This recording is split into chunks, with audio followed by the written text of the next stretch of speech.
What's up, guys? How y'all doing?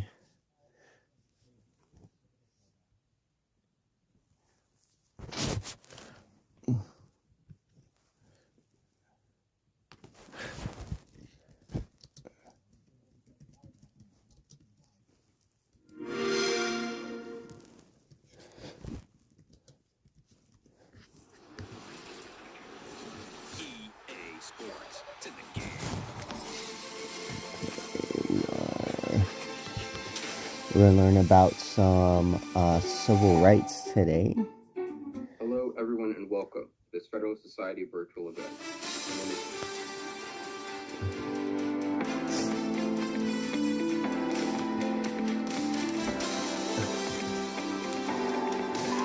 Right now, we're going to learn about Hi, my name is Rebecca Jacobstein. I am the Director of Strategic Litigation at the Committee for Public Counsel Services, which is the public defenders organization in Massachusetts.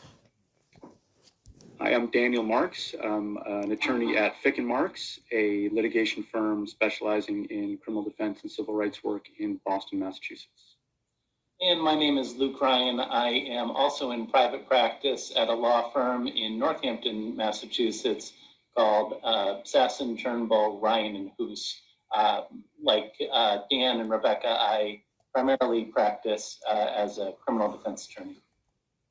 So this topic, this opportunity to talk about wrongful convictions in the context of relatively minor cases or crimes is really something I've been looking forward to. I think when we think about wrongful convictions, we're all trained to think about these big cases, these murder cases where people have been in jail for decades, and you have these committed lawyers who spend big chunks of their life trying to unearth evidence that the person is actually innocent.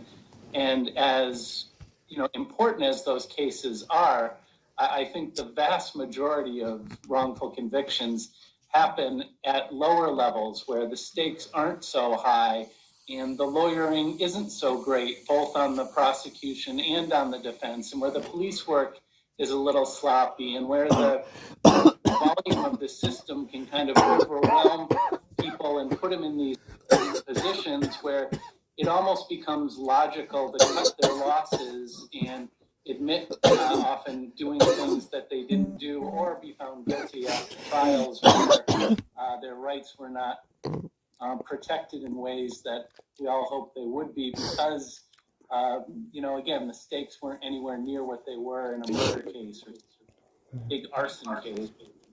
So I think that this happens, and we've all had firsthand experience of watching it happen in Massachusetts, but it's a piece of the wrongful conviction puzzle that I think is too often overlooked, because it doesn't have these big, high-profile, decades in prison kind of exonerations. I don't know if you and Rebecca would agree with that or not. I think that's right. I think one thing that's really interesting right now is one of the things we're doing is we're looking for people who over the past decade or two had to plead guilty to a drug offense, a low-level one, just to get out of jail or just to get out of the system. But the testing came back negative. So they knew that they did not have drugs on them. But for whatever reason, they have a conviction on their record because they just couldn't keep going forward. And this generally implicates our clients, of course, we do appointed work. So all of my clients are going to be poor. And a good chunk of them are going to be Black or brown. And it's a system that is very much heavily weighed against those people because they are going to be held more often and for lengthier periods of time. than their richer and whiter counterparts. And we're still trying to get this off the record because the collateral consequences of these convictions are just constant and never ending. So I guess picking up there, your comment about collateral consequences, Rebecca, made me think of one other common misconception. This is picking up where Luke began. You know, in addition to the sort of the image, I'm thinking kind of like the Just Mercy movie, right? You know, to the image of the person on death row who spent decades in prison, has a dogged lawyer like Brian Stevenson who spends, you know, a career unearthing evidence to prove innocence and finally, achieve some heroic victory. You know, many of these lower level wrongful conviction cases, a common misconception is they're even about people who are in prison or jail anymore. And in many situations, by the time that someone has identified a problem with the case and has an opportunity to do anything about it, someone's finished a sentence of 12 months or 18 months or 2 years. And really what the fight is about at that point, the importance of wrongful conviction litigation at this point is helping people to get out from under collateral consequences. And, you know, for those who don't do this stuff on a daily basis, you know, that means really the devastating impacts across people's entire lives, from their ability to stay in this country depending on their immigration status, their ability to access public housing or benefits, their ability to get student loans, their ability to get a job. I can't fairly attribute this because I can't remember which great book I read it in, but someone described a felony conviction as a modern scarlet letter. And it's devastating. And even if you're out of prison and served your time, you know, that's a weight that people carry. And if it was unfairly put upon them, you know, it's something I think all of us should be concerned about. I know the three of us certainly are. Wow. Yeah, I mean, I think that the folks who really fall into this unfortunate twist in their life are often people who were really living on the margins and really living on the edge. There's a great lawyer at the ACLU named Jeff Robinson, who I heard once speak, who said, you can beat the rap, but you can't beat the ride. And that ride is that trip in the police cruiser, and it grabs a lot of our clients at times in their life where they just can't afford to be in jail, where they're going to lose their job, or they're going to lose their parental rights, they're going to lose their housing. And in those moments when their lives are disrupted by a wrongful arrest, those collateral consequences that Dan was just talking about, that's really the furthest thing from their mind. Their immediate concern is, how do I get out of jail? And in so many jurisdictions, the way you get out of jail is you just come in and you confess. There are places where public defender systems are so overwhelmed that they're referred to meet 'em and plead 'em jurisdictions, where public defenders come in, they meet their clients, and they're marching them before a judge to plead guilty, where they haven't done any investigation, haven't had a chance to do any investigation. And clients are willing to do this because they're told, well, you'll get probation, you'll get out of jail, and you'll have a chance to get your job back, you'll have a chance to get your kids back. And the truth is, as Dan said, so often we have a system that punishes people after they've actually been punished. And so when you have a conviction on your record, that job is going to disappear, that housing is going to disappear, that student loan is going to disappear, and sometimes your right to remain in the country is going to disappear. So the way in which we structure our criminal legal system to penalize people, often for very minor things, long after they've completed their sentence, is what makes the stakes actually very high in cases where they're not facing long prison terms. Rebecca, it might be interesting for the people who are going to hear this video to hear you talk a little bit in detail about the negative cert cases, because I think sometimes there is this assumption, well, people don't plead guilty if they're innocent. Who would do that? When in fact we know from experience in Massachusetts that there are cases where someone's arrested and charged with possession of drugs, and when a chemist actually looks at that substance under a microscope, they determine that it's not cocaine, it's not heroin, it's not drugs, yet people have pled guilty anyways. Maybe kind of describing those cases and how it's not that uncommon, maybe sort of eye-opening for people.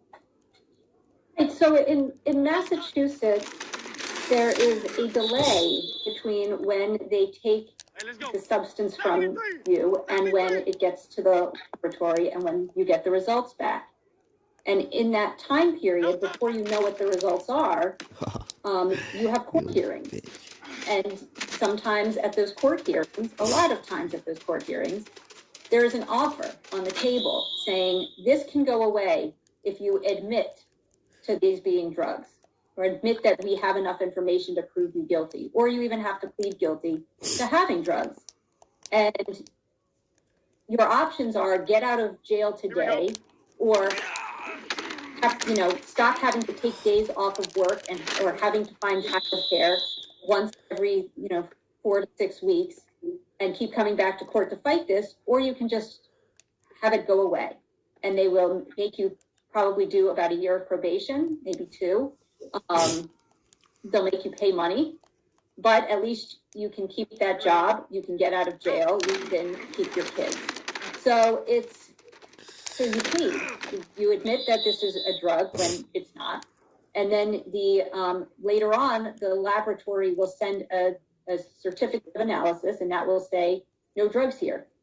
And as a result, but nothing happens. That doesn't go to the defense attorney, and it doesn't go to you as the client. It just goes back to the prosecutor, who may or may not even see it because that case is closed, right? They're not dealing with it anymore. So it just goes into a file somewhere, and that's the end of it. And if we hadn't received an entire database full of information, we wouldn't have ever even known this. We received about almost 10 years worth of data from our drug databases. And this is what we found, and it's really horrifying.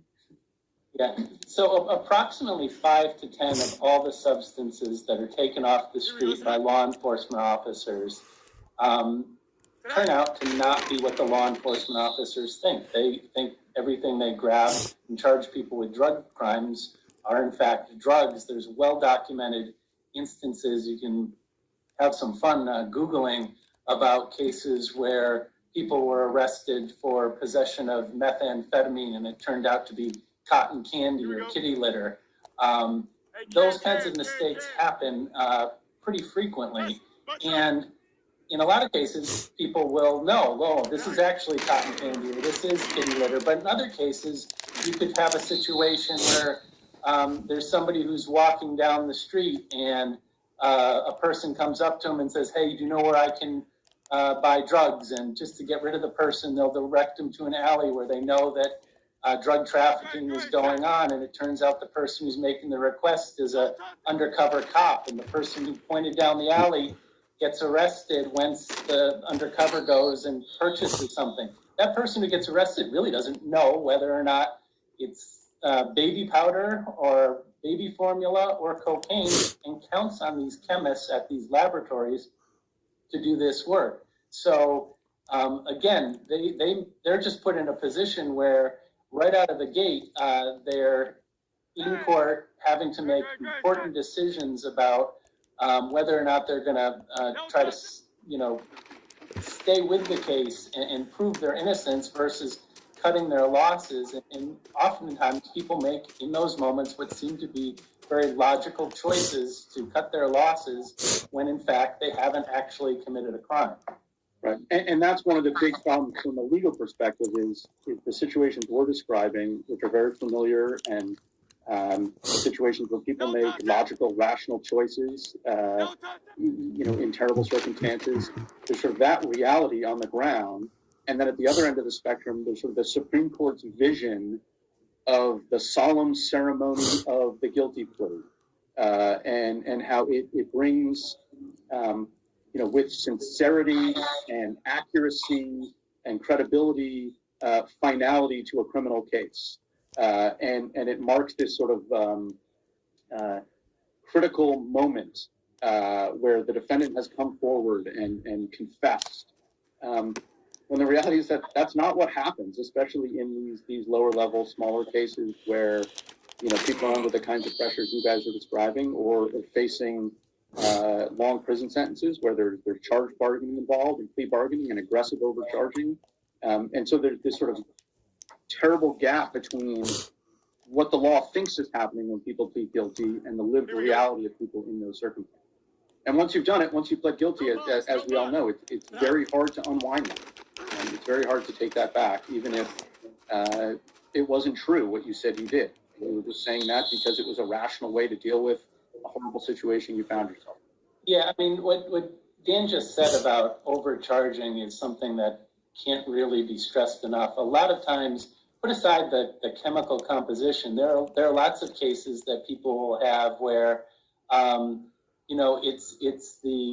it's the girlfriend of the drug dealer who has her house raided and they find narcotics. And the question is, did she know they were there? Did she have any intent to exercise any control over them? And the answer to those questions may be no.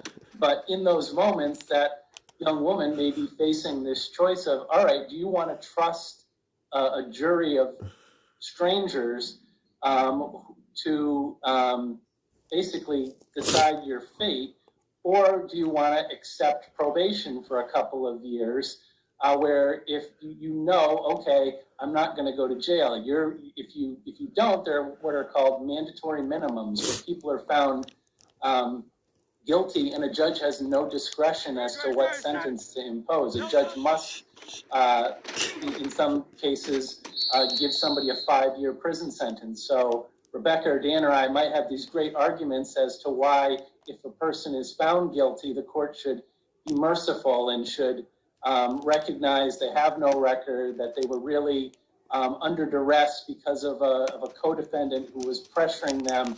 But we can't make those arguments, or at least those arguments aren't going to move the needle, because the judge's hands are tied. The judge is going to say, look, I hear you, but the legislature has said that if a person is found guilty of this crime, I have to impose a sentence of no less than 5 years. So again, a defendant in that moment who's thinking about things like, who's going to take care of my kids, will often make the decision to plead guilty to something they didn't do, because the danger of things going bad is so great. And it really is. It's a logical decision, but it produces an incredibly unfair and unjust result.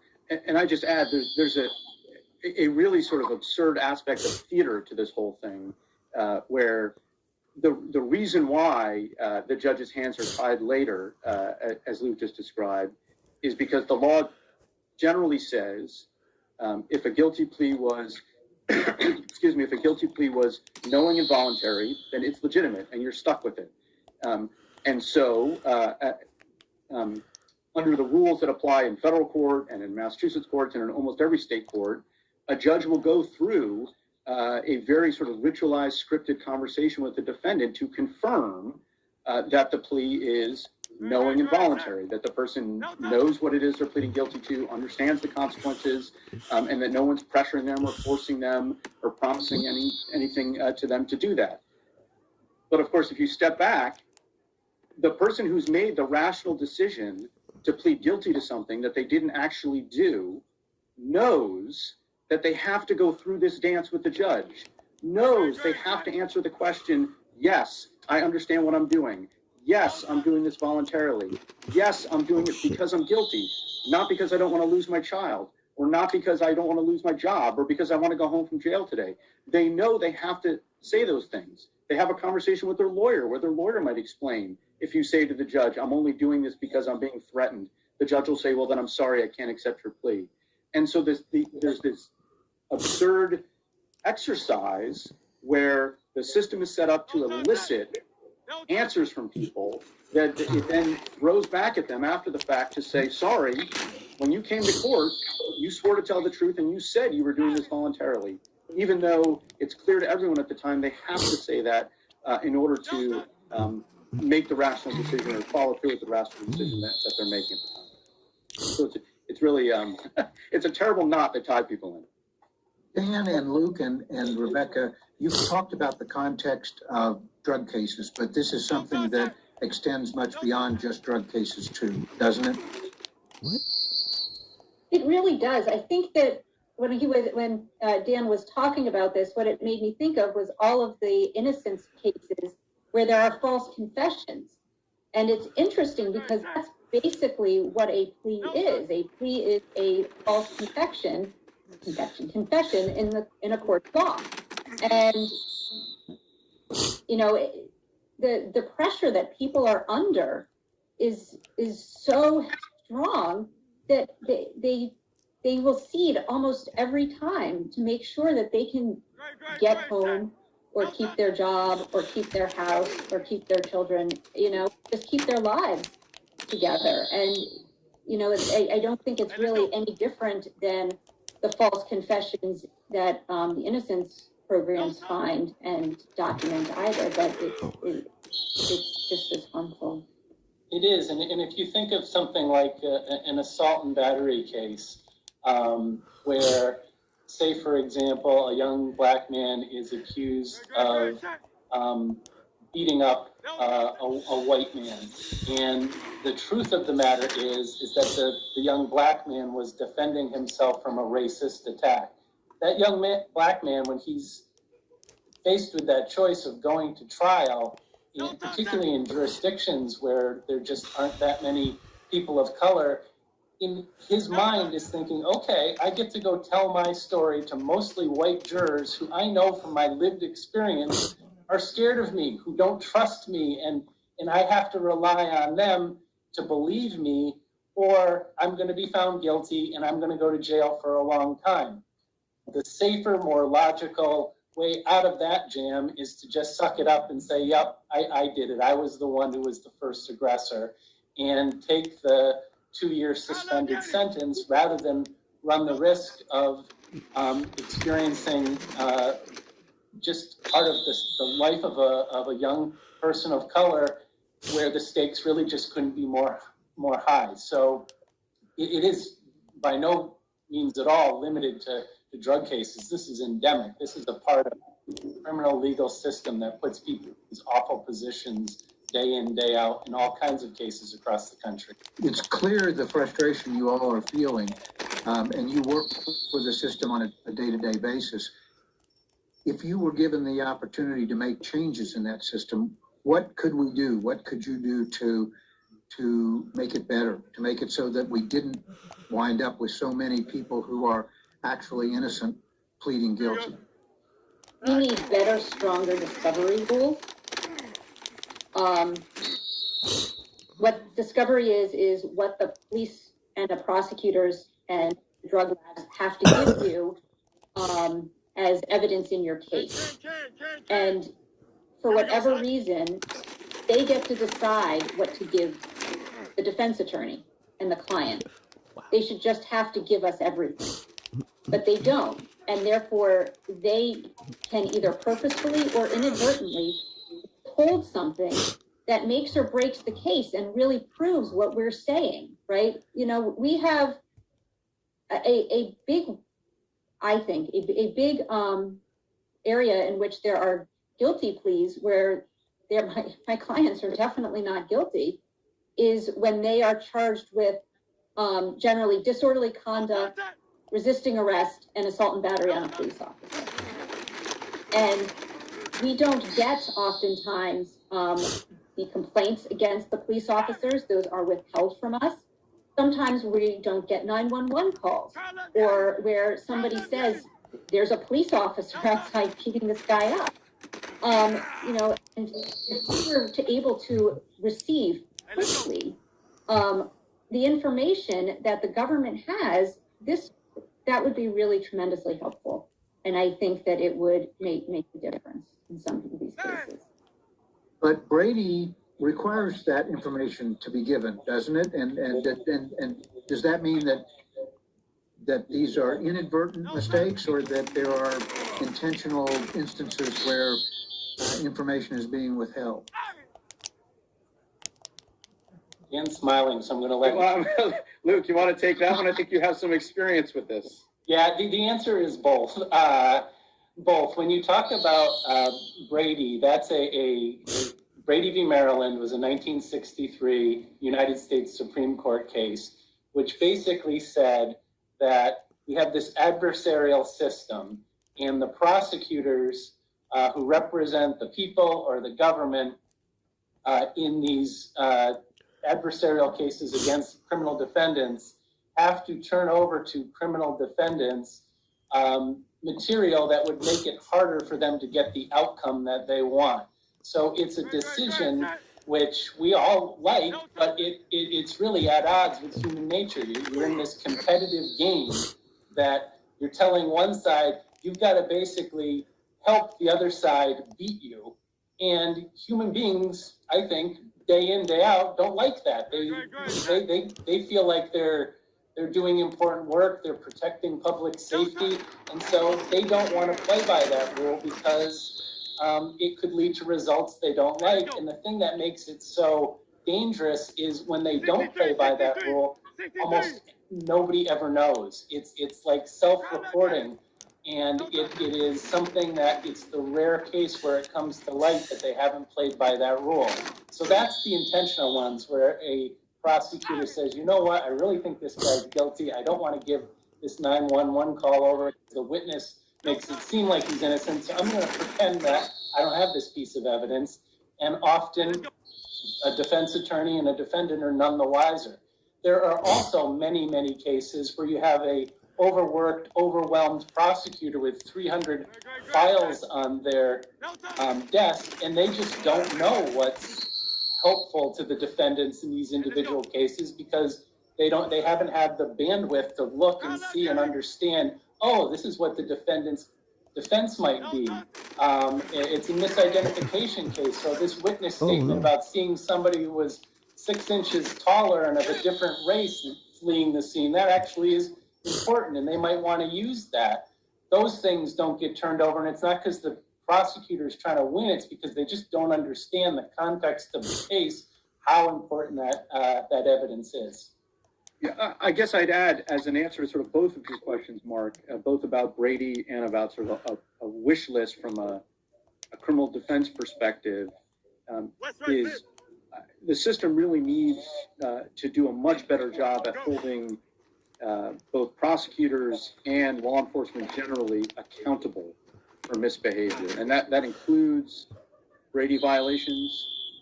It also includes just lying in court, lying in documents that get filed with court, in search warrant applications, in police reports, exaggerating, things about a case. It's very, very, very rare that anyone's ever caught doing that, and even when they're caught, they're held accountable. I mean, I think just what we've been through in the past few weeks, sort of the national reckoning around the murder trial, George Floyd's murder, and Derek Chauvin, and what it's taken for this country to finally hold someone responsible for killing someone in the street during an arrest.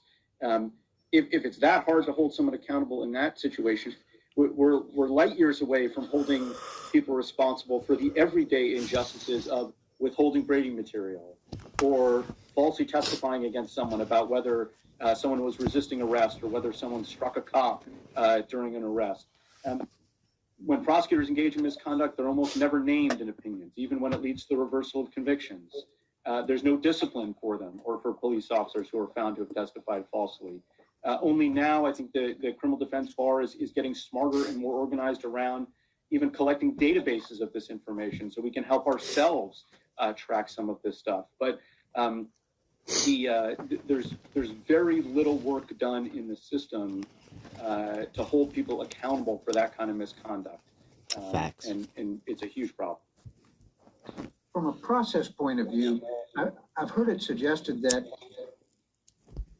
one problem we have is that there are just too many cases, and that if we tried to take every case to trial, the system would collapse. And therefore, there's an incentive just by the system itself to move cases through, which tends to push toward plea bargaining. How do you reconcile that, on the one hand, problem of overwhelming the court system with, on the other hand, protecting the rights of the individual who may be getting railroaded because the system is just moving along? I don't think it's hard to make better choices about which cases we really need to prosecute. if we don't have a system in place that can provide fair outcomes for everybody, then we can't put everybody in the system. So what we need to do is we need to have better ways of fixing the problems that a lot of these laws are designed to fix.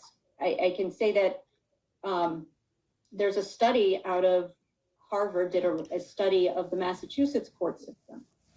And one thing that they noticed was that for drunk driving cases, we have a lot of ways for people to get help for alcoholism or other or substance uses that can make it so that you don't have to go to jail and you don't have to have anything on your record. Whereas basically the same issue, if the drug is not alcohol, though marijuana is not criminalized here anymore, but the rest of them, the response, instead of a public health response, which is what it is for drinking, the public health response is people. And what the Harvard folks noted was that about 80% of the people charged with driving in Massachusetts are white.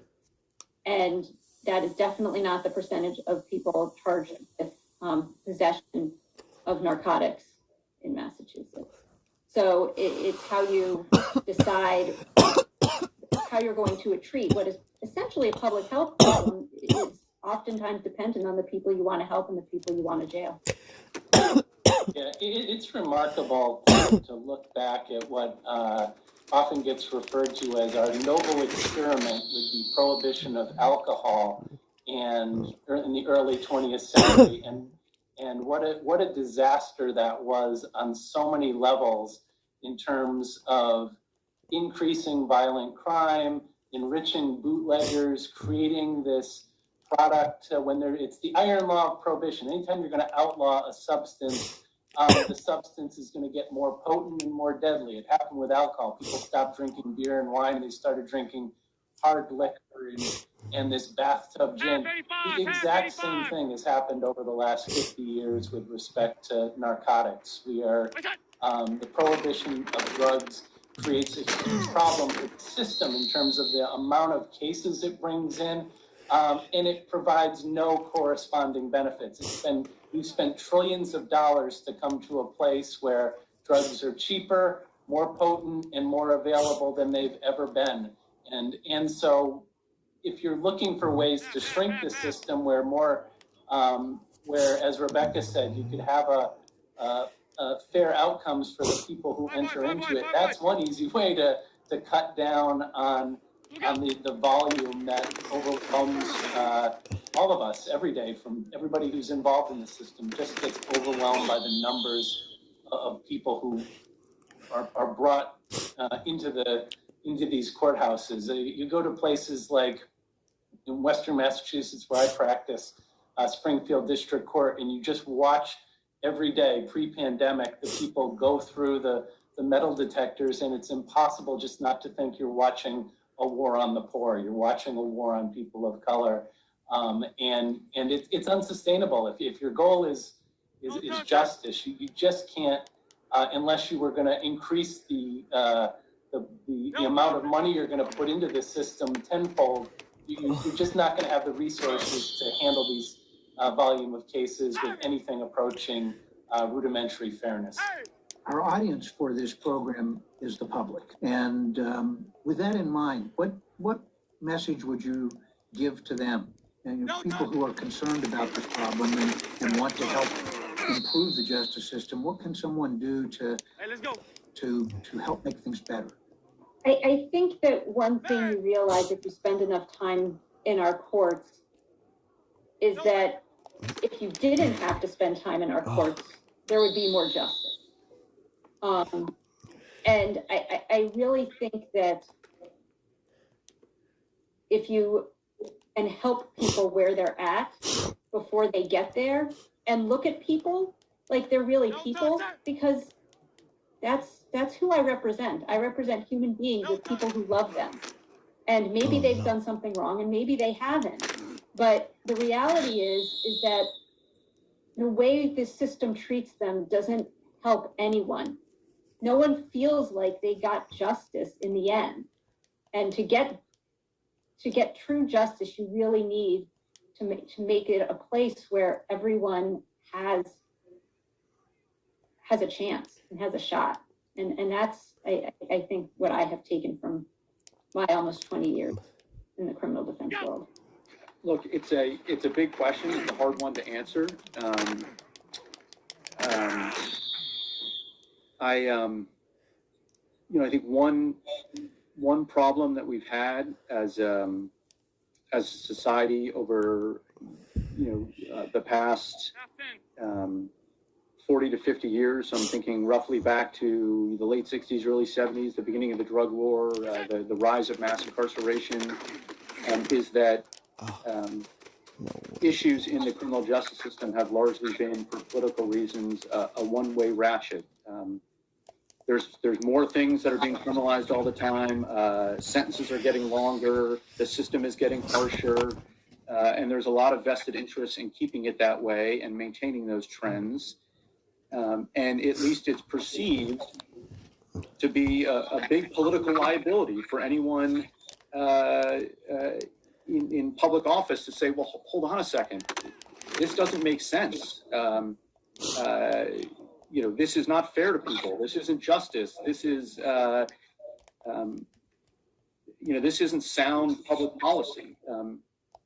That may be true or that may not be, but I think one thing that would be very helpful and inspiring and wonderful to see in a younger generation is the sort of groundswell of enthusiasm we see for other causes, or people really sort of coming out and saying, this is something we care about, that we want to change our national direction on, that will support public officials and political leaders who take a totally different approach to these problems, who don't believe that locking people up for life is the solution to social problems, and that there can be a sort of a movement to sort of unwind some of these mistakes that I think our generation has made. I mean, sometimes I'm the parent of teenagers, and sometimes I think, or I hope, that my kids will grow up to look back on the criminal justice system now, the one that I practice in, and think about it the way I look back on the Jim Crow system.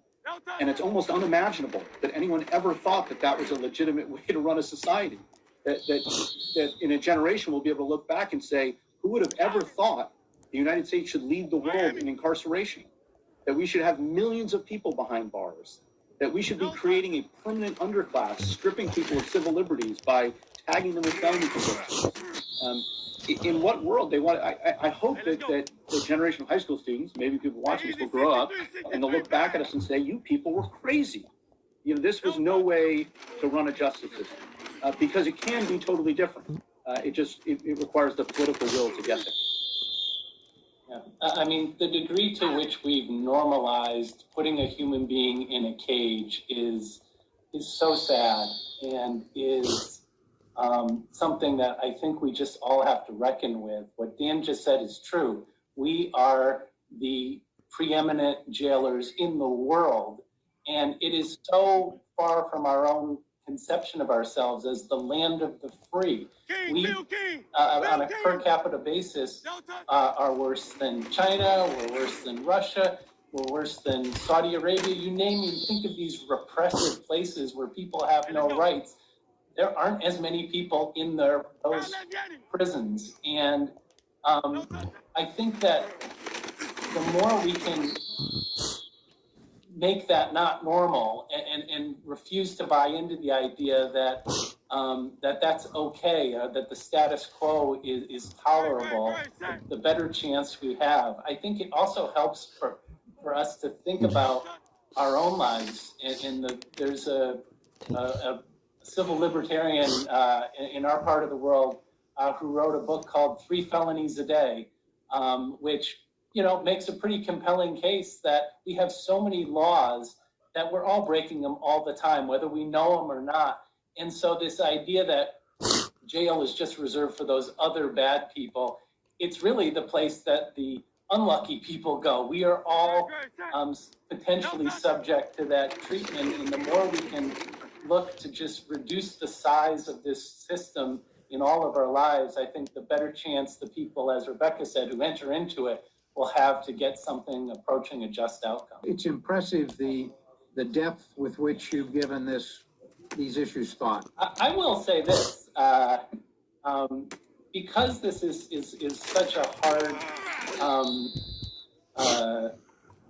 hard vocation that we've chosen, and that for people who are thinking of kind of making a life for themselves, working in an unjust system, the more you can find people like Rebecca and Dan to associate with, like, that sustains me. I think being around other passionate, smart lawyers and being given the chance to look at their example and not just learn from them and their victories, but to be able to find good people trying to right wrongs, it is a big deal, and it's a really hard thing to do on your own. And so I would recommend anybody who's embarking on a life of attempting to bring some social justice in the world to recognize the value in forging relationships with like-minded folks, because it really is the sort of thing that can allow for you to do this and not burn out.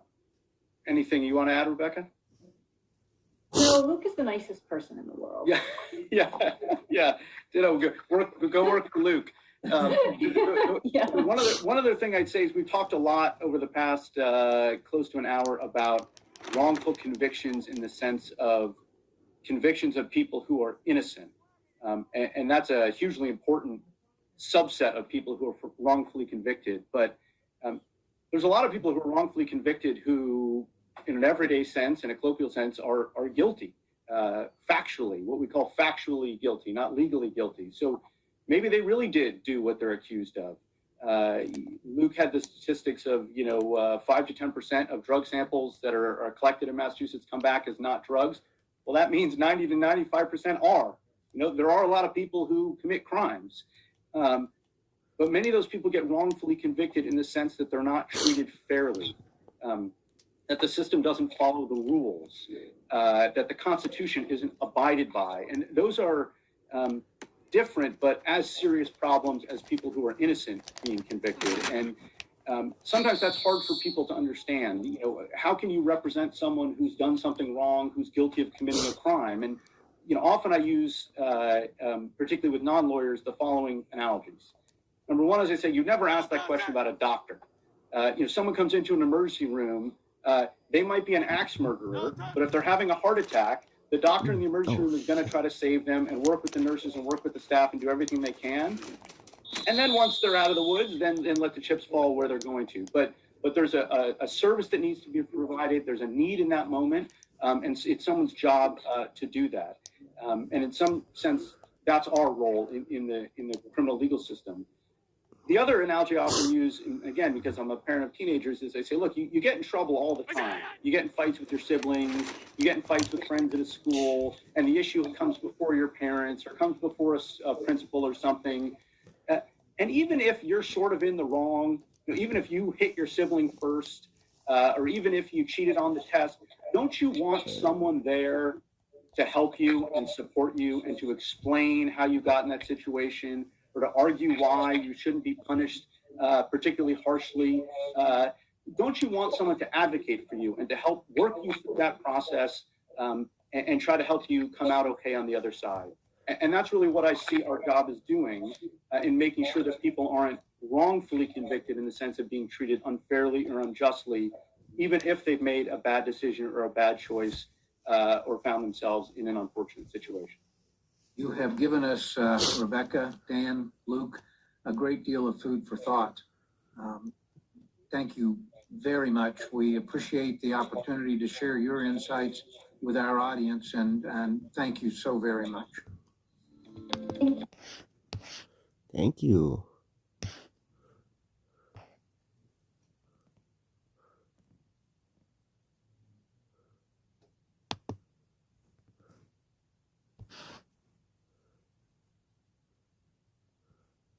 Hello, and welcome to Pursuing Justice, a conversation with Judge Patrick Higginbotham and Professor Michael Tiger. I'm T.L. Cubbage, president of the Center for American and International Law.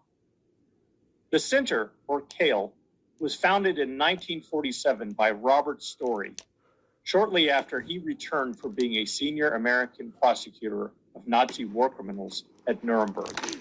This year, we are marking the 75th anniversary of CAIL's founding with programs like this one, which highlight the center's mission, which is to promote the administration of justice and the rule of law, and also to celebrate CAIL's history and to preview our bright future. As I'll explain in a moment, our two guests today are important figures in CAIL's history. Judge Patrick Higginbotham is a circuit judge of the United States Court of Appeals for the Fifth Circuit and previously served as a member of the United States District Court for the Northern District of Texas, having been appointed and confirmed in 1975. In 46 years on the federal bench, there are few issues of civil or criminal law that Judge Higginbotham has not had the opportunity to observe. And even before he began his judicial career, he had an esteemed practice of law, first as a lawyer in the Air Force JAG Corps, and then as a very successful litigator in Dallas, Texas. And furthermore, Judge Higginbotham has served important roles in the judiciary, such as chairing the Civil Rules Advisory Committee, and in other organizations, such as being a national leader in the American Inns of Court organization. Professor Tiger has taught at American University, Duke University, and the University of Texas, and has taught generations, including my wife when she was at UT Law. But he is especially known around the world for his storied career as a litigator, primarily in matters involving justice and human rights. Just last year, Professor Tiger published his memoir, Sensing Injustice, to great acclaim. And before we go further, I will just use some words written by the judge in 1993 in nominating Professor Tiger for the Thurgood Marshall Award from the ABA. In 1993, Judge Higginbotham wrote, "With every generation, there are a handful of lawyers whose raw intelligence, courage, and instinctive embrace of the underdog hurl them to the front of the never-ending defense of individual freedom. These unique persons have more than their share of nerve, gall, compassion, swagger, and general panache." Well, I think that's a great description of what the professor brings to the table. Now, let me tie these two great lawyers to a landmark in CAIL's history. 20 years ago this month, in January 2002, Judge Higginbotham and Professor Tiger motivated and organized CAIL's inaugural program to train lawyers to handle the special challenges of death penalty litigation. Professor, I'd like to start our conversation by asking you, what's your recollection of how and why that came about? Well, Judge Higginbotham had written a number of opinions about the miserable quality of appointed counsel, including his observation in the Macias case that the justice system paid this lawyer $11 an hour and they got their money's worth. It was clear that there was a problem out there. Funding had declined for the federal capital defense centers, and we needed to do something about it. And we needed to not to do something about the policy of the death penalty, but to understand that the law is never what it says, but what it does. And that the just rule of law is a law about the fair application of rules. So we borrowed from the National Institute for Trial Advocacy, where the judge and I had taught several times over the years, and hooked those techniques into real teaching sessions to prepare lawyers to meet these challenges. And it was an exciting time. And I think we changed a lot of lives, and we certainly affected the system that calls itself justice in some important ways. Judge, do you want to remark on the establishment of the still ongoing capital litigation programs at Cale? I'm very proud of Cale for having embraced that idea and run with it. The need was palpable. Lawyers who try the cases know that. It's a little more difficult for judges sitting on distant benches to necessarily dive deeply enough into it and comprehend the weaknesses that are there. But they were there, and they're very real. And so the response came to try to train these lawyers. And my immediate thought was that I need Mike, because first off, he also has the teacher's touch and he had a sense of how to develop this and how best to present this material in a form that these lawyers would embrace themselves. And of course, he's a master at that, and he came in and he did it. We had trained, I think, over 600 lawyers. Now, most of these lawyers do not come from big law, almost none. They practice out of shopping centers, et cetera. They do not have the resources to dig as deeply as one should be able to. So part of this mission was to teach them how to access various resources, to teach them that the capital punishment is an inevitable binary function, that you have two trials, and that the power of the mitigation case is so critical in so many of these cases, and gets elected, for example. And Mike then preached those sermons to them, but more than not just a lecture format. One of the things that struck me was that Mike would take a lawyer who had a pending case and take him off into what he called a locker room. And he'd say, okay, now I'm your co-counsel, so it's privileged. Give me your first 10 minutes of your opening statement, your closing statement, whatever.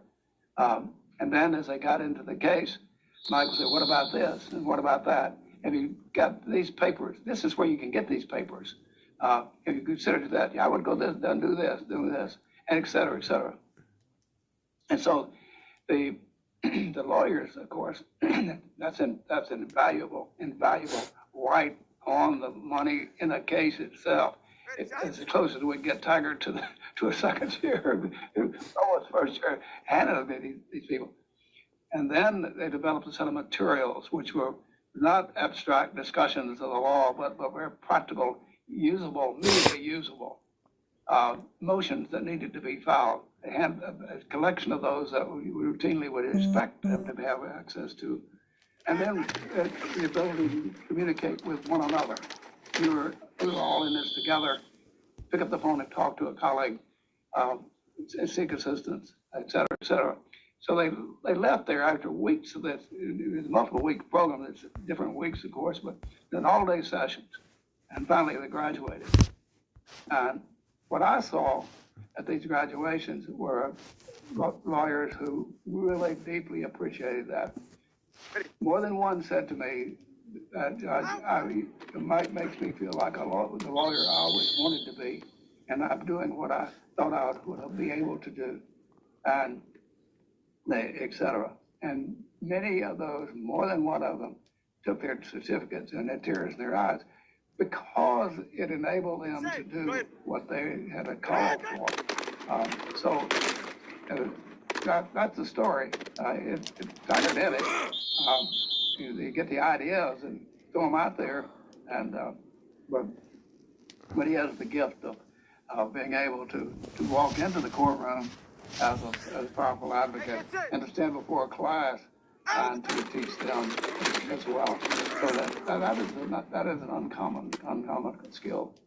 So the center, I know, is deeply thankful who've been appreciative of that work, but he's very much the motivating force and the energy that, the talent that was brought to bear there. And I hope we continue to work that area because there's an ongoing need for that. And I read these transcripts and you can't see what happened and reading briefs sometimes, but you hand me the transcript and me see what the judge said and didn't say, and what the lawyer said, et cetera, et cetera. You get a sense of that. And as long as we have judges who have been there, done that, at least a few of them, we're on the right course. But capital punishment has its own set of substantive problems, basic problem of morality and not both. But that said, that's the system, and we're trying to make the best of it as we can. Rolling. Well, one of the remarks you made there, I'd like to point out, I think most people in this audience are likely to know that in Michael's case, he's not just familiar with the theory, but with the practice. And in particular, perhaps most famously, Professor, you represented Terry Nichols in his trial for capital murder after the notorious bombing of the Murrah building in Oklahoma City. And one of the points that was just mentioned is the fact that in the capital murder case in the United States, there's a bifurcated proceeding, a guilt versus innocence phase, and then a punishment phase. It seems to be a uniquely challenging dynamic to try to challenge the proof of guilt, and then also be prepared in the event that the jury finds guilt to address the question of punishment. Can you talk about how you handled that dynamic? Well, first thing we tell lawyers is don't wait till the penalty phase before you start trying the penalty case. There are a lot of witnesses about the defendant's involvement in the charged conduct that are not going to be available to you in the penalty phase. So that's point one. You got to be ready for that. And we see so many ineffective assistance cases coming up in which the lawyers haven't really thought that far ahead. Now, in the Nichols case, you stand corrected. He was charged with conspiracy. He was acquitted of most of the substantive charges. But so we didn't want to have a penalty phase at all, but that's what Judge Mage wanted to do. And all you civil lawyers out there, it's not all that much different from a bifurcated trial in which you've got liability and damages, or damages and then punitive damages. You got to stand up in front of the jury, them having delivered you this verdict, and say, look, we accept your verdict. We accept all verdicts fairly arrived at. Yours is. But let me tell you something. Don't let the government tell you, don't let the prosecutors tell you what your verdict means. That's number one. And number two is, we have to take an oath to do what we do here. You took one, I took one, and the oath we took is that if we ever got to this phase, you would apply all of the law, all the principles that the judge is going to tell you about in considering mitigation evidence. And that brings us back to the power of what Judge Higginbotham was saying. That is, we're talking about whether this defendant deserves to be killed at the hands of the state. And the mitigation evidence that diligent search can present can be of vital importance. I give you one example from the first case we did. My daughter, Catherine McQueen, who's a physician, testifies as a mitigation witness in capital cases. In an astounding number of cases, they get life verdicts. She talked to lawyers about how you do that in great detail so that they could capture it.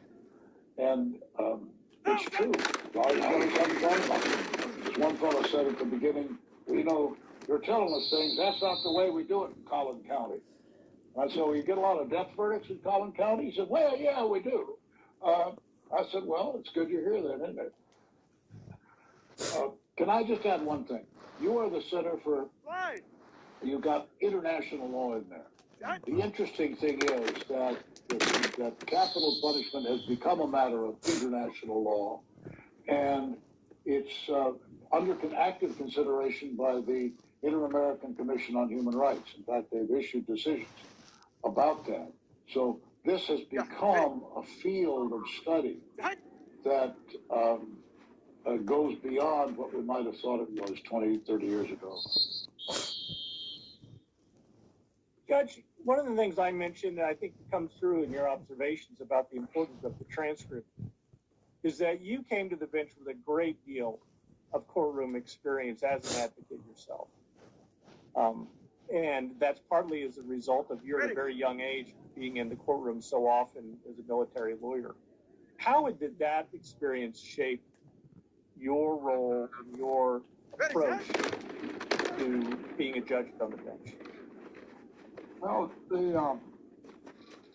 I always thought that trials was what lawyers did. I didn't know much about office work and that kind of thing. My image as a lad growing up, and influenced, I'm sure, by my mom and her father, that that's what lawyers did.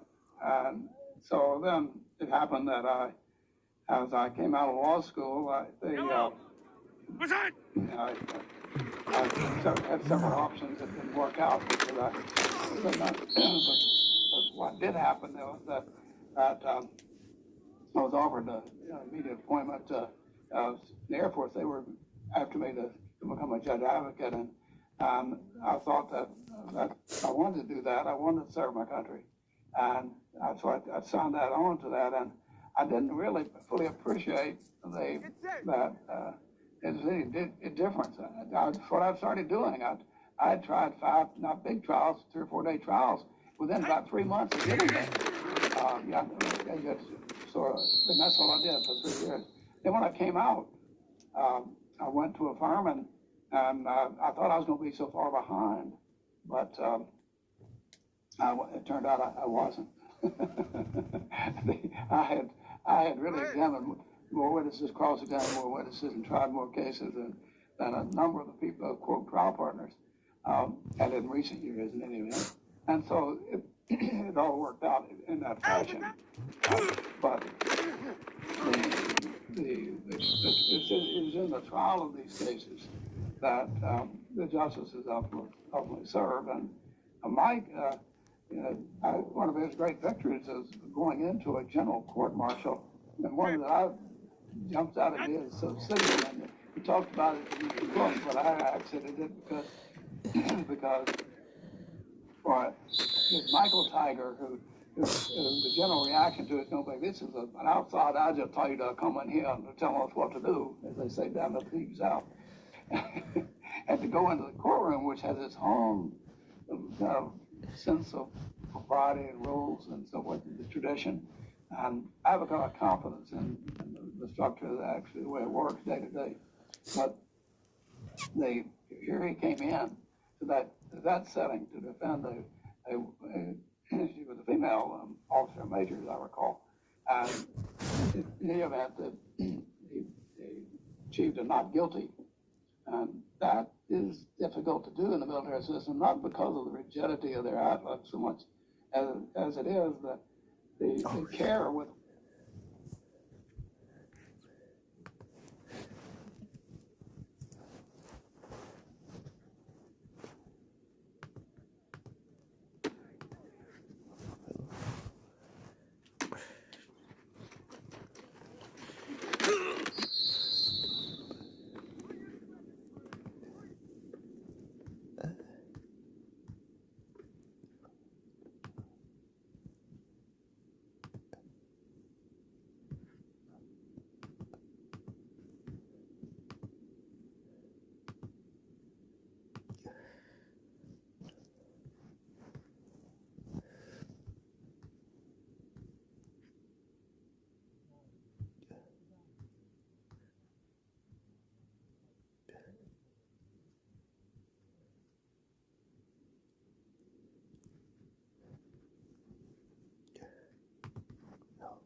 down these two. Fire down these two.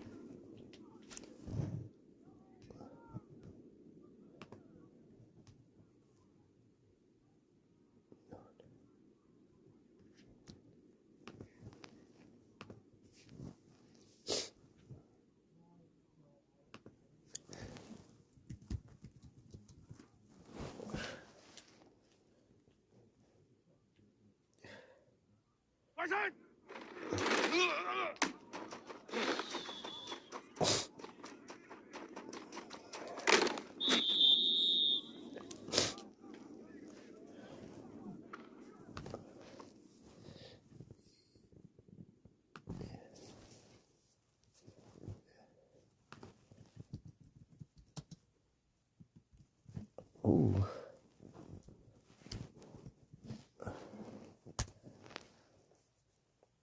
Nice.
CSI, the FBI, and the others prepare those cases.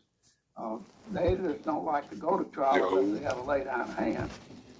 And so they're very careful about that. They also have a grand jury quote with Article 24 inquiry with an officer conducts an investigation while you're representing the client. And so you can effectively sit on the grand jury and you can win a lot of cases there. So the system is a good system. But I thought that in many ways that demonstrated Mike's versatility. But the versatility stems from the ability to discern what's happening around you and how best to present the client's interest.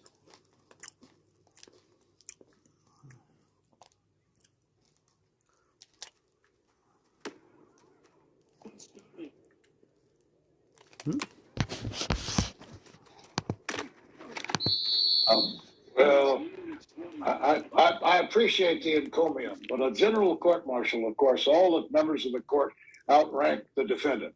We are talking about military officers. Now, in a civilian jury case, we're talking about jurors drawn from various parts of the community.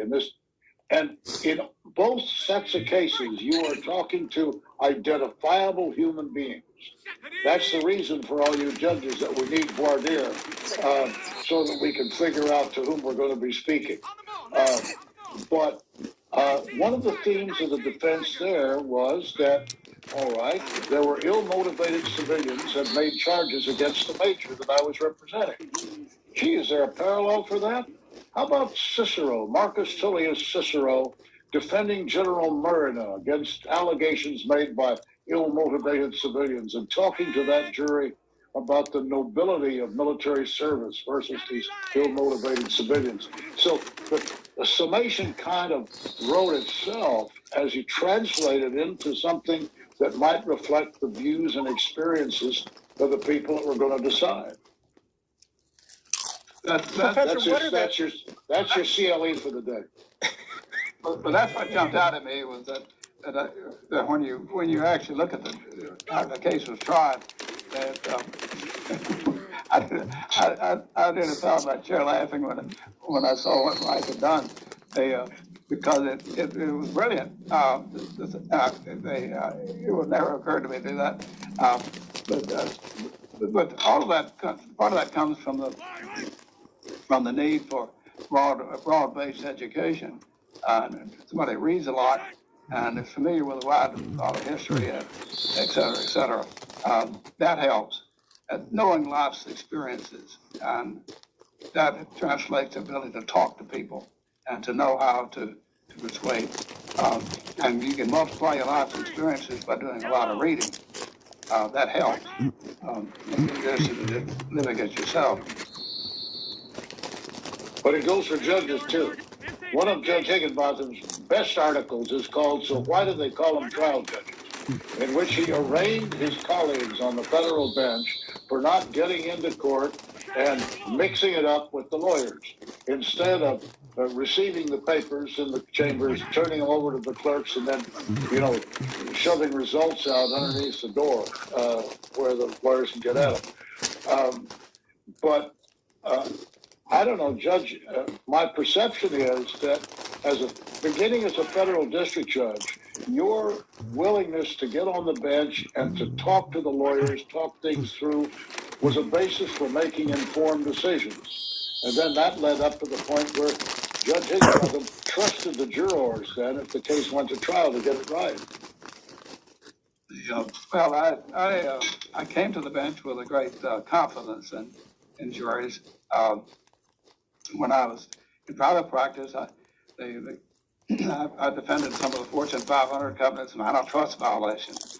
And I was sat in boardrooms and said, I want a jury, and we're going to try this to a jury. And then the reaction, what? What? People off the street, this is a complicated business. Yes, I said, the last thing this is what you want. Ultimately, what we were trying to persuade the jury of is the difference between injury to competitors and injury to competition. Injury to competitors is what we want. its entry to competition we have to protect. Point one. Point two is that we have to protect the system in order to make it work. If you leave it alone, it will destroy itself. And we know that. That's why Sherman and I came home, because very soon after this country really got going industrially, the recognition of that basic phenomena. Jurors understand that, but with a judge, you got a lot of barriers already up in front of you, and the problem with that is that you don't know what all they are. I start making an argument, and these doors start closing, and I don't know what they are. And I had a case like that. I know something about that. I've heard about that. I know about that. And so that there is a difference. But apart from, not in the matter just of trial tactics and cultivating success, and all those are worthwhile. But behind this is the powerful commitment to the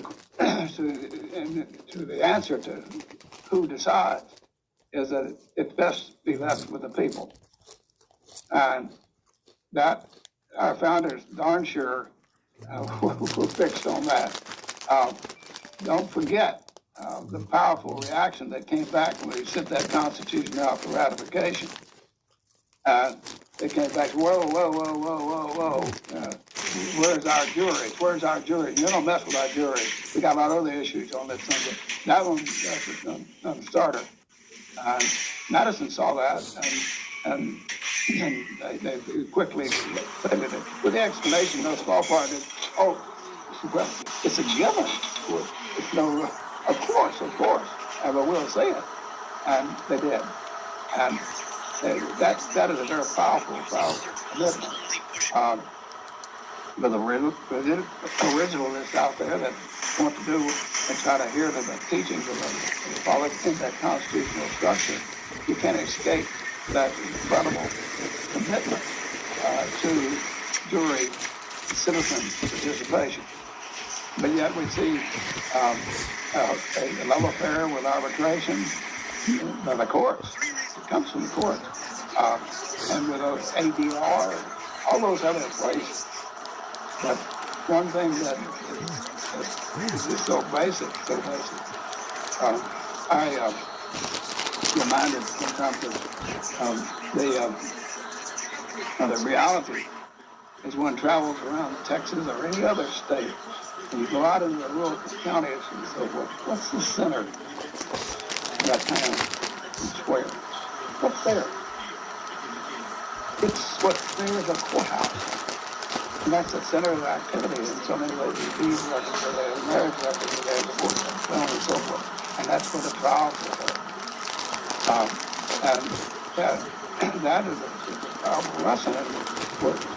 And our commitment is all bound up with these general statements about rule of law and so forth. But citizen participation is so enormously important. It's right there with voting. Judge, you underscored the importance in the civil society of the juries. People who practice in the criminal courts, of course, realize that more and more a criminal trial becomes a rare thing, and the vast majority of criminal charges are being resolved by plea bargains. Do either one of you want to comment on what you see about the trends and either the positive benefits or your concerns with the nature of that system? Well, the 97% of federal cases are now being resolved in plea bargains. I've arraigned and criticized at some length the unreality of the idea that these are true bargains. Federal defender services and state defender services are underfunded. The law of ineffective assistance is not as vigorous as it ought to be. And under those circumstances, we have a world in which a lot of people are pleading guilty simply to avoid the draconian punishment that is promised to them if they persist in going to trial. And we can't list all of the ways in which plea bargains aren't true bargains, but I think all of us ought to be concerned about the fact that the United States incarcerates 5 to 7 times as many people as a percentage of population as any comparable country. And those folks are being shuffled into that system by these so-called bargains. And disproportionately, these are marginalized people, poor people, people of color that are subjected to this. You cannot maintain a civil society that is worthy of the name unless something's done about this. It is of course, Mike and I are on the same page on that for sure. They, fortunately, some attention is being, some very informed attention has been going to that. And I would give a shout out to one of our former law clerks, Cephalus Beavis. He's a very bright young man, and very able and a passionate individual, and strong. He bears the label of conservative, but to go to the content of that, what that means. And he spent a year with me and a year with the Supreme Court, and instead of going immediately to the law firms and so cashing in, he went to the Southern District of New York to try cases. Not always that no matter what you end up doing, you have some of that experience that will serve you well. Well, he turned his scholarly eye to what was going on in plea bargaining, and he has made a substantial contribution in his writings as he joined the law faculty to this area of research, exposing the difficulties that attend the plea bargaining system itself. So there is that little flame out there, and hopefully it'll find some timber and go on. We look hard, should look hard at those deals that are being struck. It begins also with the High Court, and in the basic laws that we impose, the difficult problems of translating. You look at the civil side, where you wouldn't think of putting money at risk without fair discovery, et cetera, and then you put life on the line, and it's no, that's unheard of. We don't want to do that sort of thing over here. And we have the Brady principle, which most lawyers are familiar with, certainly the criminal law is part of the bread and butter, which imposes an obligation, see, by the Supreme Court, the constitutional obligation, to disclose exculpatory information that at trial, well, the figures that I gave, 97% of them, that's not at trial. And so what should happen, of course, is that all the cards are on the table, and then the negotiations can go forward. But so long as you leave that uncertainty there, you don't necessarily have the defendant aware of what's there and what's not there, most importantly.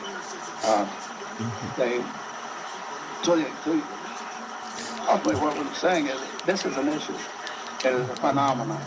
And it didn't happen without some powerful causal forces. But it, in some ways, parallels the same diminishing trials.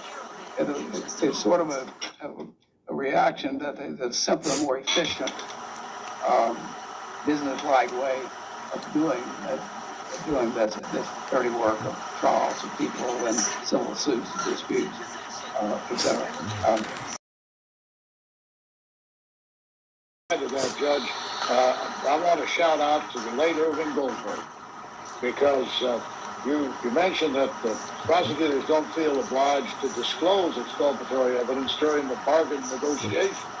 And yet, it was Irving Goldberg who said that plea bargaining is like a dance, and you're not supposed to dance your partner towards a hole in the dance floor.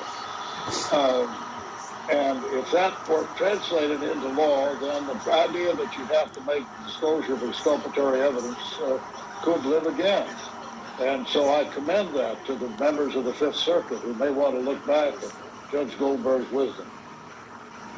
Well, thank you. Reminded me of a dear friend and a colleague, much senior to me. He was a powerful force and a gentle soul in so many ways. In Dallas, he was a Dallas lawyer, and he was won't pause to give it all the community it deserves, but he was a wonderful colleague. I got to know him in recent years, but as a young lawyer, I had no matter in this matter dispute with my client and the other client, and as was the custom, the young lawyer would go then to the office of the other lawyer. They'd sit down and try to work it out. I guess Brother Barr wouldn't understand this, and so I did. I took my file and went over, and he's a senior partner of a major law firm, and I sat down. He treated me like I was a highly experienced lawyer rather than the pup that I was, and gave me full credibility, and we chatted about it, and we solved our problems and so forth. And I came away at that time. My first impression was one of gratitude that he treated me like a lawyer, and I respected that, and that carried through. So it was important that we pause as we have these discussions to note some of the really outstanding persons that have walked away from the private world and either private opportunities, I should say, to take on causes, on the bench, off the bench, whatever. You can make a lot more money and defending capital cases. Let's put it that way. Yes. Well, Irvin Goldberg is also in the law of ethics as a contributor in a case involving Kentucky Fried Chicken, who began his opinion by saying the issue in this case is whether the man whose chicken is finger looking good has come to court with dirty hands. Well, he loved it. He had a great sense of humor, and he really thought that he ought to bring some life to these opinions. It shouldn't be holding God. So he carried on in that spirit. We've had some my circuit, and going back before I think the district court before the 11th circuit, was a distinguished circuit. I had great respect for it, I still do. As a young lawyer, I certainly had the privilege of arguing before them. It's matters of significance, but I went there with that appreciation for it. Nobody can get nice to me because they raised that question about to my colleagues that that courthouse. One of the problems I hate about being able to get into the courtroom as a lawyer. When I walk into the East courtroom, West courtroom, the en banc courtroom, it's like going to church. Minus 1 yard. This is sacred ground, and we're here to do this is a higher calling kind of thing. This is not a street. You had that sense of it, and the question was, when we tried that business outside that, what did we lose something? And I don't know the answer to that, but it is simply to point up the reality that tradition and the long term in certain traditions are important, primarily the personal kind, I think. Judge, I'm sorry.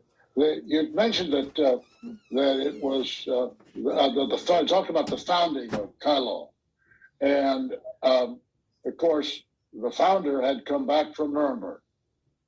And when you talk about the place where things happen, I think about the trial chamber in Nuremberg as a place where these principles of international law about human rights and humanitarian law could become knowable, justiciable, and non-derogable. That is to say, these fundamental ideas about justice which I think Stalin would have just rounded up the German leaders and shot them all. Churchill probably was willing to do so also. But the notion you were going to have a trial, which would put beyond the reach of all but the most captious critic the reality of what the Holocaust and what the Nazis had done. The idea that you were going to conduct that trial in accordance with rules, and you were going to announce to the world that from here on out, human rights violators better look out, because there is a principle of accountability. I don't want to, get all dramatic about this, but the idea that an institution that is founded upon and seeks to advance that principle is pretty impressive, especially in today's world. I would just simply echo that. If you think back on it, at that moment in time when Justice Jackson was considering accepting that job, that task, Europe was decimated.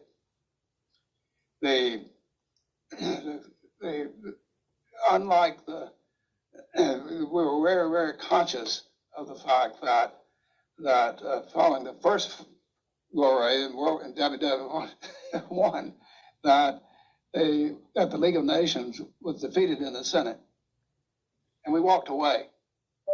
And this time, the sense was when General Marshall and those powerful figures, that Dean Acheson, etc., that Europe itself is there, and we want to see a democratic government. We want the seeds of democracy to be planted. And how best to do that? What a great way of doing that, than to demonstrate the rule of law. Now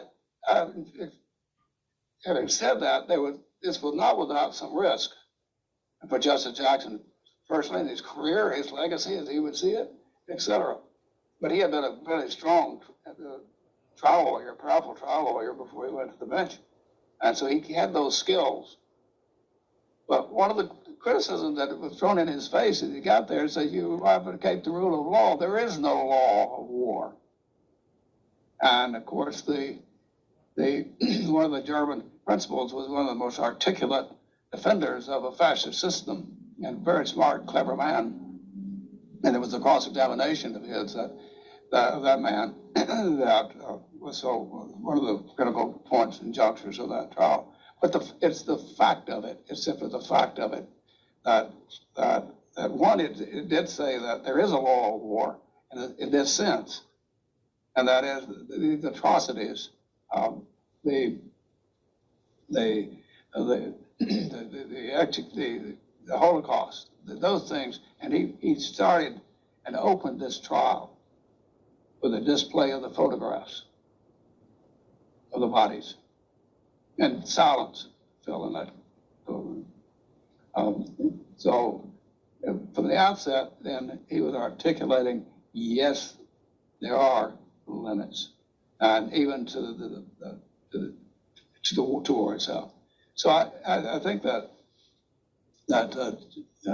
Story was there as executive assistant, and then when Jackson came back to the court, he remained, and the trials went on. And there were I don't remember the numbers, but there was more than one acquittal. Yes. So it wasn't a sham proceeding. There were distinguished figures on the bench, and they returned, and it was conducted in a way that said to the world, cynics could call it a sham, whatever you want to call it, but contrast that to what would have happened otherwise, continuing right on. But I would add that I think that these issues are before us now and certainly worthy of study, because the Supreme Court has before it this term a case in which someone who was the subject of illegal rendition and torture is seeking judicial review. And the issue is whether the Justice Department's claim that all of this must be behind a shield of state secrets privilege is going to be sustained, or whether the system that calls itself justice can proceed in the way the Supreme Court said in Reynolds, that the judicial control over the evidence in the case cannot be abandoned to the caprice of the executive branch. I think that's 345 U.S. 1, and the case still endures. And I will say this, that the Inter-American Commission on Human Rights held that a federal death penalty case was infected by racism and ineffective assistance, and issued its opinion in the closing days of the former president's administration. And the response of Attorney General Barr was to say that he was ignoring what the commission found, and he ordered the young man executed, despite what the Inter-American Commission had done. So I appreciate Judge Higginbotham and the center for reminding us of this lesson, that this is a battle that must go on in every generation. Well, I think it is appropriate that on their 75th anniversary of the center, which I've been part of for so many years, and then Mike, that we lift up the aspirations of Story. Story was a signal figure. I mean, think about this young lawyer ends up on the south, Justice Jackson in Germany. Then it just happens. It just happens. He comes back to Dallas, and then it just happens. He becomes dean of the law school. It just happens. He becomes president of the American Bar Association. This was a talented young man, and he served well and performed at a very high level and made a significant contribution. And the 75th anniversary is the marker to look back on that and to try to frame it and to put it in the historical context. And because it's the old story, if you want to know where you're going in the future, you got to look back and see where you're coming from. You look back at what you trail behind you, you get a little guidance about where you're headed. And I think that's important, that we not forget, that we keep evermost in mind. That's what we're about. In law and in teaching senior officers of major police departments, the protocols, procedures, situational ethics, all sorts of things, and across the board. And bringing in these international students, young lawyers from around the world, as we do in the summers over so many years. That's been all these years. We had 40, 50, 60 young lawyers staying there for weeks at a time being introduced to the American system, down to taking them to the baseball game, to listening to law professors describe our system, But they went home. And many of those people have become heads of government, heads of the judicial system, distinguished lawyers in their own systems, etc. And those seeds are out there. And that's very important. They're not just blowing in the wind. You mentioned, both of you, Robert Story, who founded CALE, and as I said, our mission and vision is about bolstering the rule of law. And Robert Story had as succinct, I think, and useful a definition of the rule of law of any I've encountered. He said, the rule of law is the polar opposite of the rule of power. And I think if you're just going to put the rule of law in a few words, that's a pretty good nutshell to use. I think that not only is that apt, but let me put two glosses on it.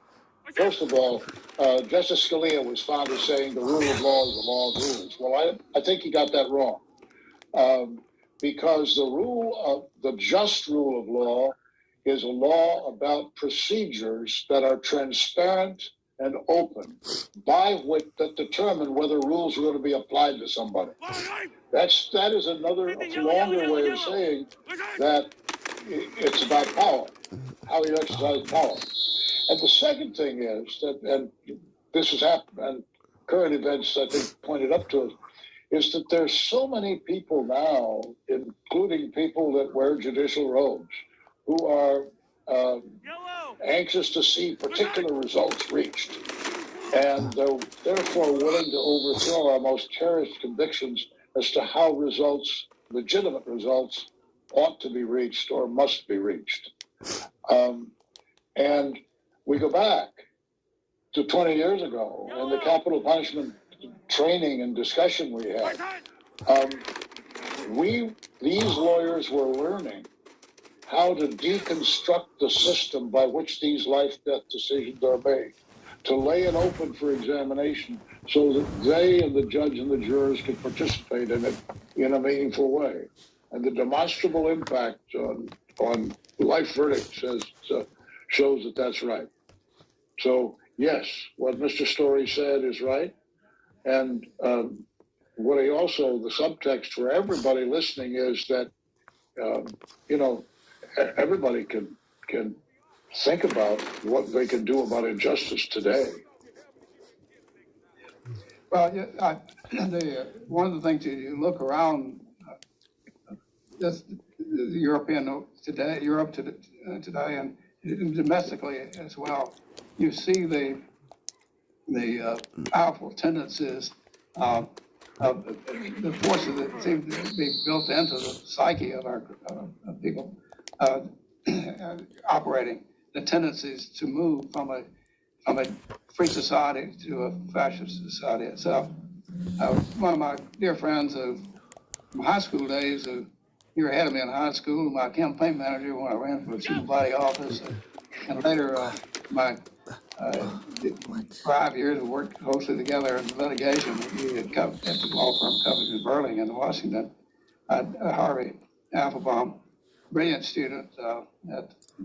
He went director of my high school from Alabama to Yale and junior 5/8 there in the top. It's about 3 or 4 of his class at Harvard Law School. And he worked for Dean Acheson, then later at Covington.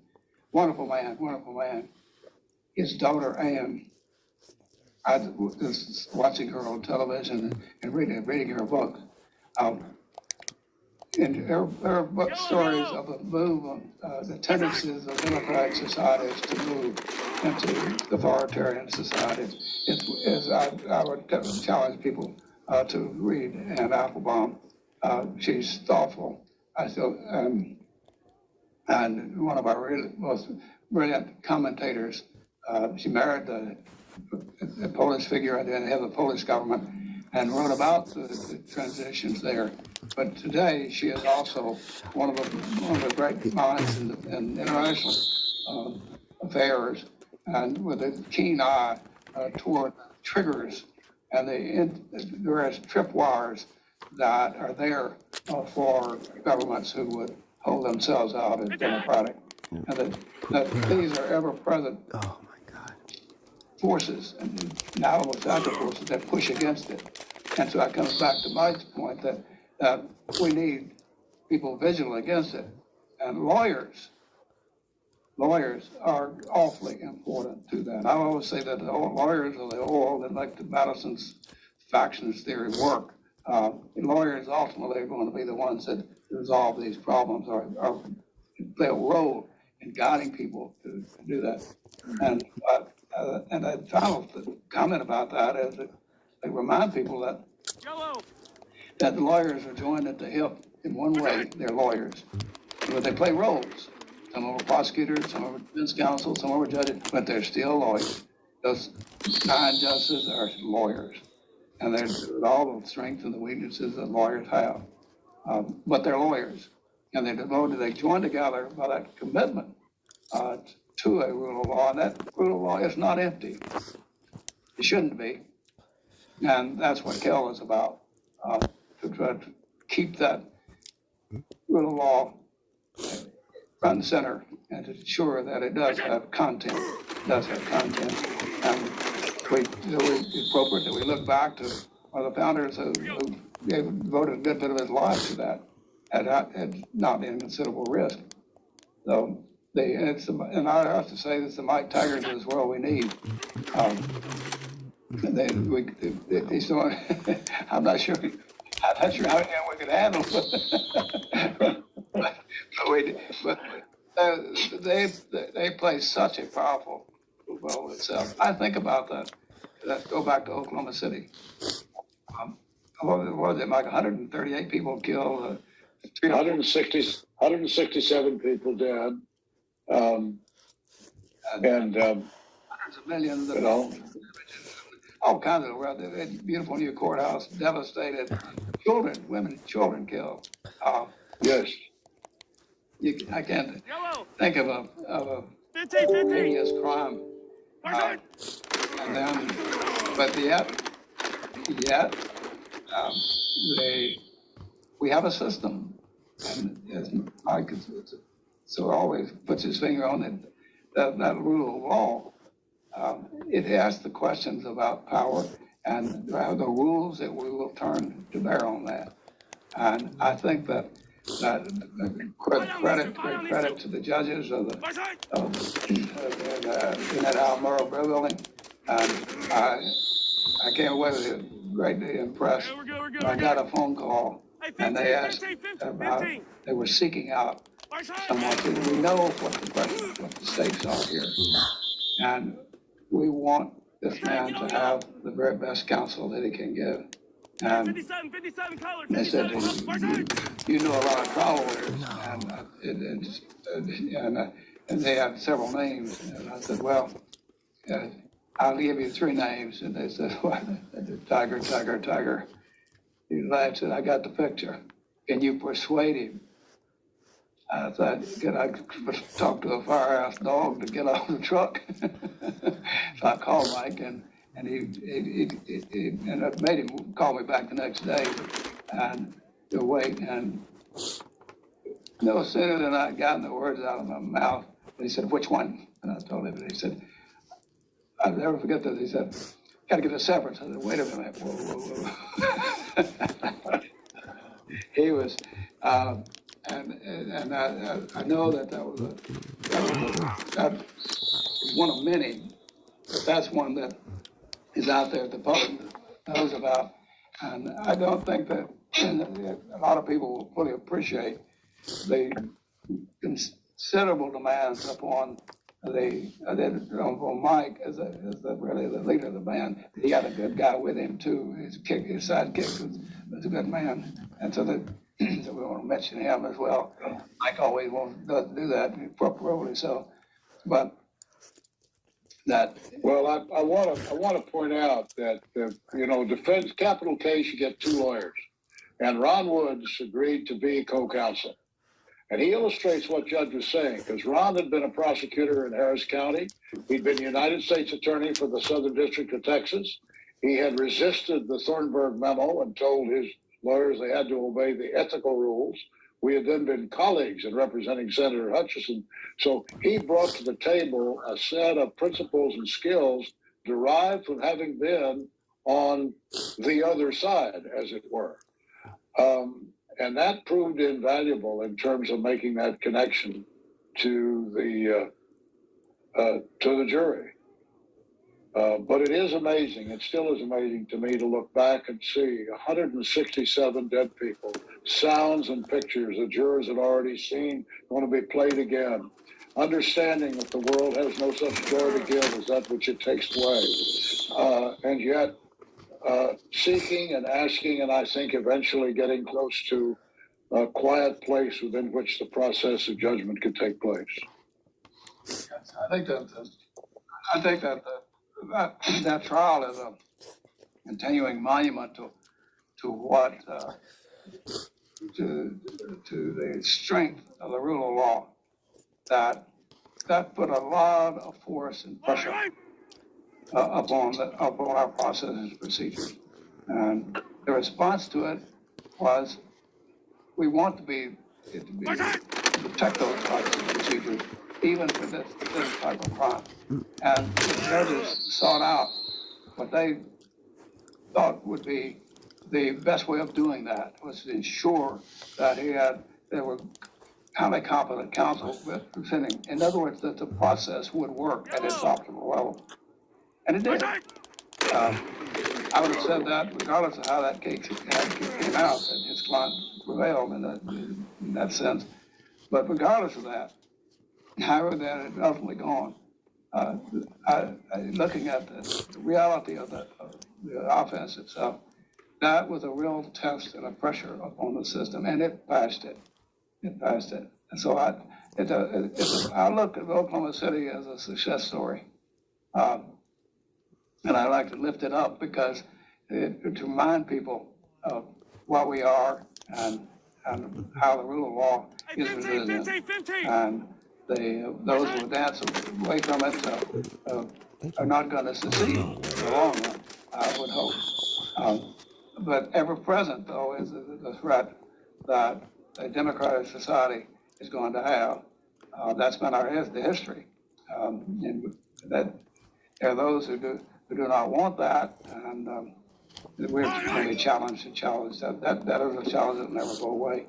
And that's why we have lawyers and people and other figures who sign on to that. And there are stories of this generation. So and there are young lawyers out there. Hey, 43, 15. The American Ends of Court organization that I have a great love for. It's really calculated to get lawyers out of their offices together and to talk about problems in a way that they know each other and to knit the common bond that they have and to share that in that community of interest, if you will. And there is a hunger for that, and it's still proceeding. But those things it breaks down the we-they mentality there. With a lawyer, like a young lawyer can pick up his file, walk down the street to the senior lawyer's office, sit down and work out this problem. So we've got on a positive note. We see these great developments, but I salute the Kale, and we're real privileged to got a new CEO. We've always had great leadership on our board and incredible staff, and that continues. So on a real bright note, I'm very pleased with it, and I know that there are many others that I work with on that art as well. So always a pleasure to be with Tiger, because he always reminds me of what we're about, because he's a walking monument to the rule of law. We don't always agree. Yeah. Maybe a little further left than I am. Well, yeah, but you're the judge, so in the end you got the only handle on the jack, you know. But on the basic is that we're there. And I think that's a great note, Judge. Yes, don't forget to mention Mark Smith. No, it's that. Go ahead, sorry. Absolutely. Well, Mark Smith, despite his Yale education, who we teased him about, came down to Texas. It's just been a remarkable figure. Yeah. Well, at the top of the hour, and so we told folks that we would use their lunchtime and then excuse them. So, Professor, if you have anything you'd like to say, you mentioned Dean's story and a few parting words that he left us. I think underscore things we've heard today. One was that the profession of law is not a trade.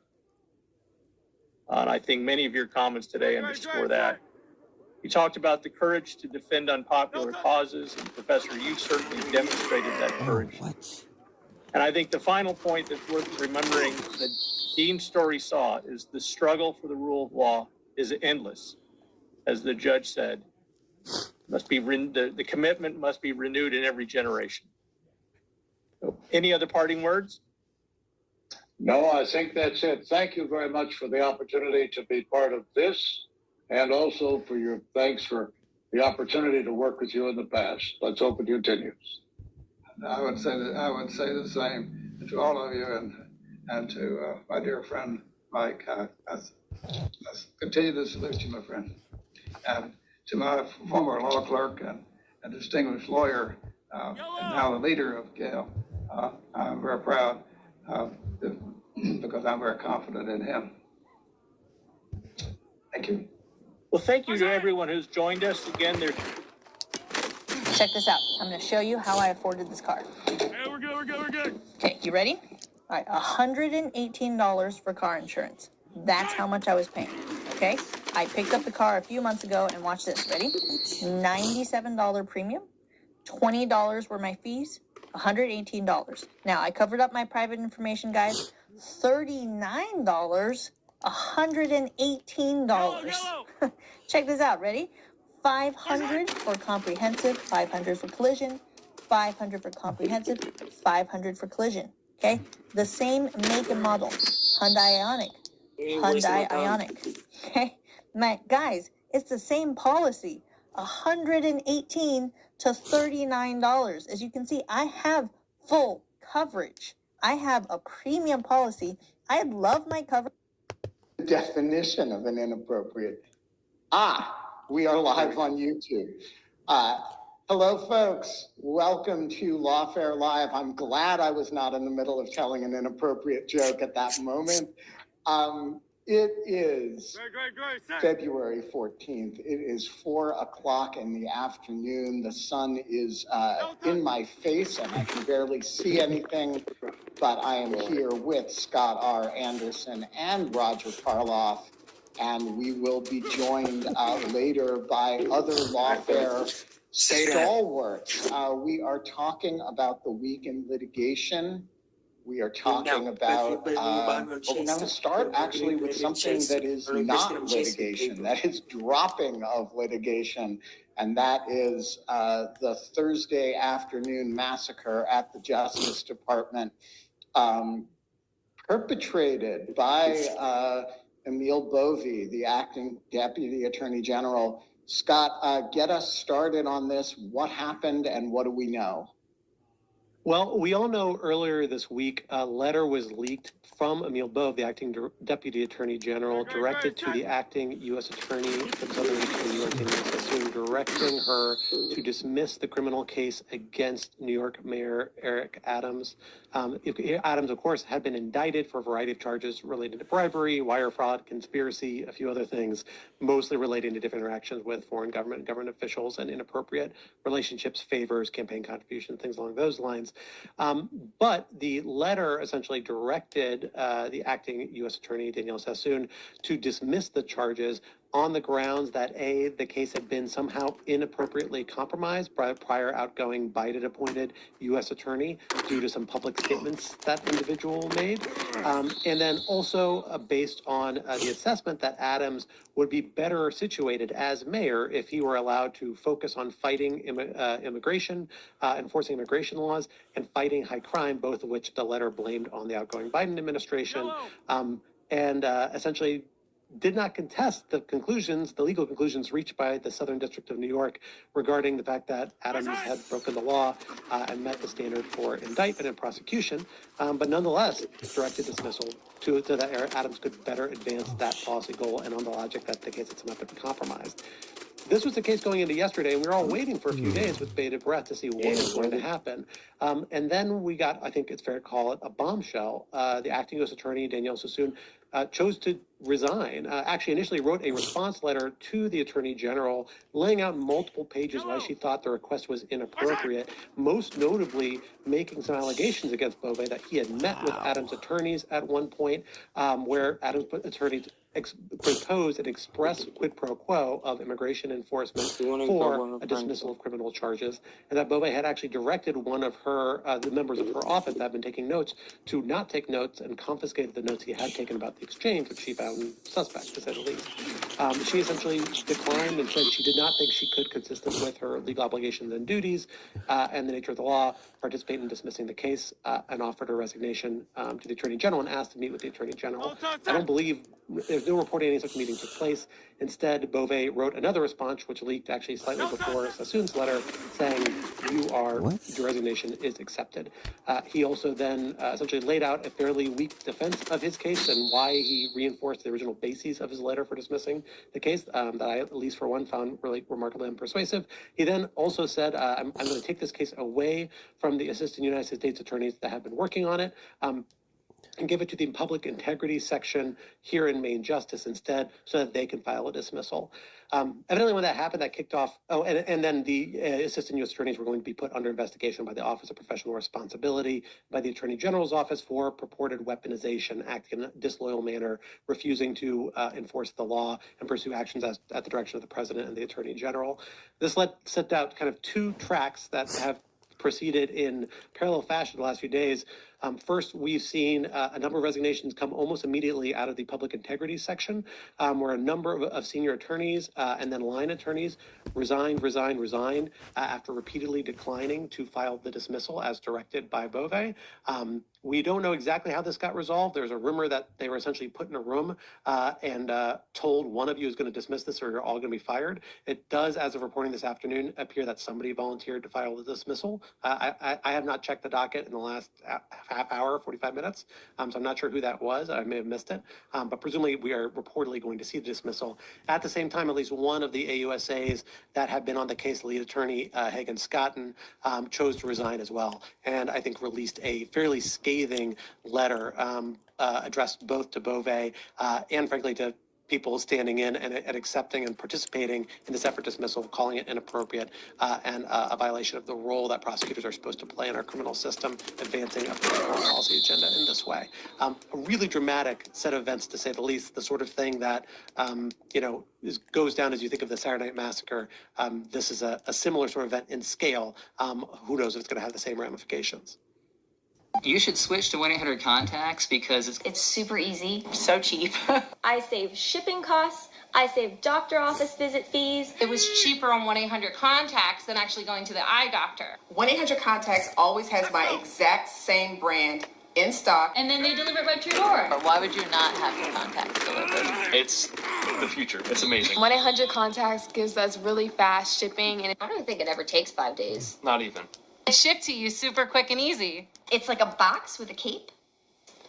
And it's free. I save at least over $200 per visit through 1-800-CONTACTS. My whole family, it's easily in the hundreds. With gas being what it is now, oh my gosh, I can't even begin to imagine how much we're saving. Hundreds and hundreds of dollars. Ugh, I should have done it sooner. 1-800-CONTACTS.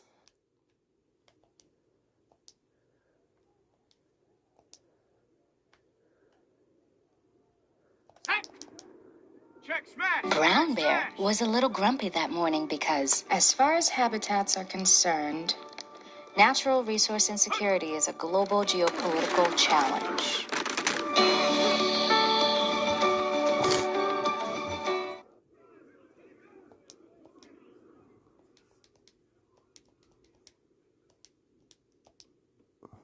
Do we know how many resignations there were either at Maine Justice or at the U.S. Attorney's Office? I have seen 6 listed as a number. I believe that was prior to Scotton's resignation, so we may be up to 7, but I'm not sure. Did that include Scott and Roger? I thought it did, yeah. It might then. Maybe I haven't caught the sequencing of the report. Oh, actually, no, you're right, because he's a part of the team. I don't think he's one of the high-level DOJ people. He was, I think, part of the team. So you're right. That's a 7th, and that might, yeah.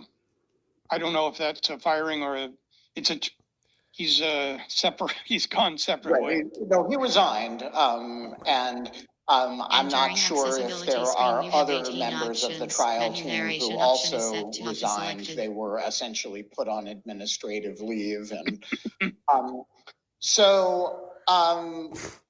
Scott, I just finished writing a column that is probably being edited and posted now, and I think you should ask me about it. Well, Ben, tell us about your column, your sense of this. Obviously, you've watched the Justice Department for a long time, longer than a lot of us, and have a good sense of how the organization operates. Tell us why this has proven to be such an electric action by both the Attorney General and the Acting Deputy Attorney General, why it's triggered such a remarkable response. Right. So the key thing here is to connect this with the destruction of the norms that we've all gotten so used to talking about, how important they are, these norms of political non-interference, right? The first thing that happened here was that the Justice Department fired the special counsel's office people, not because they'd done anything wrong, not because they were bad lawyers, but because they were politically unreliable, because they'd participated in prosecuting Trump. The second thing that happened was that they fired a whole bunch of J6 prosecutors who had become, who they regarded as politically unreliable. And the third thing, of course, is removing FBI agents and threatening to fire a whole lot of others. And so when you do that, you've dismantled this idea, which exists entirely in norm, which is that the White House shouldn't be interfering in the prosecutorial and investigative decisions of the Justice Department, that there's a certain amount of independence there. And the problem is that that norm is the only thing that makes ethical federal prosecution possible. Because without it, there's nothing, a federal prosecutor who said, I'm going to dismiss this case against a politician without prejudice so that I can get his political cooperation on a completely different matter, which is what Emile Bovy is accused of here. That is an outrageously unethical thing to do. And as Hagan Scotton wrote in his letter, that the idea that no AUSA would do that, right? But now we have a system, because we've dismantled these norms, in which the president can reach down literally to the AUSA level and say, hey, the guy you're prosecuting is somebody who I want to do me a political favor, so please drop the case against him. And so this is a perfectly normal political horse trading thing to do, and it's completely unethical for a federal prosecutor to be involved in it. And so it took exactly 3 weeks for the destruction of these norms to put prosecutors in such an unethical position that they couldn't continue in federal employment.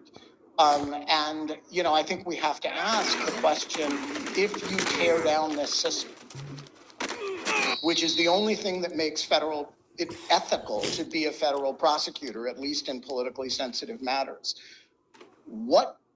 how do you ask people to serve as federal prosecutors? And that's what this story is about. And it's about the fact that the answer to that question is you can't, because there is no space for ethical service, at least if the president cares about your case. And that's why this is such a big deal. Roger, your thoughts? What am I getting wrong?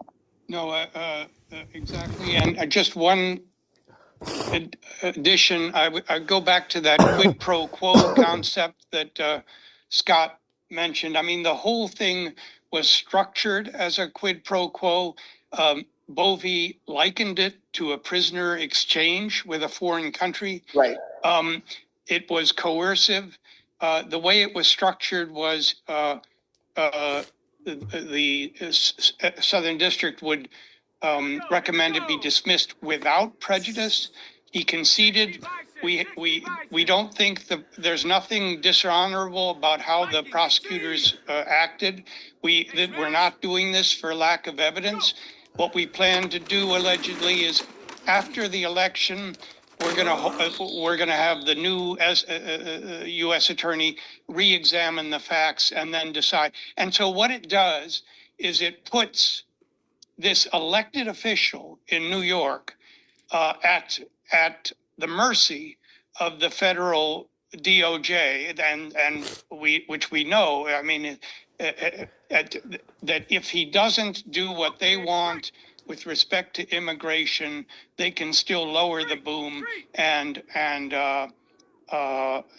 bring this indictment again. So it's extraordinary. It's not a crime, quid pro quo, but it is unethical and coercive, and it has nothing to do with what the criminal justice system is supposed to be used for. Yeah, and the critical thing here is that this is exactly the sort of thing that politicians do all the time. So when politicians make deals, we don't even use a negative term for it, like quid pro quo. We call it horse trading, right? And it is precisely, we expect politicians to do it. I'll vote for your thing if you vote for my thing. That's, we say, Tip O'Neill was really a master at counting to 218, right? These are not vices in politicians, and it's wildly unethical in prosecutors. And that's why you have this tradition of separating the politics function from the prosecutorial function. You destroy that, and you put prosecutors immediately. I mean, it doesn't even take a lot. It took 3 weeks in a position where they are being asked to conduct essentially a sort of extortion against a politician for unrelated political benefits to the administration. Now, query whether Emile Bovy will face a bit of a reckoning for this, assuming that Danielle Sassoon is telling the truth about what he did. But the more important point, I think, is that, excuse me, is that the moment you relax these rules, I don't care if the rules don't exist in the Constitution, if they're a normative matter. The moment you relax them, it becomes very hard to be an ethical federal prosecutor. And that's what we're seeing in this episode. Do either of you have additional thoughts on this subject before we move on to litigation? Just two small consequences from this that are worth bearing in mind. First, on the political side, it's worth flagging. Both of the folks who had the most public resignations about this, that's Danielle Sassoon and Hagen Scott, who both of them I should disclose, I knew when we were students, a decade and a half ago in passing. They both, it's worth noting, have profiles where it's going to be hard for folks who are critical of this to dismiss them as somehow partisan or hostile to the Trump administration. Sassoon is a lifetime Federal Society member, known to be politically conservative. There's a New York Times profile giving a lot of details on this. Scalia clerk, Wilkinson clerk, somebody who cites both of them as in arguing why exactly she couldn't go about doing this. So it's going to be hard to argue that she is somehow, a lapdog of the Biden administration or people opposed to Trump. And Scotton went to length of noting in his letter, I'm not doing this because I'm opposed to the administration. I don't have an inherently critical view of the administration. He says that quite clearly. I'm doing this because it's inappropriate, and I think the president's getting bad legal advice. Scotton, it's also worth noting, in addition to being Robert's clerk, is a combat veteran.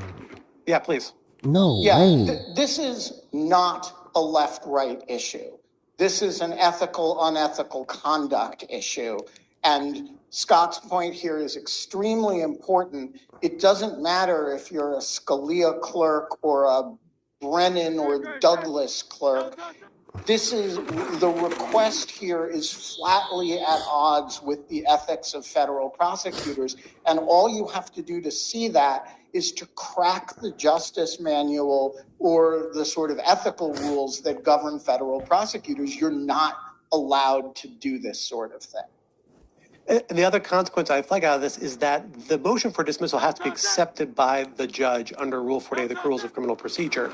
And it does complicate this. I mean, the letter that Sassoon writes basically is a letter about why this does not meet the standards for dismissal for a judge could accept under Rule 48, and says essentially this is improper and I can't remember if she says it expressly, but strongly suggests that this is going to be rejected by the judge. That might well happen. The judge is Dale Ho, a former senior ACLU attorney, like a very well-experienced, well-regarded judge, but somebody who's certainly sensitive to these sorts of issues. And I think that's a possibility here that certainly at least he's going to drag out this process, ask a lot of questions about it. It's going to make this a lot harder to accomplish.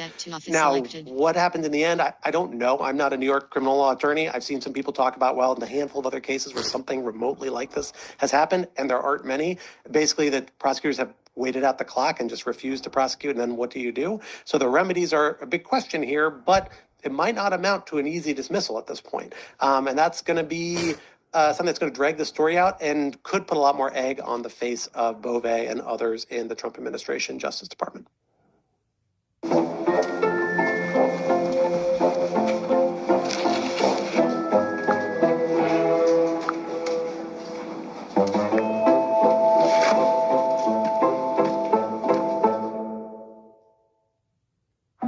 Barber Gus works great, but he doesn't work like Wealthfront. Wealthfront keeps your investments working, optimizing them automatically. If Gus worked like that, he'd always be trimming your hair, always rebalancing your sideburns, always minimizing stray neck hairs. And occasionally, he'd help you save on taxes. Maybe only Wealthfront should work like Wealthfront. Roger, do you have anything else on this before we move on? Oops. I agree. I don't think it's like, I agree with Scott. I don't think the judge is going to approve the dismissal. That doesn't mean it will go forward. It will not go forward, but it will be a black eye. It will be an embarrassment. And it's ongoing. And it's not just Bovee. It's Pam Bondi, because Sassoon wrote her letter to Pam Bondi saying, do you know what happened? You know, can we get a meeting? Here's what happened. She laid it out, 8 pages, single page, spaced. And Pam Bondi said, nope, let's do what Trump wants. And so that tells us something about who we're dealing with. All right. We are joined by Tyler McBrien, who just happens to be our expert on Eric Adams on the merits. He's been following Eric Adams matters since before it was cool. So before we move on, Tyler, big day for Eric Adams, or big week. Sorry, I'll have to defer on this question. I'm not sure. I just stepped in, so I'm not sure where you guys are. We are talking the Thursday afternoon massacre at the Justice Department, which all relates to one of your, super stories, the Eric Adams prosecution. So I was just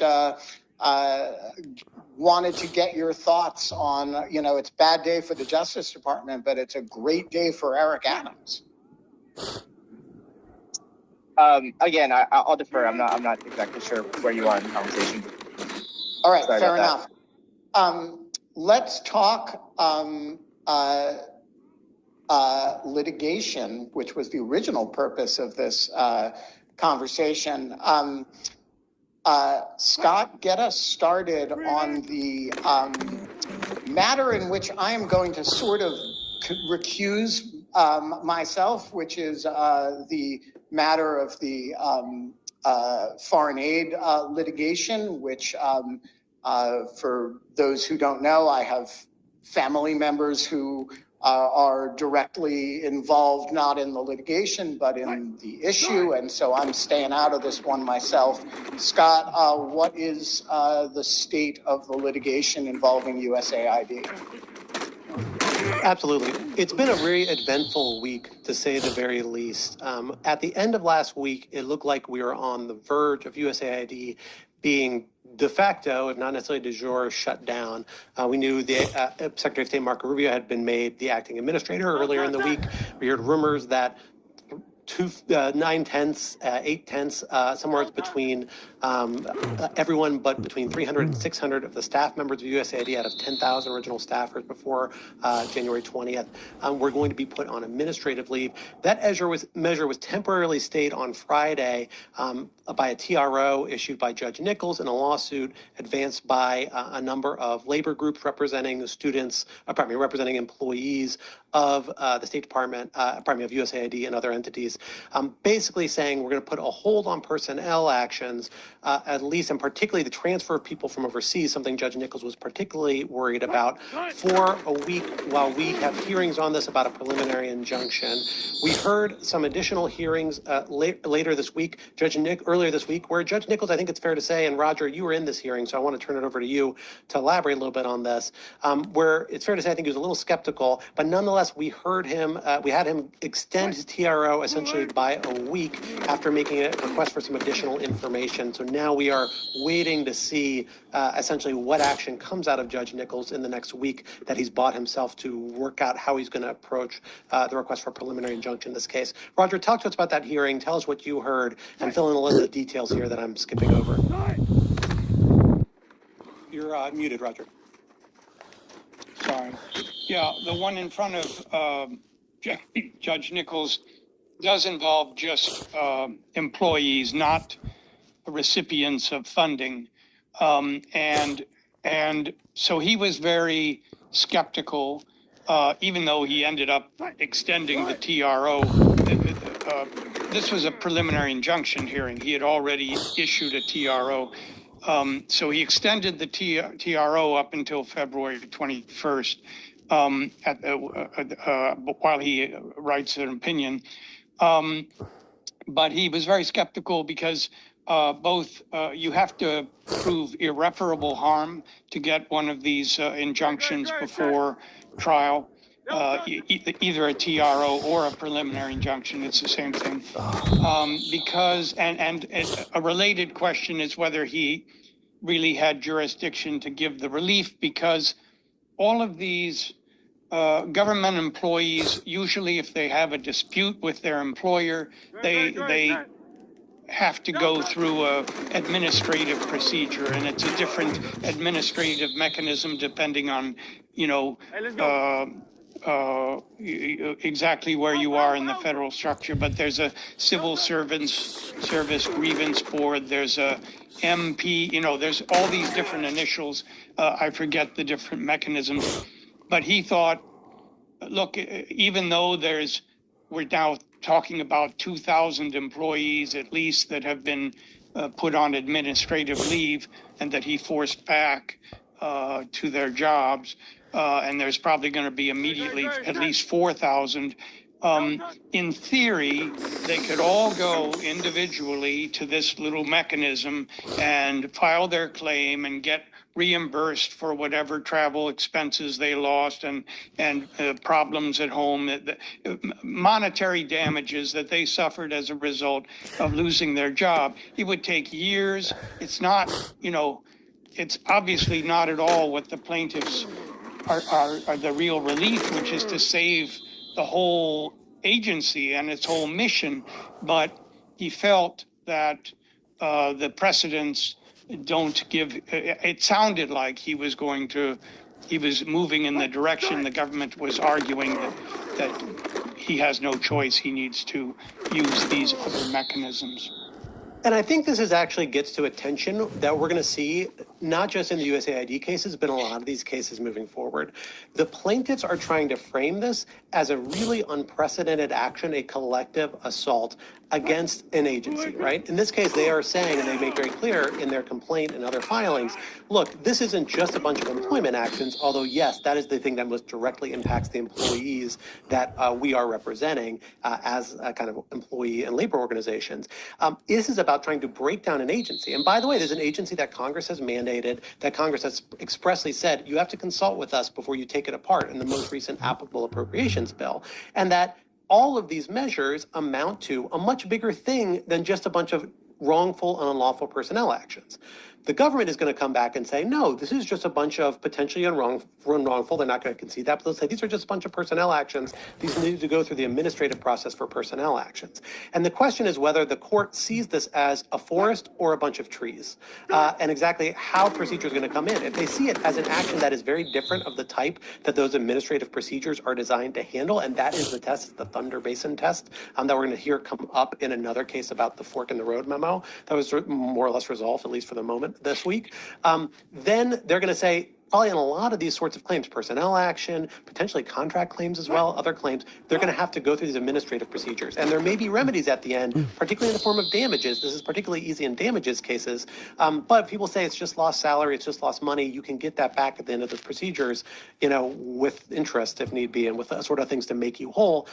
Certain judges at least are going to be inclined to do that because it lets them avoid the trickier constitutional and other questions in the bigger picture. The thing that's helping the plaintiffs on the other picture, ironically, it's Elon Musk and Donald Trump. Because what do they keep doing? Making very public statements saying this is about destroying USAID.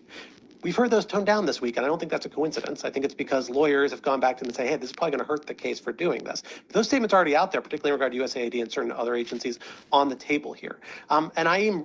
How court judges choose to view this is going to be really integral at this stage, particularly because most of the injunctions we're seeking here are about very concrete impacts on third parties. They don't get as directly at that bigger constitutional, that bigger policy question that really is at the root of all of this. Later actions might, but you might need a different set of plaintiffs. It's going to have to be argued differently. You might need to see additional indictments, like if they actually do try and dismantle parts of USAID institutionally. So far, they've talked a big game about that, but it's mostly about rescinding leases, taking names off of buildings, and doing a lot of smaller steps without taking the bigger whole of saying, as a legal matter, USAID no longer exists. And that's going to be the rub. How far can they push to that line before a judge is willing to say, I know what you're doing. You're doing this much bigger thing. You can no longer hide it as a bunch of trees. This is a forest, and we need to address it that way. All right, so there's another USAID case that produced a different TRO on a different subject. Give us the skinny on that one. So it's worth noting the first case before Judge Nichols, again, was really about primarily dealt with personnel actions. It did try and pull in both the broader question of the funding freeze. They essentially argued, look, the people representing these USAID employees are hurt by these funding freezes reputationally because they have relationships with their clients, with implementing partners. But Judge Nichols did not buy that. His TRO expressly said, I'm going to deny a TRO on the funding freeze. I'm just going to do it for these personnel actions. And that had a lot to do with who the plaintiffs were. Again, these were USAID employees and, groups representing them in the Nichols case, AFSA v. Trump. In these subsequent two cases, which are now being debated together, AIDS Vaccine Advocacy Coalition v. Trump and Global Health Coalition v. State, I think I may have the C wrong in one of those, one is not coalition, but something to that effect. They both argued these are actually representing organizations that are implementing partners of USAID. These are the people who are supposed to be getting the money that has been frozen. So they are much better situated to directly attack the withholding of those funds. And that's what they've done. And that's what they have now gotten this temporary restraining order for into next week until we get some sort of, at this point, kind of indefinitely, until we get some sort of scheduling. So I don't think we actually have the schedule for this case yet. That's a big deal. The TRO now didn't go as far as the plaintiffs wanted. The plaintiffs asked for a complete suspension of all efforts to enforce the executive order, which would essentially mean the ability to go forward with a lot of other agreements and programming that was in place or set to go in place after January 20th. Instead, the TRO basically said everything that was subject to an agreement was in place as of January 19th. You, State Department, USAID, you need to start abiding by those agreements, sticking to those contracts. That really seemed to be what the judge was most focused on. Again, that's not the whole universe of cases in dispute. We know something that's really brought up in these proceedings, USAID and state have been very actively canceling these contracts and agreements at a rapid pace. The one day prior to the hearing on this matter on the 12th, USAID disclosed that they had removed something like 230 agreements and contracts and programs that they had terminated just in the prior 24 to 36 hours, and that was just USAID. It wasn't including programs that State Department managed directly. So they're doing this really quickly, and those are going to be a point of dispute. The court didn't seem willing to enjoin that sort of action temporarily. They were really focused on, well, when you came into office, you had agreements to do these things, and it sounds like you've been ignoring them and not abiding by your contractual obligations. And that's something we're going to enjoin right now. There will still be arguments about the rest of this, particularly in regard to preliminary injunction and then potentially other remedies and damages later. Roger, you got to listen on this hearing. I listened to the first half of it. I think you were there for the whole thing. Tell us more about granularity about the argument. What else we heard in that hearing that I'm missing?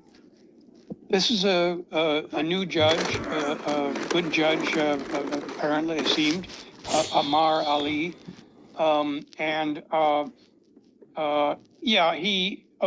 he carved, he gave the plaintiffs most of what they wanted, and they were actually, originally they wanted to enjoin the whole executive order that Trump issued. And that's a bigger deal than trying to enjoin the agency action that implements the executive order. And so he steered clear of that. It's a careful, sort of clever that way. There are these, maybe we should just explain that in almost all of these, the arguments are recurring. The main themes are recurring. The main constitutional argument for these, where an institution is being dismantled, is usually that Congress established the institution and the executive can't dismantle it without Congress's approval. So that's the biggest issue, and which the judges want to avoid because it's a big constitutional issue. What most of these are being decided on is the Administrative Procedure Act. That just says that an agency can't act in an arbitrary and capricious manner. And that's what he was saying here, was that, yeah, you know, you can do a review of all the funding, but how does it follow that in order to do that review, you need to stop all funding in a blanket way and create total chaos and catastrophic conditions overseas, with humanitarian conditions and so on. So this was arbitrary and capricious. Another APA claim is called ultra-virus, meaning you had no statutory authority to do this. And these are the recurring claims, and those are the ones those are sort of the safer claims that he relied on here. All right, let's move on to the next agency, which is the CFPB. Roger, what's going on in CFPB litigation? Well, this is, I think we've had 4 hearings today in different cases. This is the sort of volume we're dealing with. So I believe Amy Berman Jackson had a hearing today at 2 p.m. I was on the road coming back from someplace. So this one seeks a TRO against, to stop the mass firings, the defunding, the across-the-board stop work orders, and it relies on the same arguments I just mentioned: separation of powers, APA, ultra-virus, and arbitrary and capricious. There's also in this case, there's a side issue that maybe Ben or Scott know about, called the Federal Vacancies Reform Act, because there's an issue that that Vogt, excuse me, who has become the head of CFPB, Russ Vogt, is not the person that, according to statute, ought to be assuming that post in an acting capacity. He's not Senate confirmed yet, I don't think. Is that, anyway. Well, I believe he is Senate confirmed, but not for that. Yeah, he's for OPM, but not for OPM, but not for CFPB. Anyway, so I believe she has taken that under advisement. There was a, let me make sure I'm not getting cases mixed up. Well, I think I am. There, in one of these cases, a CFPB CTO, the Chief Technology Officer, former CTO until like February 7th, filed a declaration, and he was saying that he had information that people plan to release enormous amounts of information. No. I believe that was in this case. And it wasn't clear to me, so there was great urgency to stop this from occurring. This is not, so far as I remember, no way. What? Yeah, we're gonna get to Doge cases in a moment. But anyway, that's what I know about this, and I think she took it under advisement. Tyler, have you been following the CFPB cases, and do you have thoughts on them before we move on? No, I haven't been following those. All right. Let's talk Doge litigation, of which there is a lot. Roger, give us a sense of scope and sweep. Yeah, there's a lot of different attacks on Doge. Many of them relate to the Privacy Act, the Doge detailees, broad brushing, go into these agencies and go into their computer systems, and there's a question, and they see ultra sensitive information, and so there's a Privacy Act question.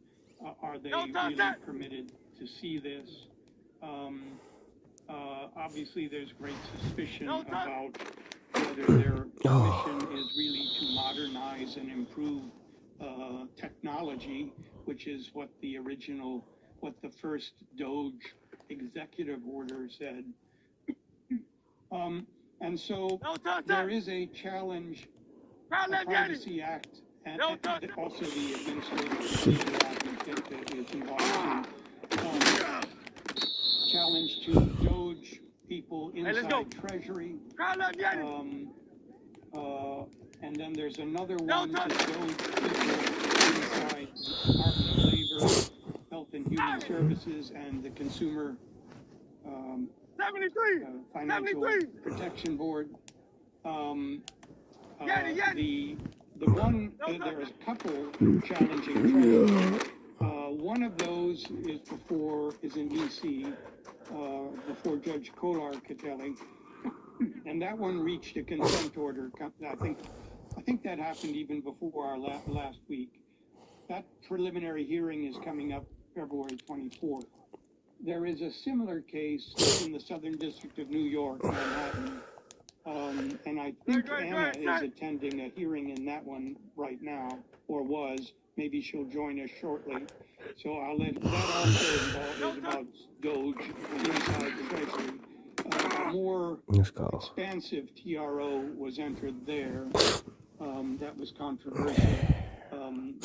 Some Trump people began to claim, and Senator Cotton claimed that it prevented the Secretary of Treasury from seeing from looking inside his computer, the data system.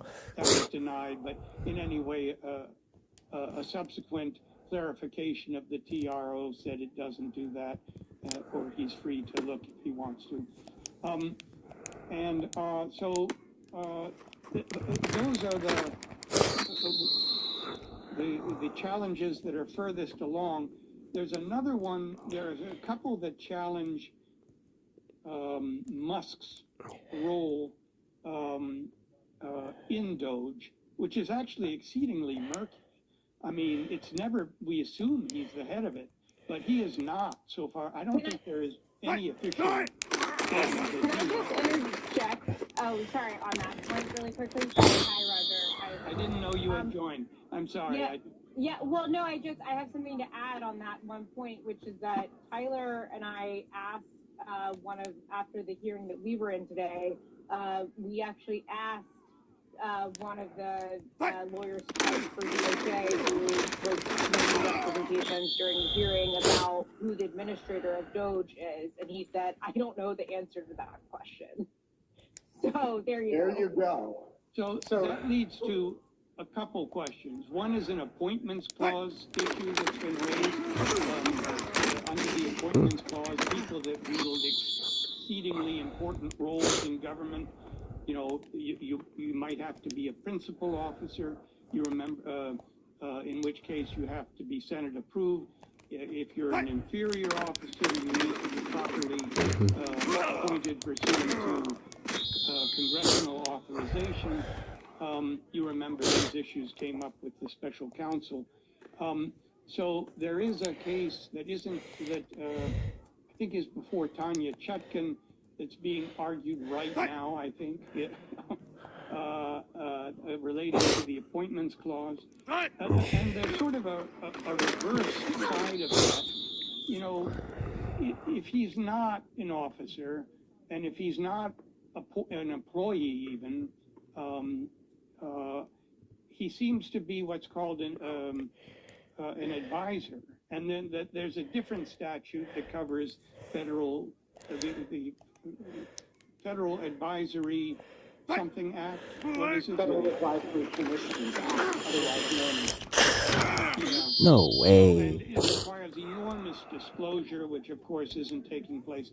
So there's another case that raises FACA issues with respect to but I will let Anna and Tyler talk about the case they just went to.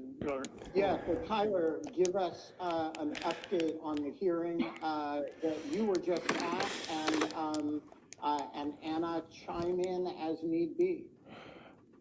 Sure. So as Roger was saying, this was an SDNY. This was about Doge team members access to sensitive treasury information, so payments, personal information, including social security numbers, bank account details of individuals who receive Medicaid, that kind of thing.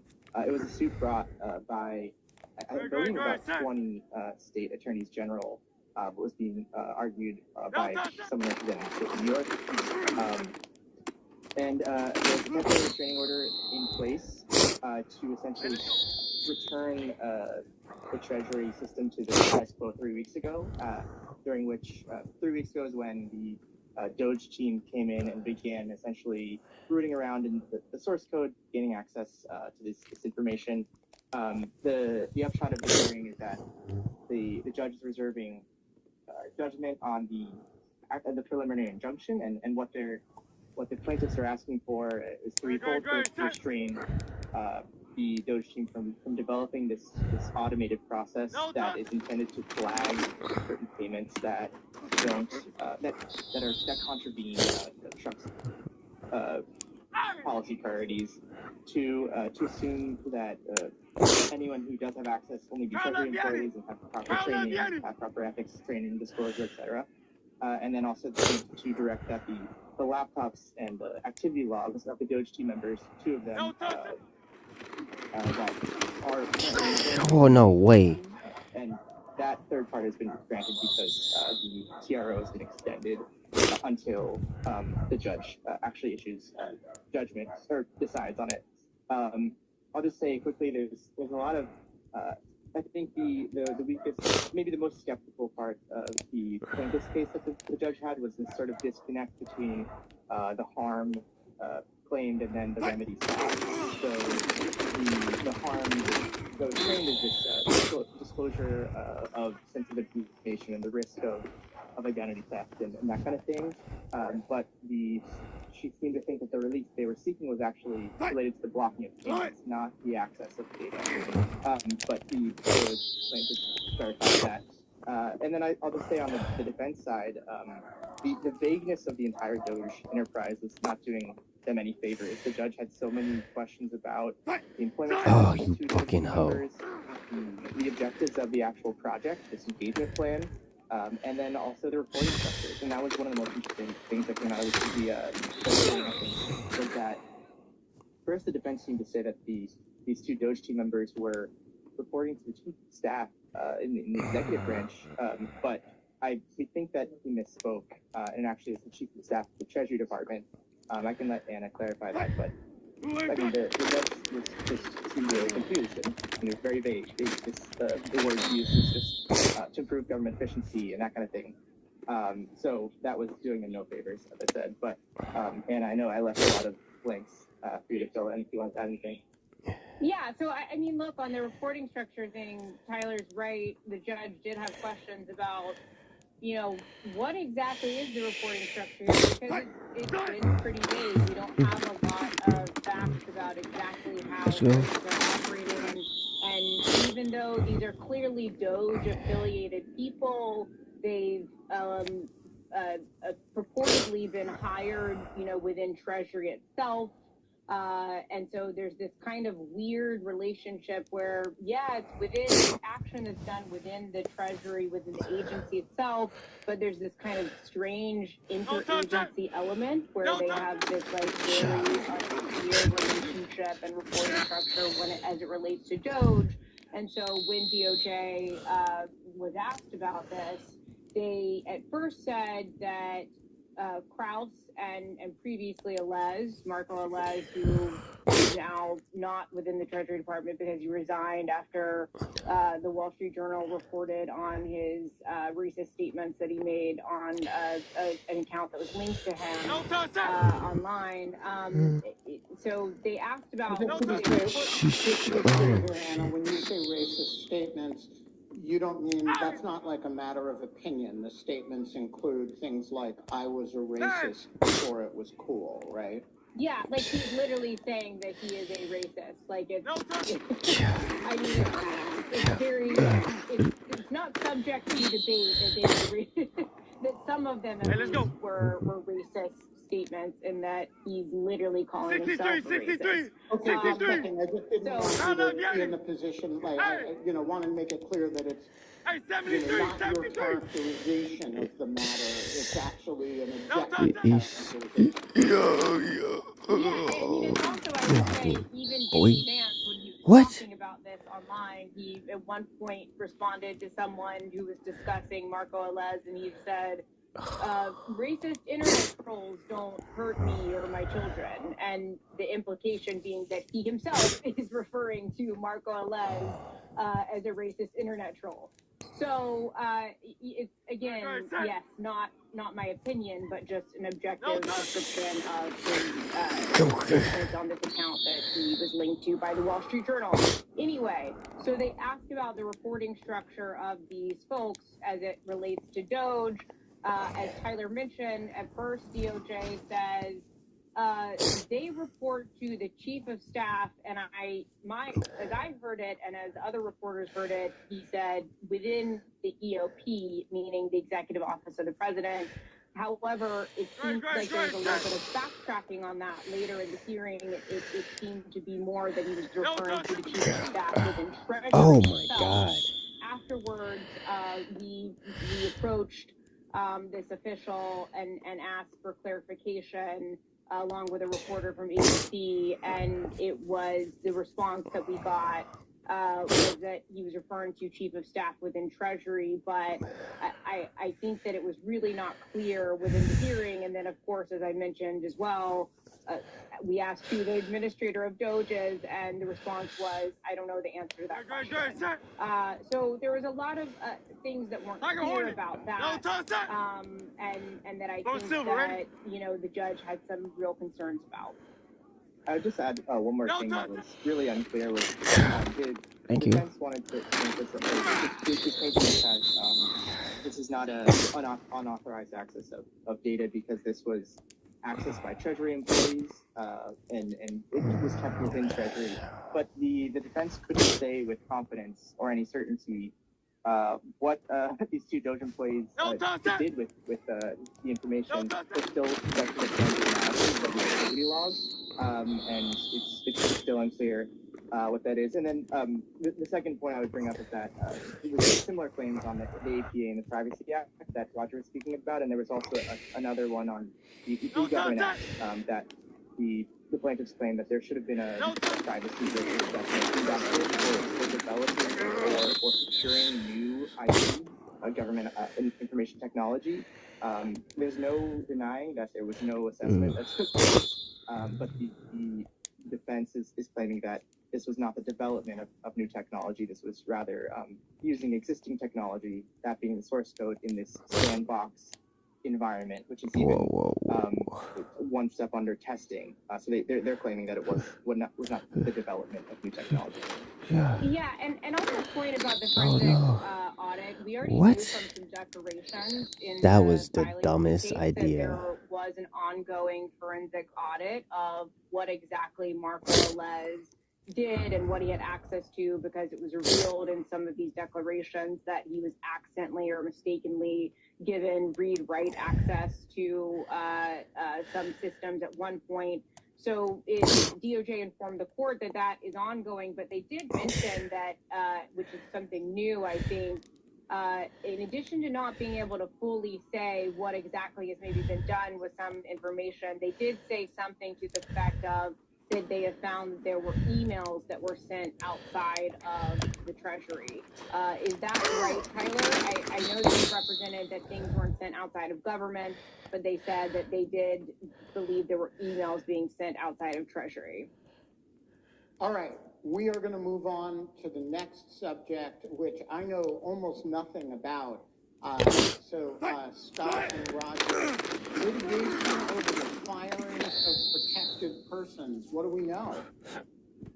So there were kind of two sets of cases here that are both affirmative action this week, one much more than the other.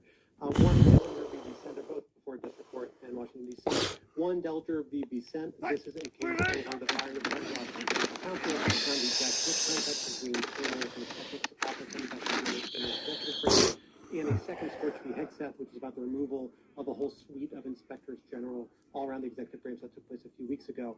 The latter case is at a kind of preliminary phase. There's actually a hearing that got scheduled for 4:30 p.m. while we were, since we have been on this Zoom call. So it's currently ongoing. I don't have any information from that, obviously, because I've been here with you all. But that is a request for TRO that we may see a decision on by the end of the day or over the weekend. We'll wait and see on that. The issues are very similar to what was teed up in Delta v. December. We actually saw a fair amount of argument and substantive debate. Oh no. We saw Judge Jackson, Amy Berman Jackson's before, issue an administrative stay. This is usually a stay that judges do, not without controversy as a legal measure, but nonetheless somewhat not infrequently, and we've seen a few of them already in these cases, saying we're going to hold this matter and hold the status quo for a day or two just to give people a chance to file. And in this case, she actually did it to give the government a chance to file a brief in opposition to the motion for the TRO.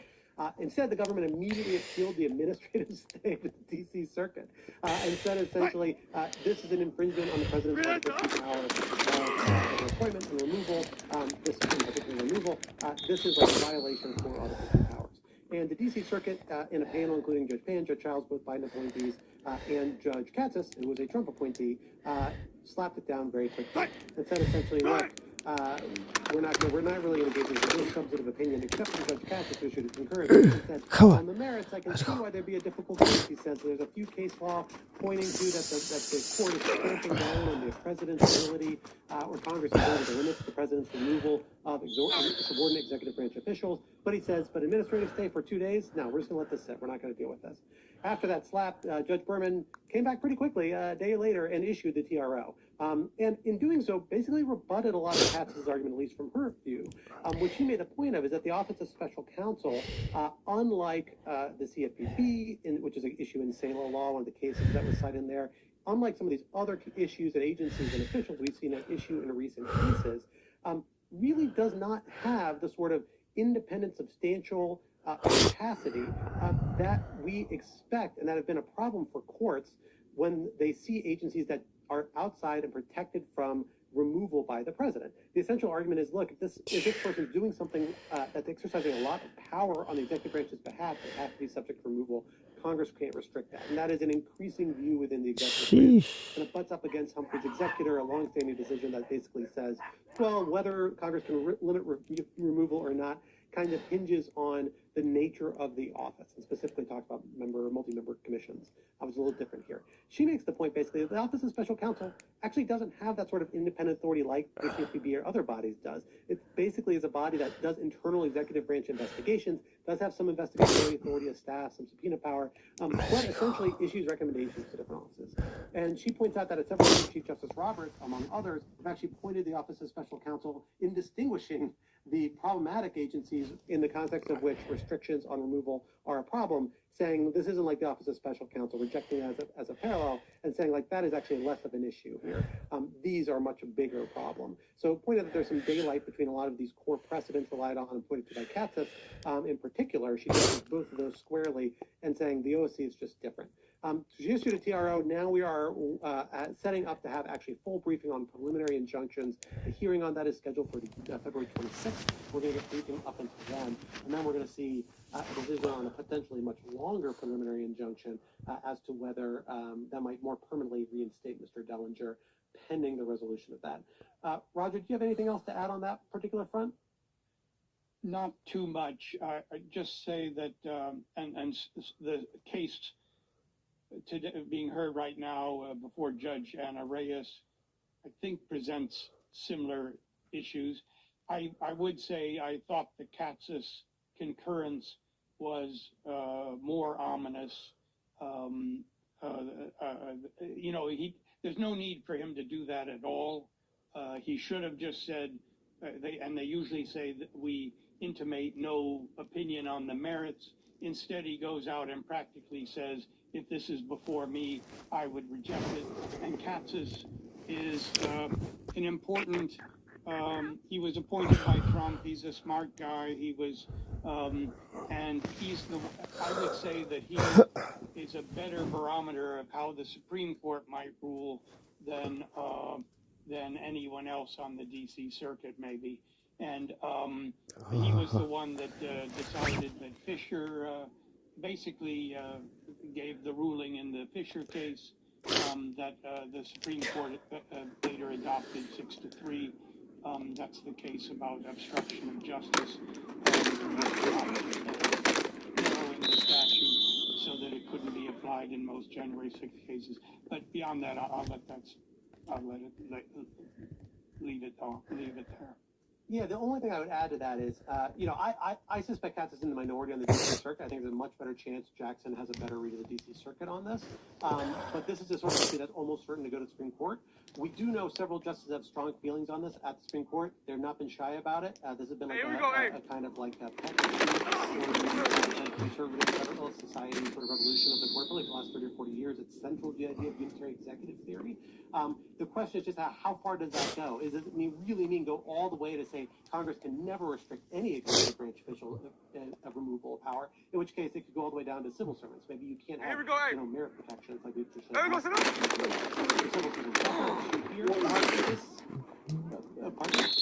It's more than 100 years. More than 100. It's more than 100. More like 150. Since the 1870s. Yeah.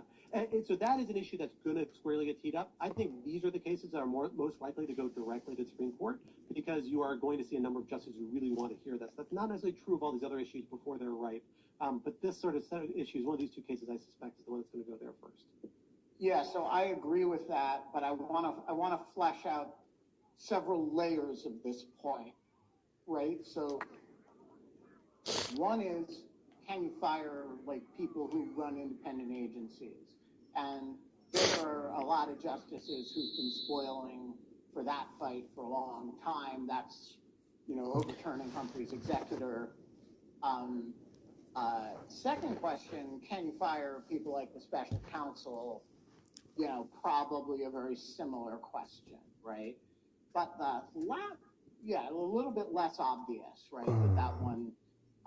But then you get this third quest layer, which is this whole civil service law thing just a big myth that, and the thing, the civil service has never constitutionally existed.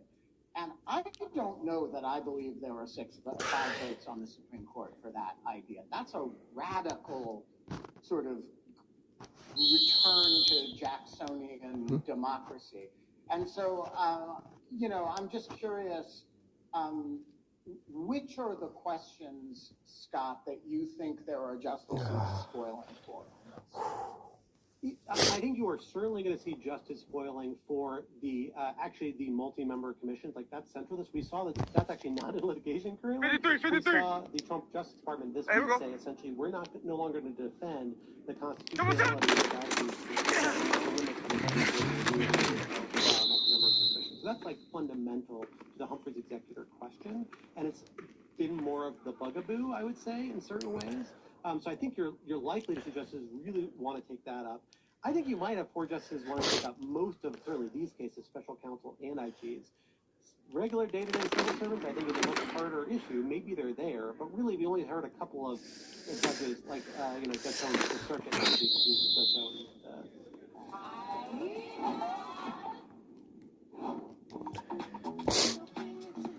However you book, first check Kayak to find great deals and filter out flights you maybe don't want, like ones with layovers. Southern District of New York, we were talking about earlier, very different judge. We may need to revisit the constitutionality of the civil service. That's a pretty minority view, I think. Maybe we'll get there. Maybe the Supreme Court will surprise us again like it did in the immunity decision, but I will be a little surprised by that. I'd be very surprised by that. But I won't rule out the possibility. But I'm not sure there's 5 votes even for these offices. And I think the number of votes you get when you have people like Chief Justice Roberts, Justice Kavanaugh, that while they are very conservative and they believe in a lot of these things, they also have a strong pragmatist streak. And frankly, I think a lot of those justices are going to look at the way things that the Trump administration is going about in certain things, and it's going to make it harder for them to embrace the most full-throated version of these things. Maybe they'll find statutory outs, maybe they'll find other ways to limit it, but if there's a pragmatist bone in your body, you got to be worried about not having inspector generals in the executive branch in a period where you're billionaires with billions of dollars of contracts in there fundamentally changing how you spend government money. I think that makes a lot of people nervous across the political spectrum, including potentially people on the Supreme Court. And I don't think they are as committed ideologues as certain of their colleagues are in the Supreme Court. I could be wrong. I could be disappointed. I have been disappointed before and will be again, I'm sure. But I think even on these, I'm not sure it's a open and shut door the way a lot of people watch these issues think it is, because that is certainly the trajectory of the court's thinking on this. But I'm not sure that trajectory stays as it has in the last 20 years. If you see the pattern of conduct, frankly, we've got now this administration the last 3 days. All right, we got 3 more subjects to cover. We got 25 minutes. Forks, roads. Roger, go. Hey, let's go. Hey, easy, 63, So, King, this one was King, a while ago, Bill King. so I'm hoping I get this right. This was the District of Massachusetts, some unions suing over the fork in the road buyout plan. And I just want to say, this is a notable case because in the entire litigation history of the Trump administration, this is the one thing they've won. Well, they won before Judge Bates in the labor case the first time around. Okay.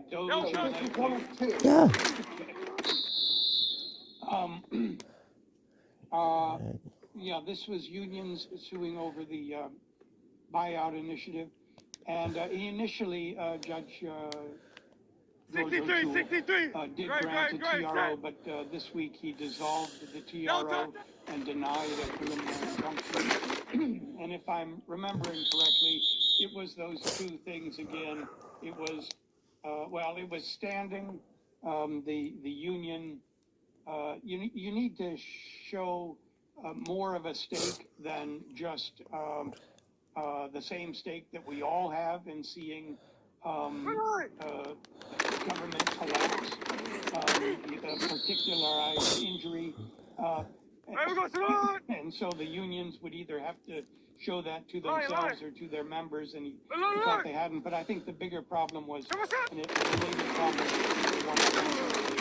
was that basically employees who are wronged, injured, are relegated to these administrative remedies, even though they may not be very practical and won't get any relief for many, many years.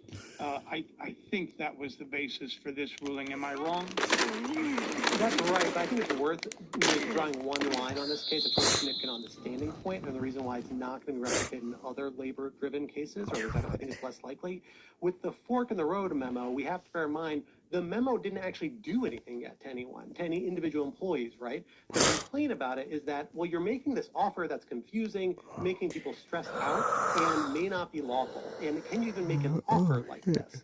The unions were basically arguing, well, we can't argue with any of our employees. Like, they didn't make the argument, but it's harder to argue that they're directly impacted in every way. Very different if, their members are being terminated or suspended indefinitely, right? Which is happening in other contexts now in the other lawsuits.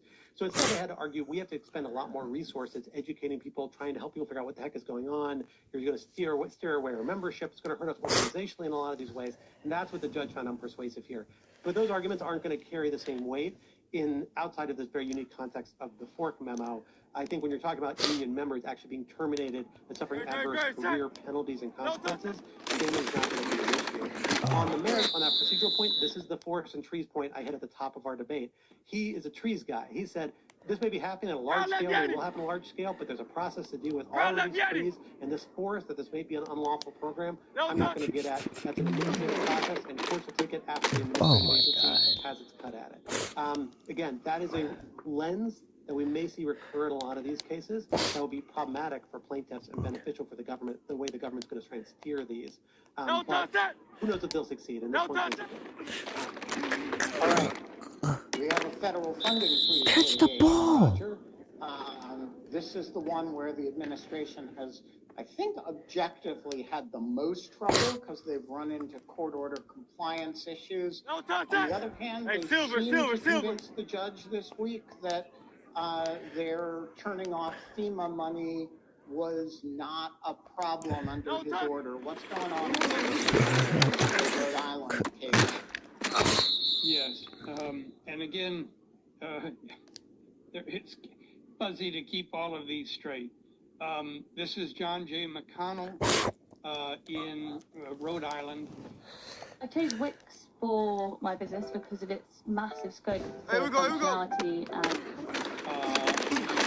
entered the TRO against the blanket freeze on funding. And one of the problems in this case is that I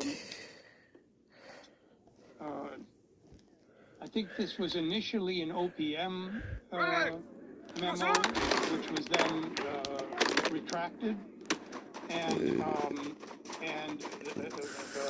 OMB, not OPM. Okay. What's that? Okay. OMB. OMB, and it was then rescinded. But the Trump administration tried to achieve the same thing with other directives, and the judge expanded his TRO to cover that.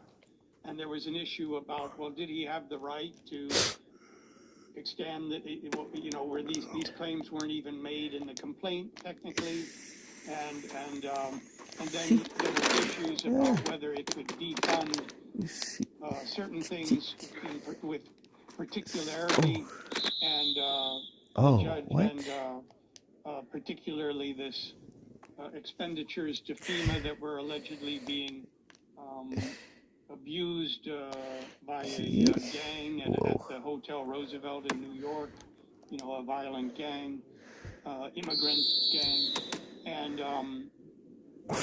the judge said that was never barred by my order.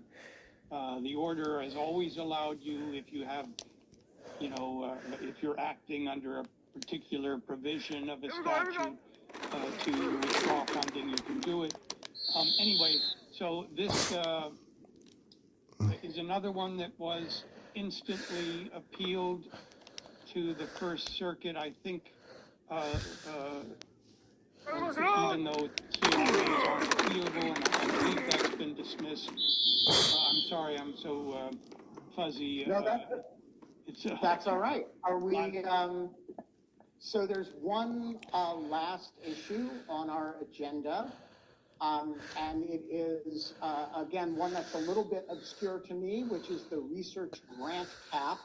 And the question is, what do you know about that litigation? I'm going to pass on that one, except I know there was a TRO entered and by Angel Kelly in the District of Massachusetts, and there's a preliminary injunction hearing on February 21st. But I have not read that. All right. Roger, I think we have done the impossible. We have covered all of our litigation areas intended. Do you have further thoughts before we wrap? Just the Department of Labor case being, I've lost everyone now. Am I alone? The Department of Labor case before Judge Bates, heard some of that, and this was Doge in the Department of Labor, and also CFPB and HHS, and presented some of the same issues as Doge in Treasury.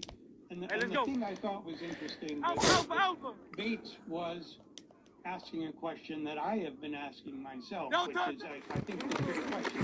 I think that Doge had better lawyers than we thought it would. And, initially we thought they were going to be an outside agency, and the problem was going to be the Federal Advisory Blanks Act. Hey, let's go. But in fact, they situated in USDS, and they renamed it. And the thing is, you could imagine a legitimate, that was the Obama administration, USDS, and you really do want to improve software throughout government. why not have these experts from outside these brilliant coders come in and then detail them to all these different agencies to look in and say, what could we do better? That sounds sensible. And is it really illegal? And yeah, but hang on a second. Hold on. I just want to break it there, because that's not what DOGE is. Well, right? No way. When you have, you know, the White House dispersing special government employees to different agencies, they're not giving orders to the, you know, the people. And this actually gets to the principal officer, subsidiary officer, employee, advisor, appointments clause issue. If you are wielding executive power, we need to understand who you are in relation to the presidency and the executive branch. And fine, if the president wants to have, you know, a committee of commissars that are politically loyal to him, that fan out through the agencies and give, you know, orders to people like, you know, like party apparatchiks, you know, he should go to Congress and have that authorized as if he wants to give them the authority to issue orders. You know, that's a structural change to the way the executive branch is designed. And, you know, there are appointments clause issues related to that. A new year and a new adventure with the perfect Chevy to take you anywhere. With pure power unleashed and future-forward technology. Every path leads to new possibilities. Chevrolet, together let's drive. No way. More boxes, more options. Grainger has over 1,700 box types in stock and ready to help you pack, store, and ship everything. And you can count on Grainger to deliver your boxes fast. Count on Grainger for boxes. Call or text Grainger.com/boxes today.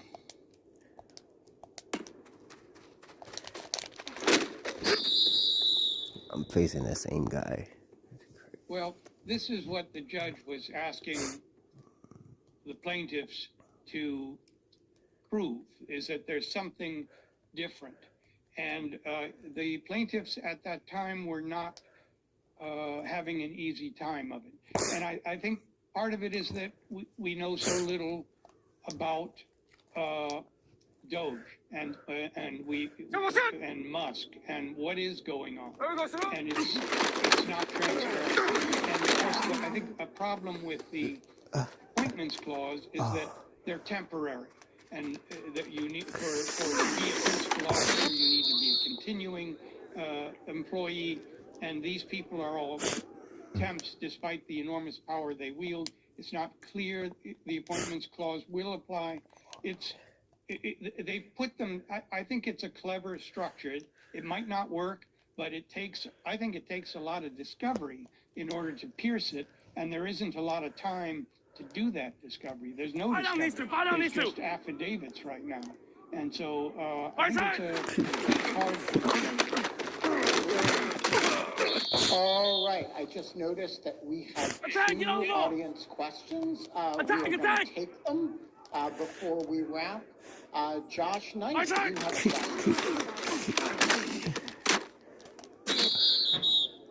But you got to unmute yourself for it.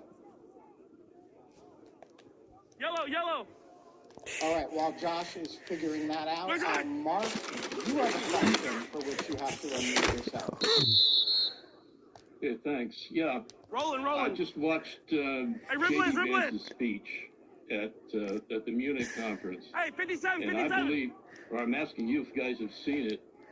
Did he just tell all of our allies at the conference that rogue courts are part of the deep state enemy within for all of the assembled allies? Let's go! So I have not watched 15 yet, and therefore can't answer that question. I have seen some traffic suggesting that, let's just say, the Vice President's speech was not well received at Munich. But I'm actually not in a position to address that question. Roger, are you? All right, we're going to have to leave that one to a different time, Mark. I'm sorry for that. Josh, have you resolved your muting issue? No, apparently not. All right, so I'm going to read Josh's question, which is as follows. Repeating a question that many others more qualified than I are asking, what can courts do if the Trump administration ignores court orders? All right, so this is a subject about which I recorded an entire podcast with Natalie Orpett the other day. I'm not going to recap in detail my answer. I will say, I will, however, recap it in a brief form. So number one, there's two different issues here. There's the issue of what if there is a court order against a third party, let's say Elon Musk, and the court orders him to do something, he defies the court order, and the government doesn't act with alacrity to enforce the court's order. And there, I think people are frankly, I have a lot of confidence in the courts. And, you know, yes, ultimately they can jail people, but they need the marshals to do it. And that's an executive branch function. But realistically, most of the time they use fines and other coercive mechanisms that don't really rely on executive enforcement. And the courts are actually very adept at compelling compliance with court orders, including, by the way, by making it very difficult to win the litigation. If you are in violation of certain orders, you can ultimately default cases. You can do yourself a lot of damage in civil litigation by defying court orders.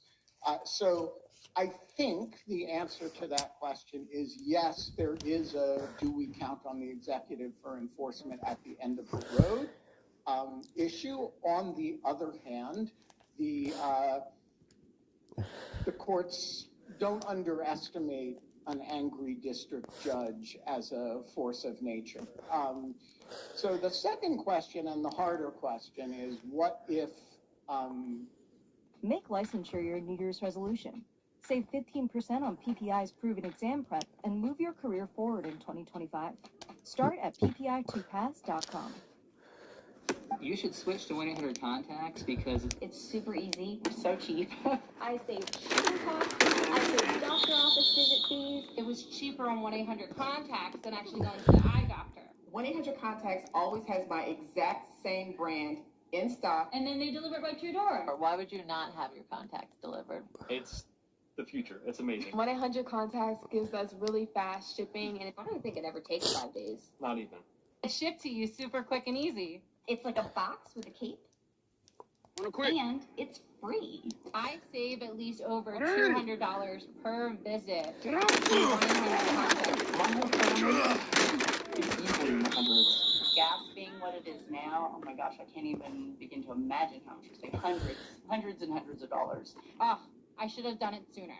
1-800-CONTACTS.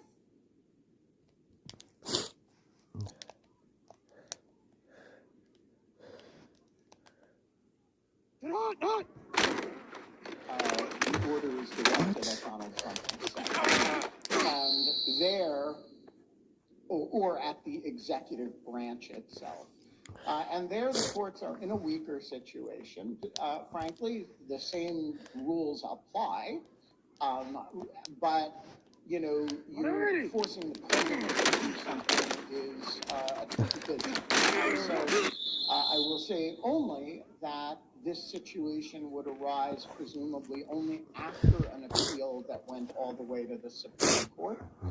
And so you would see the executive in its weakest. But ultimately, the answer to that question is the same as it is with every, you know, showdown between the courts and the president, which is it really does matter which side Congress is on. And so I would say that that set of questions is further down the road than people think it is, but it is lurking there. And, you know, based on the comments of people last weekend, including the vice president, you have to be at least a little bit worried about it. Roger, do you have thoughts on that subject before we close? No, I think that covers it. Okay, then we're going to leave it there. Roger Karloff, the only one of my colleagues who made it through the entire show. You are a great American. This represents the first, and I hope last, Lawfare Live where I have ever received a truckload of flooring delivered in the middle of the show. I apologize for any disruption my need to go outside, move my car, or disrupt may have caused. We're going to be back because the show is not going away, and it's not even intermission time. Whoa, whoa, whoa, just a second there, cowboy. Let me tell you something. 20 high-ticket, full-pay, qualified clients for you in the next 6 months. That is my guarantee. You get sweet. If you don't get that result in that time frame, not only will I give...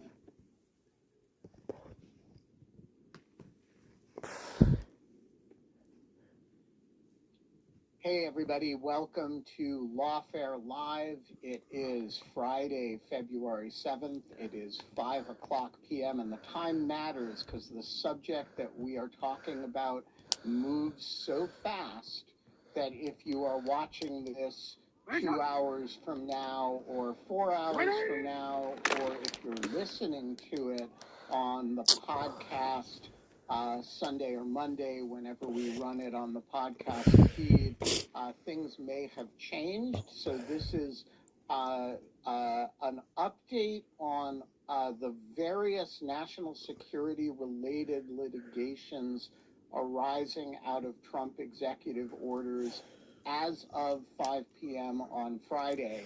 There are literally hearings that are still ongoing that we are monitoring in the background. So things are chaotic, and we are doing our best to keep track of as much of the litigation as we can. Just a note to people who think of Lawfare as a general subject government law website. We are not that. There's a lot that is important that we don't cover. For example, if it doesn't have to do with national security or security more broadly, we're going to stay away from that stuff. So if you think something's important and we're not covering it, it may be just not because we have a different judgment about what's important than you do. It may be because we are, it's just outside our issue area. There's enough going on inside our issue area to keep us busy right now. I am here with Lawfare senior editors Roger Parloff, Quinta Jurecic, and we will shortly be joined by No Anna way. Bauer, who is currently monitoring the hearing. Quinta, get us started. I'm going to ask you the hardest question I've ever asked anybody on a Lawfare Live, which is give us a sort of high-level overview of the litigation to date of concerning Trump executive orders. Students with ADHD save 10 hours studying with this Chrome extension. But no, by all means, go ahead, skip the ad, save a few seconds. I have to do a lot of reading for my job, you know, emails, reports, write-ups, but sometimes reading can get really, really tiring. To stay focused... So I will say I have never truly understood before now what people mean when they say my head is spinning. My head is spinning. Drinking from a fire hose? Yeah. No, I mean, I actually feel... Use your metaphor, your Yeah. cliche of being overwhelmed. I actually feel like slightly dizzy and disoriented because of how much is happening right now. And so I'm going to apologize if I leave anything off. But we, Lawfare, so we have an amazing tracker of legal challenges to Trump executive actions that is maintained by the wonderful Anna Hickey, who is running this fine Zoom this afternoon. And according to her tracker, it looks like we have, so there are multiple cases on birthright citizenship. There were 2 preliminary injunctions so far. I've honestly lost track of whether there are other temporary restraining orders, but there are 2 preliminary injunctions. One of those injunctions has now actually been appealed up to the 9th Circuit. There is a vast range of litigation on Elon Musk's Doge project, including a hearing that is going on right now, which is the hearing that Anna Bauer is listening to. Apologies for that. On suing to attempt to prevent Musk's team from accessing material at the Department of Labor. There's another one at the Department of Treasury, which resulted in, I actually can't recall if it was a TRO or a consent agreement. A consent order. Thank you, Roger. Just for those who are neophytes, a consent order is the parties agree. So in this case, the government and the plaintiffs agree that the judge issues an order that has certain terms. So in this case, it is a government agreement not to do certain things while the case is being litigated. Come back! Exactly. And so, as we, I think, will discuss, the U.S. District Court for the District of Columbia has been leaning very heavily on those recently. I don't know if that's a recent practice or what, but boy, are we seeing a lot of them. So there is a consent order that blocks access, except for 2 members of Musk's team, to internal Treasury data for people outside the Treasury Department.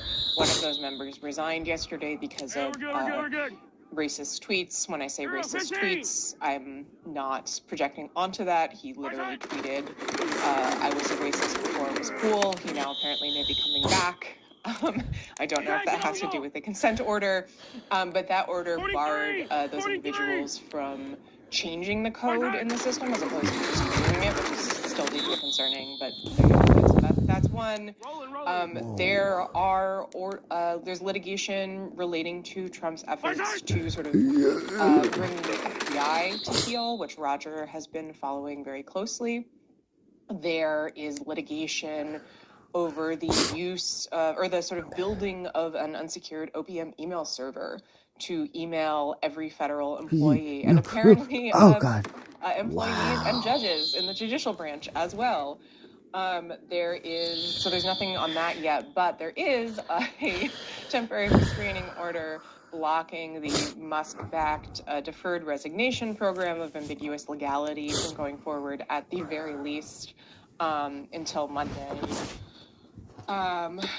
What else am I missing? There is litigation filed, I think going both directions, filed from states and against the state of Illinois from the federal government over sanctuary jurisdictions and the ability of the federal government to enforce compliance with immigration enforcement actions. There is litigation attempting to block the new efforts to implement Schedule F, the effort to sort of shift an enormous amount of federal employees to at-will employment and remove their protected status as civil servants. There is litigation about the federal funding freeze, which now seems so very long ago. But there, I believe, are 2 temporary restraining orders now.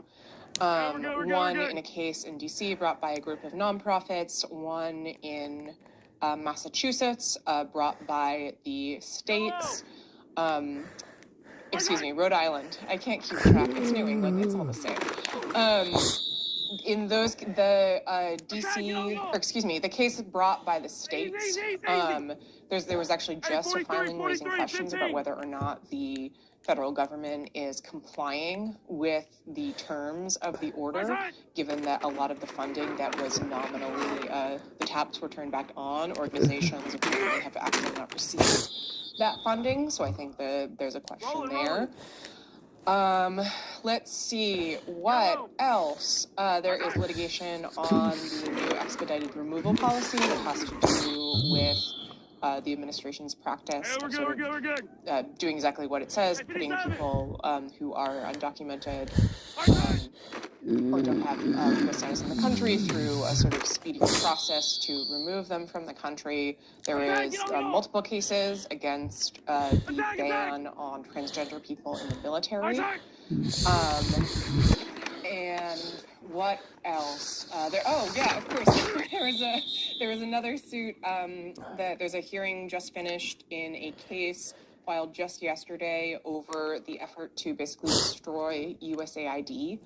Our amazing intern, Caroline Cornett, have attended that hearing. She can't be here now, but she took notes, and so I'm relying 100% on her wonderful work when I say that it now seems that Judge Carl Nichols in D.C. is going to issue a temporary restraining order that blocks, to some extent, in some way, the placing of thousands of those employees on administrative leave. I think it also blocks them.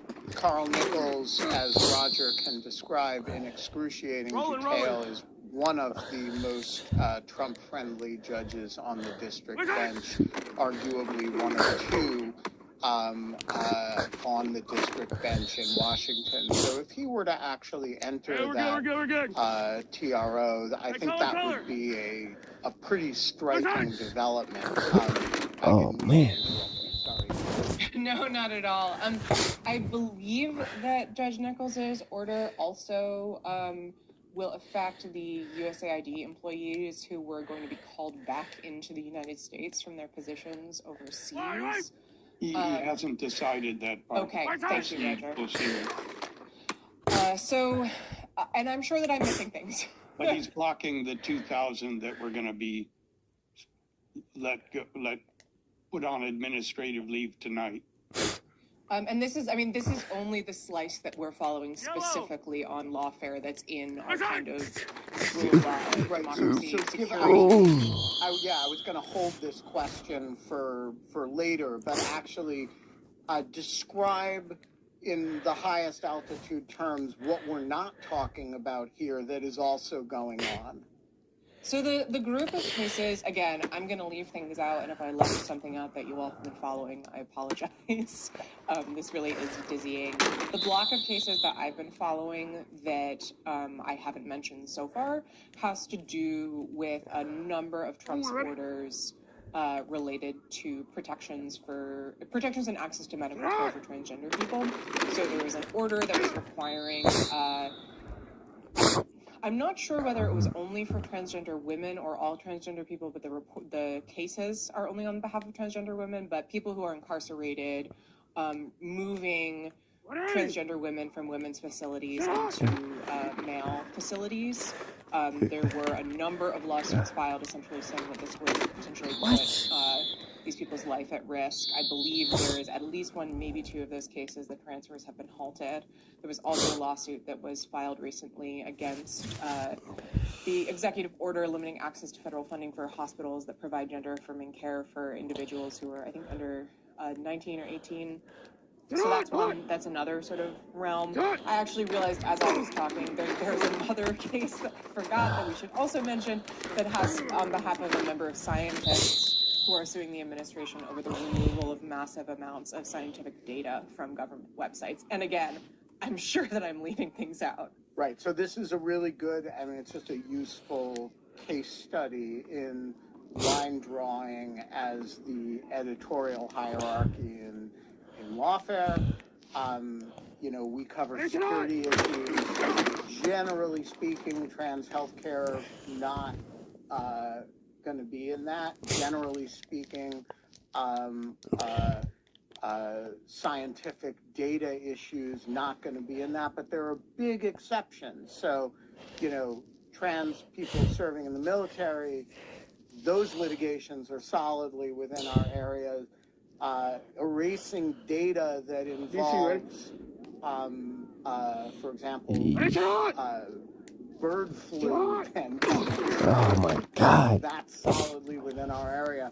So we're trying to be very thoughtful about where we have value to add and where our expertise is useful and where others need to take the lead in all of these areas, like you know, as Hannah Arendt said about the Eichmann case, these are cases that explode legal systems. And, you know, we're dealing with a lot of complicated, we've never answered questions like this before.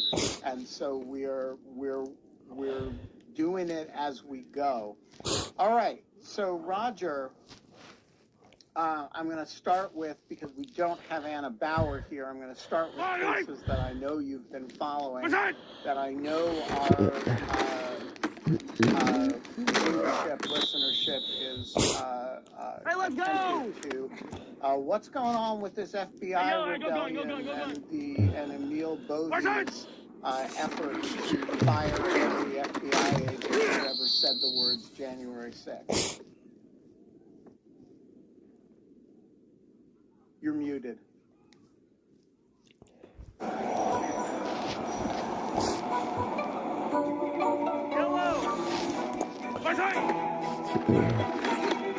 no way. Finding where you fit. LinkedIn knows how. At what point does a salad become a salad? Is it when you add fried chicken? Wontons?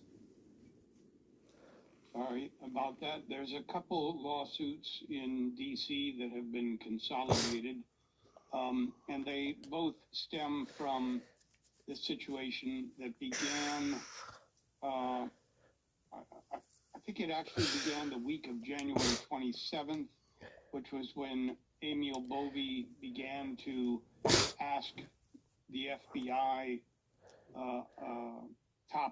the leadership, to give him the names of, this is how Bovey tells it, the names of the core team of FBI career people who handled the January 6th investigations. The acting director, Brian Driscoll, who seems to be a very brave man, pushed back. And we don't have his version of what happened, but he did not provide that information. Whatever he did, Bovey deemed it insubordination. On January 31st, he issued a directive to get around Driscoll and to go and to order all of the agents to answer a survey. And either the agents themselves or their superiors in the head office can do this, describing their role. And then there was more pushback and back and forth.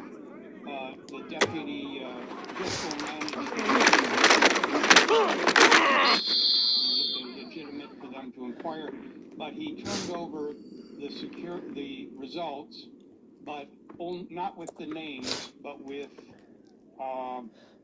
the unique employer IDs, and then I guess ready, break. Or yesterday maybe. Here we go. Roll. Anyway, Hot. These two suits. One is for 9 agents, and it wants to be a class action for all 6,000 FBI. The other one is for 7 agents and the FBI Agents Association, which represents 12,000 of the 13,000 special agents. Hey, check that. Ready. People don't want to be fired, illegally terminated. But I think it's, and they mention, they discuss that in their complaints, but I think it's too early. Nobody has been. And so at this point, what they're asking Shut for... it! Ready!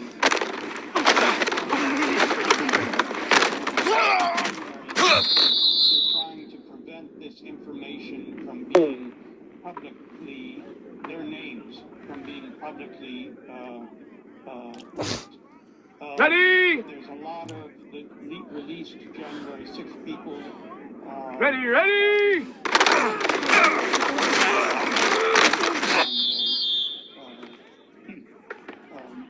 Some, legal retaliation like prosecution, but there's a lot of fear of vigilantism. There was an indictment some time back of one of the January 6th people for conspiring to murder the FBI agents who... Here we go, set!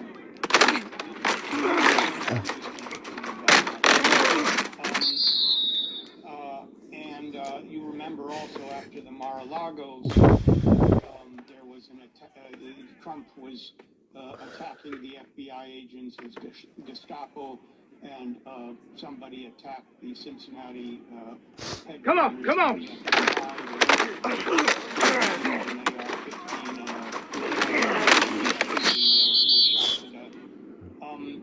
So there is a real fear about their names getting out there. And so we had a hearing yesterday in front of Gia Cobb. Let's go now! It took a long time because the Justice Department lawyer kept having to check with superiors. He couldn't. What she was trying to work out was. Quinta said it takes the place of a TRO.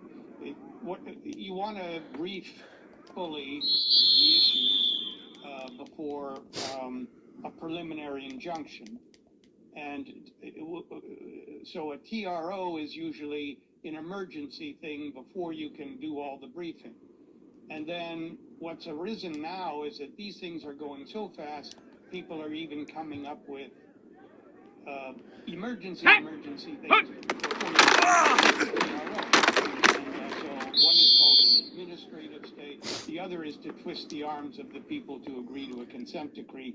And here the consent decree was going to be that the government would not release these names. Okay, ready? The interesting thing was that the DOJ, or I think he was actually an AUSA. He was happy to talk for the DOJ, but he didn't feel he had authority to talk for the government because how would he get authority there? And of course, Ready? Set go! Nobody knows where the Musk people have gotten into. And, he doesn't want to go on the record and say, no, it won't be, the government won't release these names. And then some 25-year-old, Musk guy gets it to Musk, and Musk puts it on Twitter. So that was a hang-up, but eventually this morning they agreed to that language. And so we do have a consent decree, and that will tide us over. They'll begin the briefing, and then we'll get full briefing. And March 27th, I think, is set for the hearing.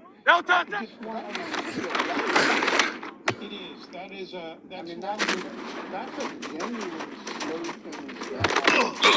It's at a reasonable pace kind of thing, no? It is, but I think, was it today? I think it's today. Jim Sciutto of CNN just tweeted, breaking, Trump says he plans to quickly, quote, quickly and very surgically, unquote, fire some FBI agents involved in January 6th. So, I don't know if is the idea that you don't name them and therefore it doesn't violate the consent decree? You can fire whoever you want? I don't know. And also during this back and forth about, would he sign this consent decree or not, he also said, I don't think the judge has the power. Let's go! The Attorney General telling the president anything he wants to tell him. So there's another thing there. So I don't know if it will really last till it is longer than most of these judges, like in the Here we go. Case involving the Treasury. There was a consent order, but we're going to have go.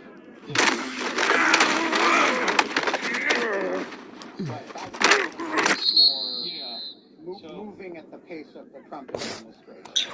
Yeah. So Anna, who has just joined us, let's actually take Roger's cue there and talk about that Doge litigation in front of concerning the Treasury Department, which I believe you followed that hearing and have just written something about it. I think I followed that one. Oh, sorry. This is chaotic stuff. So if you want to intersperse her, she must have been up hearing something interesting and No. Let's ready? Sorry guys, I was just saying I have the volume turned so that I can listen to the hearing that's ongoing about. So I'll wave when we need you, okay? Okay, please wave. All right. So Roger, tell us about that litigation, which also has a TRO, but in a much shorter time frame. Yeah, this one is before Judge Kolar-Catelli, also in the District of Columbia. You remember before Secretary Bessent, the Treasury Secretary, was sworn in. He was sworn in the 28th. Doge was already trying to get into its computers, and their highest career official named David Lebrick was blocking access. And Great, Bessent was sworn in. No touch. Was placed on leave, and then suddenly retired. People did get in, and Tiger Swamp. And so this seeks No touch. an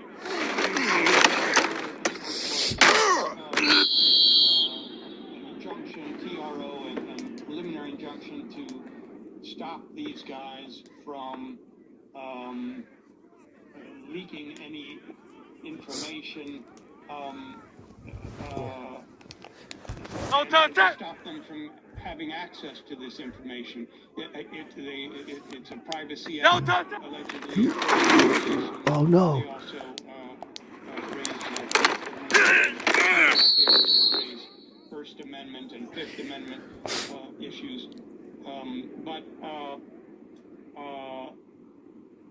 And it was here again, the judge wanted a consent order and eventually got it. And they wanted. Get it!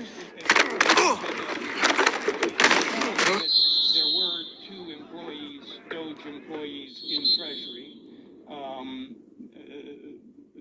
Judge Kolar-Catelli was asking the DOJ to On the ready. this stuff, and the DOJ is calling them special Ready.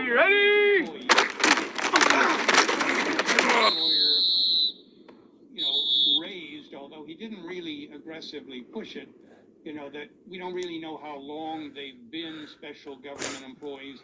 We don't know what that means. I don't think people have seen any official paperwork showing. Here we go. Shot. Is this like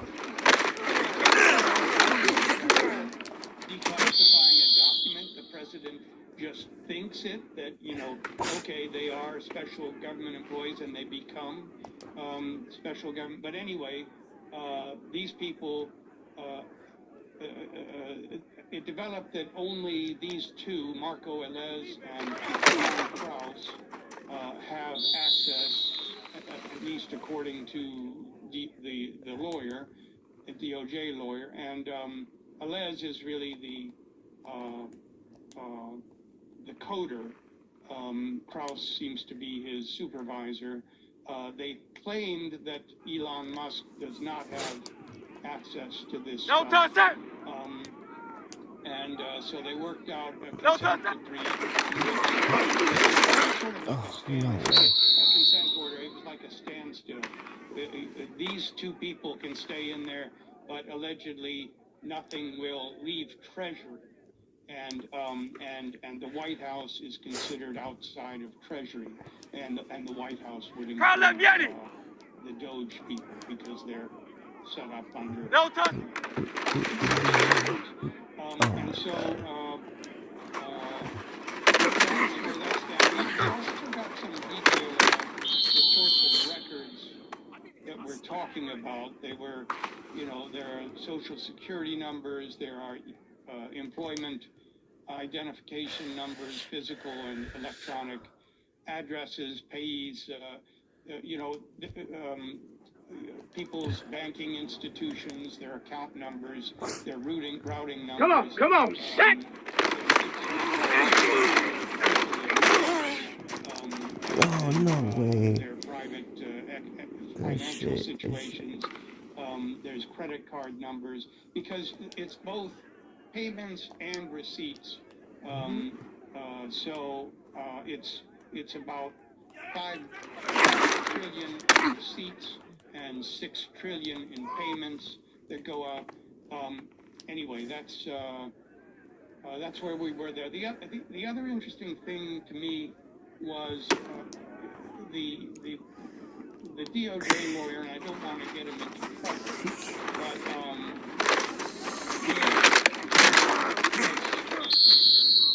hedging, as any good career person would, for the same reason that I mentioned in the FBI case, because he kept saying, as far as we know, nothing has left Treasury, to the best of our knowledge. Not that I'm aware of. I'm not aware of any plan in which Alez would share info with Doge Alpha! In the executive No office. You could see that it's chaos, and they are straight shooters. But as you go up the hierarchy, at some point you can no longer guarantee that you're dealing with straight shooters. Ben, can I jump in and just make one point on what Roger was saying? I think that sort of question of what exactly the Justice Department lawyers are willing to say in front of a judge is really, really important. Great, set! Courts are not the No touch! solution to everything. Court hearings can be really valuable right now when everyone is trying to figure out, to put it bluntly, what the hell is going on. Because, Trump can say anything, Musk can tweet anything, but a Justice Department lawyer who cares about their bar license is not going to go in there and say something that isn't true without people checking in. And so I think it's really telling, for example, that this attorney was not willing in his language. Wait, Anna, keep yourself muted when you're not talking. Wait, sorry. Sorry, I'm dealing with so many. Yeah, it's okay. Just one. Keep going. Okay. One Great, set! clarification. When I mentioned Marco Elez, that's the guy that No touch! last night was apparently parted ways with the Treasury, with Doge, after these racist Twitter things were found, but apparently is likely to come back. No touch!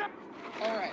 So, Anna, you just wrote up a really interesting example of the hesitancy of Justice Department lawyers in the case that Mr. Humphreys to No touch it! clear commitments. Can you tell us a little bit about that? Look, it's very common for attorneys to use qualifying language, things like "as I understand it," or "as I know it," or "I believe," or "our understanding," those kinds of things. You know, you have a professional responsibility not to mislead the court, and you have a duty of candor. So it's very common to hear those things. It's sometimes a habit.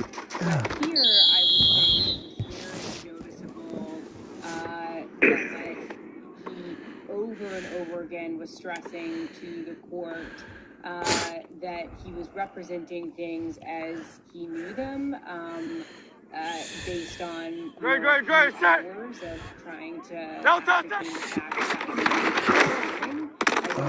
No way. Yes. Hey, let's go. Hey, 73, 73. No touch.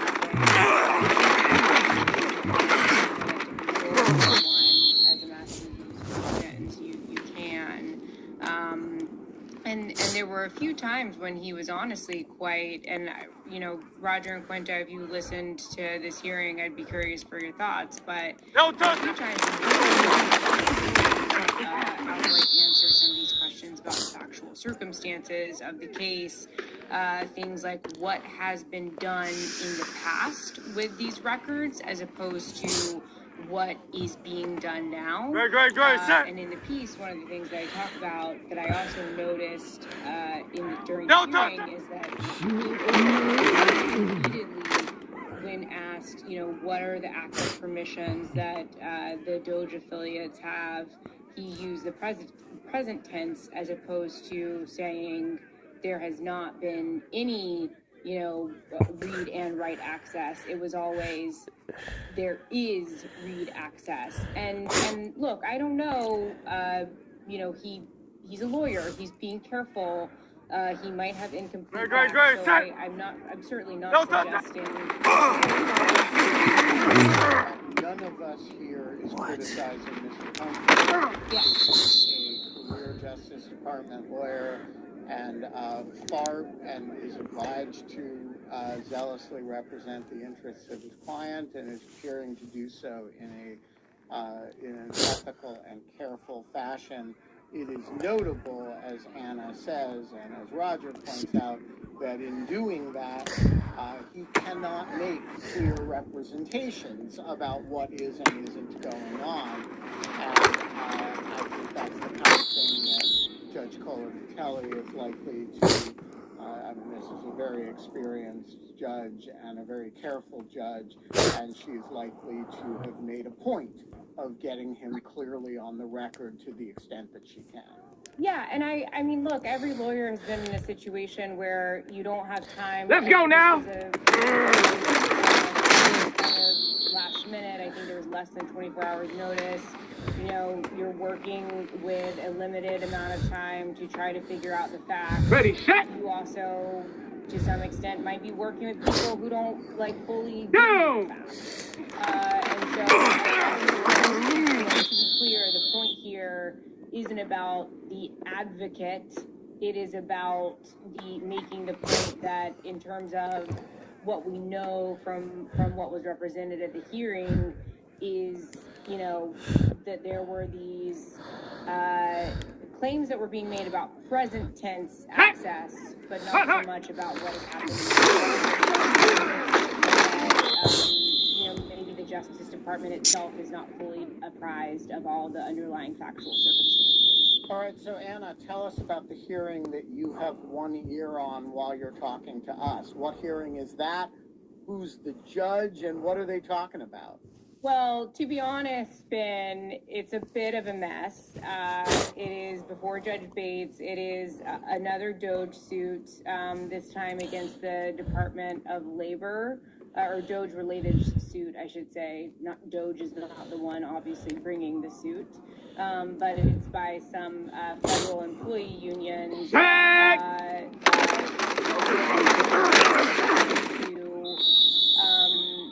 You know, employee or private information under the Privacy Act. They actually were able to come to an agreement ahead of this hearing in which essentially there was this agreement that Doge would not move forward with trying to access the systems until this hearing. And Quinty, you might have to step in and help us with it because I missed the very first part of the hearing. I was having some trouble actually accessing the public line, but from what I understand, at the very beginning of the hearing, the judge basically tried to get the parties to come to some sort of a short-term agreement because, of course, this is the... They love those consent orders. They love them. They do. So they were trying to get them to come to a short-term agreement instead of the judge having to decide whether or not to enter a temporary restraining order, but essentially a temporary restraining order is kind of this like shorter-term injunction. Yeah, we've covered this. Oh, you did? Okay. Yeah. Apologies. So basically the judge, instead of, wanting to hold a TRO hearing, wanted them to come to an agreement. He initially said, why don't you guys take 10 to 15 minutes? We were then sitting in silence for like over an hour and a half. Yeah, and my phone is on. Yeah, my phone is like completely drained from it. But so then they came back, and I was thinking, oh, surely after that long, they would have come to an agreement. But no, they couldn't come to an agreement. One of the twists was that the plaintiffs plan to add a number of agencies in an amended complaint because there's a ton of other agencies that have in recent days, public reporting suggests, DOGE has also tried to access the systems of those agencies. And so that was kind of, I think, one of the roadblocks in terms of reaching some sort of shorter-term agreement. There was a ton of back and forth about, like, how can we move forward? What can we do? Ultimately, the judge said, all right, well, I guess we're going to have this TRO hearing now, and you're going to do it within the next hour. I was in the middle of still listening to that ongoing TRO hearing while you all were discussing various other matters. I'm not entirely sure what's going to happen. There's a lot of talk about, like, the factual record. The judge seems very concerned that, they did have some declarations from employees but they asked him to take judicial notice of some of the public reporting, but he's not entirely concerned that there's any like real threat of harm because it seems to him to be a little bit speculative right now, particularly considering that they did have this agreement to put off any sort of access from DOGE pending this hearing. So that's kind of where we were when I jumped back in. I don't know what's happening now, but it seems like the judge is a bit skeptical of the potential harm, but we'll see. We've always said never sell a house together. That's not true. So it seems to me this is Judge Bates, who is one of the very finest judges on that bench. You have Judge Kohler-Catelli and Judge Nichols, who are, all seem like this is the range of opinion on that bench, and they all seem at least somewhat willing. Let's go. Ready, right?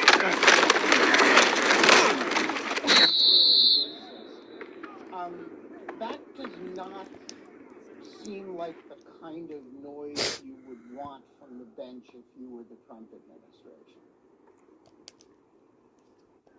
Yeah, especially Judge Nichols is the most... Here we go! Here we go! Disappointed by Trump. I didn't mean... I just meant, if you think about the judges who've issued rulings, particularly in J6 cases, that are favorable in the... On the jump! You have him, and you have Trevor McFadden, and you have really nobody else, right? Yeah. Ready! Ready!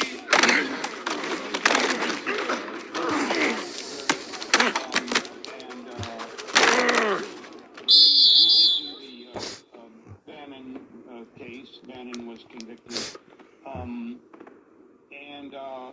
But as you say, he was the only judge on the district court that foresaw how Shut up! Shut up!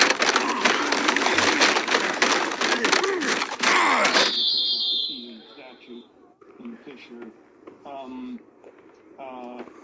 And so, yeah, that's. Look, we just lost your audio, Roger.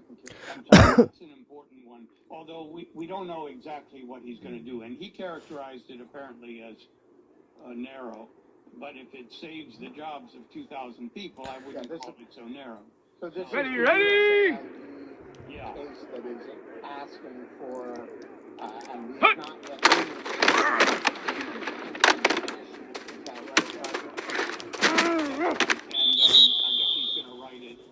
write it now. And he's also still weighing whether he can claw back the 500 that were already laid off, whether he has that power. So that's a very interesting one. Yeah. Here we go, shot! Are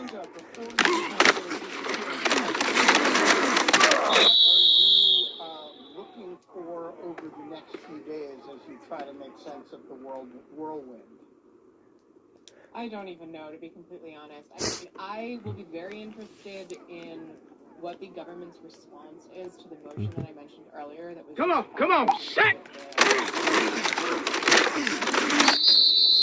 According to reports, that the freeze has not been fully unpaused, and arguing that the government is not in compliance with the TRO. I think it will be very interesting to see, to the points we made earlier, what the Justice Department is willing to tell a judge about that. I think also the resolution of all these. Let's go now!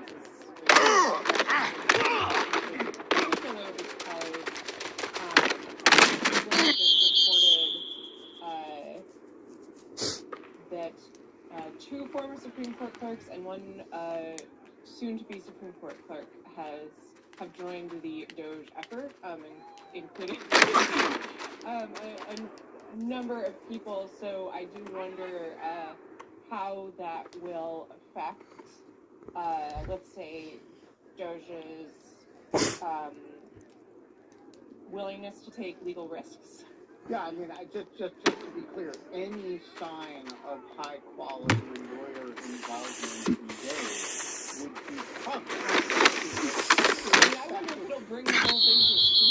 irrespective of your ideology. If you ask, if you, as DOGE, ask a lawyer, are there legal obstacles associated with our doing blank, or we're planning to do blank? Any thoughts on that? There's a professional this law and that law and that law and that law. And I mean, I think any sign of serious lawyers being involved, I don't, you can make them all, Alito and Clarence Thomas clerks for all I care. That's going to help. Alito and Gorsuch. Fine. Get some lawyers involved. Yeah, no, so I will genuinely, not in a snotty way, will actually be interested to see what effect this has, because we have emails that have been reported where a DOGE person asks someone to do something in the civil service. I think that would be illegal. CC's the general counsel's office. No touch! I think this discussion goes back to, well, you might have some liability too, in writing. Hey, let's go. So again, I will be very silver, set. No touch!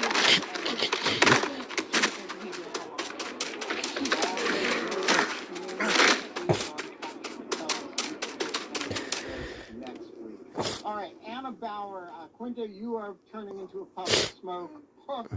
Anna Bauer, what other cases have you been following? Oh gosh, I mean, honestly, Ben, I think that the DOGE cases, because we just got another DOGE case this morning, a Department of Education DOGE case. The DOGE activity is kind of taken up my brain this week. But I'm also looking to see what's going to happen with the Oh no. And I assume that you guys talked about the FBI case. I will also say, one thing that I'm following closely and So close. when it publishes at some point tonight, they'll hopefully understand this, that I'm looking at a lot of the factual development around the Doge stuff, because I'm very interested to see how in court the Justice Department is representing itself, and how that contrasts or compares to what is being publicly reported. And we just had this development today where Marco Alez, I believe is how you pronounce his name, is maybe coming back into Doge, and I have to wonder if that has something to do, the way that it's being portrayed online. Go! Musk and JD Vance is ready.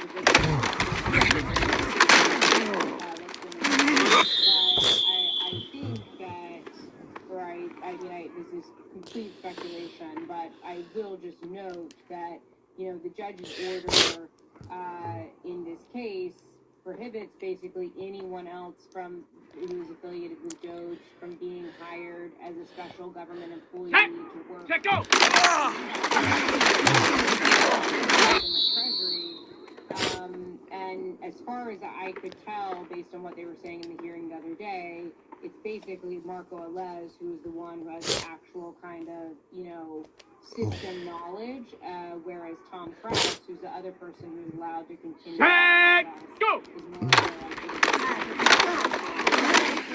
No. I wonder if maybe bringing Marco Alez back has a little bit to do, at least, with the fact that they can't just hire someone else to get into that treasury system.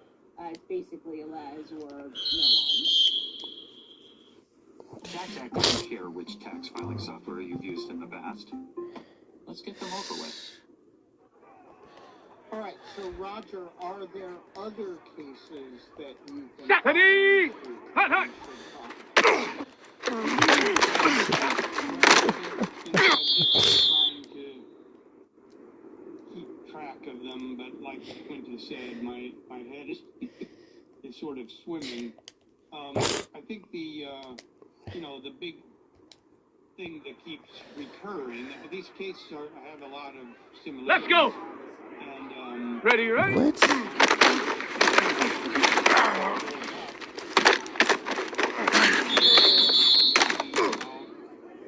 How far does this unitary executive stuff go?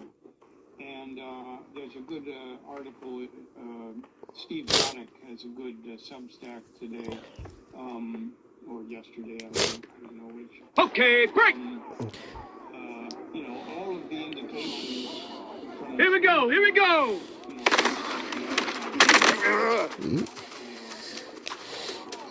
Piling on additional power. And even in the face who Trump is. And so I'm very curious, obviously, I care about our country. I don't know what they're thinking up there. Are they proud of themselves? They may be. They say, this is what we wanted, a strong executive that can... There will be no more civil service constraints. We won't have good government. No touch!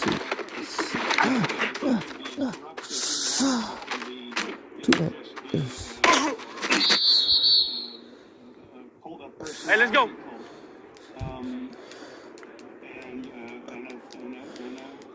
a despot. No touch!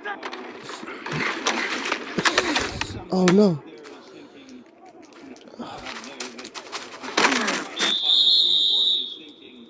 It's time to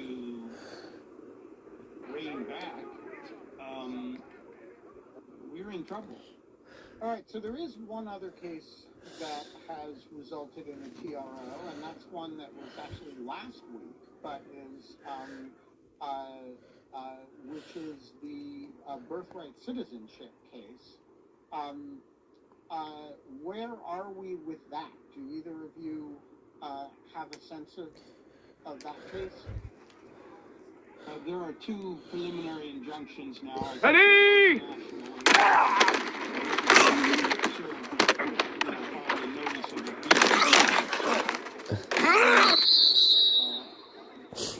The other one is in Maryland, so we'll go to the Fourth Circuit.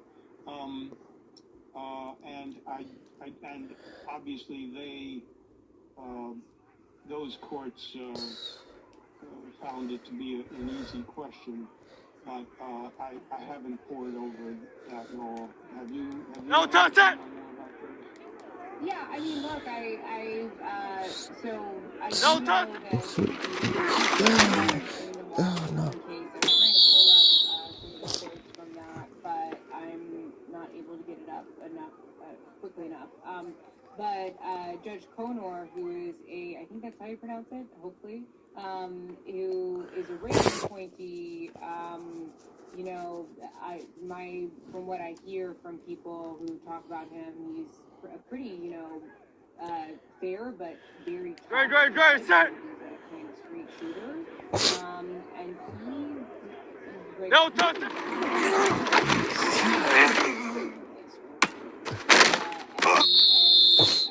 There were some choice quotes that I wish again that I could read aloud, but I don't have them in front of me. And that's the one. Great, set! Is that correct? Yeah. Yeah, and then we've got. No, touch!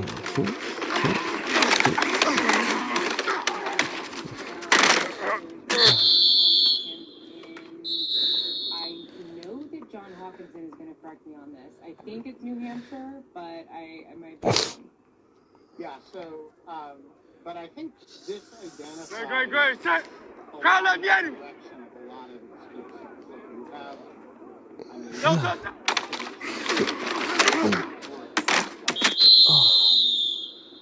this case, you know, you have this flurry of executive activity, then you have a TRO on a preliminary injunction, actually two of them. No touch it! No touch! So it's sort of frozen in place and it becomes an appellate issue. And I think we're going to start seeing that in a bunch of these other Yeah. I don't know what the freeze in place will look like in the Doge case, but there'll be some activity that the courts are going to say, you can't do that while we're figuring this out.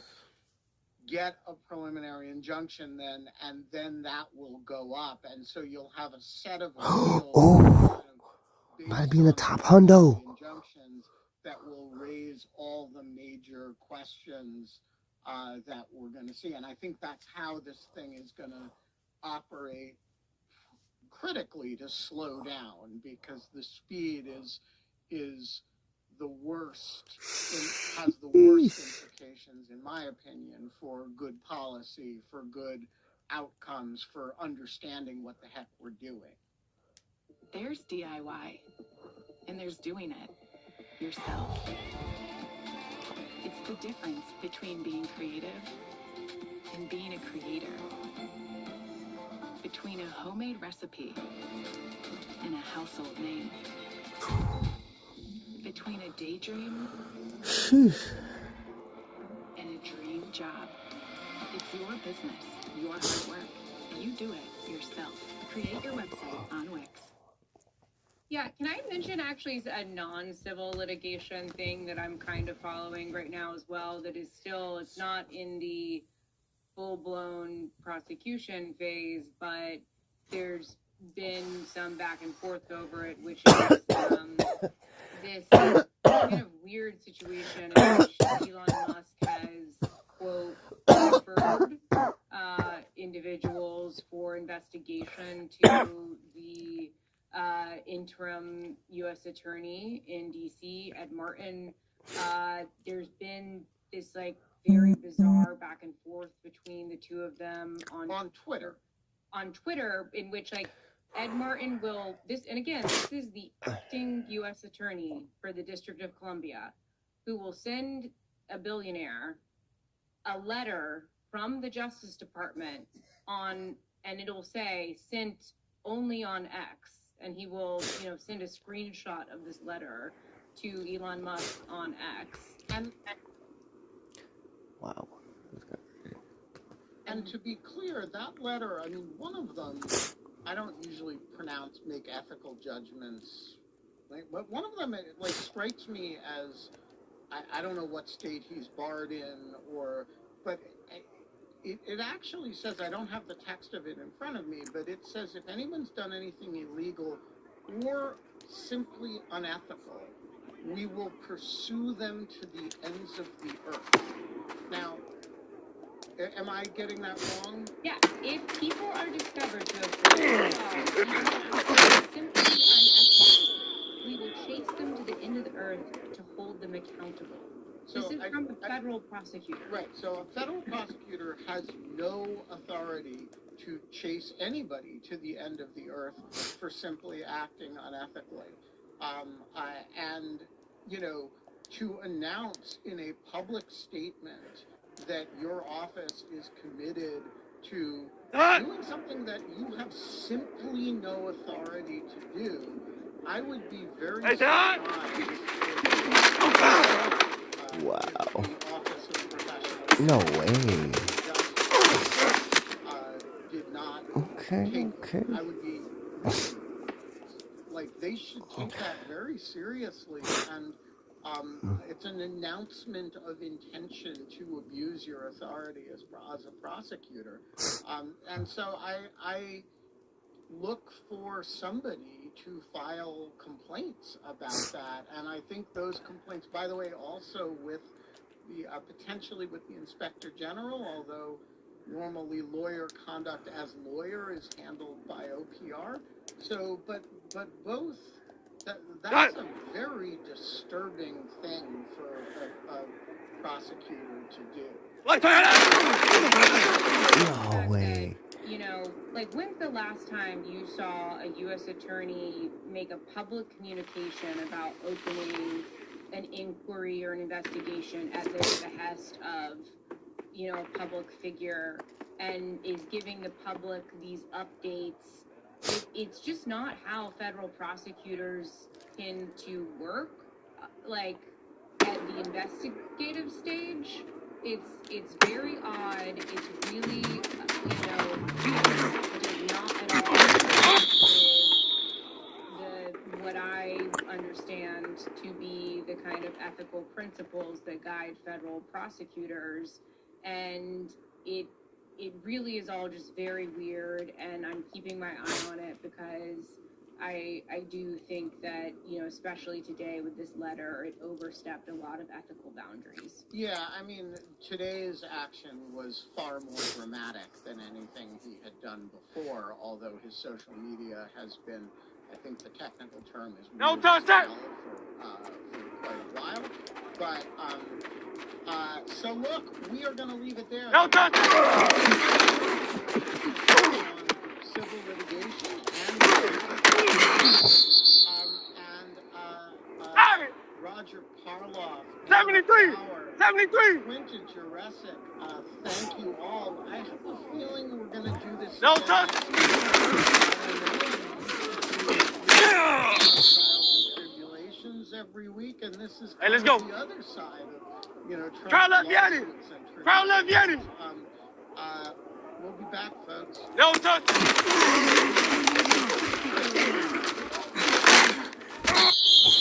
Most people my age are slowing down, but I'm more active than ever. Hi, my name's Dr. Frank Schellenberg. No touch. Get up. Not even on all the usual markers of aging. You can see that I'm actually decades younger than my age. For example, my lung capacity is 102%. No touch. Oh my God. Which is 15% higher than the average 1-year-old. My blood sugar is 88, and my fasting insulin is 4. My resting heart rate is 54, which is on par with an athlete.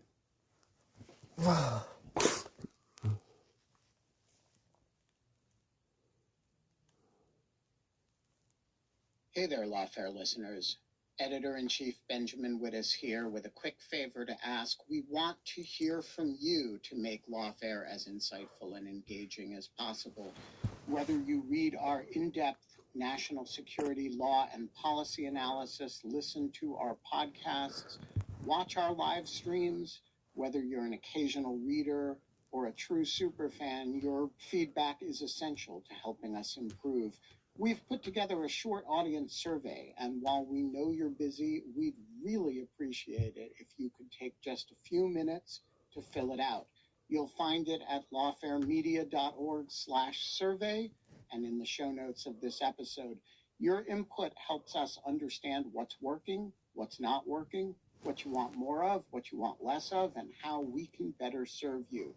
So when employees sue a public employee alleging a class of one equal protection claim, and the Supreme Court held in the Enquist case, which I've given you here, that no, there is no such thing as a class of one equal protection claim that can be brought by a public employee in connection with claimed arbitrary capricious treatment regarding employment. So that's something that you want to be aware of. Class of one, yes. Public employment, not applicable at all.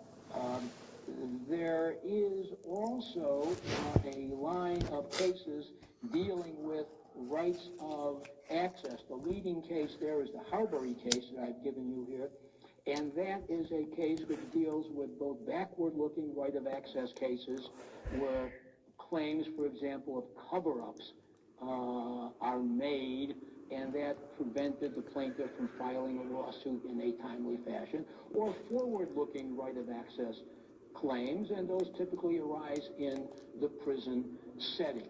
I have, and this is one of those 10th Circuit cases that I will sprinkle my presentation with occasionally.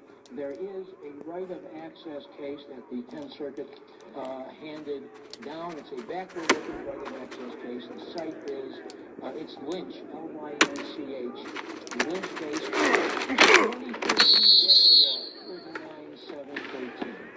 2013 Westlaw 49713. It's Lynch versus Barrett. So you want to make a note of that. Well, that's a quick look at some of, equal protection and due process, if you will, which is what right of access is based on. But we all know that the 14th Amendment... Yeah, here we go! Right there! 26!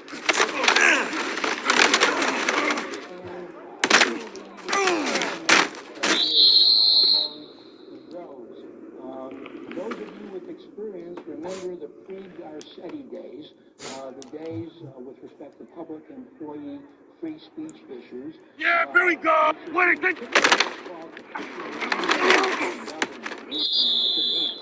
Governed in public employee free speech cases.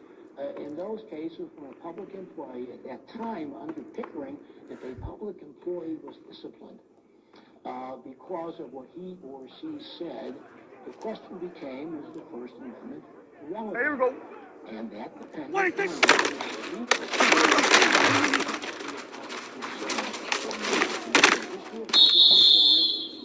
next one into the second step, and that is you balance the interest of the government against the free speech interest of the individual. Usually the dramatic change in public employee free speech doctrine with Garcetti, because there is a threshold consideration. There's now what I call this Garcetti three-step.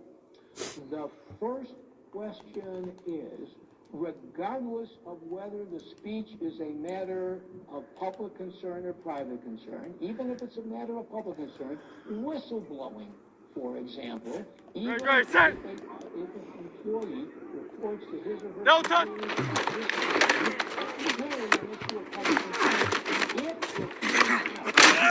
speech is part of the employee's duties, job description, if you will, then the First Amendment is applicable to employee discipline. That is is a sea change, and many of you have probably already litigated cases dealing with the question of 63, 63, 63. Or you somehow passed the employee duties and job descriptions, and I'm major sea change. I can't let's go. overstate that. Carl out, Yanni. Another first amendment case that you want to know about is the no touch. I always think of chamber music when I hear case name. But the Supreme Court in that case dealt with an interesting question. No touch.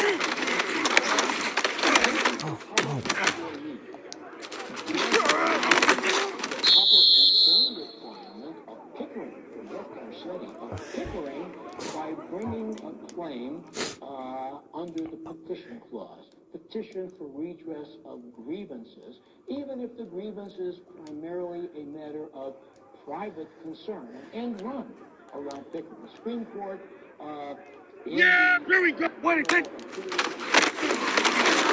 When a public employee brings a petition clause claim arising out of public employment concern, then the public concern requirement is applicable as well. Here's an interesting issue that I want to let you know about, and it's not in my outline. I'm going to give it to you anyway. Two sites. The first one is a Supreme Court site, and it's going to go my outline next. Great, set. 126 Supreme Court, 1695. 126 Supreme Court. No touch. It's a 2006 the Supreme Court. Let's go. That when a Miami. person sues a law enforcement officer, alleging that law enforcement officer was responsible for initiating a prosecution against that plaintiff in violation of that plaintiff's free speech rights, the Supreme Court held in Hartman versus Moore for very great, time to get into now, mostly causation, that plaintiff was not only that there was an impermissible but that there was no probable cause for the prosecution. That there was no probable cause for the prosecution. That's Hartman versus Moore. Notice, that's a retaliatory prosecution case. Fascinating issue that has split the circuits, and I'll tell you what the 10th Circuit did. Fascinating issue that split the circuits. What about retaliatory arrests? What if a plaintiff alleges that a police officer arrested him or her for an impermissible reason because of what he or she said? Does the probable cause requirement apply there? In other words, was the presence of probable cause... Yeah, here we go! The 10th Circuit position on this matter, the answer is probable cause is irrelevant to a First Amendment retaliatory arrest case. You all probably know where I'm going now. There was a case involving Secret Service agents protecting Vice President Cheney some years back. And the 10th Circuit held that the plaintiff First Amendment retaliatory arrest against the Secret Service agents, and moreover that the defendants were not protected by qualified immunity because it was clearly settled on 10th Circuit that probably in this next site that I'm going to give you, Reichel versus Howards, R-E-I-C-H-L-E versus Howards, 112 Supreme Court 2088, the 27th. Yeah!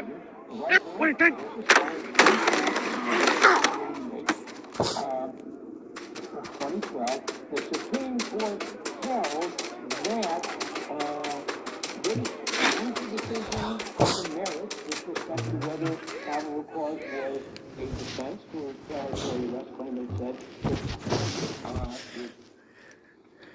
the 10th Circuit got it wrong on qualified immunity. It was not clearly settled. One reason it wasn't clearly settled is because We, the Supremes, have never ruled on the issue. The other justification is interesting, but wait a minute. Here's what the Supreme Court said, mind-boggling. 10th Circuit, you read your own precedents wrong. Yes, you read your own precedents wrong. Go back and ask Justice Thomas. He wrote the opinion. Which is a very interesting phenomenon. You don't see that sort of thing very often because, as I'll explain later, if there's no Supreme Court decision, circuit decisions establish clearly settled law for qualified immunity.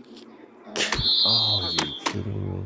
All right, so let's now move on. There's a hot issue pending in the Supreme Court, this Plumhoff versus Rickard case out of the Sixth Circuit. Scott versus Harris, I'm sure some of you have had. Yeah, here we go! What is it? The Fourth Amendment. I say that with some emphasis because the Fourth Amendment gets implicated when you have a seizure. So usually these cases are intentional ramming cases. A high-speed police. Yeah, here we go! Oh shit! No. Yeah, you know, it's okay. Possible substantive due process claim, but that's not what we're talking about now. Well, in Scott v. Harris, the Supreme Court some years ago said two very... Yeah, here we go! What is it? First of all, even when deadly force is used, you don't necessarily have to give a special deadly force instruction. It's the Graham versus Connor excessive force instruction that is used in those cases. Secondly, yeah, here we go. What is it? Oh, no way. Video of the entire chase. And Justice Stevens was, if I remember correctly, the only dissenter there. He said, wait a minute, you've usurped the function of the jury.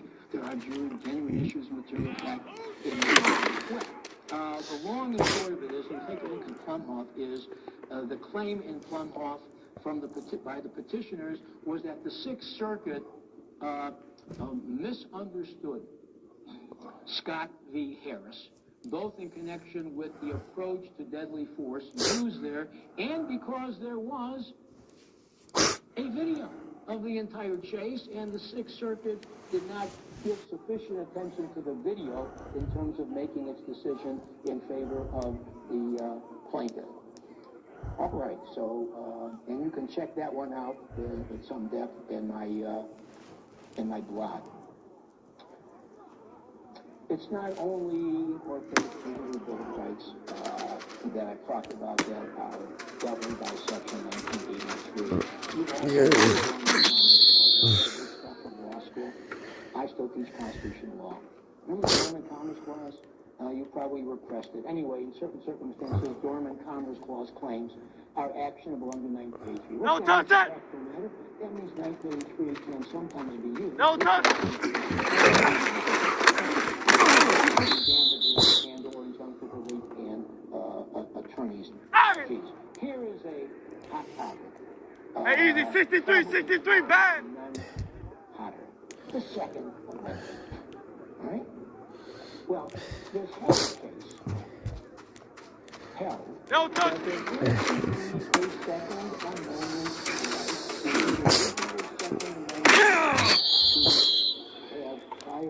Hey, let's go! King, Phil King! Phil King! Don't touch it!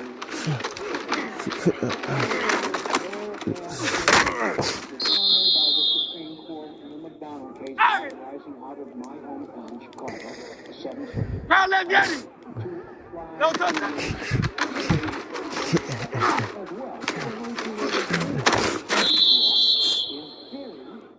Hey, let's go! Crowd left Yeti! Crowd left Yeti! No touch! What happens, for example, to extending Keller beyond the home to include concealed carry, open carry? What about registration? What about training? Well, all we know thus far from Great, sir! in different directions on some of these issues. No touch it! Let's go. Seems to be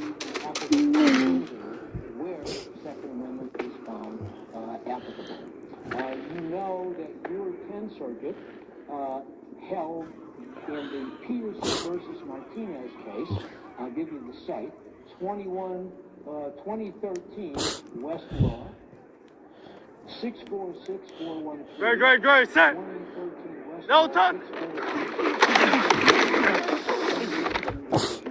That carrying concealed weapons outside the home is not protected by the Second Amendment. In contrast, the Seventh Circuit in Moore versus Madden went the other way. These things are going to get to the Supreme Court, obviously. In our lifetimes, obviously. Let us hope. So, those are some of the incorporated provisions of the Bill of Rights. Let us now move quickly into some of the other elements, the non-constitutional elements, probably to some extent what I'm going to say now is constitutional. State action in power of law. We need state action in order to have a 14th Amendment violation. When you have state action in power of law, I'll tell you what the easy state action cases are, where public employees operate pursuant to law and allegedly infringe a person's constitutional rights. Somewhat harder, but still state action. A public employee violates state law, but still allegedly. Yeah! What do you think? And those are easy state action cases. The hardest state action cases private individuals under Section 19 violating his constitutional rights. The question is, do we treat the private person's conduct or the private entity's conduct as if it is state action? It's an attribution question. Let me be fancy about that. When can we attribute 73! Alpha!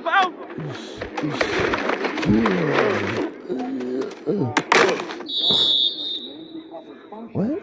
Sometimes a private entity serves a public function. Prisons, for example, serve a traditional and Great, set. Hey, easy, 63, bad. No touch.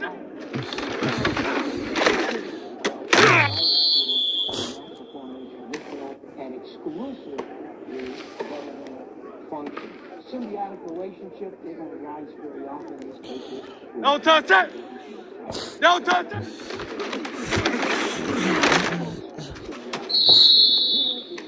Probably the most trenchant test. It's the nexus test. Look at the nominally private conduct and ask that attribution question that I told you about.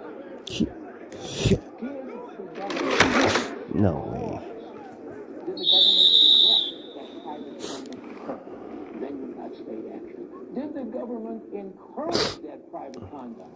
Then you may have state action. Did the government just allow the private conduct? Then you don't have state action. It's a question of the strength of the nexus between the government and the nominally private conduct. What is it?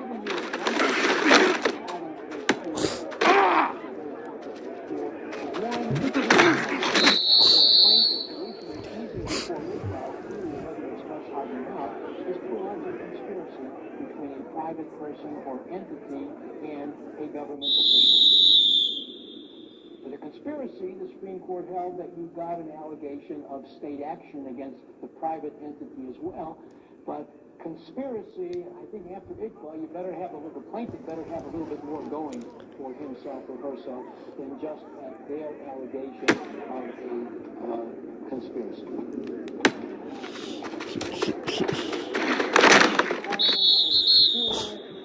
I will tell you very simply that Section 1983 does not have its own state of mind requirements as a matter of statute. What does have state of mind requirements? No touch it! No touch it!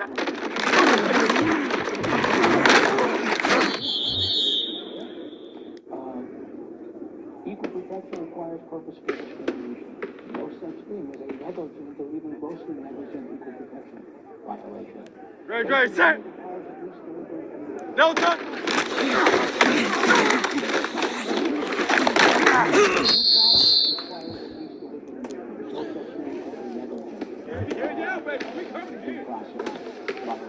The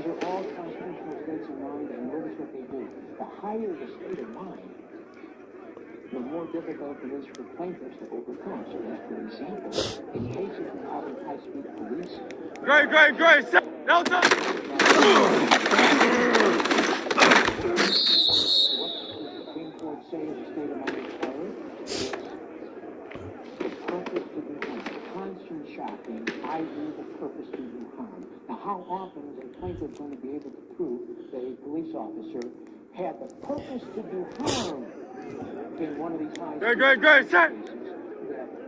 No touch!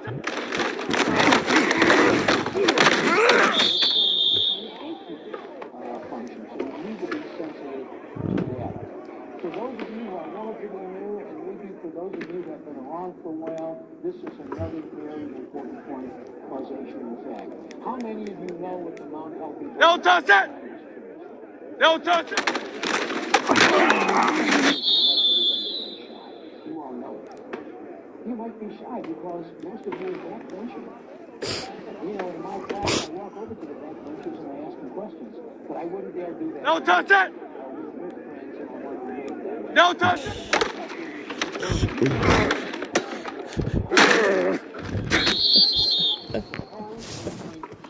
Alleges that a public employer fired him for racial discrimination. And suppose the... Great, set! No touch it! in the discharge or the refusal to hire. It doesn't matter for our purposes. It turns out that plaintiff, even after showing that, may still be unable to recover. Great, set!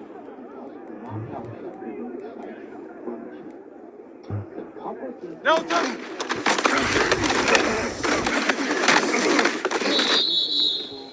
Even if in fact impermissible motivation was a factor in our decision about you, we had another reason for firing you.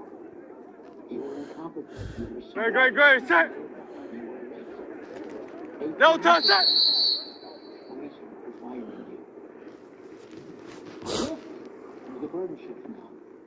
If the employer could prove by preponderance of the evidence that the employee would have been discharged anyway, I'll say that again. If the employer could prove by preponderance of the evidence that the employee would have been discharged anyway, that employer walks.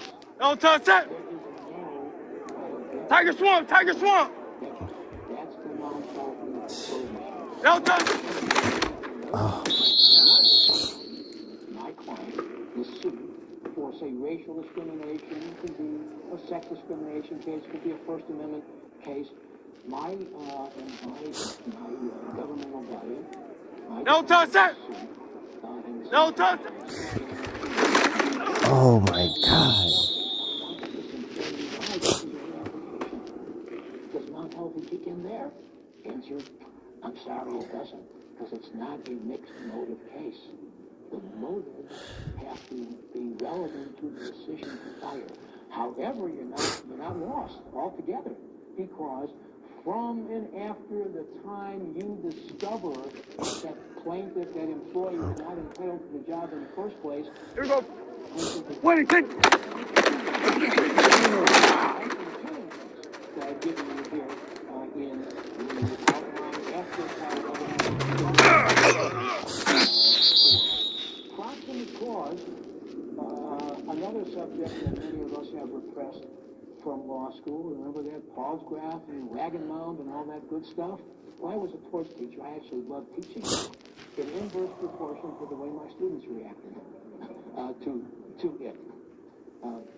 So proximate cause, the general test is reasonable foreseeability, but let me give you a 10th Circuit case that does some very interesting... Great, set!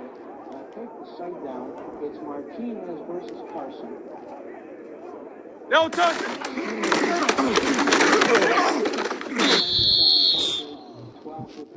10th Circuit 2012 case, which actually held state corrections officers liable under the Fourth Amendment for allegedly unconstitutional conduct. Great, set! Law enforcement officers thereafter engaged No touch.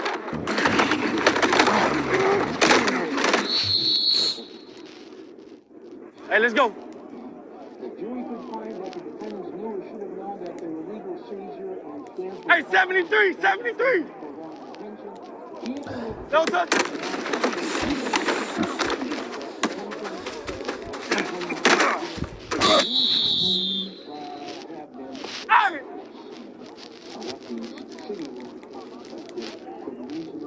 No touch.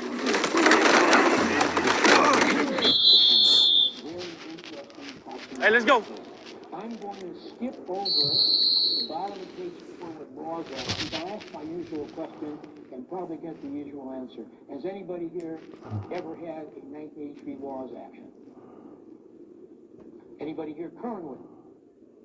All right. What you need to know is that in certain circumstances, bottom of page 4, top of page 5, in certain circumstances, federal statutory violations can be actionable under Section 1983. Great, set. No touch.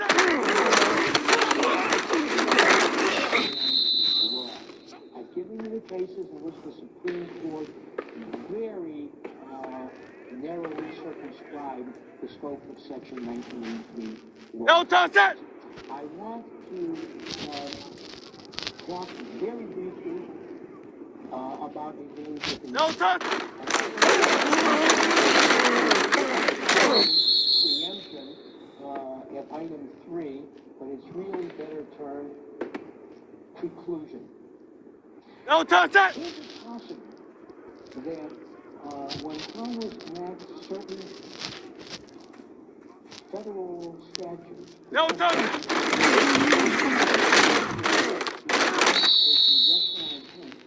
to preclude the use of Silver, Section 1983 for the same claims. Example, Title 9. Crowd up, Yeti! Sex discrimination on the part of universities and no touch! Athletic activities and the like. Make that assumption. In operation, schools, the same sort of thing. Interesting question. Does that mean when a student wants to use Section 1983? Great, set! No touch!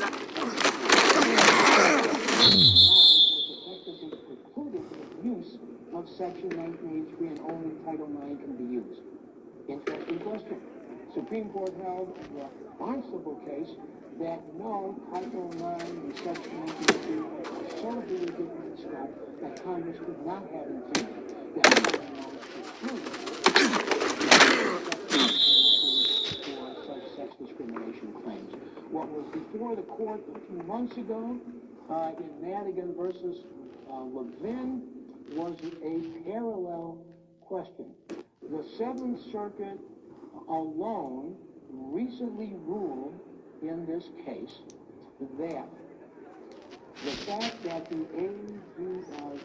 yeah! What is it?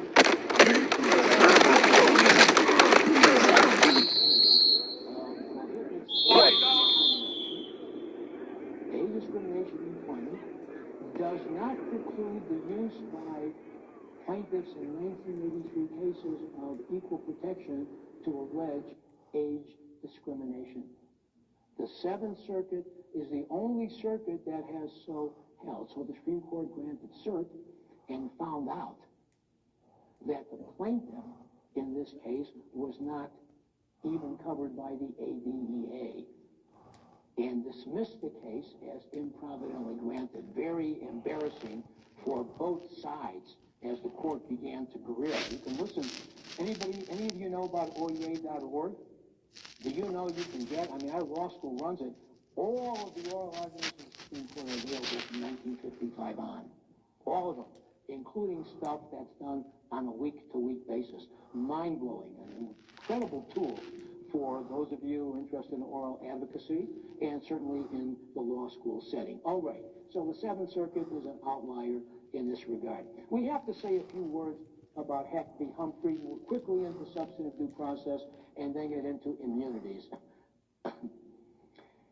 Here is the Heck v. Humphrey scenario, incredibly technical stuff. If you're involved in litigation where a plaintiff has an existing conviction, Heck v. Humphrey may be applicable. And I'm going to give you two hypos. The plaintiff is convicted of a crime. I don't care what the crime is. The plaintiff sues law enforcement officers alleging that they manufactured the evidence to prosecute and convict him. Question: can that plaintiff proceed in federal court even though he has been convicted and remains convicted of the particular crime? Supreme Court's answer in Heck v. Humphrey: no. Why? Because if the plaintiff's lawsuit is successful, remember the claim, the defendants manufactured evidence to prosecute and convict him. If the plaintiff's claim was successful, that would undermine the validity of the conviction. And habeas corpus principles tell us, this is all informed by habeas, that the plaintiff is going to have to proceed through habeas and get the conviction overturned before the 1983 cause of action accrues. Ultimately, it's about when the 1983... What's that?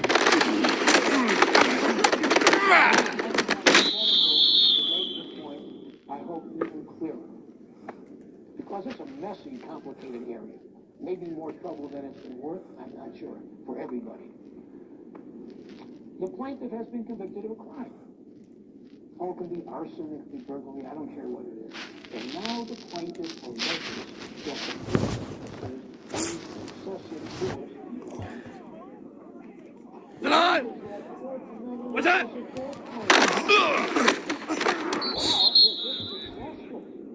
Does that undermine the validity of the conviction for burglary or arson? No. That cause of action accrues when causes of action normally accrue, when all the elements of the cause of action are present. You need to know something about Heck v. Humphrey. And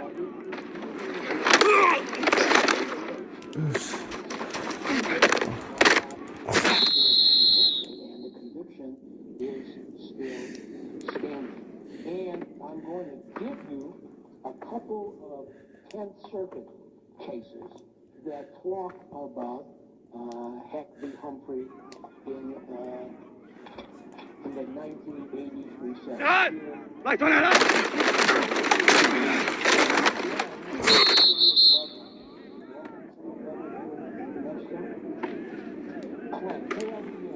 661 Fed 3rd 498. 661 Fed 3rd 498. What's that?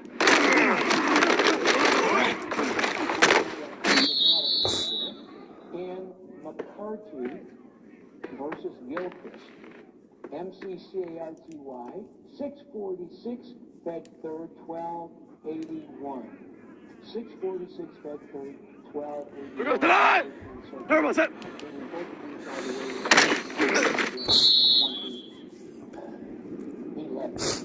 So you want to read those. One very important point, bottom of page 3, as we move very quickly to the first part, and that is that we're only talking about under the history conviction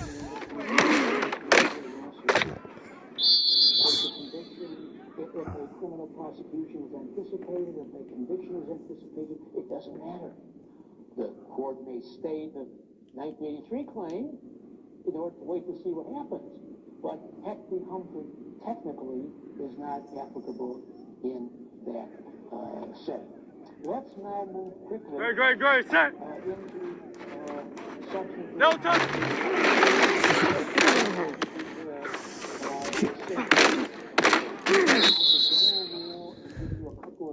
Hey, let's go! 73! 73! Trial left Vianney! Trial left Vianney! No touch!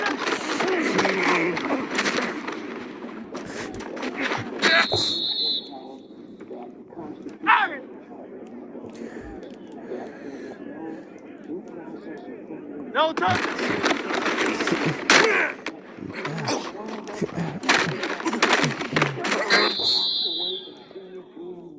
Hey, let's go. Man!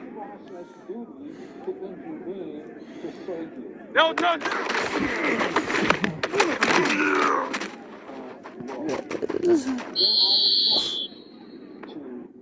Hey!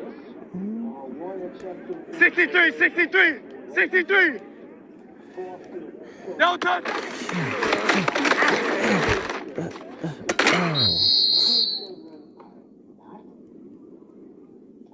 And danger creation, where the state actually affirmatively places the plaintiff in a position of danger. There was a Seventh Circuit case decades ago where police... Great, set!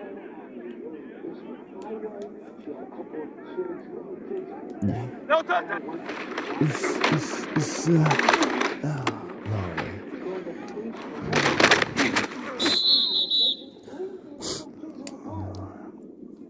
And the car is hit, and the kids are seriously injured. Look, the police in that situation created the danger to the children. So that was an end run around an affirmative duty rule. Here are two very interesting... What's that? The first 10th Circuit affirmative duty case is in the state of BIC versus Will. The state of BIC in Dillon, 2012 Westlaw, 660-4485. 2012 Westlaw, 660-4485, a 10th Circuit 2012 case. And this is where the Shaney was end run. The Shaney was applied in the Gray case, applied against the plaintiff in Gray versus University of Colorado. Who goes tonight?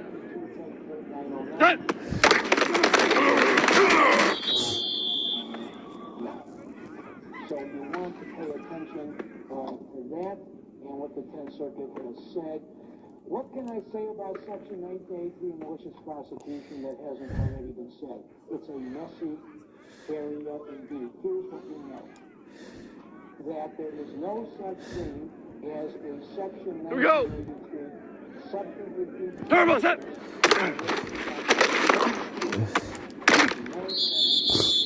But apart from that, most of the circuits, including Kent, do allow for Section 1983 malicious prosecution claims that can be brought under the Fourth Amendment, most typically, sometimes under procedural due process. What's that?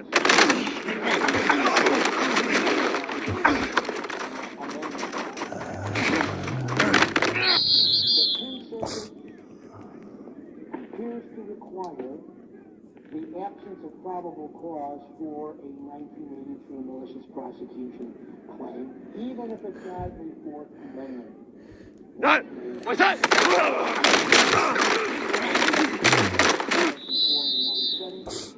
Go! McCarthy, MCSKRT1, 646 Fed 3rd, 1281, 646 Fed 3rd, 12. Maverick Walsh! What's that? What? Charges were eventually dismissed. The plaintiff lost because there was probable cause to support a reasonable belief in the plaintiff's guilt. All right. I want to say a few things about immunities.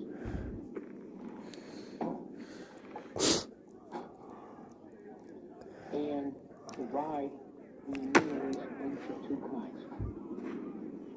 Absolute immunity and absolute immunity is what it suggests.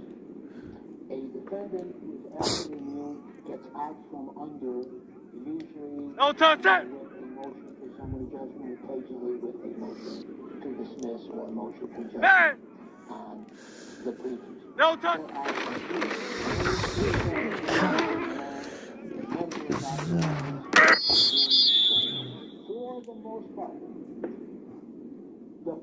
those that get immunity, the people who are protected, that's No touch it! the court looks. Crowd left Yeti! No touch it! Oh my God. Qualified are not intended to protect individuals, they're intended to protect certain functions, otherwise known as the functional approach. That means that there are times when a defendant who would ordinarily be absolutely immune, a legislator, a judge, a prosecutor, who loses absolute immunity because the functions challenge the case. Turbo set! In situations involving administrative issues, there are some government officials who are ordinarily protected by qualified immunity, who might be pushed back to absolute immunity because they're performing quasi judicial. What's that?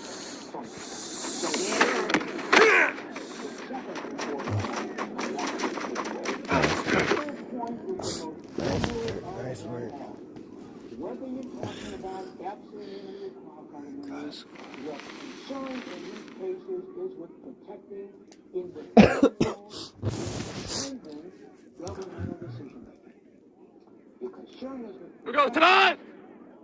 independent decision making by government officials. 76, tell him! 76! What's that? The concern in these cases is with not over-deterring government officials. And we want to strike the right balance. Taxation, constitutional deprivations, and deterrence. Three privileged characters.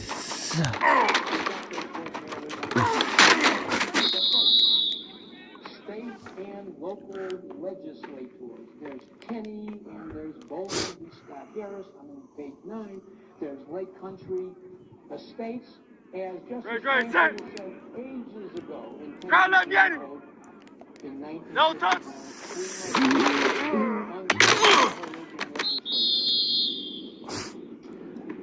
As I tell my students, next to being a plaintiff, Great, set! the worst thing is being a defendant. No touch! As a normal person, you stay out of court. We all know that as lawyers. Well, what does Crowd left Yeti! No touch!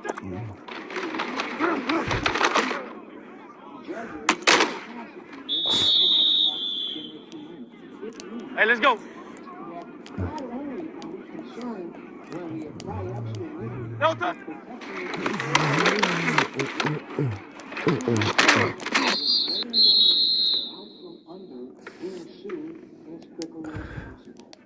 In other words, we are concerned with minimizing Great, set! No touch! Minimizing the cost of defending, making sure these folks get out from under having to defend as quickly as possible. So, the functional approach. State and local legislators are protected by absolute immunity. No touch it! No touch it! Hearings and the like, but not with respect to administrative acts, hiring and firing people. The judges are absolutely immune from damages liability for their judicial conduct. Even if, let's say, a judge knowingly applies an unconstitutional statute to convict the 1982 plaintiff to be just person. We don't care if the allegations are true. They can be true. We're still letting the defendants, these absolute defendants, get out from under Section 1983 litigation. Judicial immunity is incredibly broad. What's that?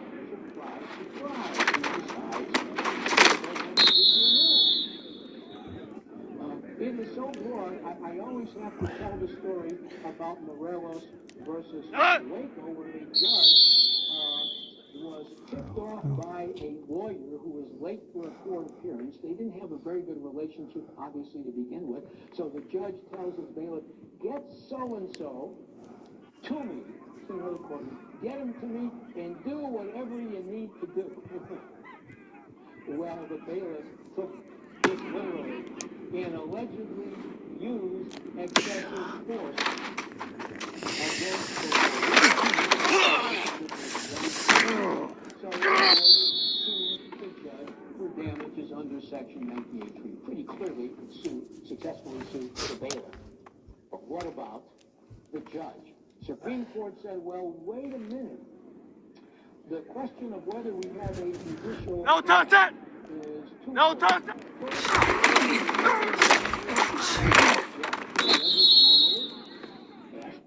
Hey! Call up Yeti! No touch it!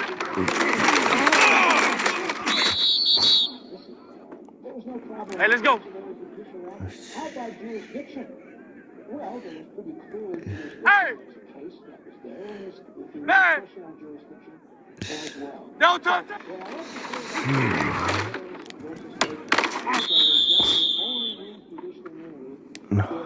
He or she gets off the bench and starts duking it out with the lawyer. And then judicial immunity. Great, set! While they're fighting. I'm being facetious. No touch it! Judicial immunity Hey! is pretty far indeed. Miami! Prosecutorial immunity is... No touch! Come on. While the rule is that prosecutors are absolutely immune for their advocated conduct, even if they're accused of suborning perjury in the course of the case. Even if they're... 1983 plaintiff for vindictive, malicious reasons. Absolute immunity applies there. That's relatively straightforward. Stumpy Sparkman tells us more on that. But prosecutors do so much more. Turbo! Rather than civil cases as well. So what we've got here is the need in prosecutorial immunity cases to make a major distinction. This is Here we go, tonight! What's that? Let's go.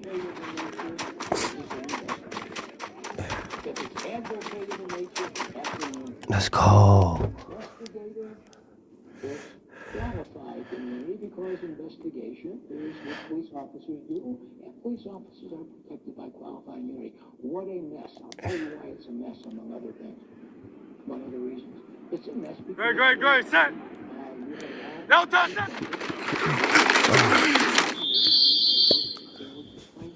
Throws out, I'm going to exaggerate, 10, 15, 20 claims of unconstitutional conduct against a prosecutor. Guess what? Somebody's got to be responsible for each and every one of those allegations.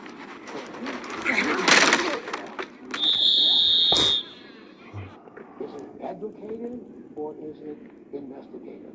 For each and every act, you always focus in these immunity cases on the challenge conduct, and this can be a real mess. So that, let me run quickly through some of these Here we go. cases. Giving hey, down.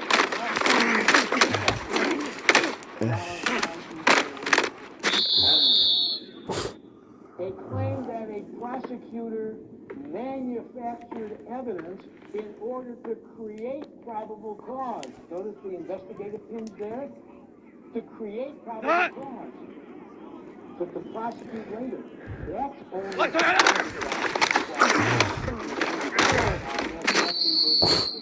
A prosecutor who sued in connection with holding a press conference that somehow violates the plaintiff's constitutional rights. That's protected only by qualified immunity. A prosecutor who allegedly makes false statements and obtaining arrest warrants. What's that?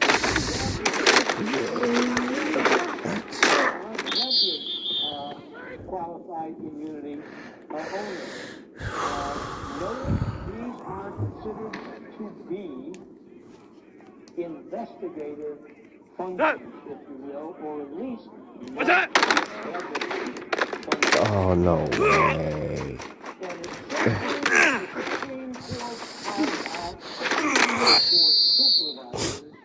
In prosecutors' offices.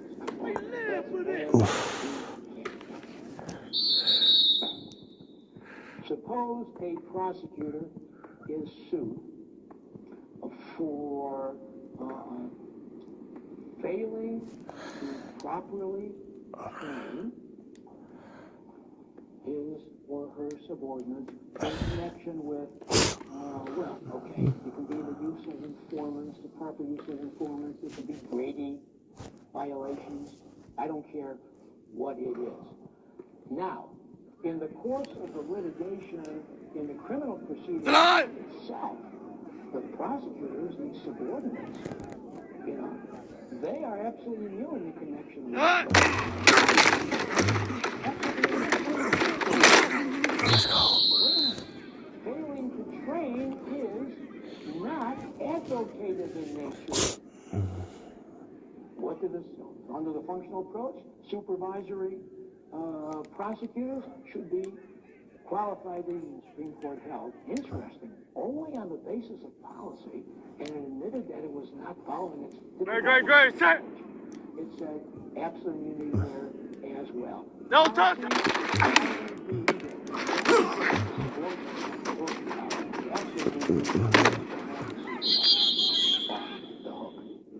Hey, let's go. Hey, easy, 63, bad.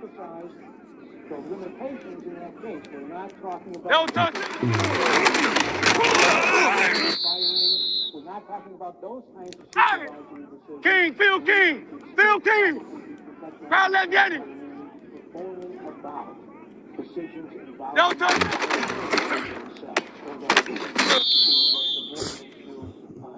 Hey, let's go. Crowd left Yeti. Alpha.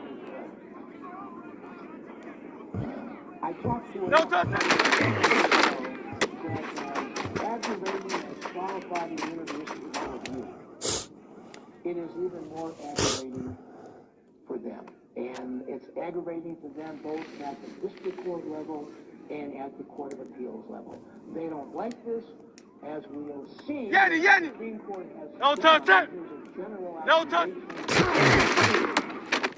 While qualified immunity was originally much narrower than absolute immunity, because qualified immunity was designed to minimize the cost of liability, what the Supreme Court has done is gradually move qualified immunity in the direction of absolute immunity and make it much more definitively protected with respect to minimizing the cost of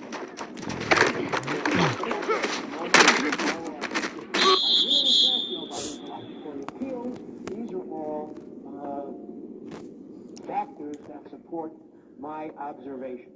Well, what is the qualified immunity test?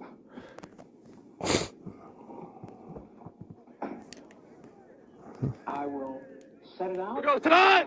Unpack it to use a modest. Jester. Like that.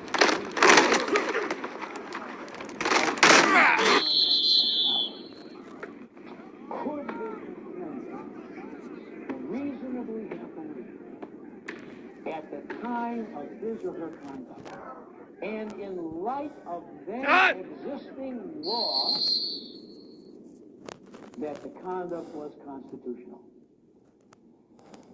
If the defendant, in light of then existing law, could have believed that the conduct was constitutional, then that defendant,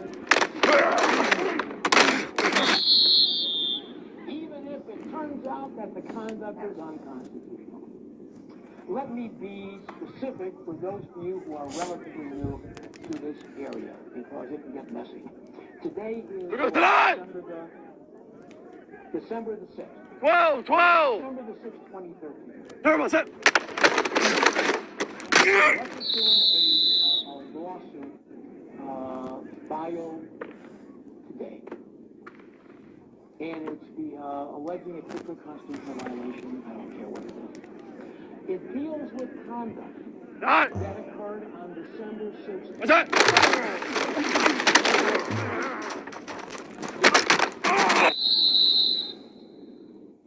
All right. The question Come on out. Was there a constitutional violation? We decide that question as of the 2020. We decide that right now. Here we go. Hold on. Check. As to the question of whether... Listen. Turbo set! With a reasonable belief that the conduct was constitutional, we asked that question as of December the 6th, 2010. We are engaged in time travel, folks. Here we go, tonight! What's that?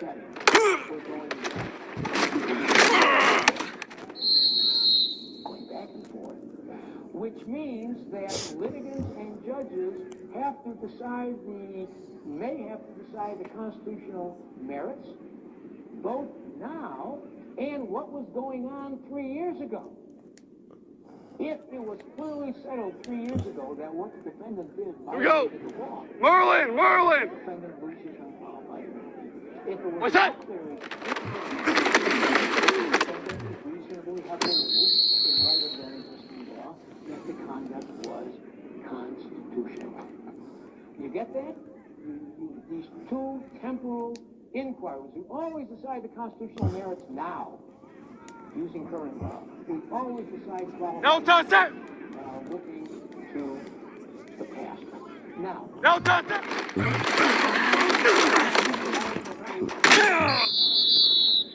And top of page 12, I go through some basics. Tiger Swamp! What do we mean by clearly settled law?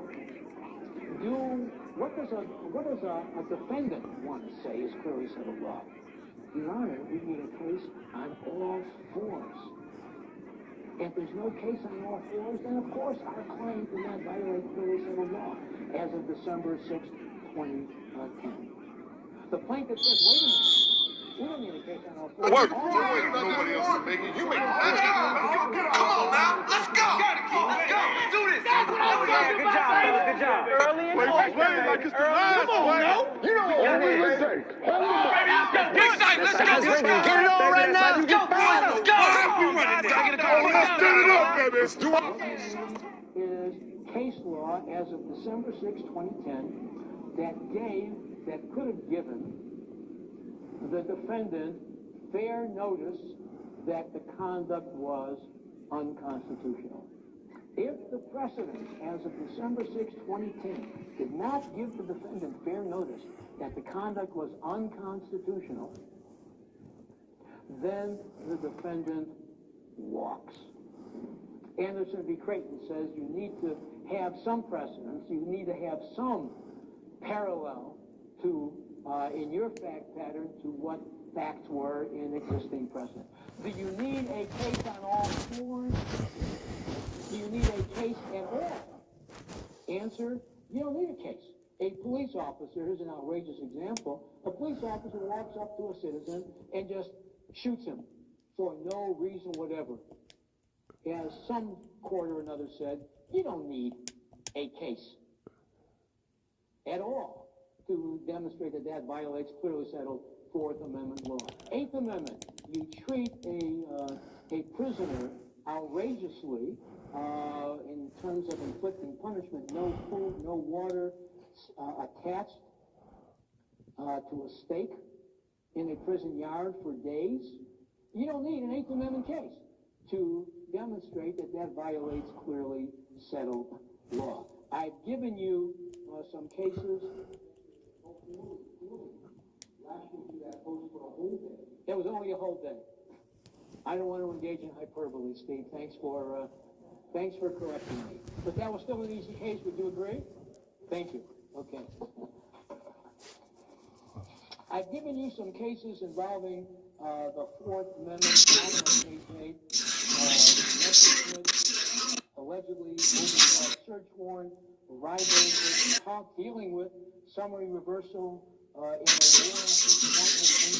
warrant and I have to give you.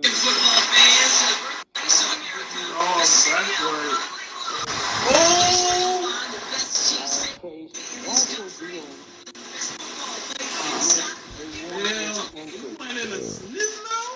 and that case is Masquaro versus Billings. Masquaro,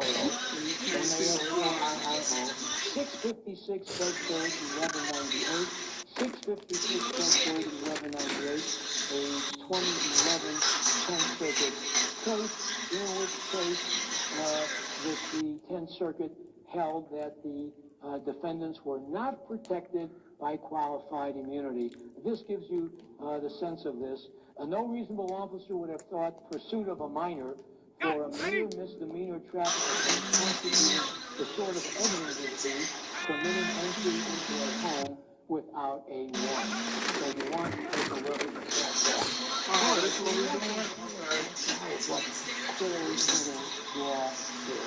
Whose decision is determined for law? Now remember I was talking about the right to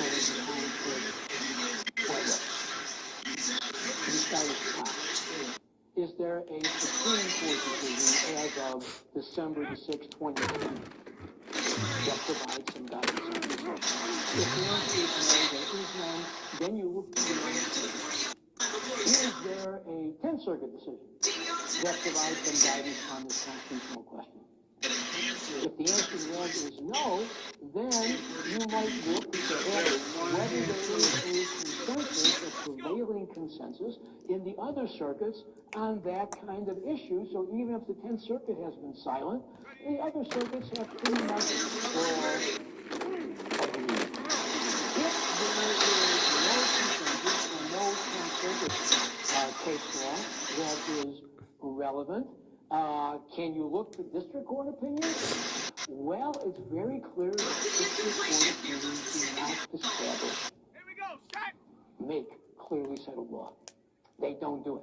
They are evidence of clearly settled law, but they themselves don't do it. And while it's not that only one other court that we want to look at, here in New Mexico, you want to look at the New Mexico Supreme Court to see whether it has taken a position on your particular federal constitutional amendment to the 14th Amendment, not state constitutional kinds of issues.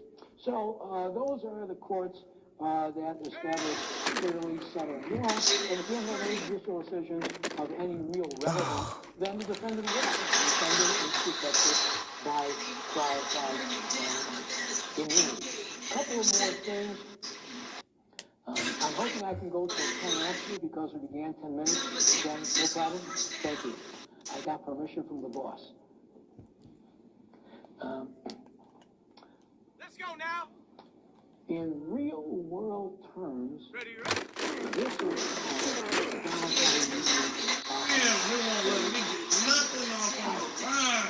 I'm talking about the order of data. A federal district court confronted with a qualified immunity summary judgment motion, and therefore has to engage in the process of determining whether it's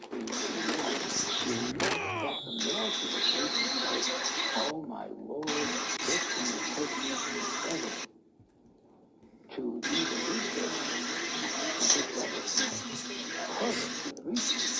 Think about whether there's a constitutional violation here. But I'm going back to December 6, 2010. I know that the law was not clearly settled then. I'm going to duck the merits, and I'm going to rule in favor of the defendant on qualified immunity grounds. Here's the problem with that. At least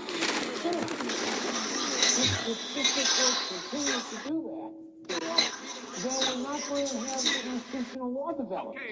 When are you going to have clearly setting law? So whatever the Supreme Court did about 12 or 13 years ago and said, well, we're going to solve that problem. We're going to force district courts as part of the qualified immunity inquiry to address the constitutional rules first.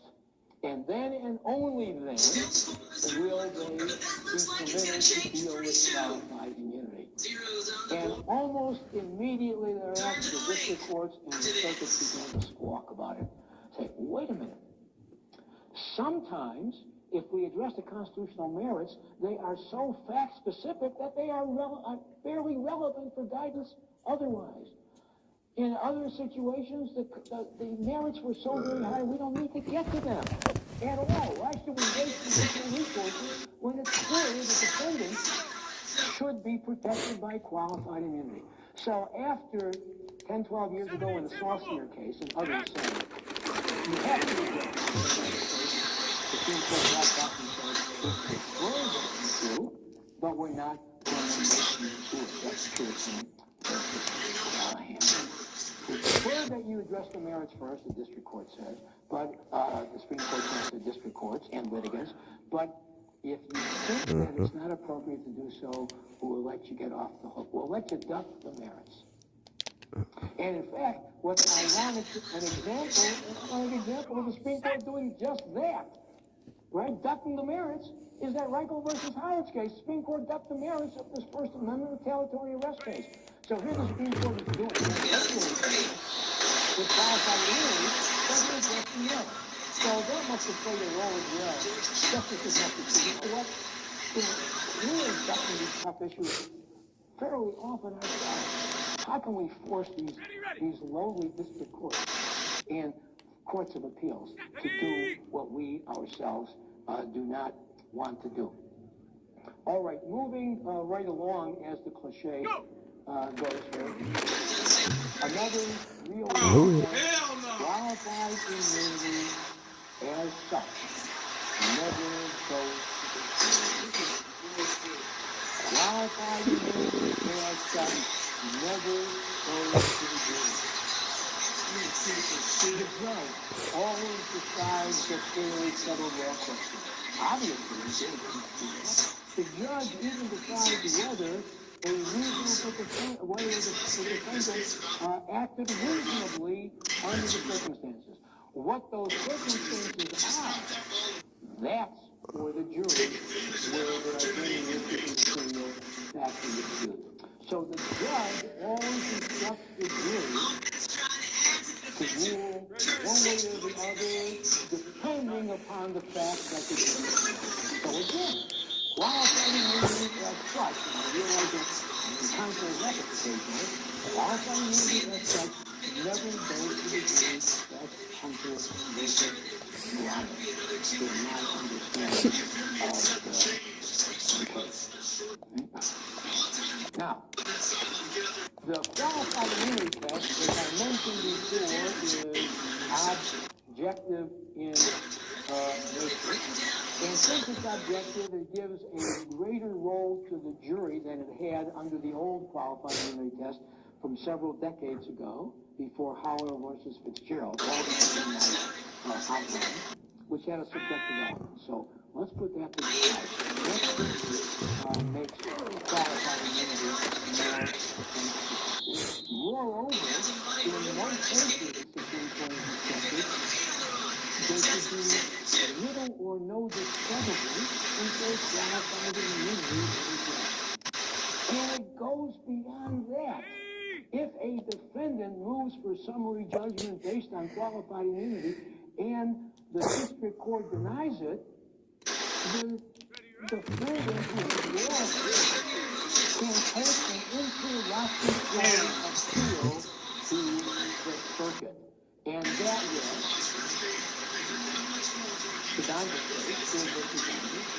that stops the district court proceedings and outs the district court of jurisdiction, at least with respect to the individual liability claim. If there was a government liability claim, it may proceed it may not depend on the case. The case that says you can take an interlocutory appeal is Mitchell versus Forsyth. The case that says that you can take an interlocutory appeal only on issues of law, that is, this is clearly federal law, is Johnson versus Jones. Near the bottom of page 12.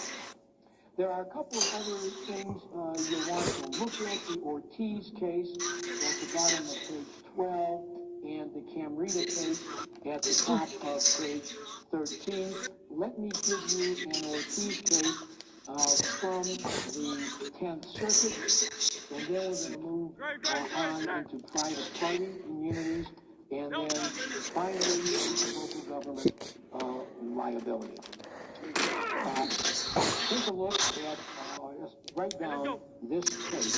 This is Copart Penis Company, C-O-P-A-R Penis Company, at 639 Fed 1025. 639 Fed 1025. You will all want to look at Ortiz and this 10th Circuit case if you decide after you lose your motion for summary judgment based on qualified immunity not to take an interlocutory appeal immediately. You'll want to look at what the costs and the benefits of that may be. So be prepared. Hey, 73! Private defendants, you know that private defendants are may sometimes be sued under Section 1982 for damages liability when they act under color of law.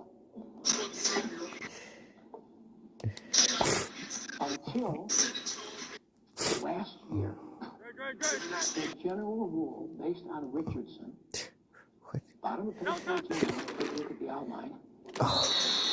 Private defendants who were sued under 1982 were not protected by qualified immunity.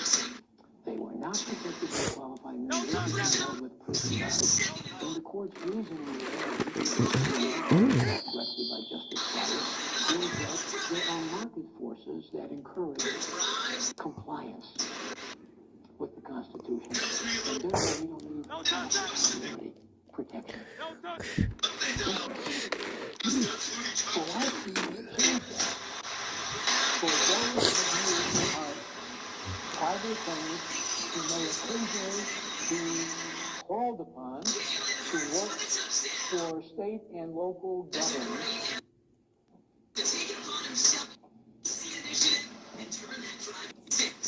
you want to know that the law is held. A private attorney retained by the city to handle investigations was entitled to qualified immunity protection. Major case. Here is the issue that I wonder about. The reasoning in Pulaski was functional. It asked, what does this privately retained lawyer by the government do? Well, he does exactly what the government lawyers do. That's a functional approach. That's inconsistent with the approach in Richardson involving prison guards, prison officials. So I wonder whether Pulaski is the outlier because it deals with lawyers, or whether Richardson is an outlier. So any of you who are dealing, may deal with these kinds of issues, you should know that there is extra ground with respect to others who may be engaged in contracts, who may be under contract to do government work, state or local government work.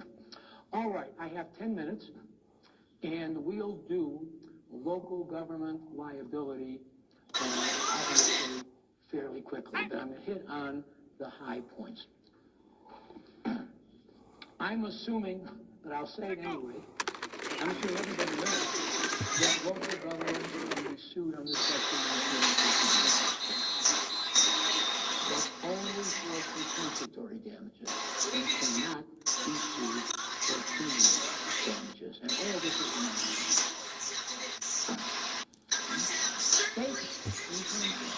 Cannot be sued under Section 1982 damages anywhere.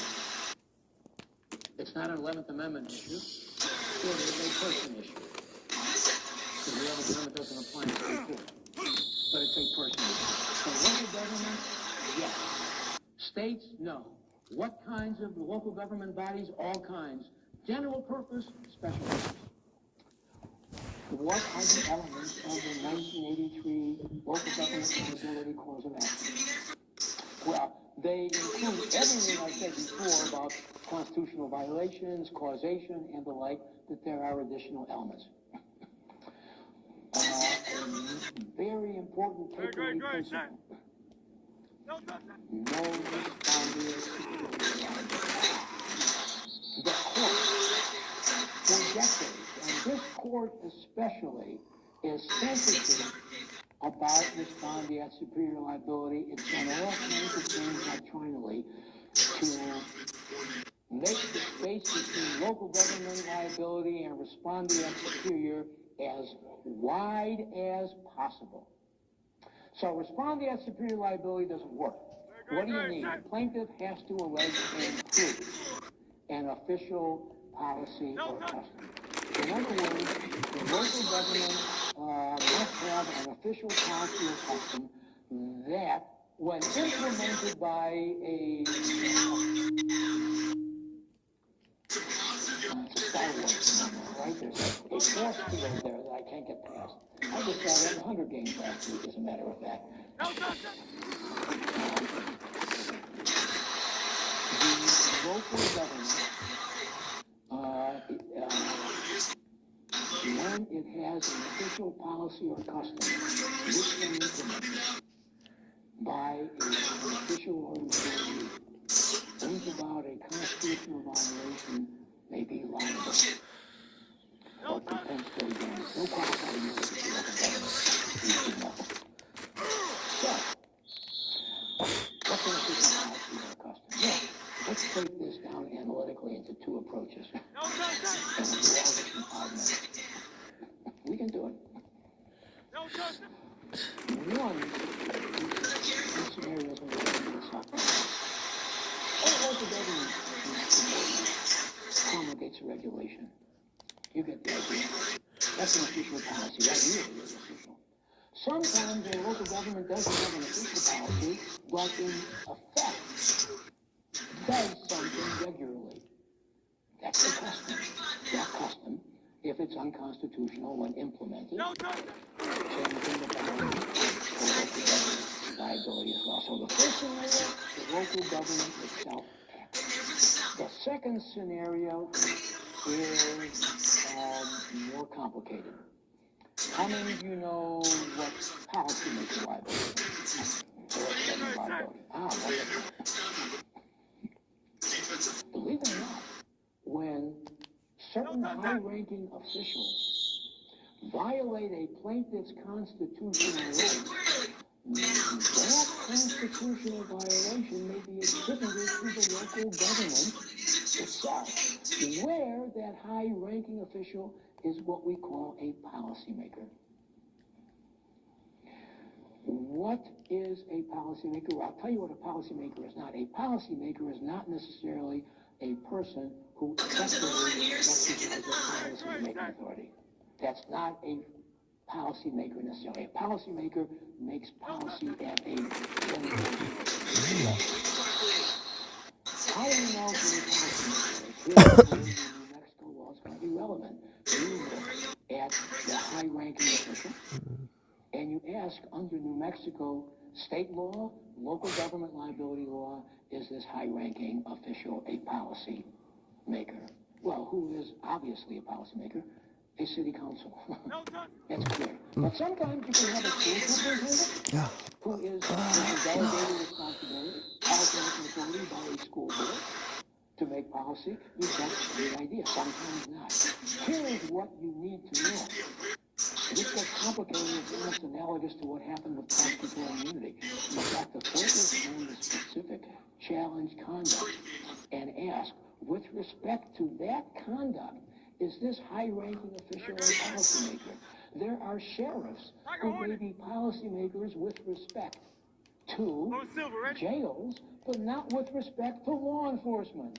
And the reverse can be true as well. And it gets even more. There may be situations in which someone who is handling the county sheriff is actually a policymaker for law enforcement, not for the county, but for the state. And you know you can't sue a state.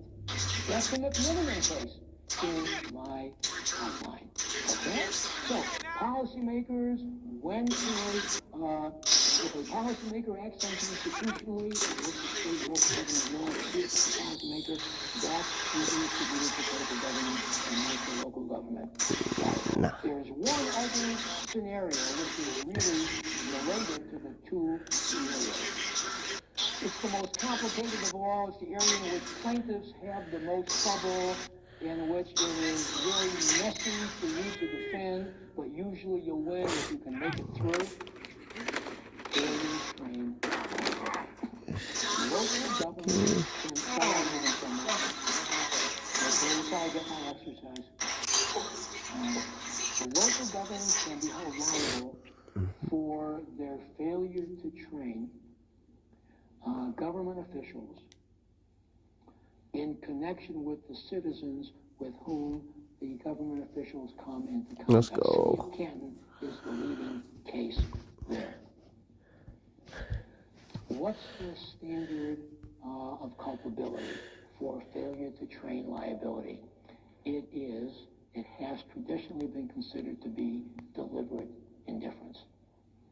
If a city is found to have deficient training with respect, say, to the use of force in dealing with mentally disabled persons who, and this is a tough area, who may threaten the well-being of others.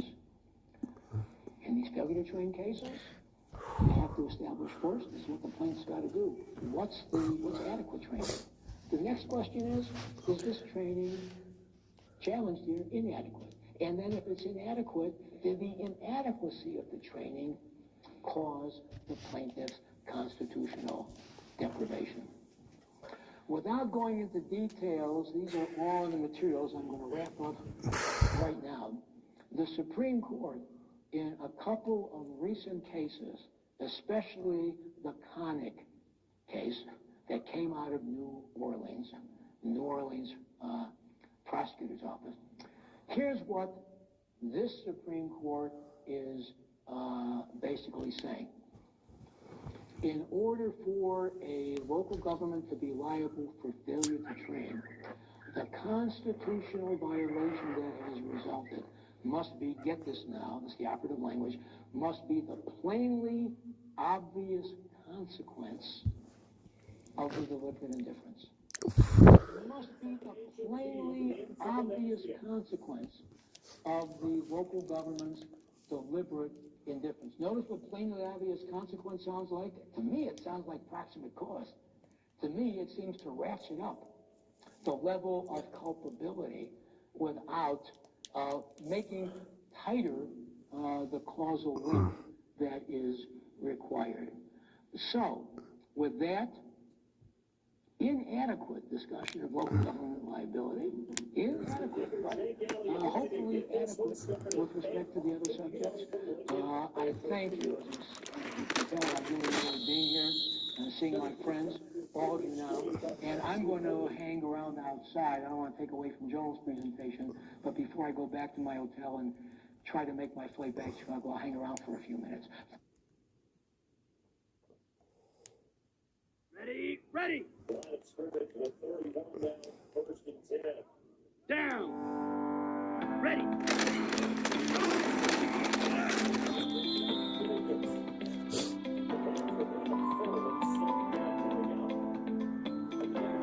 Hello, my name is Ellen Yarashevsky, and I'm pleased to be joining you to talk about wrongful convictions and prosecutorial misconduct, which is one of the major causes of wrongful convictions. My background is in criminal justice. I was a criminal defense lawyer. I then started working at Cardozo Law School, and we started the Innocence Project. Barry Sheff was my partner. He and Peter Neufeld went off and formed the Innocence Project. That was in the early 90s, and since then, I've been doing a lot of work on looking at the causes of wrongful convictions, notably prosecutors, and writing about what goes on in prosecutors' offices. Why does this happen? And what should we do about it? And I have a number of articles that I've written about the relationship between prosecutors and defenders, and looking at why prosecutors, for instance, are not held to discipline. Why aren't people responsible for instance, intentionally withholding information from the defense? And that results in wrongful conviction. Why aren't those people held responsible? So here we go, set! Not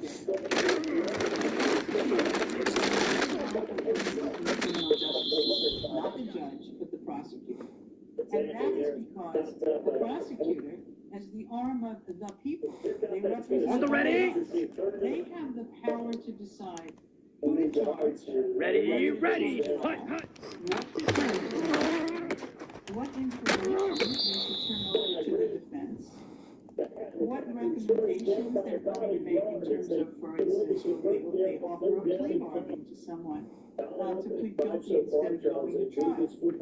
At trial, what information they're going to present, and then if a person is convicted, go now. Recommendations to make. That's hot. Those are the basic powers.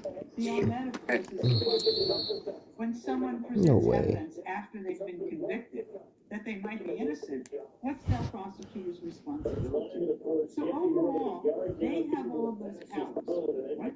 They're not held responsible like civil lawyers or like defenders are when they've done something wrong, which is to say, you really can't sue the prosecutor because they have what we call immunity from lawsuits. Here we go, here we go. In the investigation.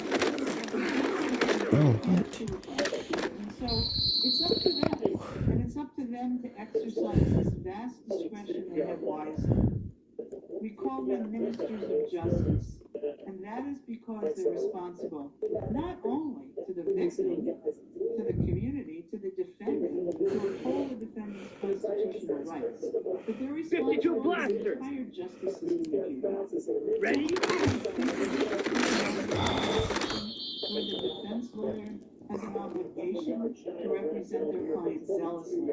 It is up to the prosecutor, frankly, to decide what information consistent with the Constitution am I going to give that defense lawyer, what am I going to charge the Here we go. with, and what kind of trial shall we have? Ready, ready.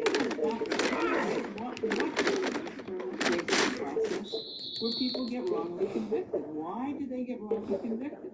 Well, one of the main reasons is what we call prosecutorial misconduct.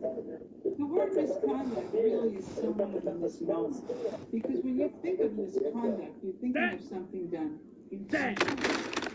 And in the law, it doesn't matter whether the prosecutor did it intentionally or not. But for instance, if they're sitting on a trove of evidence showing that the person didn't do it, and somehow they never looked at a file, right? Or the police never gave them the file. It doesn't matter that they didn't do it intentionally, it's negligent. They're still held responsible. And that's what we call misconduct. So many prosecutors balk at the idea of saying you engaged in misconduct because they will say, well, it's negligence, it's error, it wasn't intentional. But from the point of view of the law, that doesn't matter. Because when we look at the definition of how you get the conviction reversed, there's a term called prosecutorial misconduct.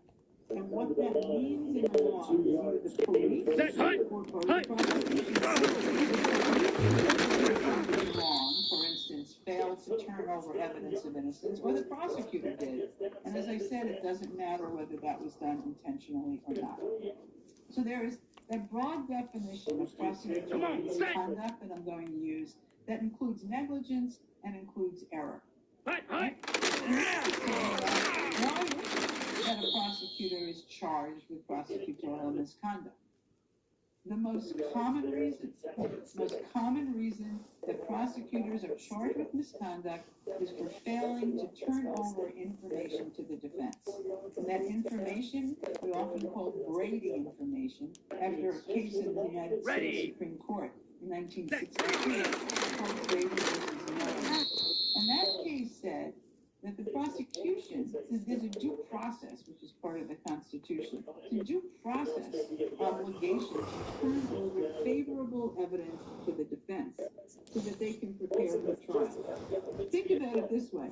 If you fall down and you hurt yourself and you sue someone civilly in civil court, you get to bring them in a deposition, you get all that information in advance. And so by the time you go to trial, you're prepared. You have all the information about the case itself. That doesn't happen in the criminal justice system. In the criminal justice system, the prosecution has all the information. They don't necessarily have to turn it all over to the defense. You may say why, it's a longer story, but that's generally the way our system works. The Constitution now requires that they turn over favorable evidence, and that generally means evidence that's exculpatory, or sometimes evidence at some point in a case that tends to impeach a witness, that information you can use about a witness showing this is not a person worthy of belief. And so what happens is there are many cases where the prosecution either intentionally or negligently fails to turn over that exculpatory information. Sometimes they hide it. You know the Michael Morton case about that. Right? Where they hide it. There are other cases. There's a case called John Thompson in Louisiana, where the prosecution took blood evidence to his house to hide it and didn't want to turn it over. And that blood evidence, when it was ultimately discovered, proved that John Thompson was not the person charged, that he should have been convicted of the crime. So there are a few cases like that, intentional misconduct, but most of them, frankly, are negligent misconduct. And we spend years arguing with prosecutors and arguing among academics of how much is intentional and how much is negligent. There's a dispute about that. One of the judges in the Ninth Circuit, Judge Kaczynski, once said there's an epidemic of Brady violations in this country. And I'm not too sure there's an epidemic. Many people disagree with him.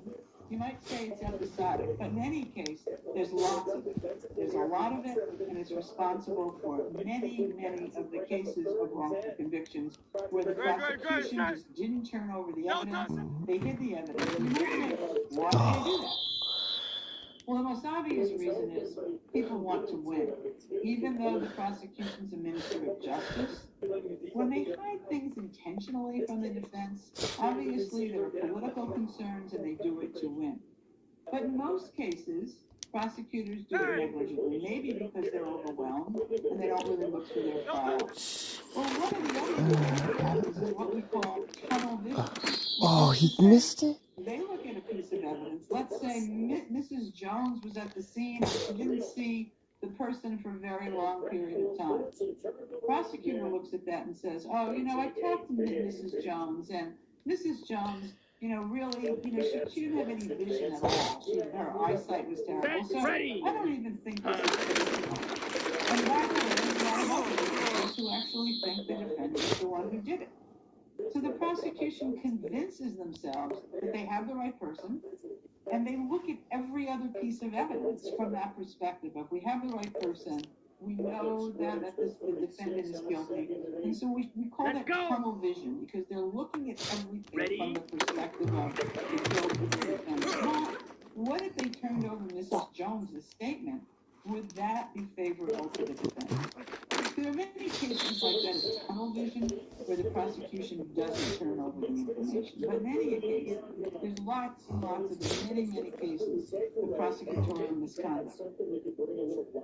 In many of these wrongful conviction cases, it's not just prosecutorial misconduct that's the problem. Because when there's prosecutorial misconduct, they haven't turned over information, for instance, that they should. There's also usually a defense lawyer who hasn't done a very good job of asking for the information, of pressing to get that information. No way. And so we have prosecutorial misconduct combined with what we call ineffective assistance of counsel, and those two together often are the reasons that we see cases ultimately overturned when they are due to, quote, prosecutorial misconduct. You may say, well, what about those prosecutors who intentionally hid evidence? Like Ken Anderson, who ultimately became a judge in the Michael Morton case, like Oh, the fuck. prosecutor in John Thompson's case who ultimately died, right? Why aren't they held responsible? And that's a subject unto itself, as I've indicated. Ready, ready. Under the law. And disciplinary authorities, that is to say, the lawyers are held to standards by internal discipline. In every time you're admitted to the bar, whatever bar you're admitted to, there's a disciplinary committee, and anyone can write to the disciplinary committee and say, this lawyer engaged in misconduct, and the disciplinary committee is supposed to consider that. Well, when we look at the cases over time, this is historic, cases 30, 40 years, they're rare instances in which prosecutors are ever disciplined. Partly, they're not reported. Why? Because defense lawyers are loath and they don't want to report the prosecutor because they feel like if they report them in this case, the prosecutor will hold that against their next client. And so they don't report. Judges don't tend to report prosecutors either, even if they know that they hid certain evidence in a case, even if they're angry about it, even if they might decide, I'm going to name this prosecutor in an opinion, saying they shouldn't have hidden this evidence, right?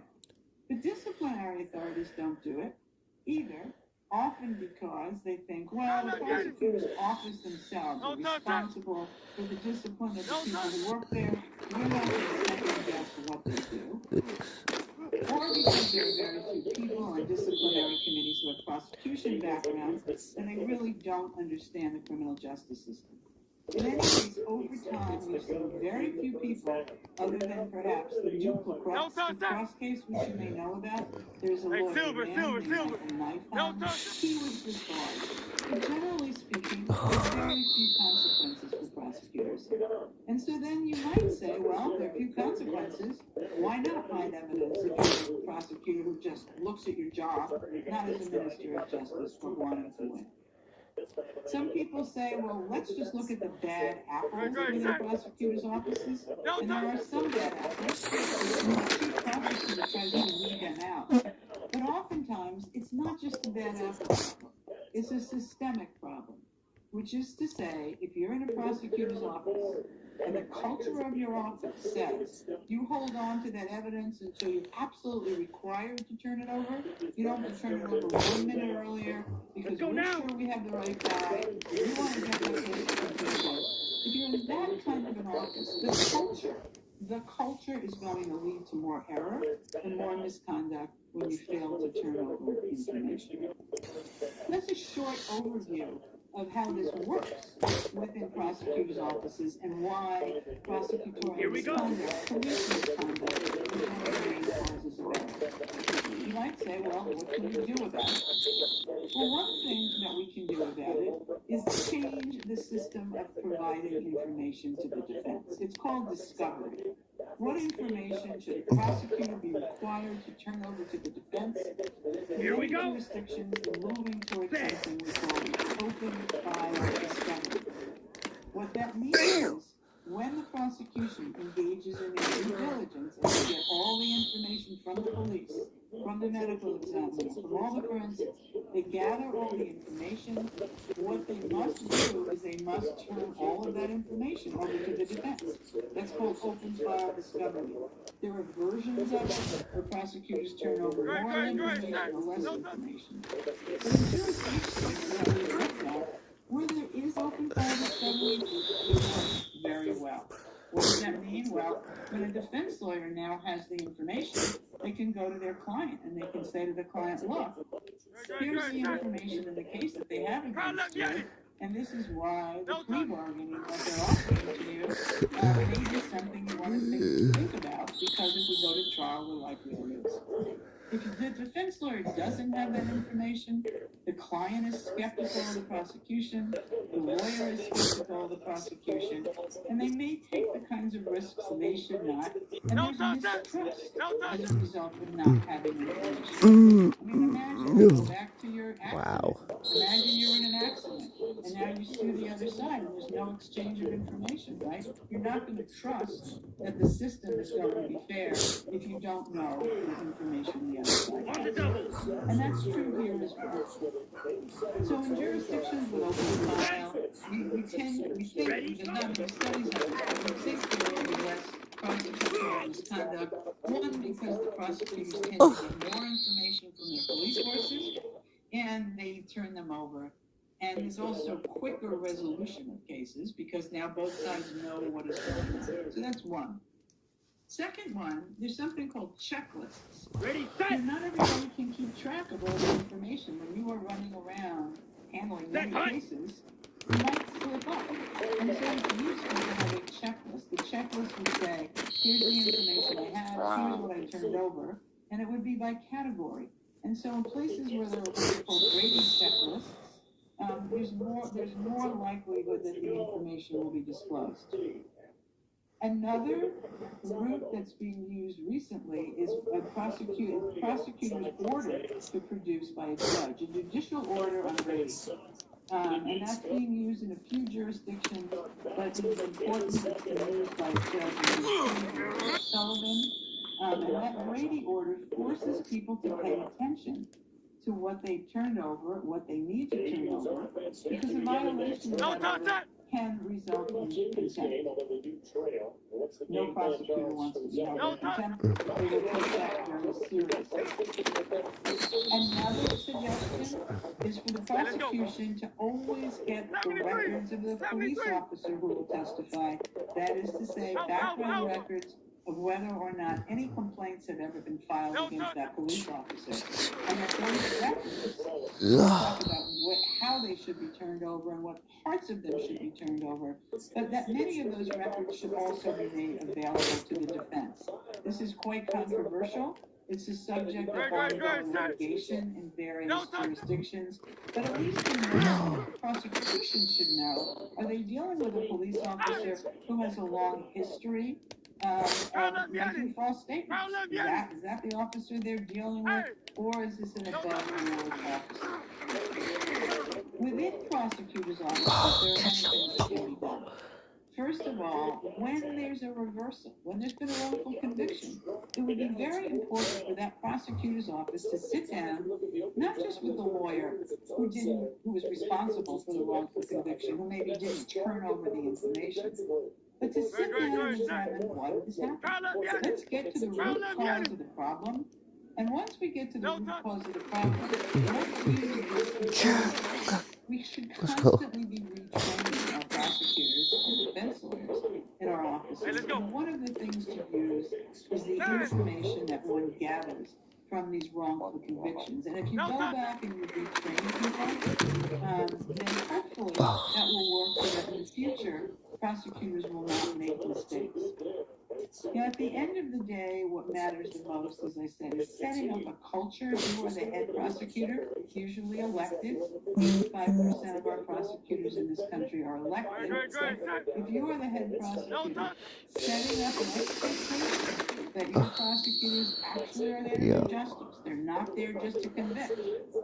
They're there to make sure the defendant is treated fairly, the victim is treated fairly, and that the community can rely upon what that prosecutor is doing in terms of turning over evidence, being truthful, offering plea bargains that really work, offering sentencing recommendations that they think are fair.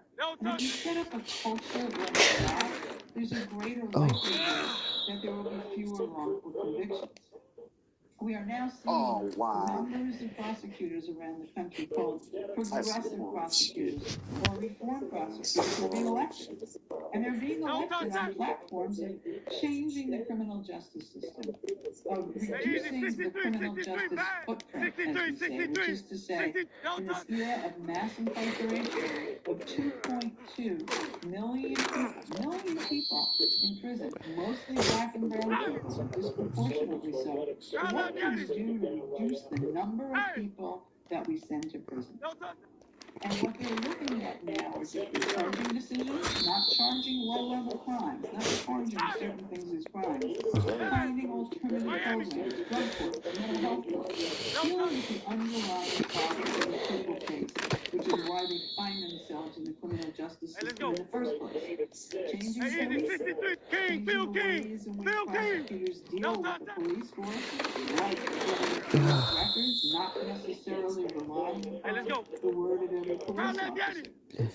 Changing plea recommendations, not making the disparity between what you offer in a guilty plea and what you might get if you go to trial so great. Because what you're saying to people is, well, if you plead guilty now, you'll serve 5 years, but if you go to trial, you're going to serve 25.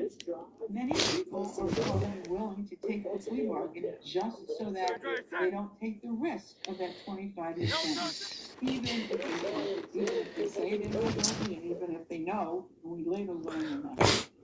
So progressive prosecutors are looking at plea bargaining, they're looking at sentencing, they're looking at all aspects of our civil and criminal justice systems, but primarily criminal justice system, to ensure that the instances of prosecutorial misconduct in the future will be reduced. And I certainly hope that as progressive prosecutors work across the country, talking to one another, going out to their constituencies and talking to the community, that the people that will be elected across the country will reduce prosecutorial misconduct. So thank you very much. I'm happy to take any questions. Thank you so much, Professor Yarashevsky. That was wonderful. You mentioned that you used to be a criminal defense lawyer, and one of the checkpoints in the system is that lawyer. And you mentioned that often there's a combination when the result is a wrongful conviction of both prosecutorial misconduct and ineffective assistance of counsel. If you're an aggressive, diligent defense lawyer and you run up against a prosecutor where you think there may be information that's been hidden, what can you do? Or maybe an overworked prosecutor who's just not turning over as much as should be turned over, and you don't have an open trial system in your jurisdiction. What can you do as a defense lawyer to try to protect your client? You know, this has happened a number of times. So that, Mike Morton is the primary case where the lawyer was a terrific lawyer, believed that the sheriff was hiding evidence. He couldn't understand why the sheriff wasn't going to testify. And he kept going back to the court, saying that the judge, we want them to produce any information. Come on, set! Leave certain information. Slide, 97. Motion after motion after motion. Trying to get the court to ensure ordering the prosecution to turn over specific pieces of evidence. You have to be very specific as to what you ask for. And you can go to, you go to the head of your office if you think it's that bad, and get the head of the office. Maybe you go to the head of their office. I mean, these days, frankly, there's a greater understanding that there is prosecutorial misconduct. Drill 52, ready. Perhaps you can get the prosecutor's office. Set. But at the end of the day, even the most diligent, terrific criminal defense lawyer doing all that can't necessarily uncover information if the prosecutor's office is just not going to turn it over. So, in many ways, you're between a rock and a hard place. You take a case to trial. There's nothing that's worse than believing you have an innocent person. It's very hard to represent an innocent client. Most defense lawyers will tell you they'd rather represent someone who is responsible for the act. Maybe they didn't commit the act charged.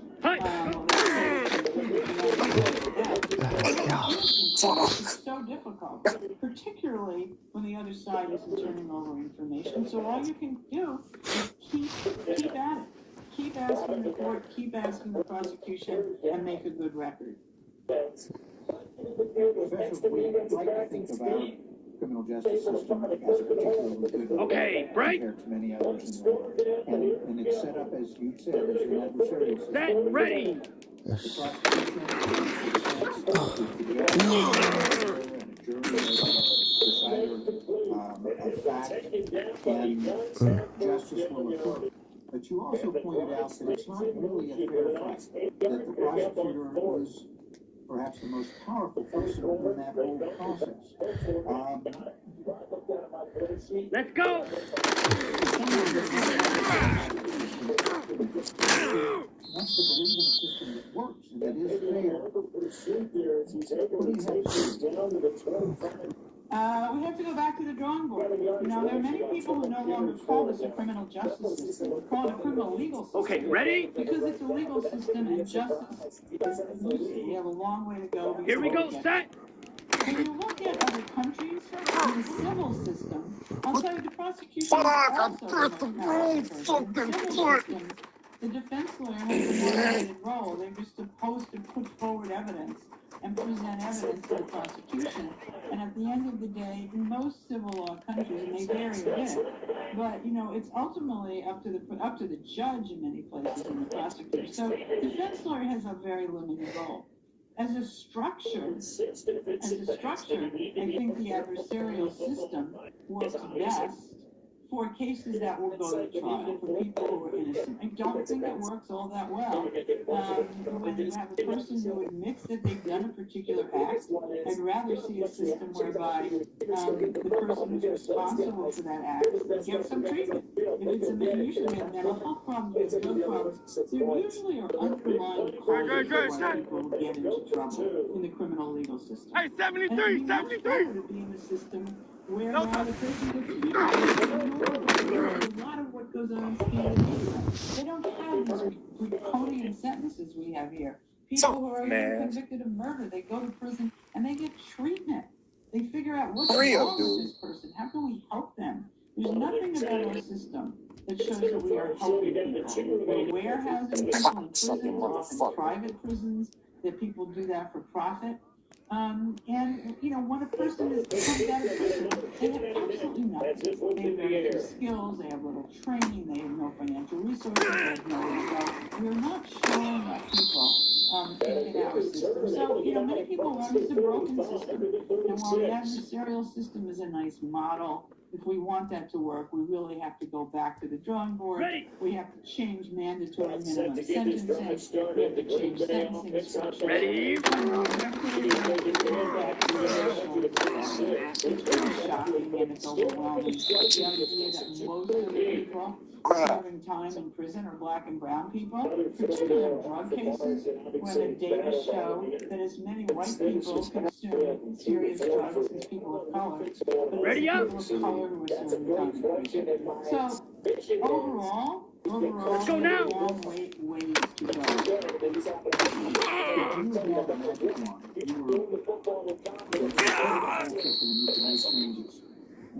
Let's go, charge! What would you do? Talk about the importance. Watch out now, 50 Fury! Creating a checklist and within the tunnel vision.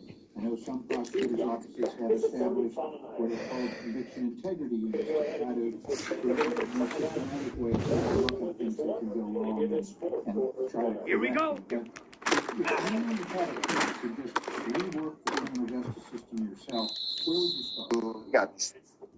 Changing resources. The prosecution and the police should not be the gatekeeper of social problems. That's what they are right now. Everything gets dumped into the lap of the criminal justice system. So if you have let's say with a mentally ill person on a street corner waving a knife, right? I mean, right now that person gets shot. I mean, this is what happens in many jurisdictions. What we should have community-based resources to go out and find that person and help that person. It shouldn't be that the police go, the police arrest. You're big mad, huh? And then they turn the prosecutor, and the prosecutor puts them through the system, and then somehow they plead guilty, generally speaking, because 95% of our cases plead guilty, and then they get some. Let's look at our inbox today. Absolutely nothing to solve the problem. Let's look at our inbox today. What we need to do is reorient the billions of dollars, billions, that we're putting into criminal justice systems, either through policing or prosecution, and develop strong community-based resources so the community people are involved in problem solving. That's a big ask. I know that people who use the term defund the police. It's a poor term. What they're really talking about is reorienting finances so that the community has the finances to begin to solve their own problems. And so we can start there. You know, when cases come to a prosecutor's office, some cases need to be tried. I mean, there are just some cases that do, but I will say it's a very small percentage of what's now being put through the criminal justice system. So that's a huge ask. It's a huge reorientation. You know, it's like turning around a battleship because there are so many people who are paid through the criminal justice system. Let's go. To rely upon it. And this is the engine that works our social justice problems. So we have to reorient it all. Professor Yarashevsky, thank you very much. This has been instructive and helpful for our students and for me. And I appreciate very much the time and attention you've given to us and to the work that you do, both for your students at Hofstra and with it throughout the criminal justice system. Thank you so very much. And thank you for the opportunity to speak to students. I always appreciate it. Thank you, Mark.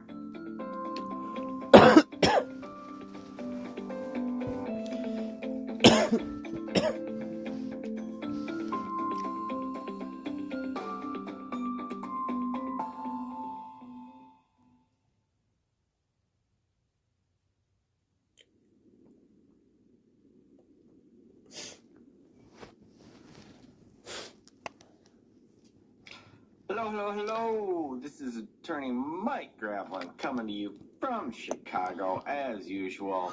And today I got a fun one. Again, I've been over on the Depp Heard trial. That's got one more week to go. One more week. And then we'll get back to some normal stuff. But I've been kind of trying to slide in some late live streams to make up for it because it's only time slot that's available. But a bunch of people sent me this clip. It's our good friend Rich Middleton over in 3B, and somebody comes rolling in there with a motion to disqualify. He is not happy about it. I haven't actually seen it all. I let it record. That's how short a time I am. I let it record while I was doing something else. So this is kind of. I mean, I saw a minute or two of it, but I didn't see all of it.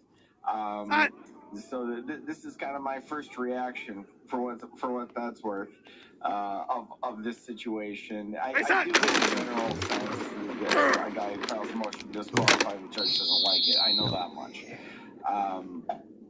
But you know, among the many people who sent this to me, one of them said, "Hey, you got to check out 3B because some guy pulled a Blandino." End of season savings just landed at Wayfair. President's Day clearance is here. And you'll be like, am I a big deal? Yes, you are. Which is why you deserve our best deal since Black Friday, with fast shipping straight to your door. This sale ends February 18th. So shop Wayfair's President's Day clearance today and wrap up winter with up to 70% off everything home.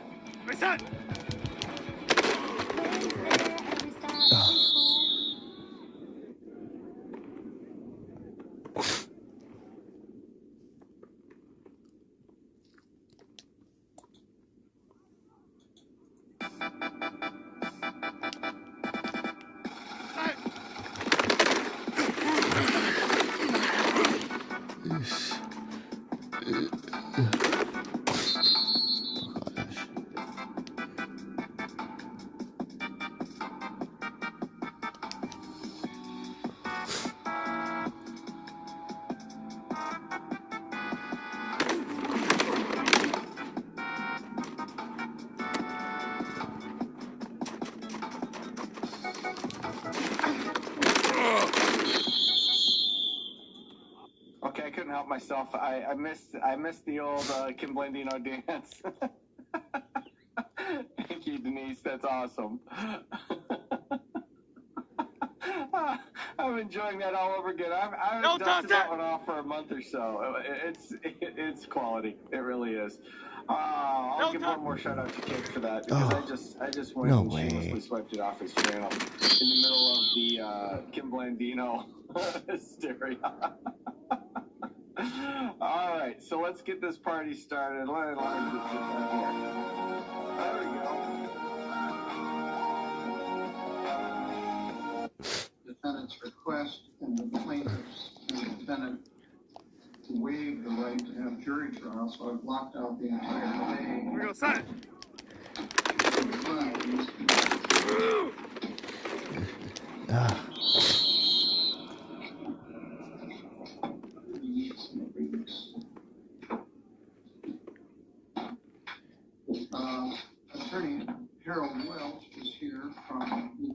Western Michigan on behalf of the defendant Robin Short. Ms. Short, would you come up and have a seat? Mr. Nicholas Spiegel is here on behalf of the Enchanted Glen Apartments. We got that.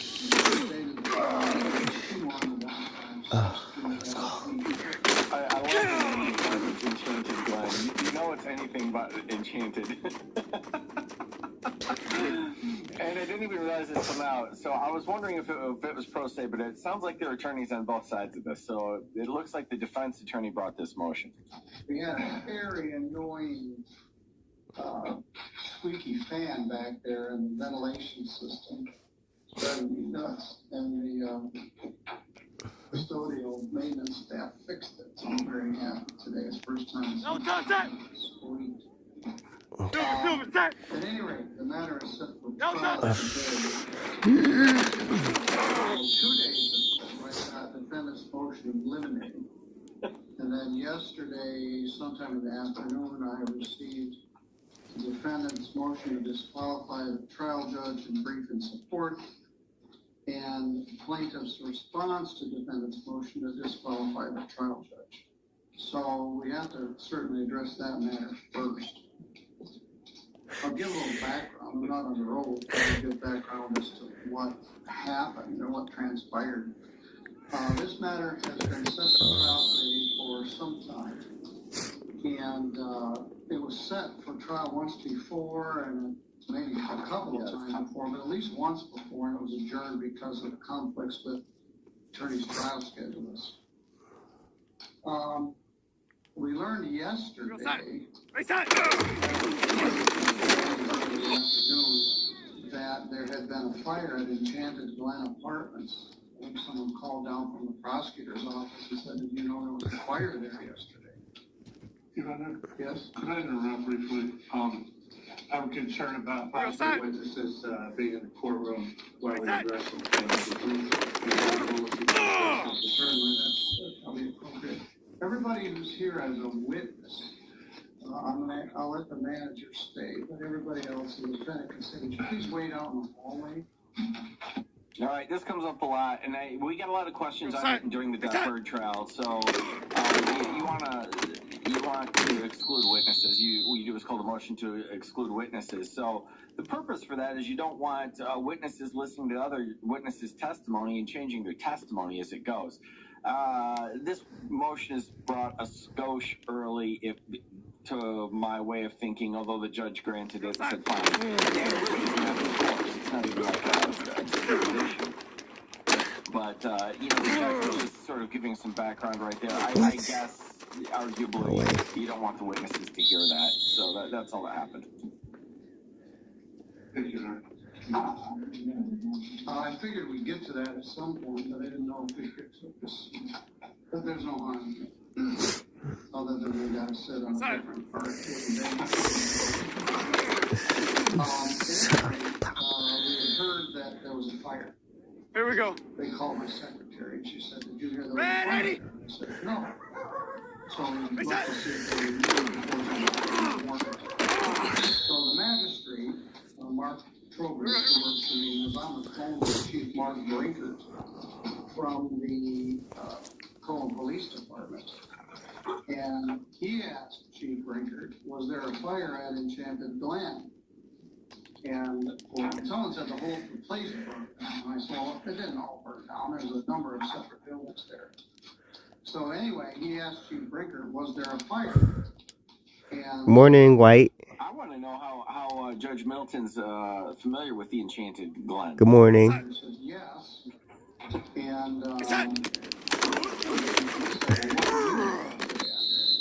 And he informed the magistrate that it was at 470 Unit 36, which is the unit that's the issue here. He told the magistrate. What are the odds that Judge Milton's had a meth charge emanating out of that unit recently? There was no power, and he did not believe the apartment was habitable. No. So in a very poorly typed email, I sent a message to both counsel. Left some words out. How you doing today, White?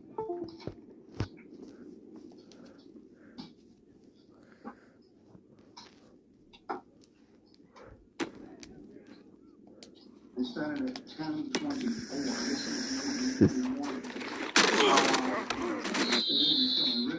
I'm advised by the chief of police of Colon there should have said was a fire in Robin Short's apartment number 36 last night.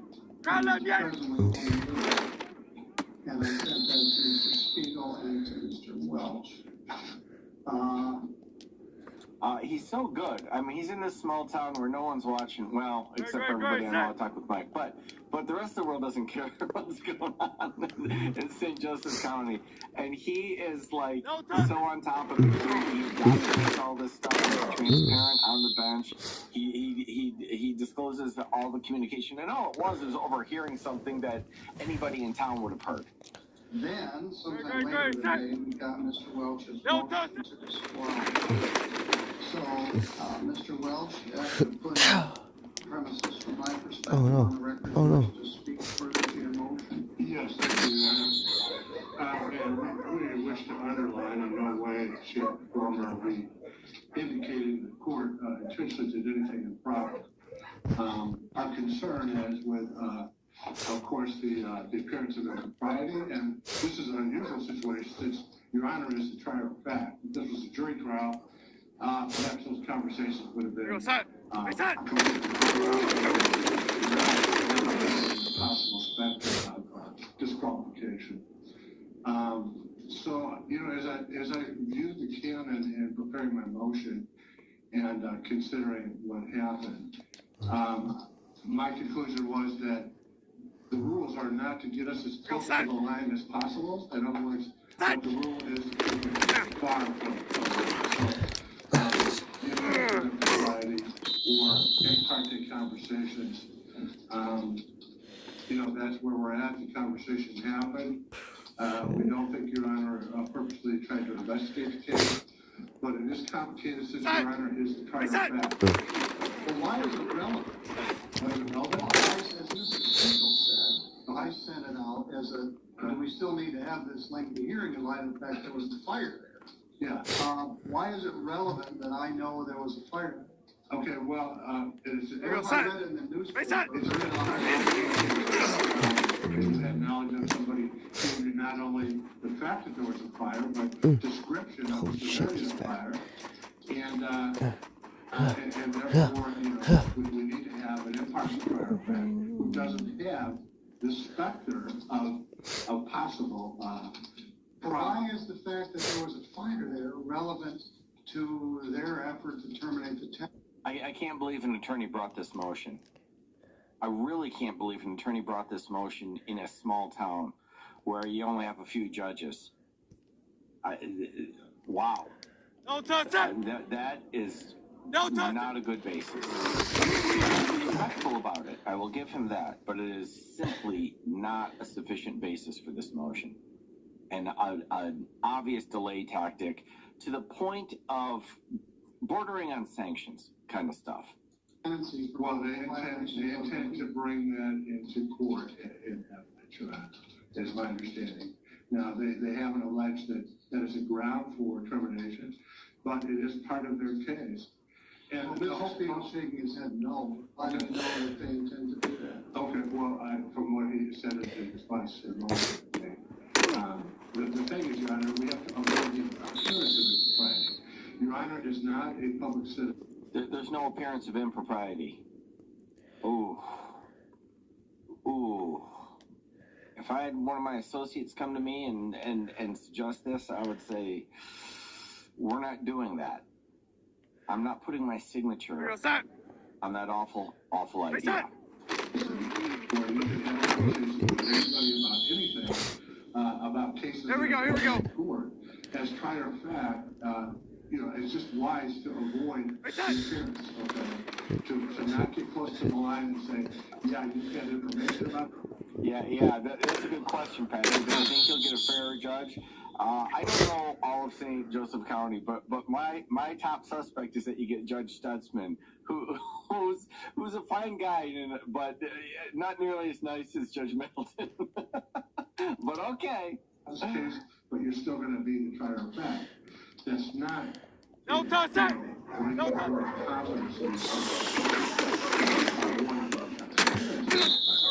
It's not that you did anything, but it's 73! 73! an ex parte communication on facts of the case. No touch!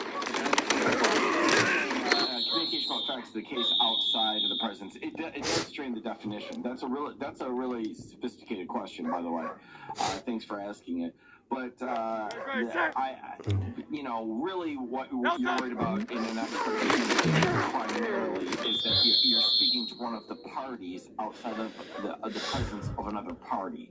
Not that you're living in a community where you happen to catch wind of news. That is not what we're worried about. No touch! The situation. We would respectfully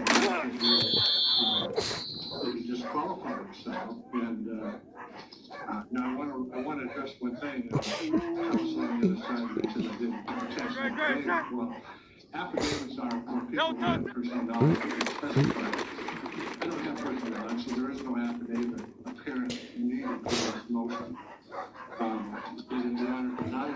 Okay, so there's the difference between an attorney and a subset. When an attorney discusses an affidavit, he actually knows what he's talking about. Now, he's brought a bad motion, but he is familiar with the concept of an affidavit, and he didn't attempt an affidavit of truth. Is our motion, and we would ask that no touch that! motion be referred to the judge for the district court. Before it did over. No touch! Yes, I guess I'll just say this for first lead. I don't like the rule says must. It doesn't say you can possibly, you can, permissibly attach an affidavit. It says you must. They get. But let's get down to the substance. I think Your Honor has it exactly right. We're not here today to terminate Mr. Schwartz's tenancy because there was a fire on Monday. This drama has been. I think we filed this back in September, October of last year. I think our first hearing in December, I believe, if I remember correctly. The fire on Monday terminated Mr. tenancy. Mr. Welch's representation of the court here we go. To make it a relevant part of the case. I told Mr. Welch, and what I intend to do today, to the extent the fire matters at all is simply background the rationale why some of the maintenance on Monday and what they observed about Ms. Schwartz's apartment that would have had nothing to do with the fire. They're going to offer some testimony. I'll make an offer proof that, in fact, they see the fire attack on the apartment, which has nothing to do with the fire. The fire didn't do that. It's something short did. But the fire was going to say, why were they in there on Monday? That's why they were in there on Monday. Other than that, the fire doesn't mean anything for this case. I just fire was on Tuesday. Got that dub. Tuesday morning, sorry. Fire Tuesday morning, Monday, and the fire was Tuesday. So they were there on Tuesday. I misspoke. I think there was the motion Monday, and again, there's plenty of motions last week. So the fire was yesterday. They come in yesterday. They say that's the only reason we're talking about the fire at all. Is say that's why they were there. Other than that, the existence or non-existence of the fire doesn't matter in this case. I disagree that there's been any opportunity to take communication. You didn't communicate with my party. You didn't communicate with Mr. Welch's party. You didn't communicate with a witness.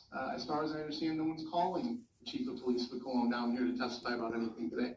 So, to be frank, as I told Mr. Welch on the phone, I disagree with the motion because this, to me, sounds like more kicking up dust to kick the can down the road. Ms. Short's already been in this apartment now for something like 8 months after this thing was filed. We need a resolution. The tenants need a resolution. And yet, more delay. So, this attorney's smooth. He hits the nail on the head on all fronts here. This is obviously just a delay tactic. We don't have an ex parte communication. We don't have an appearance of impropriety. We have someone who they filed a termination of tenancy on in the fall. Couldn't get them out because they filed a jury demand, and they're just delaying this. This is really kind of sleazy stuff. You're entitled to file a jury. You're entitled to do lots of things and assert your rights, but attempting to disqualify the judge here is on the edge. Your Honor, I don't think there's any reason to grant the motion. I don't think there's any reason to continue the delay. We should have the trial today.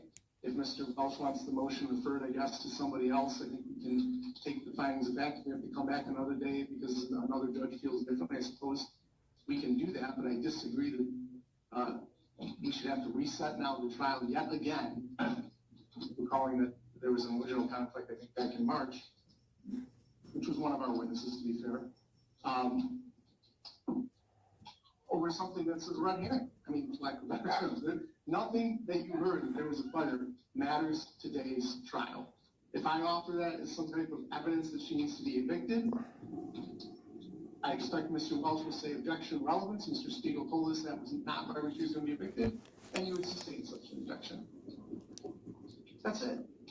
You heard about something that is determined about this case. I haven't been down here in a year or two, but I often recall times where you will call something about a witness or a defendant. It's a small town, I understand that. But I don't think that's ever, to my view, impinged on your ability to make a reasoned and impartial decision. So I don't think this motion is necessary to be granted, and I'm kind of surprised with the Oh, yeah. You can get sanctioned for filing. First of all, Your Honor, the reason they're doing this is because the plaintiff requested an adjournment, which I granted as a courtesy, as a professional courtesy, as an attorney should for the administration of justice. But I also wanted to call Your Honor's attention to MCR 2. Here we go. 3.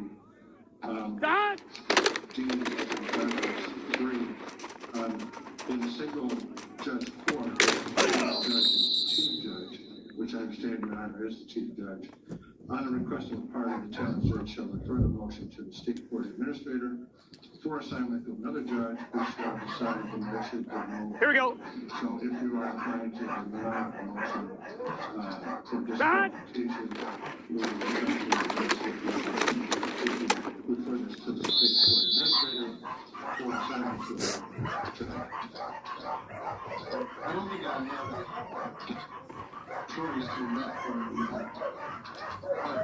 But first of all, I'm trying. Here we go. You tell him, Judge. So am I. I was surprised he was not upfront about it, but good. Personally, I find it as a personal insult to me.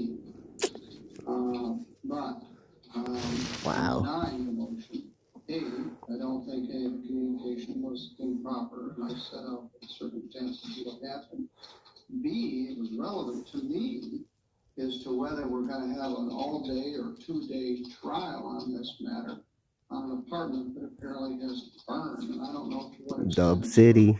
Secondly, if we go through the proceeding and the defendant is subject to termination of tenancy, she loses her right to probably find another subsidized housing and the ability to get such an apartment as she has.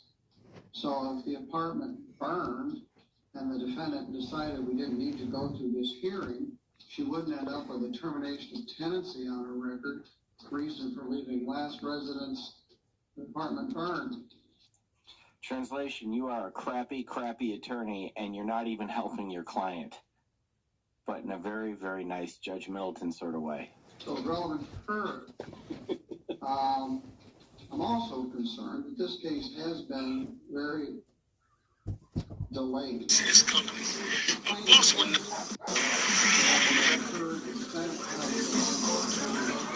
What's the difference between come so you won't leave? He wants you to always need him. A boss wants you to always need to come back the next day. A boss will never make you strong enough to go independent. He don't never want to see you go independent. He don't never want to see you, start your own company. Because he always going to get you his competition if you do it. You see, a leader, he teaches. A leader says, look, this is my business, this is my company. I'm going to show you how to start your business in your company. That's the difference. What's the difference between a boss and a leader?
up?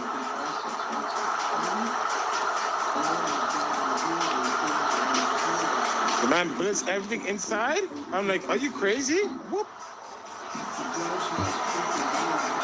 Are you in Philly? No, never. Baby, see Philly, you know it's not me. Should probably would have known if I listened to the radio on my drive in this morning.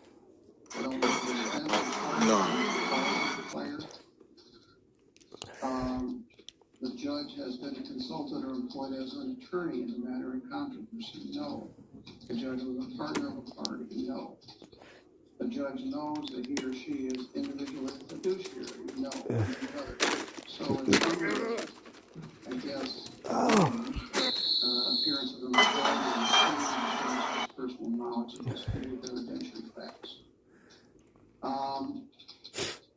Well, I didn't know the specific, although it sounds like Illinois. I mean, whatever, it's going to be similar in every state. But boy is he irritated. He pulls out the code and reads the whole darn thing to make sure that his ruling is clear.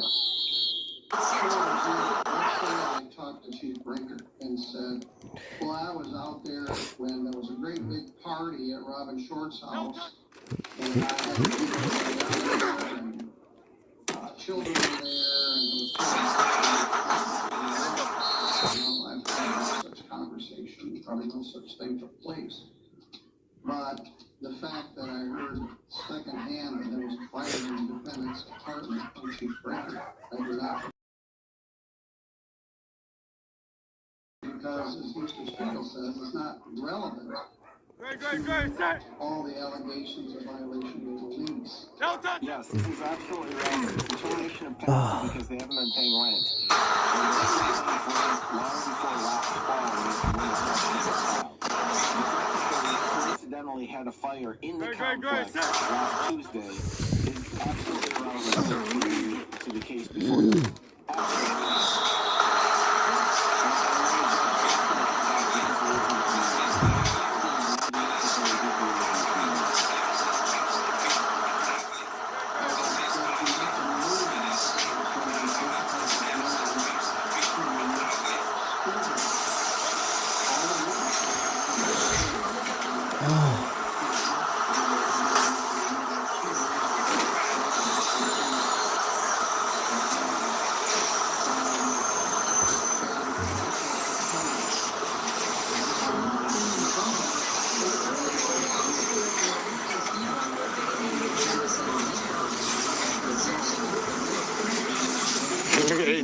Look at AJ Brown's face, just looking at the ball like, damn, cuz. Just a pure delay tactic. Damn, cuz. Touchdown, cuz. Touchdown, cuz. Touchdown, cuz. Everything right. They've got COVID and they filed a jury, and now we're going to try to do this all so that someone doesn't have to pay rent. I don't know who's putting their license behind this sort of thing, but it's not a good look. Certainly in worse to the defendant. The plaintiff wants the defendant out. They wanted her out since they filed the matter in the fall of last year. They've continued to want her out up to and including today. And all the delays are to her benefit. She continues to stay there against their wishes without paying any rent. So my desire would be to hear the case today. I don't know the extent of the fire or what the condition of the apartment is. Let's say a meteor hit it and the whole place was disintegrated, and then I guess there'd be no need for a termination of tenancy hearing. But I don't know what the status of the matter is. I am not the chief judge. I'm the presiding judge of 3B District Court. Judge Patterson is the chief judge. I was the chief judge for many years and alternate that position. So Judge Patterson is here. I'm going to see if he can hear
much clear because of plays like that.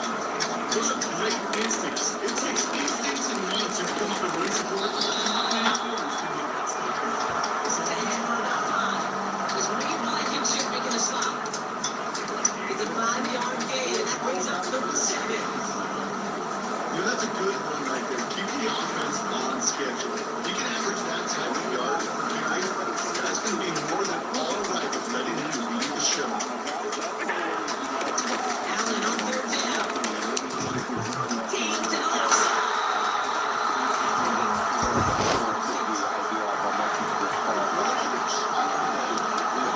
Isn't just knocking away. This goes off the defense really like that. You didn't swat it again. You're looking at a huge gains. Like we just get a substitution of judge motion ready because Third down pass didn't work, but the offense stayed out there on 4. call it. We just get a substitution of judge, and you don't have to get any base. Let's go, Allen.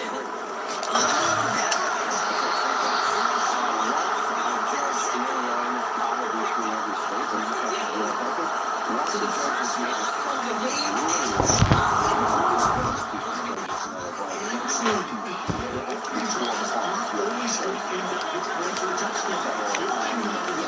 Opportunities left to make up for that miscue.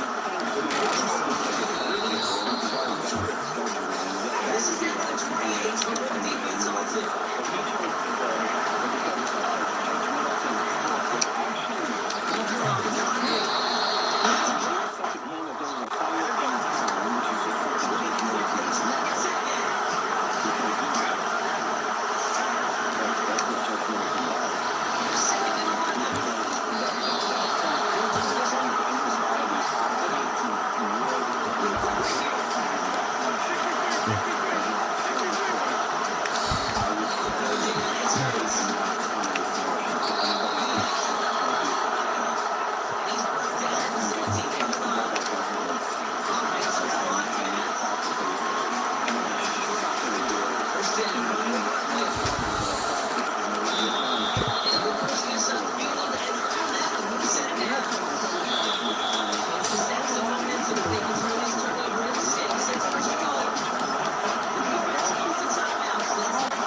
1-for-1 offensively. I'm gonna call that scripting for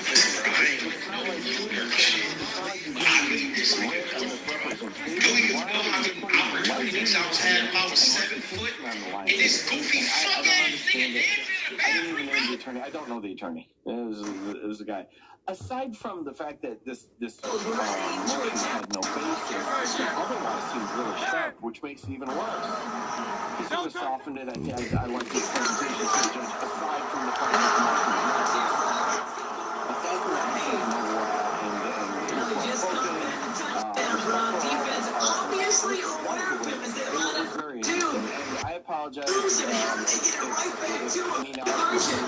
Because he's the moments like this, kid, it's not even about the play, it's about the player. And when you got a player of this caliber, you find every way to get to him. It just has to be touchdown. Doesn't mean you've got to move right back to that.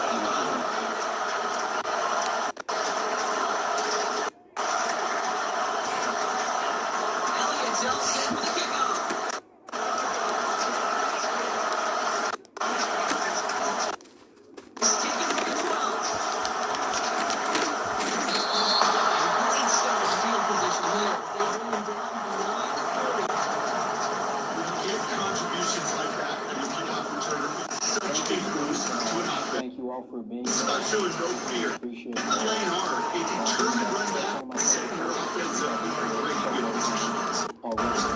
Enjoy.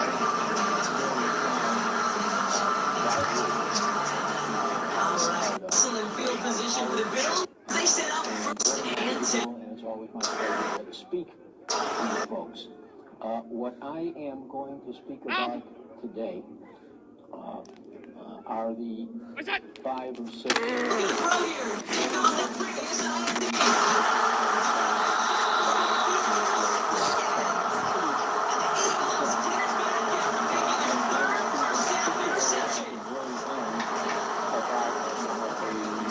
Special blockbuster decision. Some of you have already discovered the efootball case. Here's first and 10 from the 34.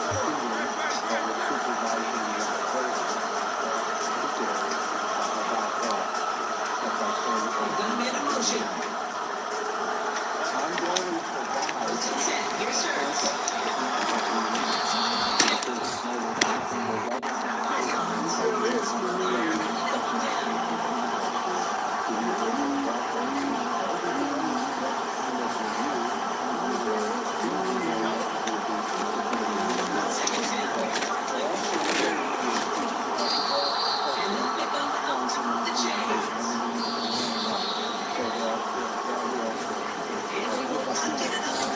That's going to do it for the first quarter. 8-0 is our score.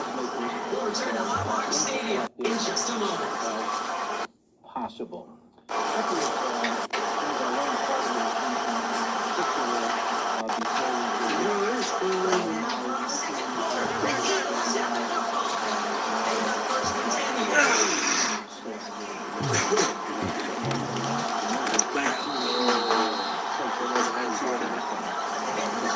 Should have been on there, right?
New York enacted a statute.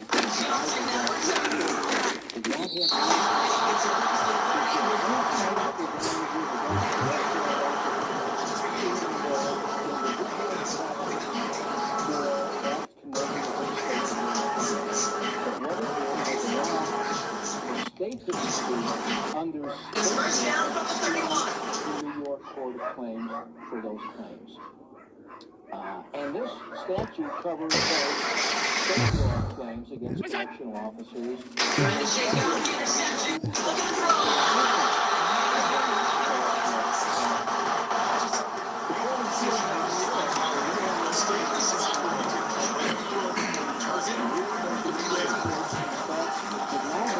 Look at the incompletion. Here comes the second down ball. Complaints. Give him the gun. It's Allen.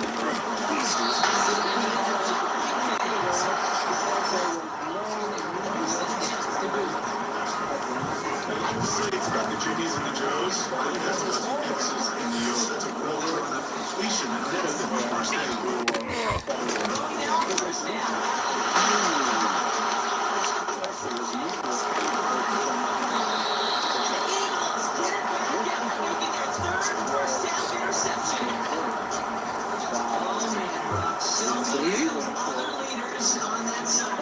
They've got to sit him down and calm him down.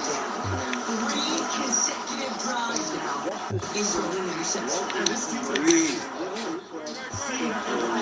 anticipating these stops before they're even running. And he's dropping back to throw it. He knows it's good. It's really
Slumping already? Yeah,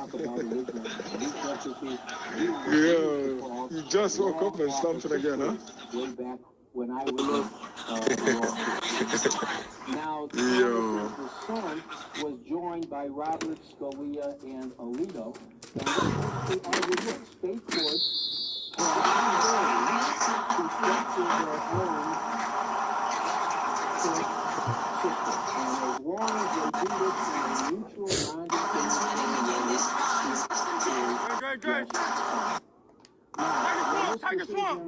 was before the court, most of us, myself included, predicted the outcome. What I didn't predict was how close this decision, this case was going to be.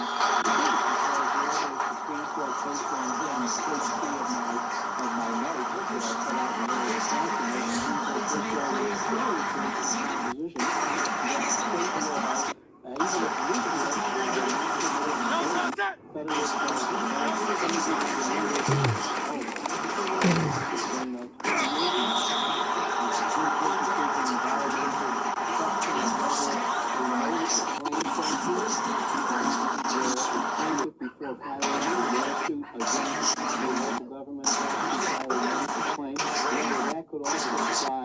to Section 1983 actions filed in state court.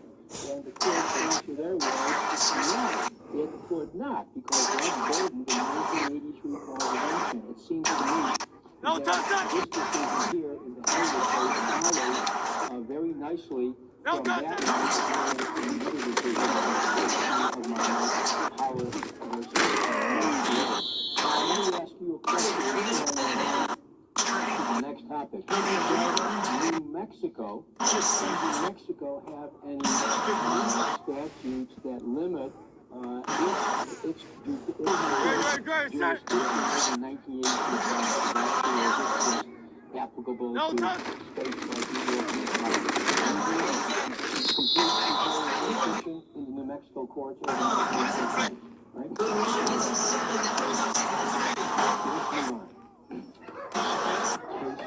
Number 2. These cases, as I mentioned, become more and more relevant to your practices.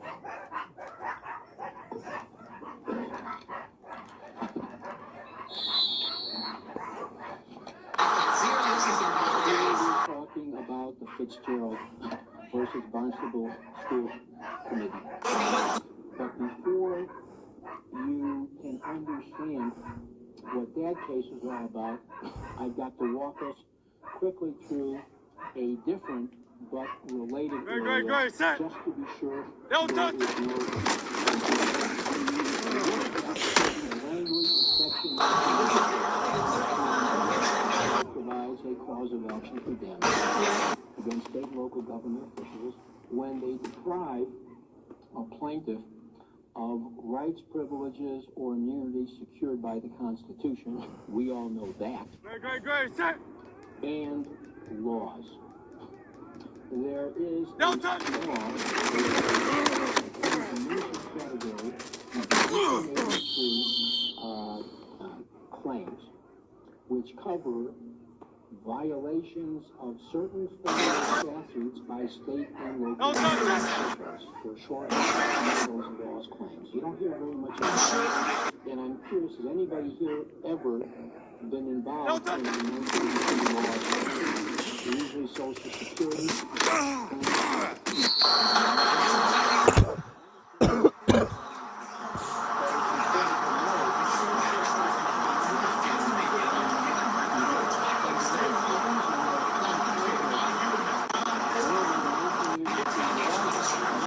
The attorney's fees if you convert a federal statutory violation into Oh no!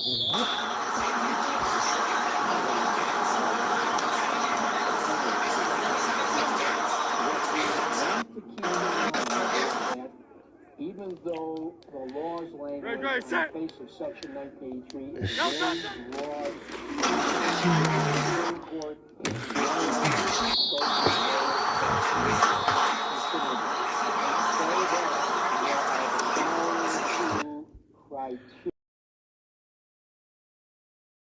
you ever defending these. The Supreme Court is clear that the right must be a thoroughly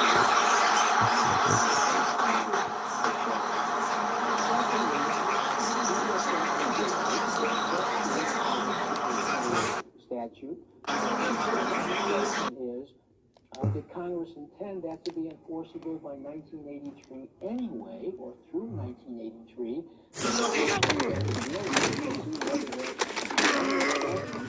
Has its own enforcement mechanisms, because if it has its own enforcement mechanisms, it is less likely that Congress intended that the federal statute was violated as a basis for a 1983 cause of action.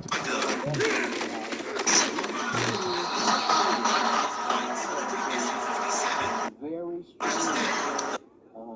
seriously applied by the Supreme Court and the circuits there.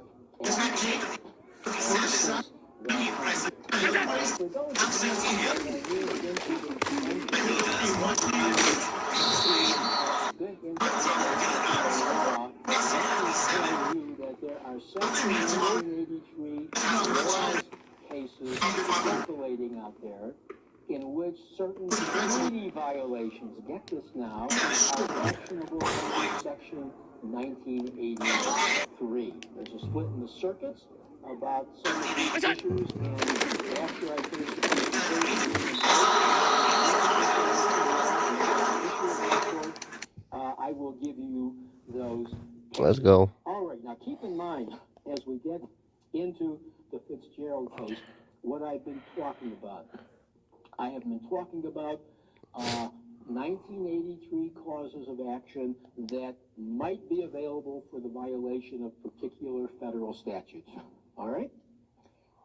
The preemption issue is somewhat different. Suppose Congress enacts a statute. Oh, let's make up a statute. Call it Title IX.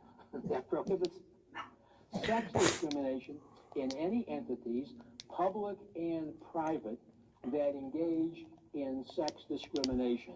Any of those entities that receive funds from the federal government are prohibited from engaging in sex discrimination. And the remedy under the statute is you get the withdrawal of funds, or at least that's one of the remedies.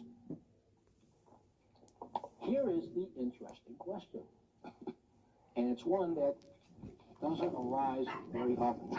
Believe it or not, there is a very short line of cases standing for the proposition that in certain circumstances where Congress creates a damages remedy under a particular federal statute, which seems to be in part coextensive with a constitutional violation,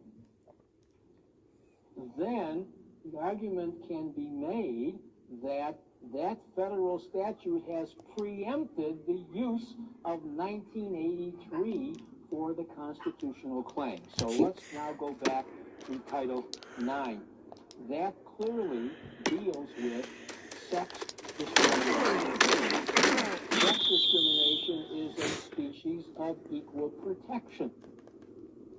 Does that mean, by virtue of section of Title IX, that Section 1983, sex discrimination, causes of action against, let us say, school districts and school officials, are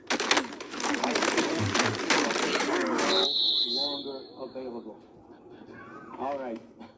So, I hope I've set out the issue for you.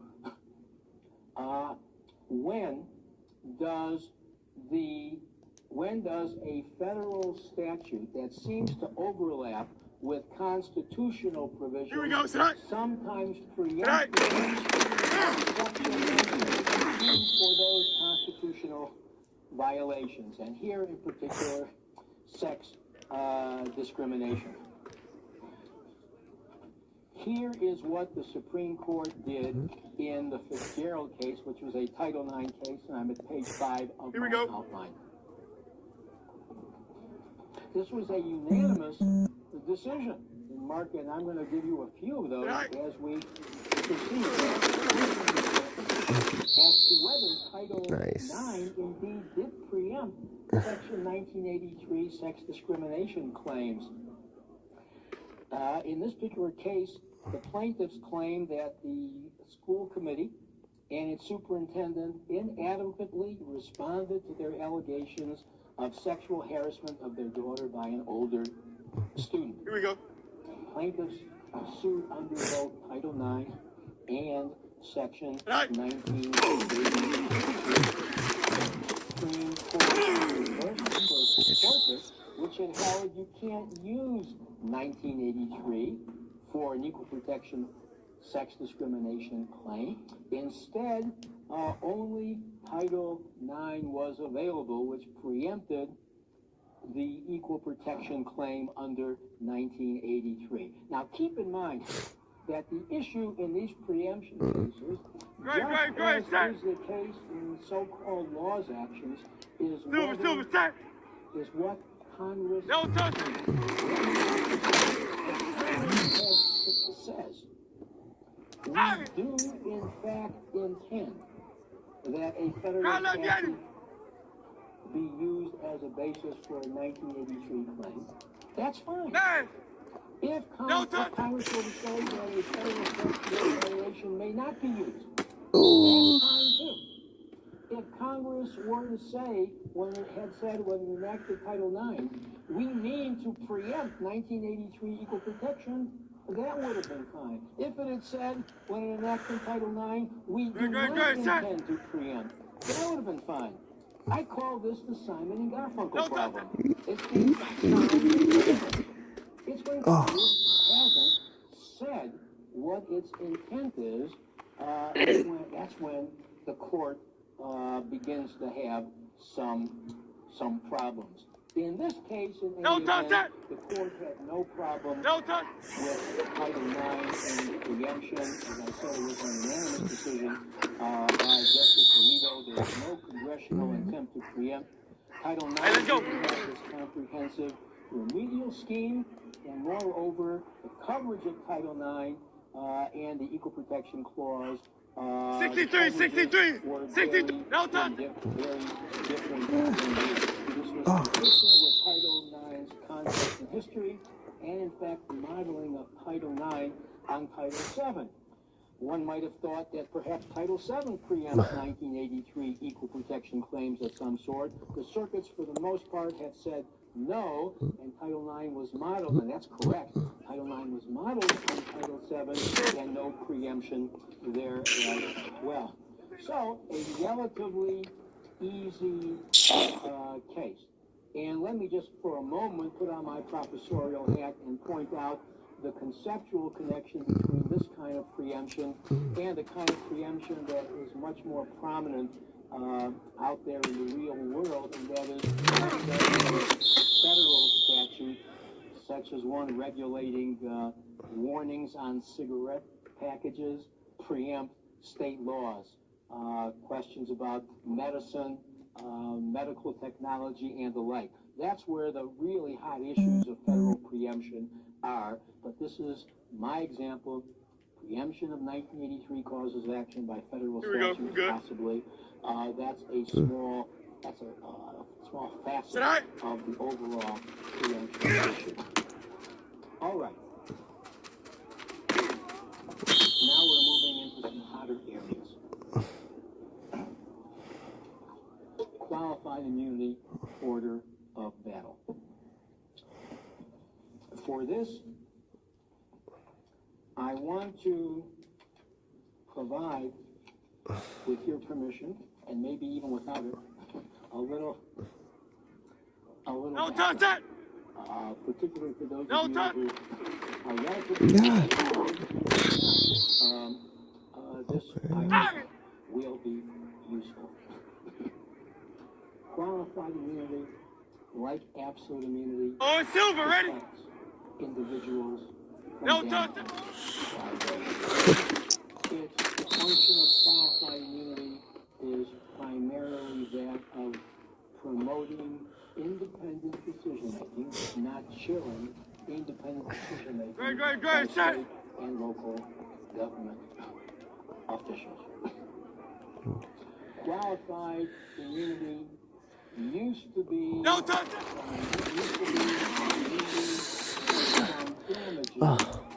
Nice work.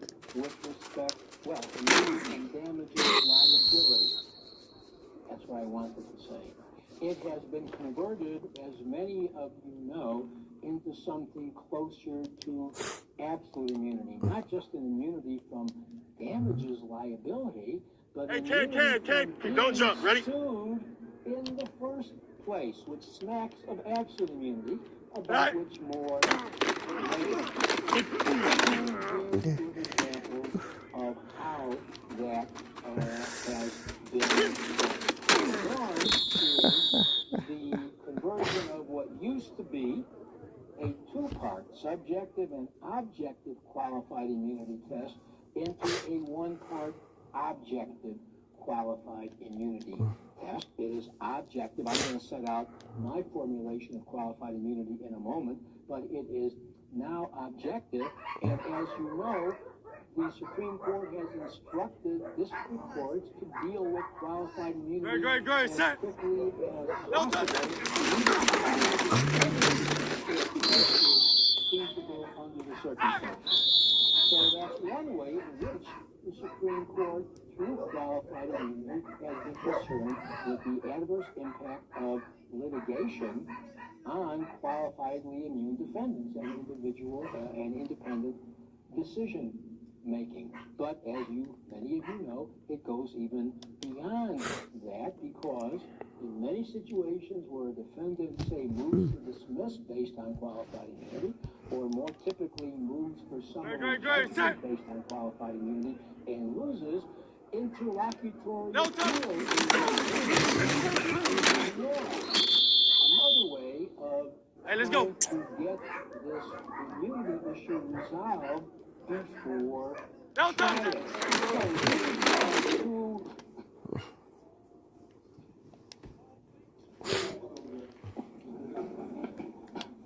About 3 months ago, I was lecturing some federal judges, and a judge's phone went off in D.C. And unlike the gentleman here who was nice enough to turn the damn thing off and started talking in the middle of my presentation. I might as well tell you stories out of school, right? Started talking. And all the other judges, these are federal judges, I'm looking at this guy, and he keeps on talking. And he finally finishes, and I had to say something. So I said, with all respect, and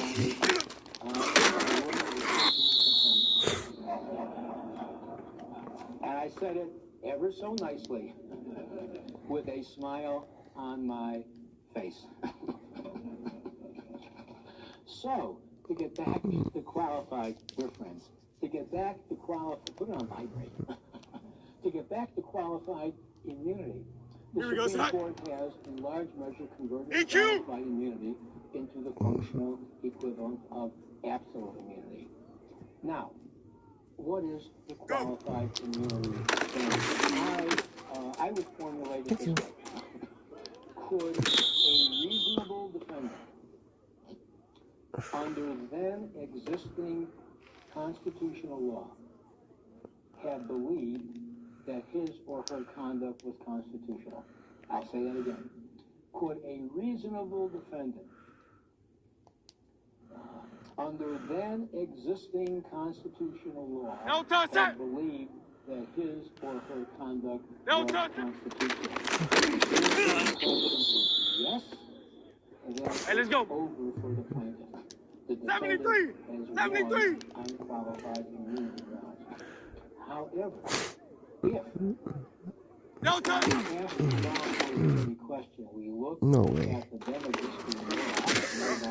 Democracy law and find that the defendant violated clearly settled law as of that time, then the defendant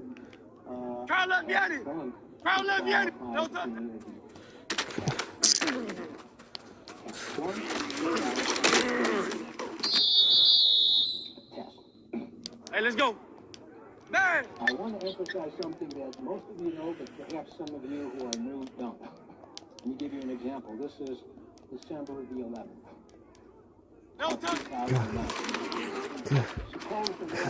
No way. Was filed December 11th, 2007.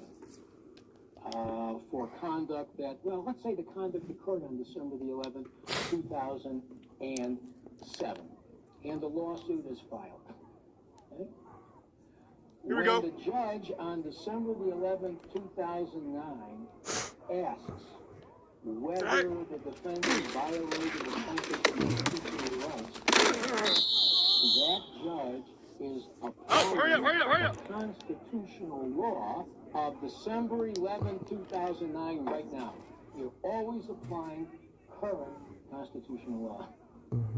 However, and this is the tricky part, it always blows my students' minds a bit until they get their minds around it. When we ask the qualified immunity question, we ask about the state of constitutional law as of December the 11th, 2007, when the conduct occurred.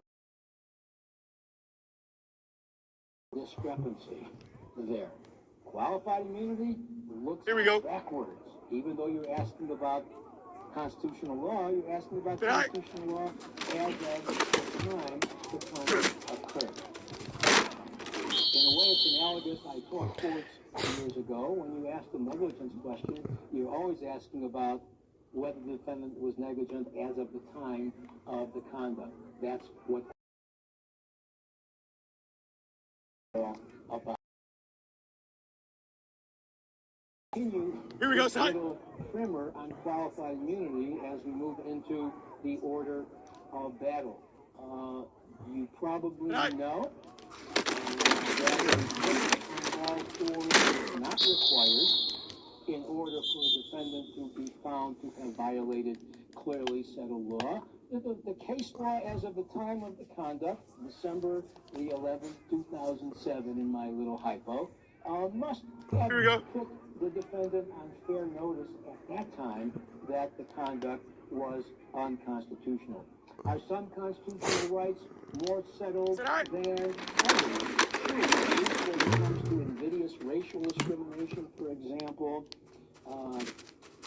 clearly most equal protection doctrine dealing with racial discrimination, invidious racial discrimination, is clearly settled for a while. And I emphasize invidious racial discrimination. Let me get serious for this joke. The equal protection law involving so-called affirmative action, benign racial discrimination, was not settled.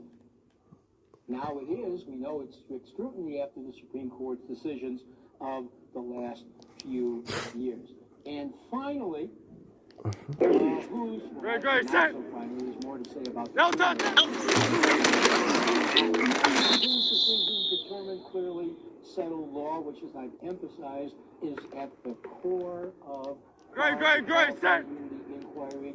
Well, you look 63. No touch. You look next to the law of your circuit. If there is no dispositive case law in your circuit, you look to the other circuits to see if there is a kind of consensus, overwhelming or otherwise. Sometimes, although I don't remember ever seeing a decision of the sort, sometimes a Supreme Court could establish clearly settled do have to address federal constitutional questions. I don't remember ever seeing one, but it is theoretically possible. And after that, you know, if there's nothing in the other circuits, and if there's nothing in the Supreme Court, there's nothing in your circuit,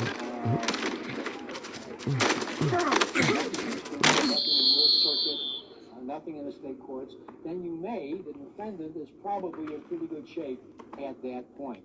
One thing is fairly clear, and I paraphrase Judge Posner of the Seventh Circuit on this one: district court decisions themselves. A bit of a hedge in that statement. District court decisions can themselves be evidence of clearly settled law, even though district court decisions do not themselves make clearly settled law. No touch it! That's all. No touch it! Important background, as you'll see. Some years ago, the Supreme Court made two moves in the qualified immunity setting. Again, I think it's possible with the qualified immunity, so as to give courts the authority to make these decisions and keep these issues away from the jury, and thereby protect independent silver by state and local government officials protected by qualified immunity. The first thing the Supreme Court did was, believe it or not, well, you'll believe this, it said that the qualified immunity inquiry includes not only whether the defendant violated clearly settled law at the time of the conduct, but also the threshold question of whether the plaintiff even makes out a constitutional violation. In other words, qualified immunity requires or includes a threshold inquiry into whether the plaintiff even states a cause of action for the constitutional violation under 1983. And if the answer to that question is yes, then you get into qualified immunity. That's the first move. That struck some of us as a little bizarre because it does implicate the merits now, not just qualified immunity. No time.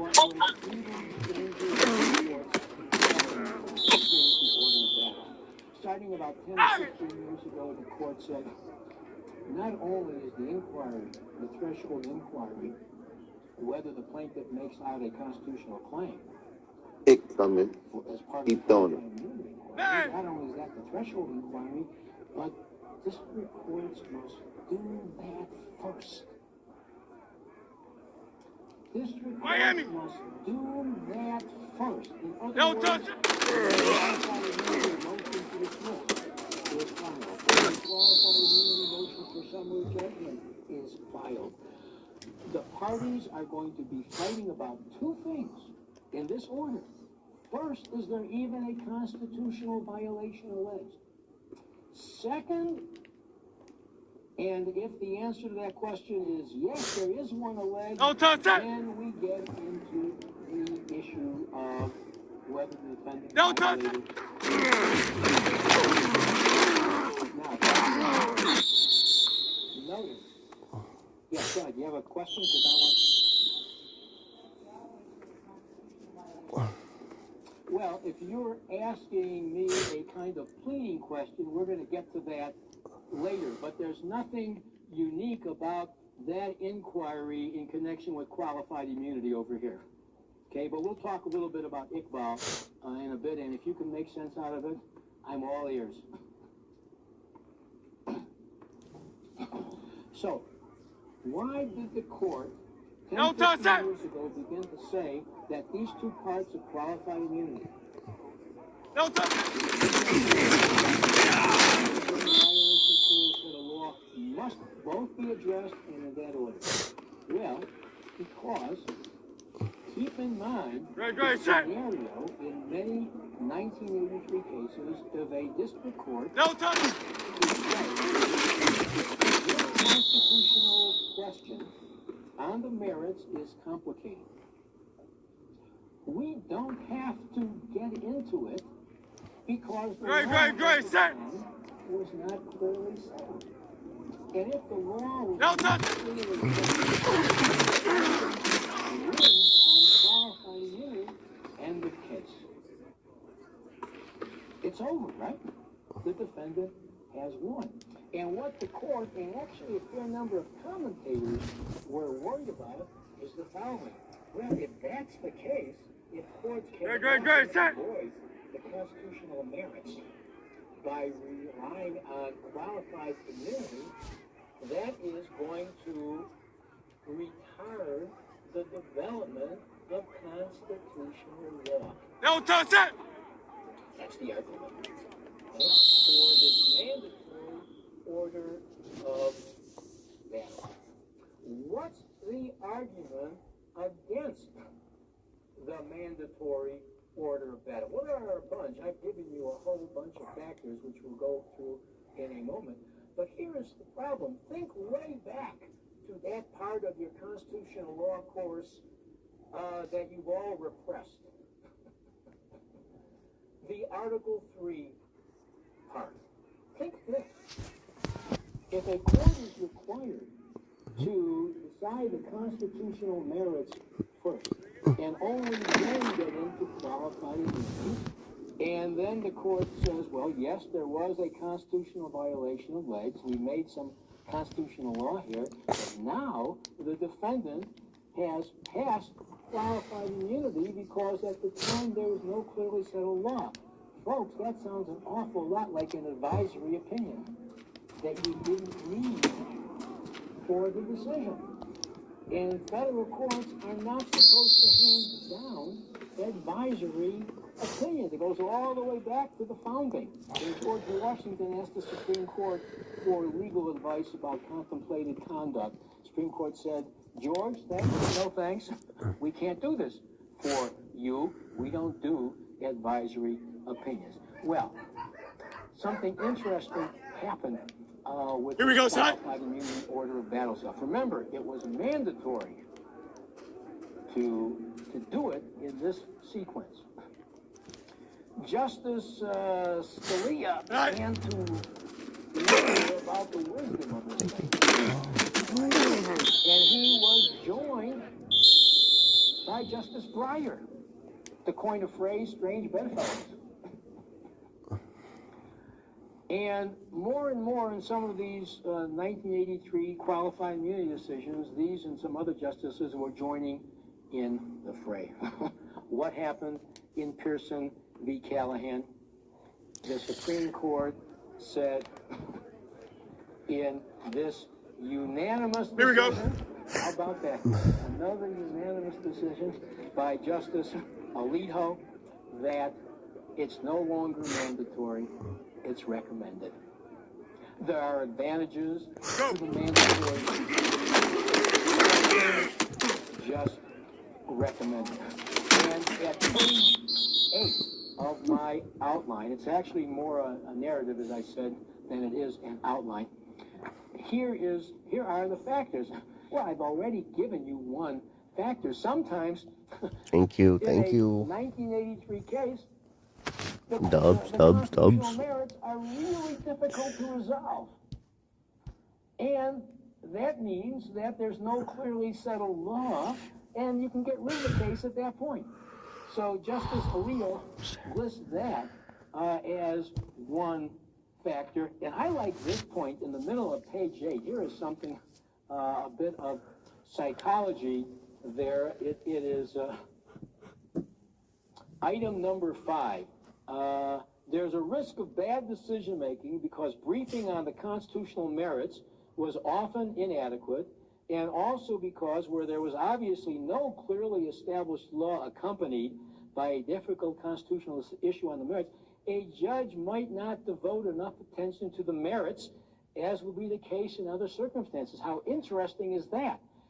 The court seems to be saying that there may be cases in which we suspect that the district courts, when they find that there's a constitutional violation but then go on to find qualified immunity, they may not be giving the attention to the constitutional merits that they should be giving. Very interesting insight into a possible judicial psychology in these cases. And to make the point even clearer, the constitutional issue in this case dealt with something called consent once removed, Fourth Amendment issue. It was a 10th Circuit case, as some of you know.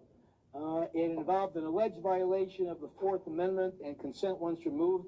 The police officers conducted a raid on the plaintiff's home without a warrant on the basis of a confidential informant's invitation to the defendants to enter. And the 10th Circuit found not only that this violated the Fourth Amendment, but that the defendants were not entitled to qualified immunity. Now, this is cute because what the Supreme Court did was follow its own advice. It ducked the Fourth Amendment issue altogether. And it said there was no clearly settled law. What I find intriguing about this is that you would have hoped that the Supreme Court would tell us why it ducked the Fourth Amendment issue. Was it too hard?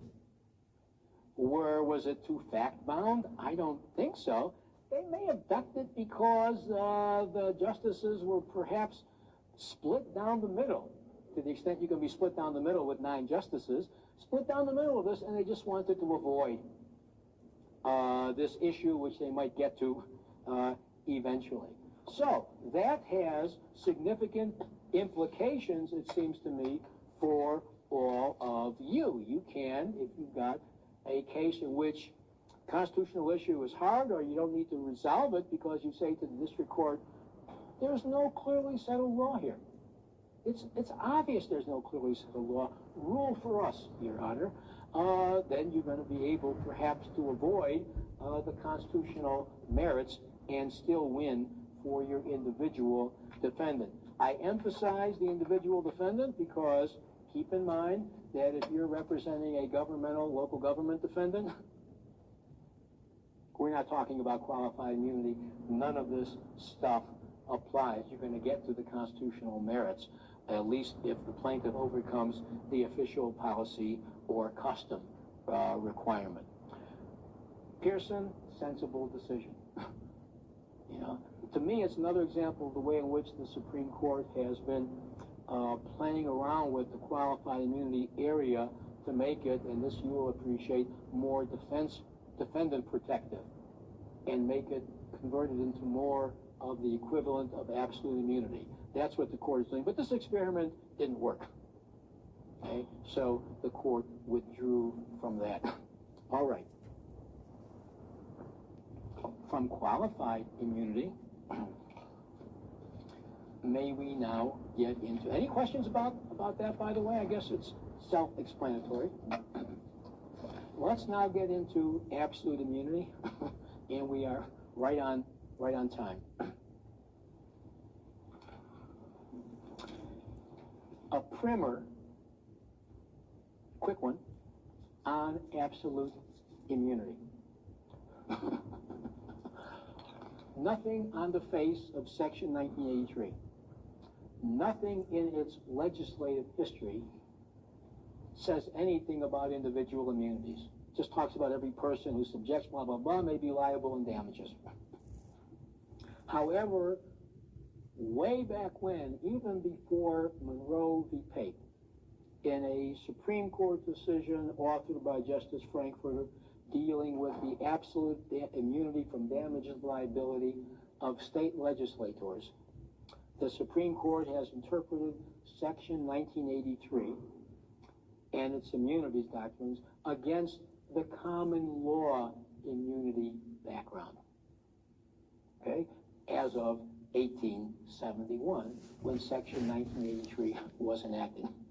In any event, summarized all too briefly, there are three privileged categories of defendants who are absolutely immune from damages liability. We're going to focus on only one, prosecutors, in a few moments, but let me fill you in. One group of privileged characters is state and local legislators for their legislative conduct. They are absolutely immune from damages liability. Why should that be? Well, look at how high visibility these folks are. And look at how many people they affect negatively, whatever they do. They're high-profile defendants, for goodness sakes. We don't want democratic decision-making to be adversely affected by the threat of lawsuits. So, state and local legislators for their legislative acts. Prosecutors, whom we'll return to in a moment, for, excuse me, I skipped judges. Let me do the judges. Judges for their judicial acts are also absolutely immune from damages liability. They're high profile. Invariably, there is a winner and also a loser, and you don't want the losers to relitigate through 1983, through a 1983 damages action against the judges, and moreover, judges have an appellate process. The judiciary typically has an appellate process to correct any errors. So judges are absolutely immune from damages liability for their judicial conduct. And the third category is prosecutors. Now, before I focus on them, I want to emphasize the following, and it's important, that particularly for those of you who are relatively new to this area. Absolute immunity does not protect individuals. It protects functions. The functional approach is what pervades all of immunity doctrine, whether it's absolute or qualified. So that to go back to state and local legislators, they are only protected from damages liability, absolutely immune from damages liability, where they act in a legislative capacity. However, hiring and firing, that's administrative. There is only qualified immunity there. Judges, for their judicial acts, but judges can engage in administrative acts, rulemaking in certain circumstances. They are protected only by qualified immunity for their legislative acts. And finally, prosecutors, whom we're going to get into in great detail in a few moments, they not only act as prosecutors in connection with litigation, but they hold press conferences, they hire and fire, they sometimes act as investigators, and for those kinds of acts, which are and here's a word that I coined, advocative, they are protected only by qualified immunity. So again, the key lesson here is that the immunities protect functions and not people. And just to make this even clearer, there are some circumstances in which those who are ordinarily protected by qualified immunity may get kicked up to absolute immunity because of what they're doing. Think of state administrative agencies, for example. Sometimes those folks who are clearly legislative may, they are executives, they may, as members of an agency, act in a quasi-judicial capacity. They may even act sometimes in a quasi-legislative capacity. For those functions, depends a lot on the legalities, the legal realities of how that agency proceeds, may be protected by absolute immunity for that conduct. So it goes up and it goes down. You can lose absolute immunity or you can gain absolute immunity. Now, let's talk about prosecutors, okay? And we're going to talk about them in a little bit of detail because we've got not only a very important Supreme Court decision dealing with prosecutorial immunity, but a pending Supreme Court decision dealing with absolute immunity as well, prosecutorial immunity. So here is the rule for absolute prosecutorial immunity. Any trial-related conduct of the prosecutor, Imbler v. Packman, the leading case, told us that. A prosecutor accused of suborning perjury, a prosecutor accused of lying, manipulating evidence at the trial, withholding evidence at the trial. All of that, because it is trial-related, is protected by absolute prosecutorial immunity. And just to give you a sense of how powerful these absolute immunities are, we don't care whether any of these absolute immune defendants acted with malice, knowing that they were violating a plaintiff's constitution. We don't care. We don't care that they have acted knowing that they were violating the plaintiff's constitutional rights. We don't care. Absolute immunity is so powerful that we're not going to let the plaintiff get into the issue of state of mind and motive. Okay? It's a protection against being sued in the first place. Remember when I was emphasizing that in connection with qualified immunity as well. So all advocative conduct of prosecutors is protected by absolute prosecutorial immunity. However, and I've given you, and here are some cases that some of you may be familiar with. I can give you the sites later, but the Supreme Court held in a case called Burns against Reed that a prosecutor who gives legal advice to police officers is not protected by absolute prosecutorial immunity there. Giving legal advice to police is an administrative kind of decision. Okay? Here is a case that is very important indeed. We'll talk about in a bit. A prosecutor, it's Buckley versus Fitzsimmons, a prosecutor who is accused of manufacturing evidence in order to create probable cause is not protected by absolute immunity for that pre-probable cause conduct, because that conduct is investigative in nature, and just as a police officer who allegedly manufactured evidence to create probable cause and to arrest and prosecute somebody is only protected by qualified immunity, so is the prosecutor in that situation. Remember, it's the functional approach. Post-probable cause, if the evidence is introduced by the prosecutor at trial, you know that that is protected by absolute prosecutorial immunity. That itself is protected because it is trial related. So I want you to keep this probable cause, pre-probable cause, post-probable cause line in mind. In any event, you're beginning to get the idea, I hope, that the functional approach is crucial in these immunity cases, and especially in absolute immunity cases. Now, here's where we get to the Vandy Camp case. Major decision. I'm surprised that it was unanimous, but it was, and I think it was a Breyer decision. I'm at page 9. Here's what happened. The plaintiff in this case had been convicted and imprisoned for over 20 years for murder.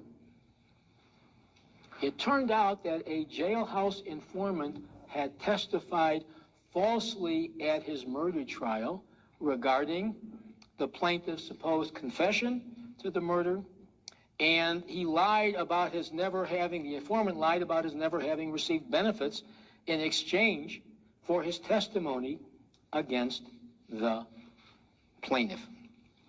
Now, there is a constitutional obligation on the part of prosecutors, Brady and Giglio, to divulge, reveal exculpatory evidence to a criminal defendant. The prosecutors in this case didn't do so because, as we'll see in a moment, they didn't know, the prosecutors of this particular plaintiff didn't know about the unreliability of this jailhouse informant. So, keeping in mind what I said a few moments ago, would these prosecutors who did not divulge, because they didn't know information about this jailhouse lawyer, would they be absolutely immune from damages liability? I think the short answer is yeah. They would be absolutely immune because this was trial-related conduct. Okay? But that's not what Vandy Camp was about. A former district attorney and a former deputy district attorney were sued for allegedly failing. These were supervisory personnel previously. They were sued for allegedly failing to develop policies and procedures, failing to adequately train and supervise their subordinates as to their constitutional obligation to ensure that information on jailhouse informants was shared among prosecutors. Now, they did not develop policies to make sure that these prosecutors were talking with one another in this office about reliable and unreliable jailhouse informants. The Ninth Circuit ruled, hey, the old functional approach. This is administrative in nature. These prosecutors, the supervisory prosecutors, are only protected by qualified immunity, not absolute. Seems like a kind of slam dunk, one would think. Reversed unanimously by the Supreme Court.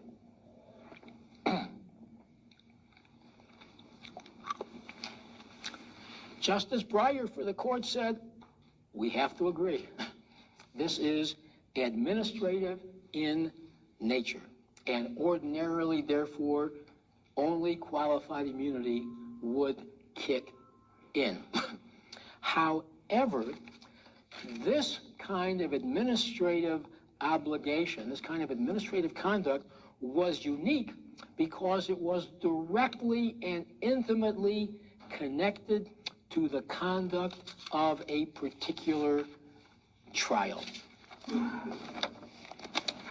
Close connection between the alleged failure to supervise, failure to train, failure to establish this kind of information network so that prosecutors, we would be comfortable in knowing that they were communicating with one another about important matters as to which they have a constitutional obligation to divulge, to reveal to criminal defendants. Okay? So it's closely related to the trial, and the court also pointed out, remember what I said a moment ago, that the prosecutors, the individual prosecutors in the plaintiff's criminal trial themselves would be absolutely immune from damages liability because it's advocative in nature.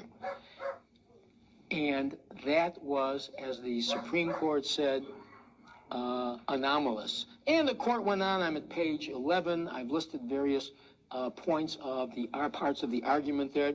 What we're concerned about, the court said, in this situation is not only the functioning of individual prosecutors with respect to their trial-related conduct, but we're also concerned about the functioning of the office itself.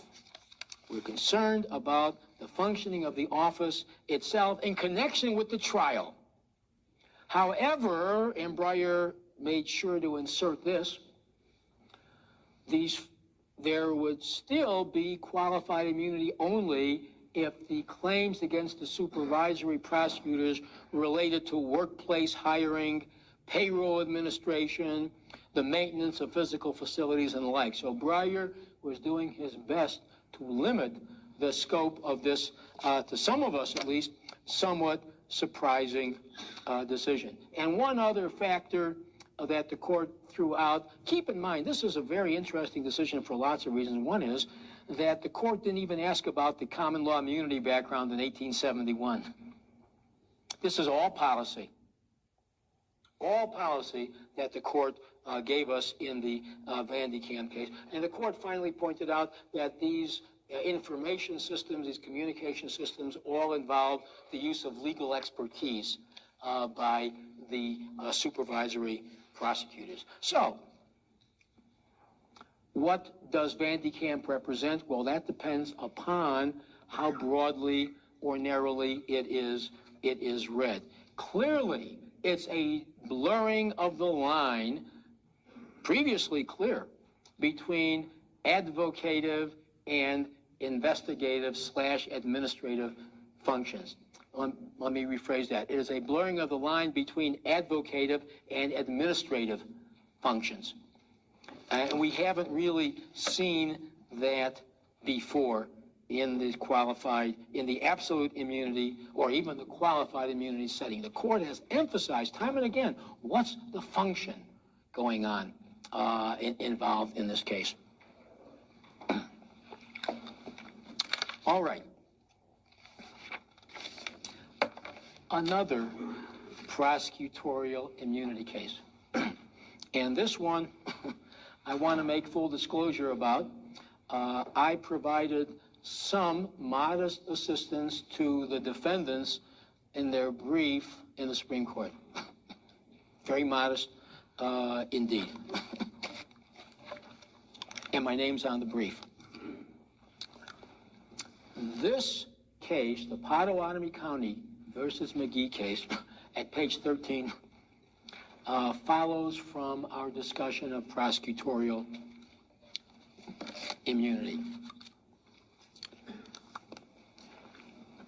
And it is a case that implicates that Buckley versus Fitzsimmons case, in which I suggested earlier that the Supreme Court had drawn a very important line between pre-probable cause and post-probable cause conduct for prosecutors.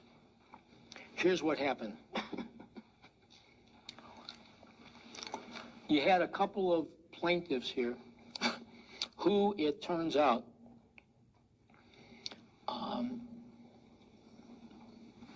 were convicted of murder on the basis of a witness who testified falsely against them, allegedly coerced. These plaintiffs sued two prosecutors,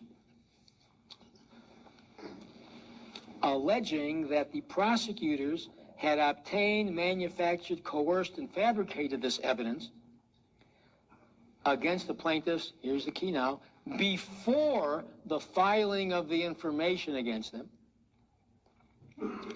And this false testimony resulted in the convictions of these plaintiffs. And it's not unimportant that the testimony was introduced, the false testimony was introduced by these prosecutors at the trial as well. Got the setting? Introduced at the and used at the trial as well. The Eighth Circuit found that the conduct of the prosecutors pre-probable cause was not protected by absolute prosecutorial immunity. It was essentially investigative in nature. Pre-probable cause, therefore not absolutely immune from damages liability. However, they were absolutely immune from damages liability with respect to their introducing this false testimony at trial. Now, a couple of things I want you to note before I tell you what the issues are, although you've probably spotted those. What I find interesting is that the plaintiffs did not bring a Fourth Amendment claim. They did not bring a so-called Section 1983 malicious prosecution claim. I call it so-called because I don't think such really exists, even though the 10th Circuit buys into it. Okay. Instead, substantive due process. My take on why the court initially granted cert here is because it was it saw this case as an opportunity to further cut back, forgive the split infinitive, to further cut back on the scope of substantive due process in these settings. Some of you may remember that years ago the Supreme Court held that in excessive use of force cases involving police officers, we don't use substantive due process, we use the Fourth Amendment. And then some years after that, the Supreme Court told us in a case called Albright versus Oliver that there is no such thing as a Section 1983 substantive due process malicious prosecution cause of action. So here we got the substantive due process claim here, and it's to me puzzling, and in the oral argument, some of the justices were concerned about where the constitutional violation is apart from the trial itself. And as to the trial itself, keep in mind that there be absolute immunity for the prosecutor. So where's the constitutional violation? Might there not be just a constitutional violation, so to speak, in the air, which means no constitutional violation? Here's what the defendants argued. They, of course, argued that there was no substantive due process violation for the reasons I've just sketched. They also argued that in this particular case, even the pre-probable cause conduct was and should be protected by absolute prosecutorial immunity because it looked to the subsequent use of this information at trial. And some of the justices in Oregon said or asked, counsel, I paraphrase loosely, are you suggesting we overrule Buckley versus Fitzsimmons in terms of this line between pre-probable cause and post-probable cause? And finally, this is an interesting argument. The defendants argued that because all of the damages resulting to the plaintiffs arguably stemmed from the trial and the conviction, the pre-probable cause, as to which there was absolute prosecutorial immunity, the pre-probable cause conduct was essentially irrelevant because it was wiped out by the subsequent absolute prosecutorial immunity. That sounds a lot like a kind of superseding cause argument. Remember from torts, intervening, superseding cause stuff? Very interesting argument. Of course, the response to that is, wait a minute, if it had been police officers who manufactured the evidence, and then that evidence was used at trial by prosecutors, we all would agree that the prosecutors would not be liable for the use of the evidence at trial, but wouldn't the police officers be liable for that subsequent use of the evidence at trial? Why? Using a reasonable foreseeability approach to proximate cause. Right? The police officers did this, arguably, because, or should be liable for those damages resulting from the conviction, including the imprisonment, because they reasonably could have foreseen that this would be the result of their manufacturing the evidence in advance. And a couple of the justices asked the plaintiff's lawyer, the defense lawyer, that question as well. I don't know which way this case is going to come out, but it's a very important case because keep in mind that Vandekamp case that I just talked about a few moments ago, in which the court basically said this administrative, advocative line doesn't matter there. I wonder whether some of the justices may be inclined to modify Buckley to some extent and to redraw that line between pre-probable cause and post-probable cause. And if that's done, I'm not saying it will be, if that's done, the question then will be how narrow the decision is. I'm guessing, unless there's something in this that escapes me, and it often does, you know, trying to predict what the Supreme Court will do is like reading tea leaves, there will be some dissents one way or the other in this case. But it's a biggie, and that's why I wanted to alert you to the Pottawatomie County case. All right, let me refill my little cup here with some warm water. And then we're going to get into, in the last 15 minutes, we're going to get into the Iqbal case. And that's a, I see, and that's a mind-blowing, I've used that term already, but that's really a mind-blowing case. Yes, sir.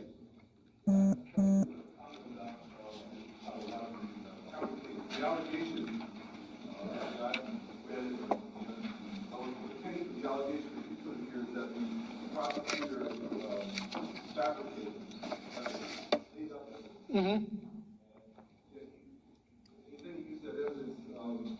Of course, he fabricated for the purpose of the trial, and then went ahead and did so, and you're arguing that I don't know if you took a position on the prosecutorial issue or only on substantive process, but somebody is arguing that that type of investigative activity should be absolutely immune because this guy then used his corrupt actions to prosecute somebody yes.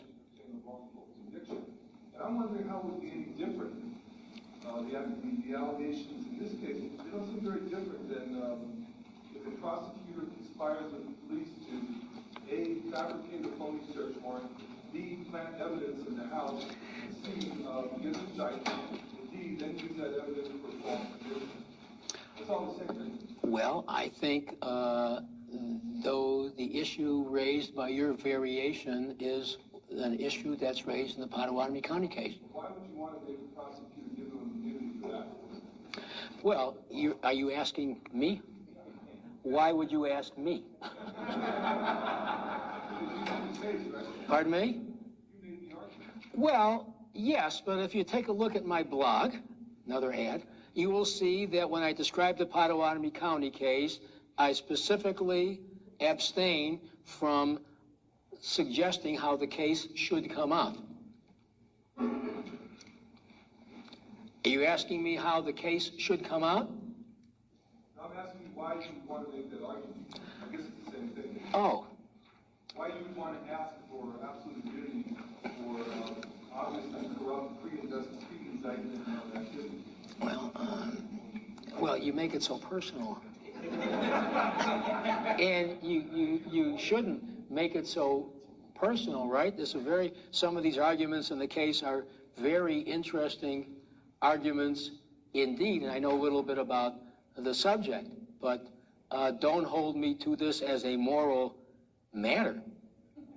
Well, look, here's what I think might very well happen. As I implied earlier, I was a bit surprised by the court's granting cert on this because I thought the prosecutorial immunity issues were fairly straightforward, and I thought what attracted the court in the Potawatomi County case was the substantive due process issue. I think it could go off on that, and if it turns out that there is no substantive due process violation there, then there is no reason to get into the immunities.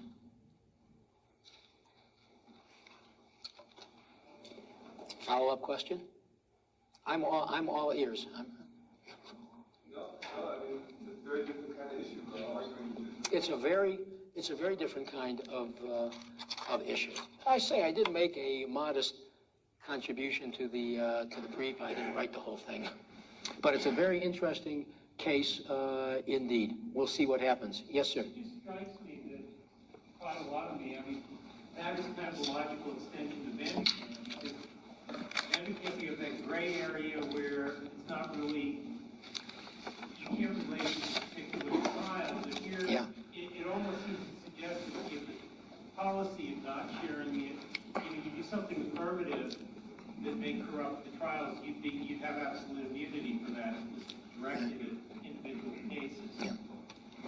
Well, that's a very interesting point. If I made any contribution at all to the brief, I actually suggested that Vanderkamp, which represents a blurring of the functional approach, might actually be useful to the defendants in their argument as well. But I'm not sure whether that will fly. I don't think Vanderkamp, I'm trying to remember whether Vanderkamp was even mentioned at the oral argument. Interestingly enough, my next case, Iqbal, was mentioned at the oral argument. Are there any other questions? We'll have 10 minutes to do Iqbal, and we're in good shape with that. All right. Major decision, Iqbal. This was a case, and here I'm at page 14. Two high-ranking federal officials were sued. Clearly not a 1983 action, but a Bivens action, right? But principles are the same. You've got John Ashcroft and Robert Mueller. And the plaintiff was a Muslim Pakistani who was a person of interest after 9/11 and was confined by the feds. He argued that he was confined in very harsh conditions after he was separated from the general prison population. Harsh conditions specially imposed upon him and a few others because of his race, religion, and national origin. So it's a kind of Bivens claim, which is effectively a due process / equal protection, race discrimination claim, religious discrimination claim, ethnic discrimination claim. There's even a free exercise claim. Let's not even worry about that. These two, Mueller and Ashcroft, were sued as supervisors for allegedly adopting and implementing an unconstitutional policy subjecting him to those harsh conditions. Specific allegations that their policy included reliance on or action because of race, religion, or national origin. Now, a couple of years ago, there was a case. How many of you heard of the Bell Atlantic case from years ago? Bell Atlantic versus Twombly. Oh, good. Well, the rest of you are going to learned something then.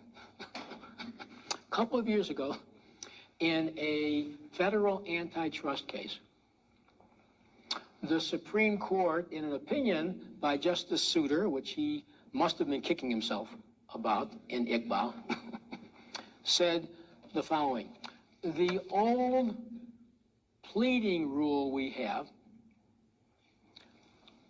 addressing what a judge is supposed to do when confronted with a 12b6 motion to dismiss.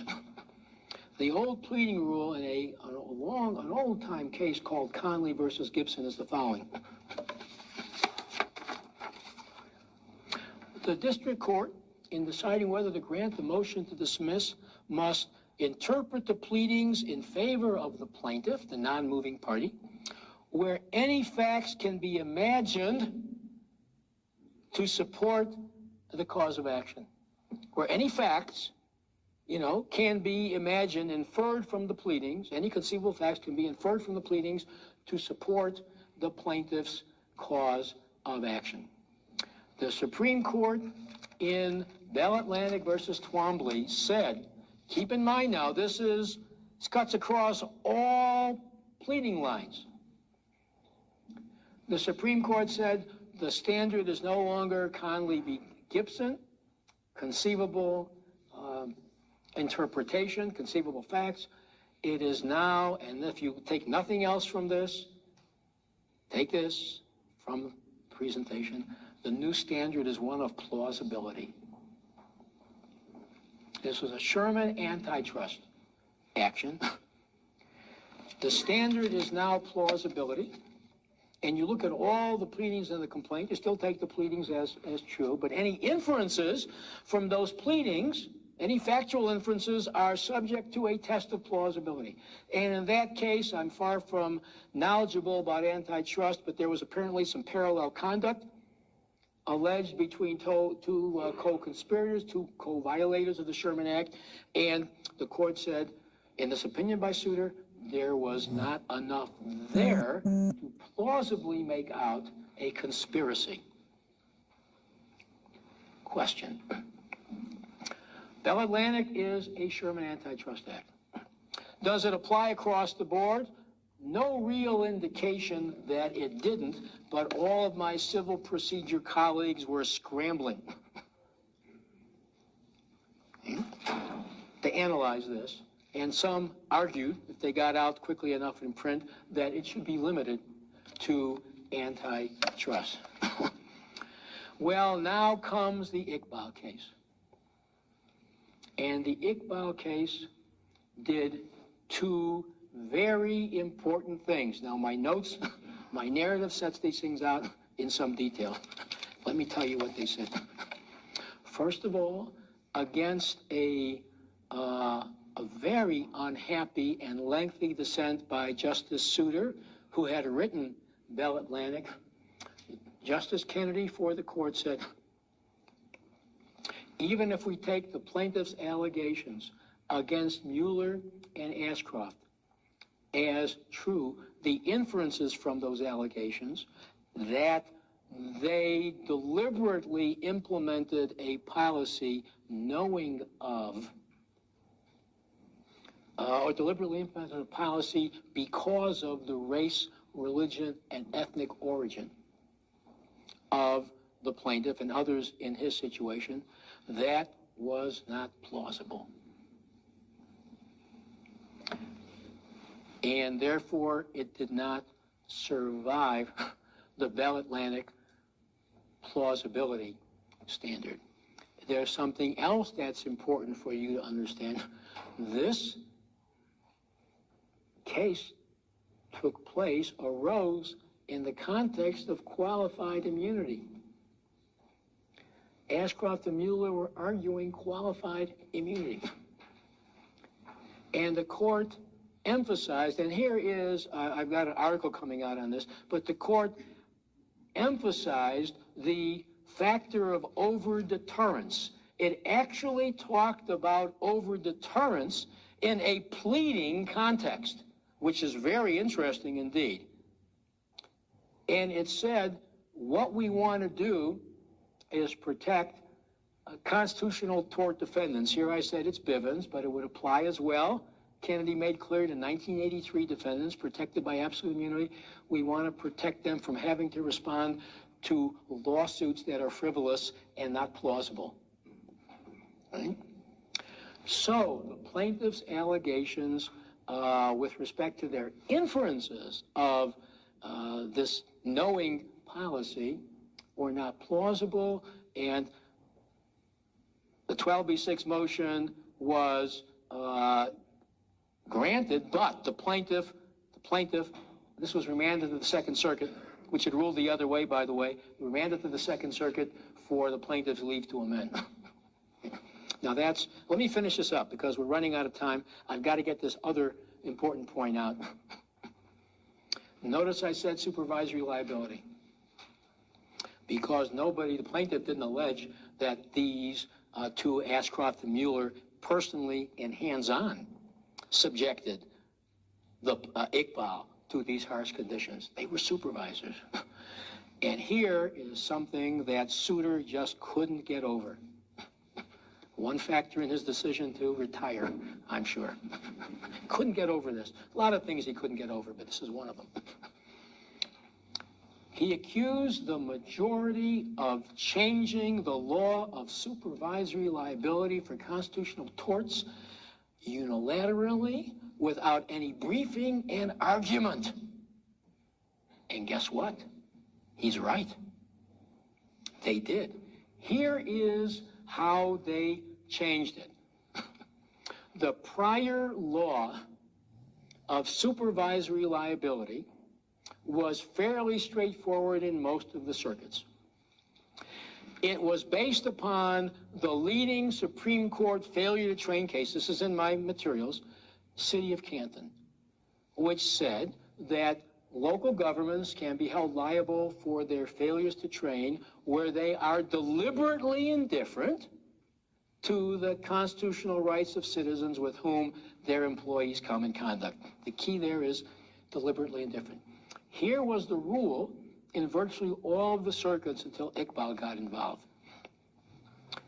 A supervisor would be liable for constitutional violations committed by his or her subordinates where that supervisor was deliberately indifferent to the conduct of the subordinate. Deliberate indifference. You with me? Here is the change that Iqbal wrought.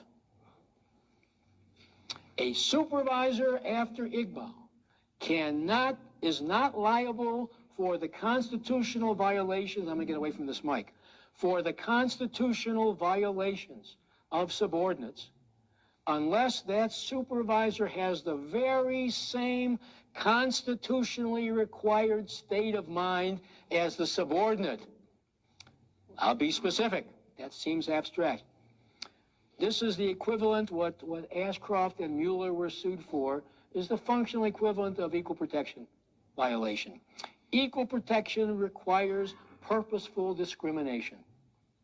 The old rule was that if the jailers engaged in purposeful discrimination against Iqbal because of his race or religion or ethnic origin, they would have committed an equal protection violation, and Ashcroft and Mueller would have been liable if they were deliberately indifferent to that.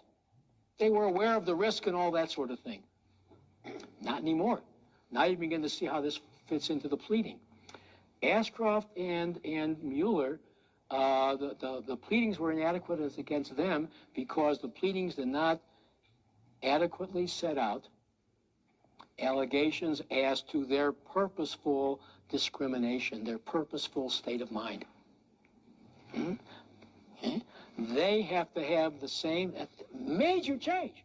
They have to have exactly the same state of mind for the underlying constitutional violation as their subordinates. That is major. And that means, this is my last thought, as I and my voice give out. That means that in every supervisory, and this is going to be very useful for the defense side, In every supervisory liability case where there's a constitutional violation, the plaintiff is going to have to allege and prove this requisite state of mind, not only on the part of the subordinates who committed the constitutional violation hands-on and personally, but also on the part of the supervisors themselves. That's going to vary depending upon the constitutional violation. Okay? But that's something the court didn't think about, and that's something we don't really have time to get into right now. Yeah. Yeah, on that regard, in a Fourth Amendment case, it seems to me it was lower the burden. Exactly. Exactly. You have to show us that the supervision was objectively unreasonable. Exactly. Okay, I put that in my materials and as part of a forthcoming law review article. What happens if police officers regularly use excessive force, or it's alleged that they regularly use excessive force when they make arrests? And now what the plaintiff does is sue the supervisory police department officers personally, right? Alleging that they failed to train and supervise. If efootball is taken seriously, then the same state of mind, which is objective reasonableness, required for the excessive force claim, is applicable to the supervisory liability claim. So I wonder whether the court even thought about that as a possibility. I think it didn't. And I also wonder whether, and here I will finish because I also wonder if in that case that the court would find a way to rule on the proximate cause basis that you need a really close connection between the supervisory liability and the underlying constitutional violation. See the Bryan County case, the plainly obvious consequence. And if some of you don't understand the allusions, we really don't have a whole lot of time to get into that. But you've nailed a very interesting issue. And with that, thank you very much, as always.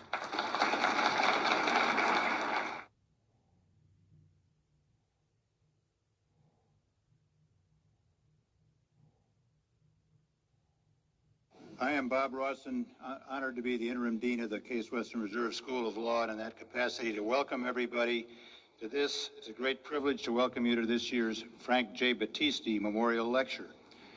The Battisti Lecture, as we Clevelanders would know well, honors the memory of Judge Frank Battisti, who served for more than 30 years on the U.S. District Court here, and for many of those years as the Chief Judge. He was a great friend of our law school, who hired quite a few of our graduates as clerks. Indeed, the lecture series came about because of the generosity and the inspiration and the devotion of many of Judge Battisti's clerks who helped to endow the series. I know there are a number of clerks in attendance, and I wonder if you would please stand so we can recognize you and thank you for your role in doing all this.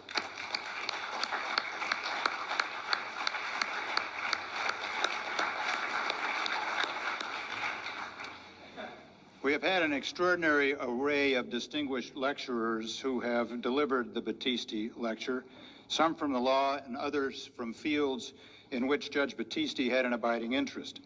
Previous lectures have included such prominent judges as Leon Higginbotham and Jack Weinstein, legal historian Michael Klarman, historian of education Diane Ravitch, and one of Judge Battisti's clerks, Frank Wu, is currently Dean of the University of California's Hastings College of Law, to name just a few of the lecturers who have preceded us. This year's Battisti Lecture is Julian Bond, an active participant in movements for civil rights, economic justice, and peace, and an aggressive spokesman for the underserved of all populations. He's a graduate of the Morehouse College, where he received his degree in English, and while there, he took a leading role in demonstrations that resulted in the desegregation of Atlanta's movie theaters, lunch counters, and parks. He was one of the founders of the Student Nonviolating Coordinating Committee, which focused particularly, as many will remember, on voting rights. In that connection, Mr. Bond was twice elected to a seat in the Georgia legislature and was twice excluded because of his opposition at the time to the Vietnam War. It took a 1966 Supreme Court decision, Bond versus Floyd, for him to take a seat. He then served for 20 years in the legislature. In 1968, he led Georgia's Loyalist delegation to the Democratic National Convention. That delegation was an insurgent group that had ousted the hereditary regulars from their seats. His name, as many will remember, was placed in nomination for Vice President of the United States, the first African American to be considered for a national ticket by a major political party. But he had to withdraw because he was ineligible under the terms of the Constitution because he was under 35 years of age. Mr. Bond was president of the Atlanta NAACP for more than a decade and served 4 terms on the board of the National NAACP before chairing the organization for 12 years.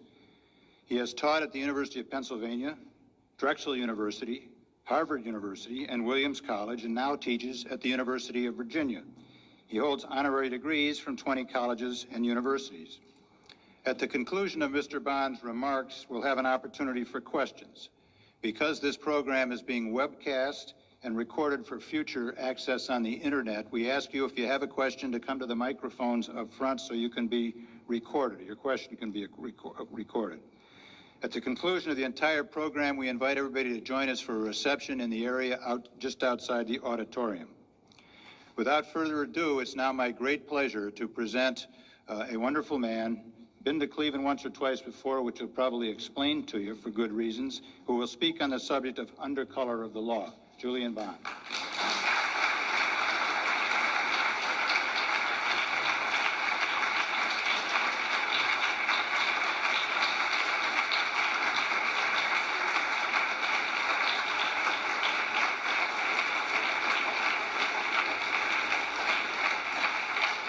Thank you.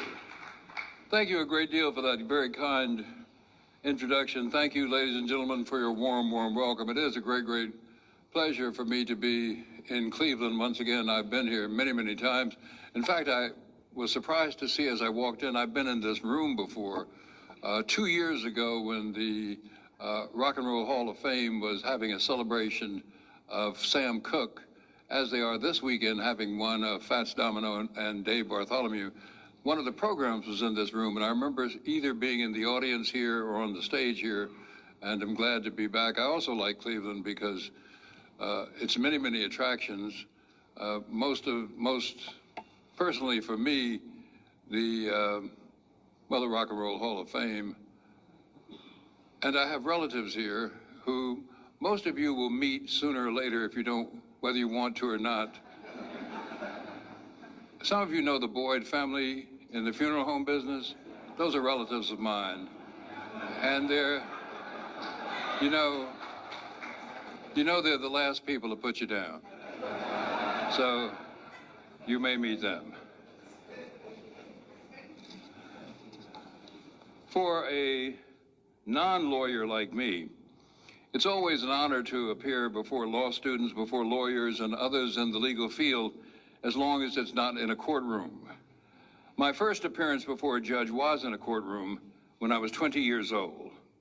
It was March 1960, during the Jim Crow era. I'd led a group of my fellow students to the segregated cafeteria in the basement of Atlanta City Hall. We passed along the steam tables, loading our trays, and as first in line, I approached the cashier. Like most Southerners, she was polite. As she told me, "I'm awfully sorry, this is for City Hall employees only." But I said, "You have a large sign outside that says, City Hall cafeteria, the public is welcome." "We don't mean it," she said. And she called the police, who came and locked us up. Because nearly 200 of us had been arrested that day in various locations around Atlanta, it was decided to try one person for each group, and I was chosen to be tried for mine. For the first time in my life, I stood before a judge. On either side of me were 2 men I had never seen before or met before. I quickly understood they were my lawyers. After some back and forth, the judge asked me, "How do you plead?" And I was panic-stricken. On the one hand, I knew he thought I was guilty. The policeman had asked me to leave this establishment, and I had refused. But I didn't feel guilty. I knew I had a right to eat in that tax-supported cafeteria, and any law that said I couldn't was no law at all. So I desperately looked to my left, where the elder of my 2 lawyers were standing. He was the dean of black lawyers in Georgia. He'd risked life and limb for nearly 50 years, representing black people in courthouses in small towns where he dare not spend the night. And now, nearly in his dotage, he was asleep on his feet. I turned frantically to the lawyer on my right, who said in a whisper, a stage whisper, "Not guilty, you fool." And I had the presence of mind to drop those last words, or perhaps I wouldn't be standing here now. Now, I'm not a lawyer, but my wife, Pamela Horowitz, seated there, is, and she's allowed to for me to tell you that one of her judicial heroes and mine, Judge Frank M. Johnson, dismissed within hours of its filing the first lawsuit she ever filed, declaring the complaint to be verbose, prolix, and argumentative.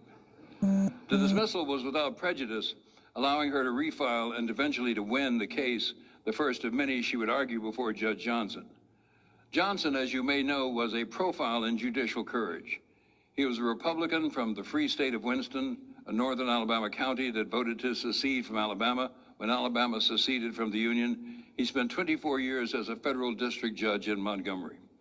As a member of a three-judge court, he ended the Montgomery bus boycott by ruling bus segregation unconstitutional. This would be followed by rulings striking down segregation and discrimination in every facet of Alabama life: schools, parks, jury selection, higher education, voting, and legislative reapportionment. He placed Alabama's prison system, highway patrol, property tax assessment program, mental health agency, and public education system all under the federal court's jurisdiction. But he was far from alone in his judicial heroism, as Claude Sitton, who served as Southern correspondent for the New York Times in the early 1960s, put it, "Those people who think Martin Luther King desegregated the South don't know Elbert Tuttle and the record of the Fifth Circuit Court of Appeals."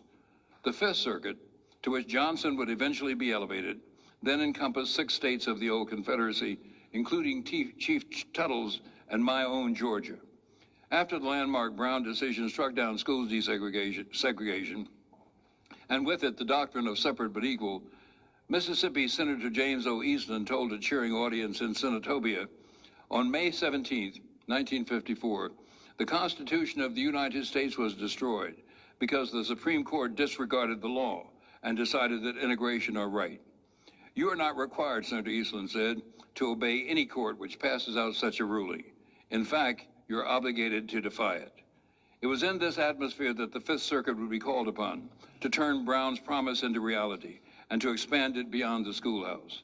Its judges would strike down barriers to equality in voting, jury selection, employment, in the process formulating the remedy of affirmative action, the just spoils of a righteous war. At great personal sacrifice, these judges took the nation and the South from white robe Klan violence to black robe justice and helped save us from ourselves. But they didn't always get it right. In 1966, I was the plaintiff in a case that grew from my first election to the Georgia House of Representatives. A federal lawsuit had reapportioned the Georgia General Assembly, reconstituting a legislature where cows and horses were better represented than human beings. Having created new equal districts in urban Fulton County, the courts had ordered elections for a one-year term. As successful candidates for one of these new seats, I was to take the oath of office on January 10th, 1966. A week earlier, Samuel Young, Jr., a Tuskegee Institute and a colleague in the Student Nonviolent Coordinating Committee, was shot and killed while trying to use the segregated bathroom at a Tuskegee service station. Sammy needed to use the bathroom more often than most because during his Navy service, including the Cuban blockade, he had lost a kidney. The irony of his losing his life because of an illness suffered in service to his country prompted SNCC to issue an anti-war statement. We became the first organization to link the prosecution of the Vietnam War with the persecution of blacks at home. We issued a statement which accused the United States of deception in its claims of concern for the freedom of colored people in such countries as the Dominican Republic, the Congo, South Africa, Rhodesia, and in the United States itself. We said, the United States is no respecter of persons or laws when such persons or laws run counter to its needs and desires. Well, the statement created a sensation. I was SNCC's communications director, and when I appeared to take the oath of office, hostility from white legislators was nearly absolute. They prevented me from taking the oath, they declared my seat vacant, and they ordered another election to fill that vacancy. I won that election, and I was expelled again. By the time I approached the third election, this time for a regular 2-year term, I had filed suit in federal court. Judge Griffin Bell, later to become Attorney General in the Carter administration, wrote the majority decision for the 3-judge court, which refused to overturn the legislature's decision to deny me the seat to which I had been twice elected. Judge Tuttle dissented. His view was adopted by a unanimous United States Supreme Court, and a year after my first attempt, I became a member of the Georgia House of Representatives. Before the 3-judge court, I was represented by Charles Morgan, Jr., then of the Southern Regional Office of the American Civil Liberties Union, and later my wife's partner, and by Howard Moore, later my sister's partner-in-law and partner in life. For the appeal to the United States Supreme Court, I secured the services of Howard Moore, Victor Rabinowitz, and Leonard Boudin. I'd never been to the Supreme Court before, and as I sat and listened to Georgia's Attorney General Arthur Bolton argue in his hypnotic Southern drawl that Georgia had a right to refuse to seat me, I found myself unconsciously nodding in agreement. Victor Rabinowitz elbowed me and whispered, "Stop that, you fool." Not the first time I'd been so addressed by my lawyer. But during General Bolton's argument, Justice Byron White asked him, "Is that all you have? You come all this way and that's all you have?"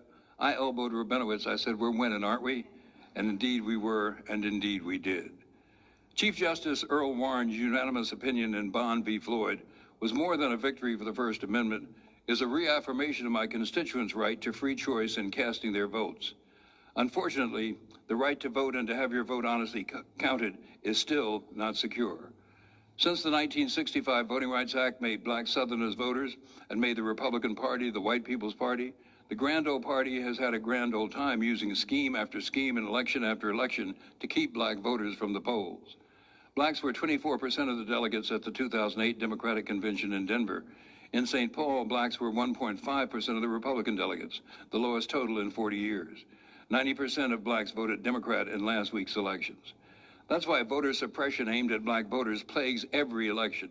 Last week, in Maryland's gubernatorial contest, for example, robocalls went out on election night urging voters in 2 heavily Democratic, predominantly African-American areas not to vote. An anonymous woman's voice told would-be voters the Democratic candidates had been successful, adding, "Our goals have been met. We're okay. Relax. The only thing you need to do is to watch it on TV tonight." In 2008, the Justice Department filed a brief urging the Supreme Court to uphold an Indiana voter identification law, and the court did, even though the opinion stated partisan considerations may have played a significant role in enacting the law, and even though there had not been a single case of voter impersonation in the history of the state of Indiana. So we face an ever-growing list of state laws, enacted in the name of non-existent fraud, but actually designed to restrict voting rights, all of which disproportionately affect would-be voters. The truth is that Jim Crow may be dead, but racism is alive and well. That's the central fact of life for every non-white American, including the President of the United States. It eclipses income, position, and education. Race trumps them all. We may have elected Barack Hussein Obama President of the United States, but Barry Jabbar Sykes cannot get a job, even though he has a degree from Morehouse College. He now continues his job search as Barry J. Sykes and hopes that hiding his race will open a space in the job market. The unemployment rate for black male college graduates 25 and older in 2009 was nearly twice that of white male college graduates, 8.4% compared to 4.4%. For black women with college degrees, the unemployment rate was 7% versus a 4% rate for comparable white women. Yet we're now asked to believe that affirmative action is no longer necessary, or worse, that it is somehow unconstitutional. The former is a big lie, the latter is bigotry. As Dr. King noted in 1963, it's impossible to create a formula for the future, which does not take into account that our society has been doing something special against the Negro for hundreds of years. How then can he be absorbed into the mainstream of American life if we do not do something special for him in order to equip him to compete on a just and equal basis? Affirmative action is under attack today not because it's failed, but because it's been successful.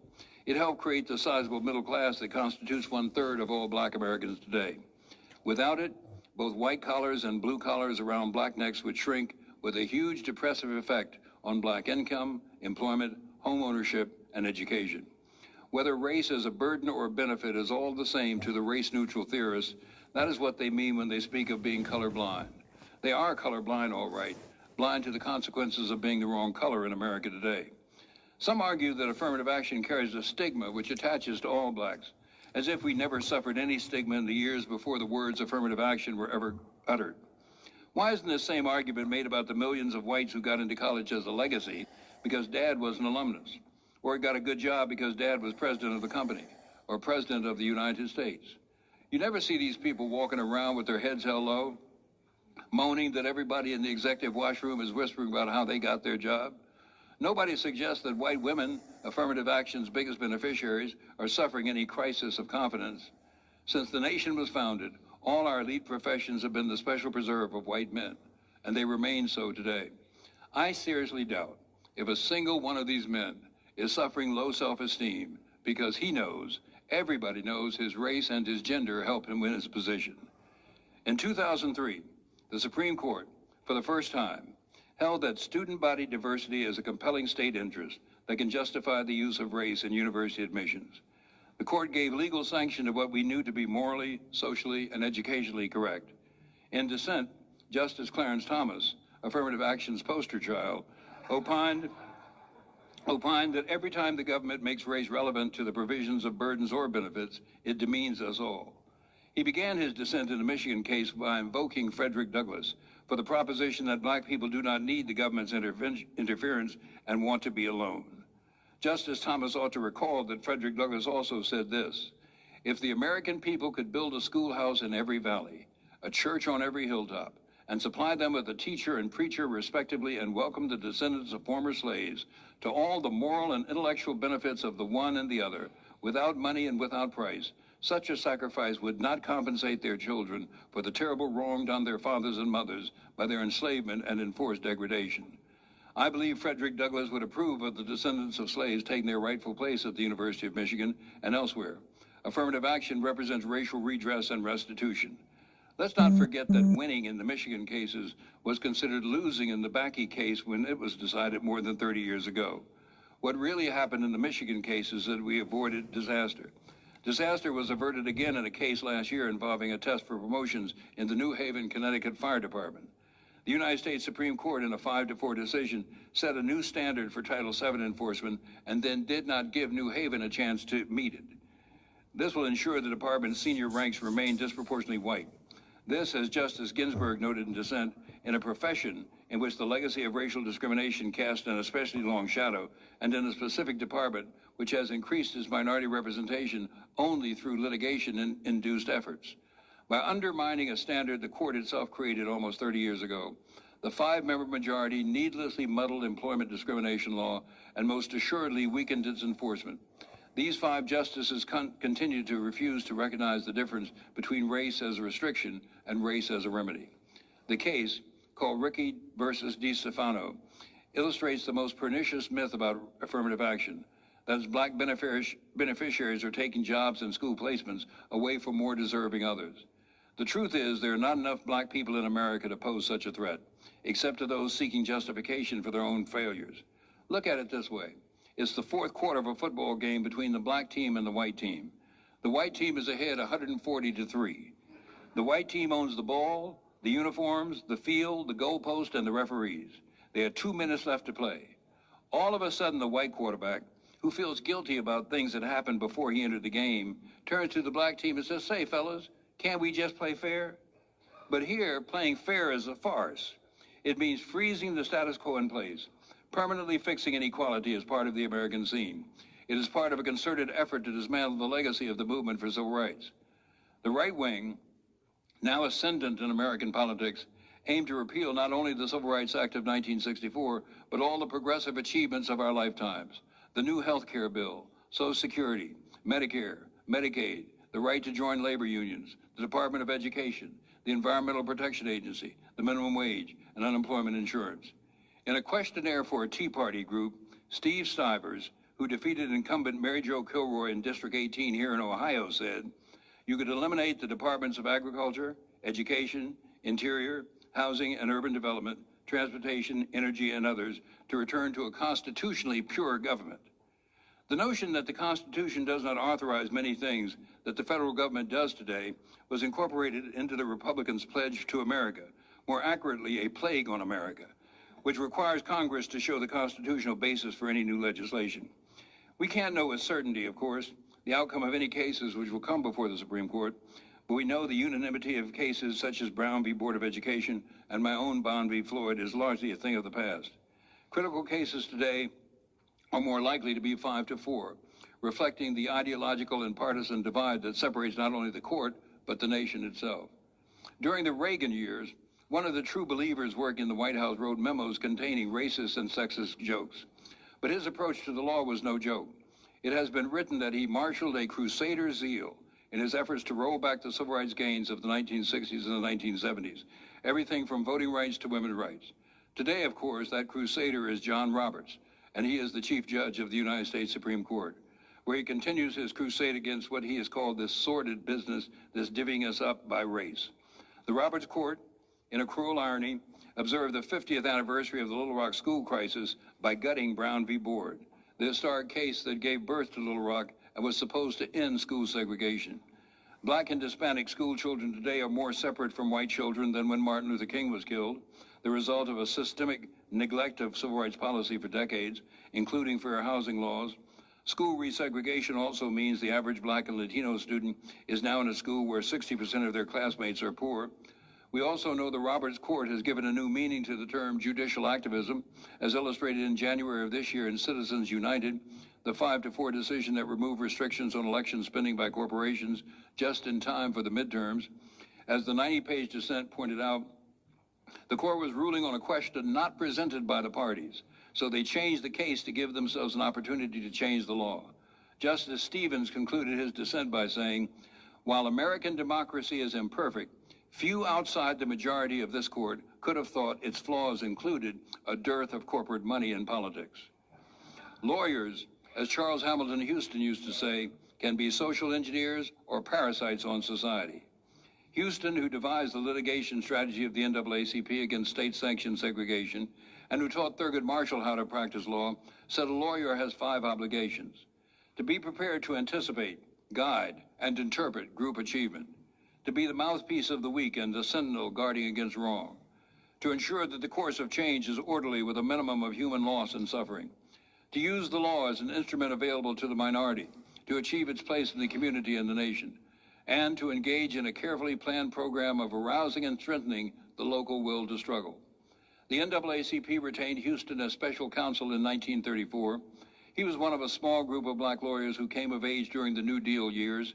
They and the NAACP shared a mutual dependency and a mutual admiration.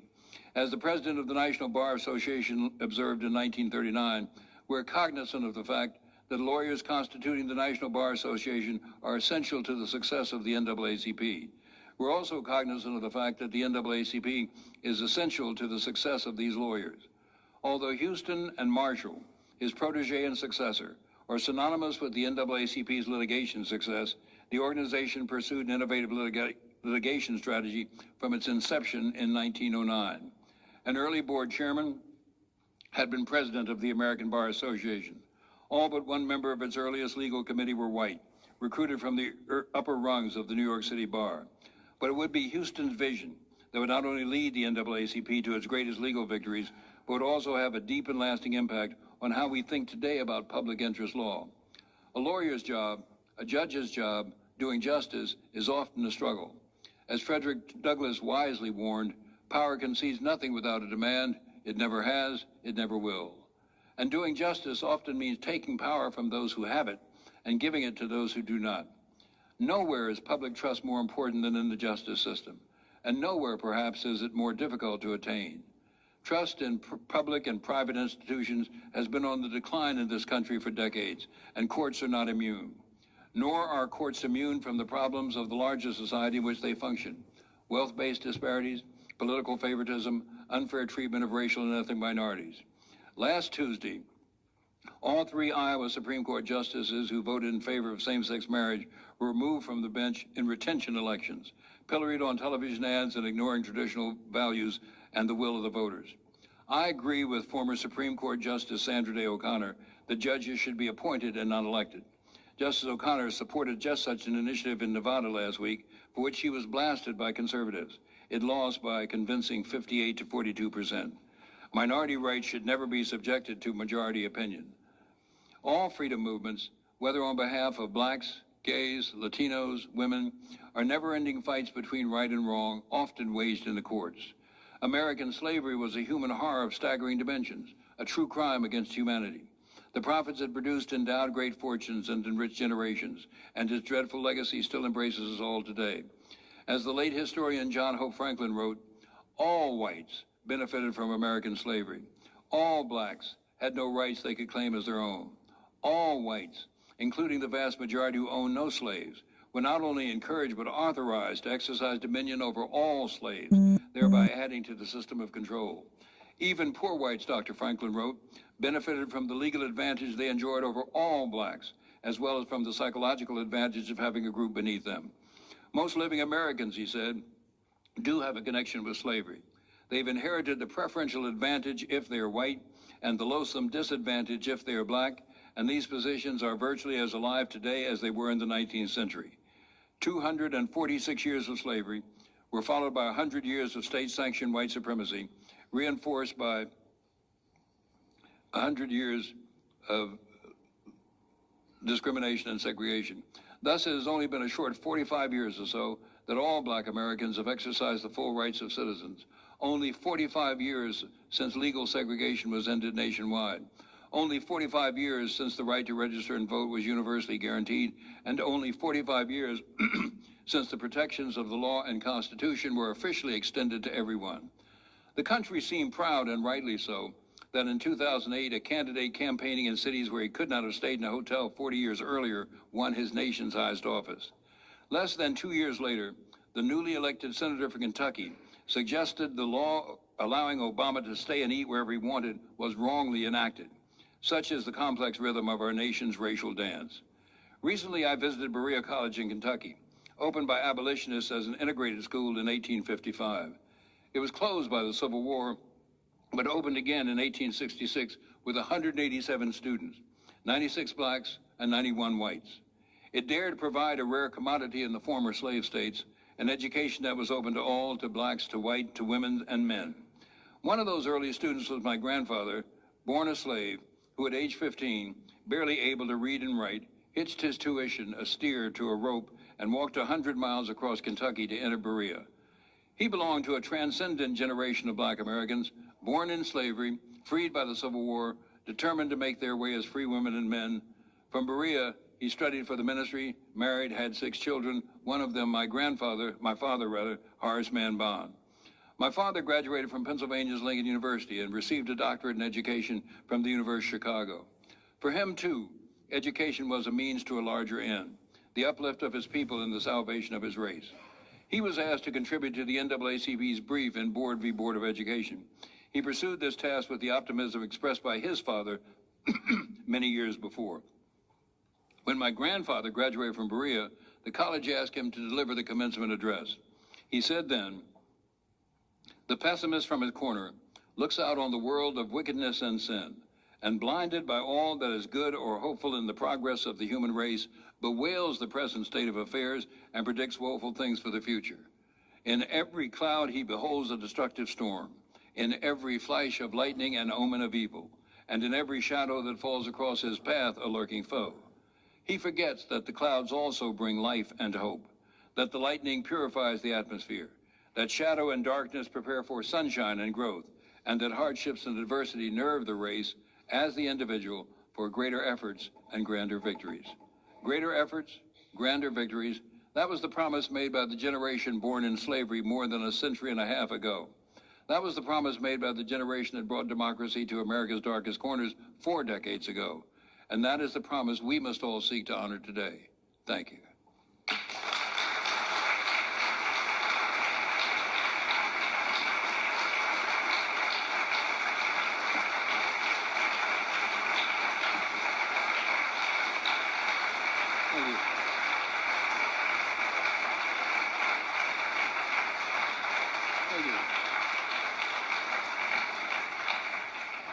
Thank you. And now, as you've heard, we're going to have the all-important question and answer period. And before that period begins, I hope you won't mind, since we're here in this academic setting, if I set some academic limits as to which kinds of questions will be tolerable and which kinds won't. Now, this is not an attempt to dodge any tough questions, because I believe, like the teachers here, that I can answer any question on any subject at any time. But there are some questions that just won't do, and those are questions asked by people who do not want to ask a question, but who want to make a speech. Only one speech scheduled for the auditorium tonight, and it's over. You can tell these people because they usually begin there by saying, isn't it true that? Or doesn't everybody know that? Or isn't it a well-known fact that? Or don't the best authorities agree? Well, if everybody knows it, if it's a well-known fact, if the best authorities agree, why bring it up here? Are there any questions? And please use the microphone on the side of the room. Yes, ma'am. My name is Leslie Huff, and I'm a lawyer who practices here in Cleveland. I want to thank you for your long-standing work in behalf of all people, my African-American family, my LGBT family, and the legal family and democracy. Having said that, I wanted to ask you if you felt any, if you have reflected upon your avoidance of Mrs. King's funeral in light of the news scandal that relates to Bishop Long, and if you have pondered his dilemma, I'll put it that way, in light of his earlier very homophobic responses. Well, thank you for the question. For those not familiar with this story, I was a neighbor of Ms. Coretta Scott King. The King family and the Bond family lived next to each other, really a house apart. And her children and my children were playmates as little children, as school children, and still know each other today. And I was a big fan of hers, and I was particularly proud of her forthright, outspoken support for gay rights and for same-sex marriage. And really thought this was a brave thing for her to do, because, you know, if you look in the historical record, and I know this is true because somebody's just written a book about this, there's no record of Dr. King expressing any real opinions about homosexuality. Did he like it? Did he not like it? Did he think it was okay? Not okay? We don't have any idea. But we know that she was a firm defender of justice for everyone. And we know that when she died, her family decided that that Ebenezer Baptist Church in Atlanta was too small to hold her funeral. And therefore, even though there are many other big churches in Atlanta, it should be held at New Birth, which is the church pastored by Reverend Eddie Long. And Eddie Long and Dr. King's daughter, who is the assistant pastor of Eddie Long's church, had led an ugly anti-gay hate march through Atlanta some years ago. And when it came time to funeralize Mrs. King, I thought, well, I can't go to that. I can't participate in that, and so I didn't go. And I made it plain that I couldn't go because I thought that she would not be happy there. No, I haven't had to reflect on that one bit or think about it for another minute. I have to say I feel sorry for his family and hope he's able to come out of this in some way. Maybe coming out is what he really needs to do. But you know, this is a major problem afflicting the black church particularly, because of all the people in the United States, black Americans increased in homophobia, while every other group in the country, Hispanics, you name them, went down in homophobia. Black people went up in homophobia. We are becoming more and more homophobic by the years, and I think it's all based, it all stems from the church and from these church teachings. You know, some of us are so guided by Leviticus. What is it? Do not wear, you can't sleep with a man as thou sleeps with a woman. But you know, it also says in Leviticus, don't wear clothes of a different cloth. And here I am, I think it's silk tie, cotton shirt, wool suit, and the punishment for this is death. Oh, come on. You know, you can't, I don't want to dispute believers. Well, so I better not say anything more. But anyway, no, so I haven't had any thoughts about that at all. Thank you. Yes, sir. There is a program called the Government Speech to Restrict. There's a program called the Government's Ability to Compel and Restrict Speech, relevant to the freedom movement, civil rights movements. What is your assessment of the pending Ashcroft ruling before the Supreme Court and the relevancy of the Patriot Act and the one prior to that in relevance to civil disobedience and civil rights? Can they prescribe civil disobedience, and can the Ashcroft ruling that's before the Supreme Court now prescribe freedom movements and civil disobedience and civil rights? Well, the answer is, can they?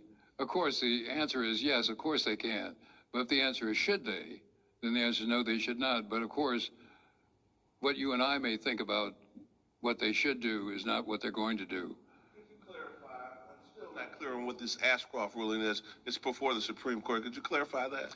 I'm not sure if I could explain it as clearly as you would like, but there are many, many lawyers here who could stand up, probably even some law students. No? Okay.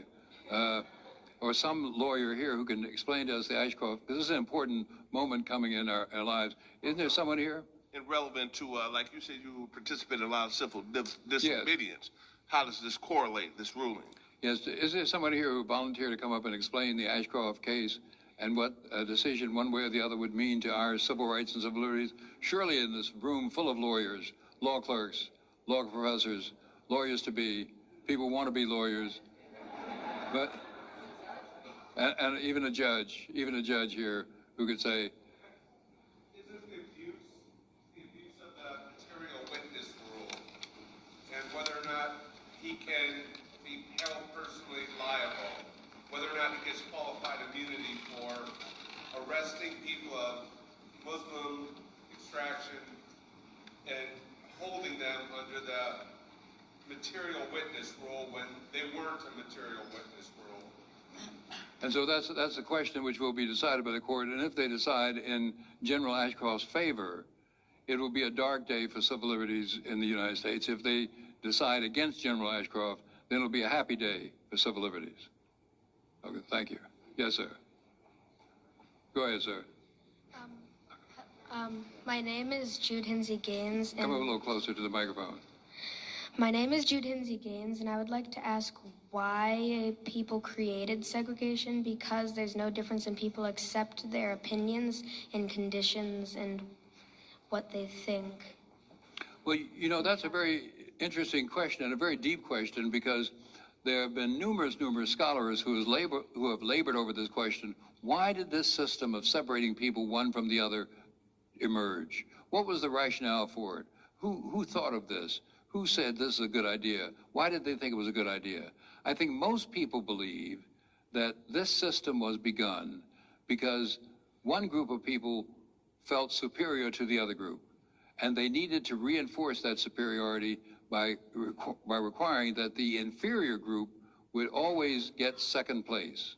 And so they divided the inferior group into separate housing, separate schools, separate almost everything, and made it more difficult for them to compete in life with the supposed inferior group. That's what most people believe, and I guess that's as good a reason as any can say. Okay. Yes. My name is James Pridgett. I'm a human being. Your work was brought to my attention through a History Channel program, but on the Ku Klux Klan, I believe it was, but it was very inspirational, and I became familiar with your projects and projects of colleagues and so on, and just the historical context in which you tried to improve people's lives.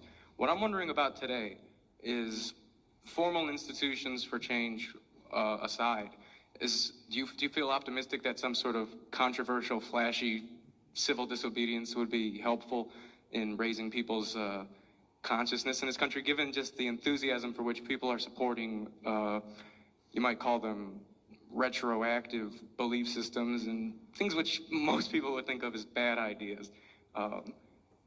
So am I to understand, your question is, do I believe that aggressive civil disobedience would be an asset to improving the country and improving the welfare of people. Yes, I do. I think Dr. King's exercise in leading protests showed us how successful this method can be, as have many others both before King and since King. So surely I do think so, that if we were able to develop disciplined practitioners in nonviolent civil disobedience, I think it'd do a great deal toward moving the needle forward and making us into a better place. I'm not sure if this will happen. I'm not sure if many people understand about nonviolence. It's interesting to me that even in the days when I was in the nonviolent movement, there were many people who themselves might participate in these demonstrations, but who disavowed the practice itself, either because they were fearful of being struck and thought they might not be able to control themselves and would have to strike back, or for some other reason. But surely I think it would be an asset to all of us if we could develop some disciplined nonviolent movement in the United States. Thank you for existing. Yes, sir. Yeah, everyone over here?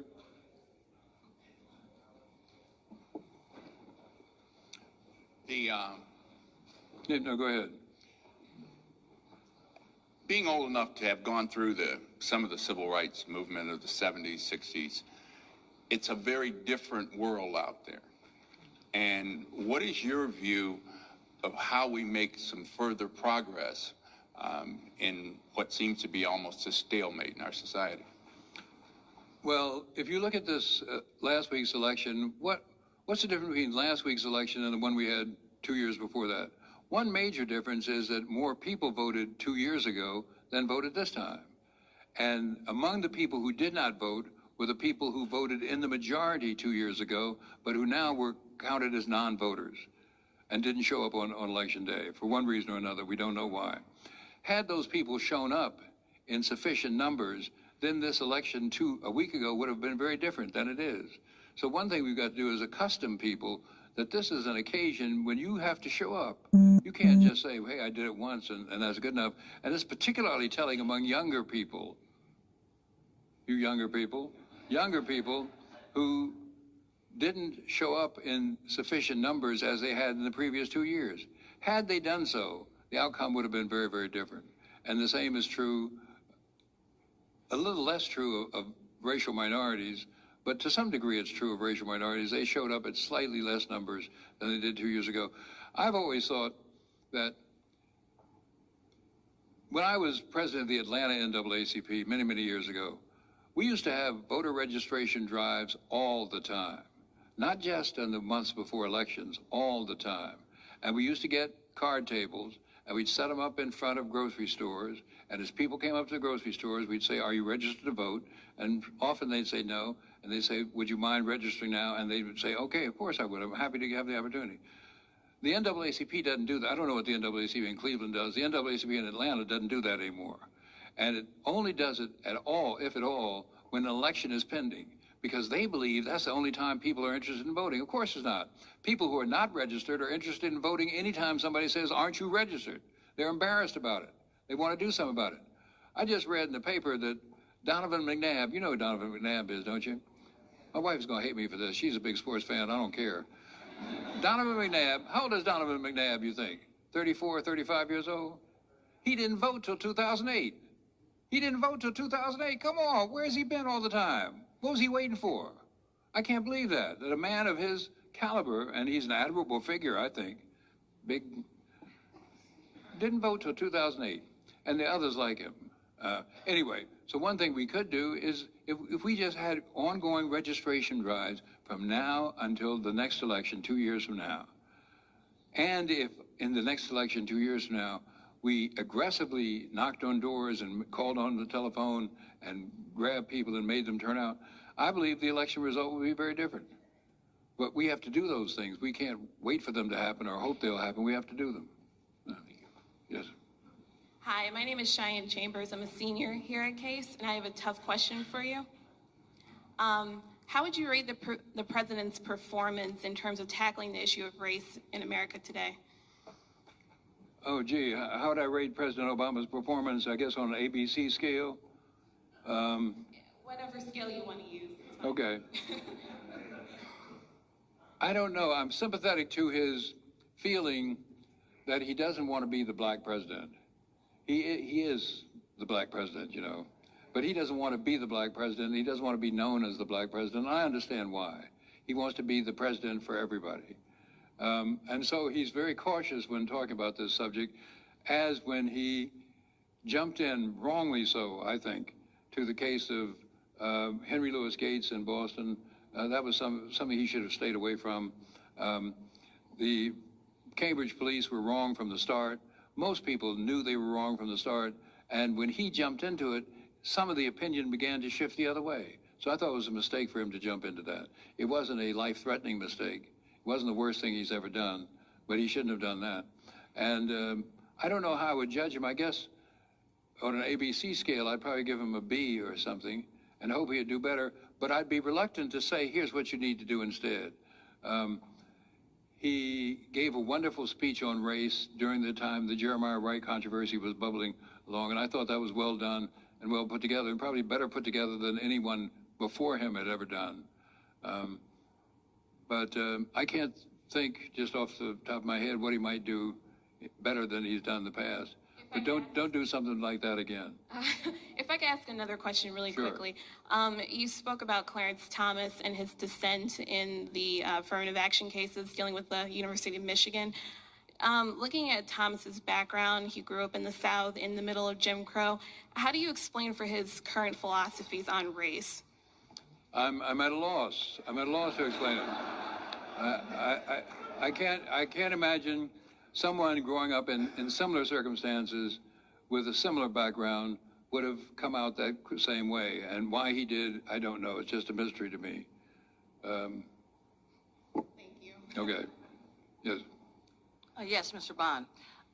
You talked about affirmative action, and it seems that in Northeastern Ohio, that's the only thing I can talk about because I don't know about the entire country, that there are hiring, firing, inequities in Northeastern Ohio.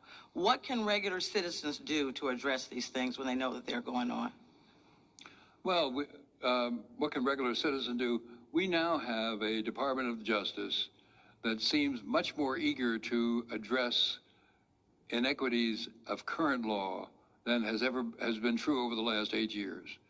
So that in the past, when some act of discrimination occurred, and it seemed to objective observers to be fairly blatant, in the past, the Department of Justice tended to look away from this or to do little or nothing about it. Now I think that's no longer the case, that under the direction of Eric Holder, we have a different set of people there, there's a different sheriff in town. And if you seek remedies at law, your chances of success in a case that you should succeed in has increased immeasurably. But I think what individual citizens have to do is just look around them and point out where they see blatant acts of discrimination and insist that the proper authorities do something about it. Anyway, you just need to make as much noise about it as you possibly can and insist that the people responsible for fixing it, fix it.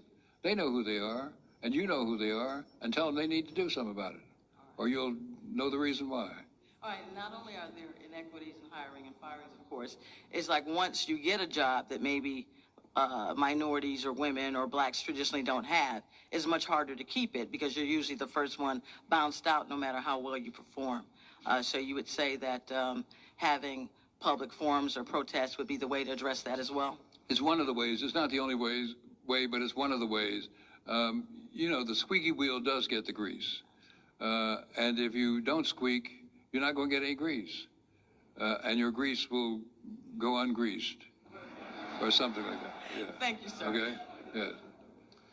Good evening. Mr. Bond, I appreciated your comments on affirmative action. Can you briefly elaborate on California's Proposition 209 and how that has adversely affected African Americans and other students of color, especially with a recent New York Times article that has been emailed throughout the country where they said that fourth grade African American boys are reading at a 12% proficient rating, and how that will affect us as people of color in the future? Well, Proposition 209, which passed several years ago at a vote of the people of California, essentially eliminated affirmative action in the state of California and admit that universities and public parties that used to practice affirmative action could no longer do so. And the result you could see almost immediately if you looked at the participation of racial minorities in the student bodies of California's flagship universities. You just see them go down, measurably go down. And they haven't come back up anymore, and they're not likely to come back up until there's been some redressing of this issue, and that doesn't look too likely right now. So it was just a devastating blow to equity and fairness in California, and it's had a terrible, terrible, terrible effect. And again, unless Californians mobilize themselves somehow and reverse this trend, it will continue to get worse. And of course, you see what happened with the marijuana initiative, something all fair-minded, smart people thought should have just passed easily. I certainly did. Was defeated. Californians had a chance to eliminate this warehousing of black people in the prisons because of these minor drug offenses for which black people are arrested all of the time, white people almost never, and they passed it by. So that was a tragedy too. Not quite connected to what you're talking about. Do you see other states passing similar legislation like Proposition 209? Other states have done so. The state of Washington did so. And I'm sure others who don't come to mind have done so too. So it's not surprising that they did or that others will if they haven't thought of it so far. And if the Republicans want to drive their people to the polls, then they'll do it too, because that's why they do these things. They don't care anything about affirmative action. They're not for it or against it. They want to get people to come to the polls, and so they say, should two men marry? No, my God, not two men, come on. So they'll put this on the ballot, and their supporters will turn out in large numbers. That's what this is all about. It has nothing to do with the issue. All right, thank you. Yes, Mr. Bond, my name is James Page, and I'm just a community activist. I wanted to know some of your thoughts about the black farmers, which came to light more a reference to Shirley Sherwood's case. And in October, I understand that was the 9th time that they won the settlement to get paid. And I wanted to know if you think they may ever get any financial redress, even though they've won, but it's in the legislature. They have won, but members of the Senate, Republican members of the Senate, have blocked this settlement. So these farmers, and Hispanic farmers too, not just black farmers, these farmers who won in court, won their justice, are having their justice denied them because Republican members of the Senate are standing in the way. And it's just outrageous. And you'd hope, maybe against hope, that in this lame duck session, that somebody will be able to do so. Somebody, you'd hope some Republican, Senator, what's the Republican senator from Ohio? Voinovich, he's got nothing to lose. Why wouldn't he do this? Why wouldn't he do this? This is a decent thing to do, the right thing to do. And maybe he's not the one standing in the way, it's somebody else, but he ought to help the Democrats do it. And if he did, he could help make a big difference, and people would be forever grateful. And farmers all over the country would be saying, Voinovich.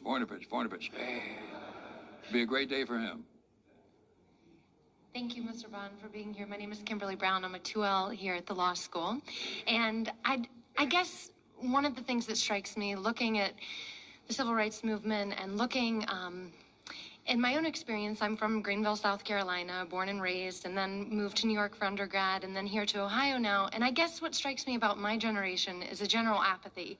And it crosses all barriers. And so I guess what I'm wondering from you is what advice do you have for young people, especially people who are moving out of the professional world into looking to make social change? How can we best go about doing that? Well, I think you just have to figure out where do you fit? What's your area? What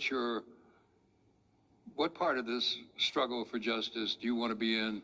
And what do you want to do in it? And then you have to jump into it and do it. You know, this summer in April, we celebrated the 50th anniversary of the Student Nonviolent Coordinating Committee. We sent out invitations, and we expected 300 people to come. Over 1,000 people came. It was one of the greatest experiences of my life. And I thought to myself, this is 1960, when young people, black young people particularly, were active in social protest. And they have not been active since then. They've not lifted their hands, lifted their feet. They've not done anything of my knowledge since then. Why, I don't know.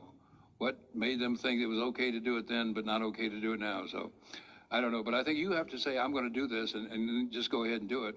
And then talk to your fellows and say, don't you feel ignorant that you're not doing this too? And maybe they won't. Maybe they'll get mad at you.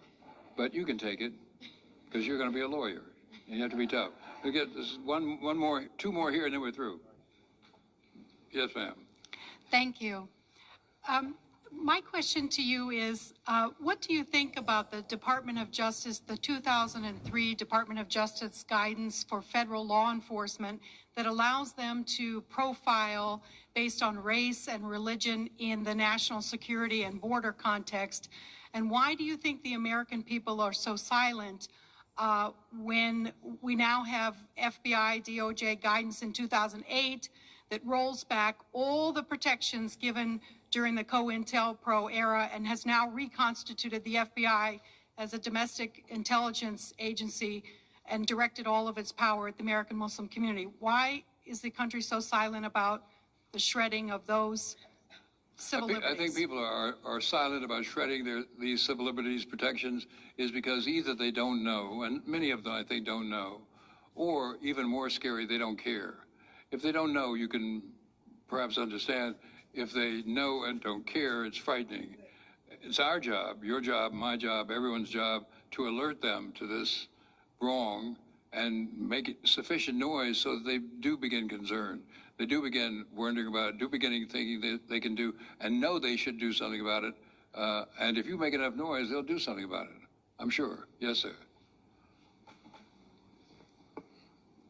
Mr. Bond, it was just an absolute honor to hear you speak today. My name is Joshua Hill. I am an active member of the Youth Council of the Cleveland branch of the NAACP. They tell us we don't have any young people. And with my generation, I feel that the times are going backwards. And it seems as if 30 to 40 years ago, people of our age and our generation would kill for schooling in a theoretical sense. But it seems as if it's reversed, and it seems like violence is the more character, and it seems like they would kill before school. So it seems like the generations are getting worse and worse and worse, and as times evolve, do you feel that it would get better, or do you feel that it'll get worse, especially for the African American race? I'm an optimistic person. I always believe things are going to get better, and I think they will get better if sufficient numbers of people put their shoulders to the wheel and do what they can. Why is there such a high murder rate among black young people? Is one of the reasons why that they can get a gun as easily as they can buy a pack of cigarettes? Can't that be one of the reasons? Is there some reason why we let the National Rifle Association prevent us from getting effective controls on guns? Of course, that's the reason. But we have to begin to do something about it. And just as an answer to the last question, we have to know about it, we have to worry about it, and we have to act about it. I'm so happy to see a young member of the NAACP. I know you're not the only one. There are many others like you. But I'm turn around so that people can see you. And don't ever let anybody tell you the NAACP has no young people in it. We have hundreds of thousands of young people like this young man here, and with your help, we'd have hundreds of thousands more. Thank you all very much.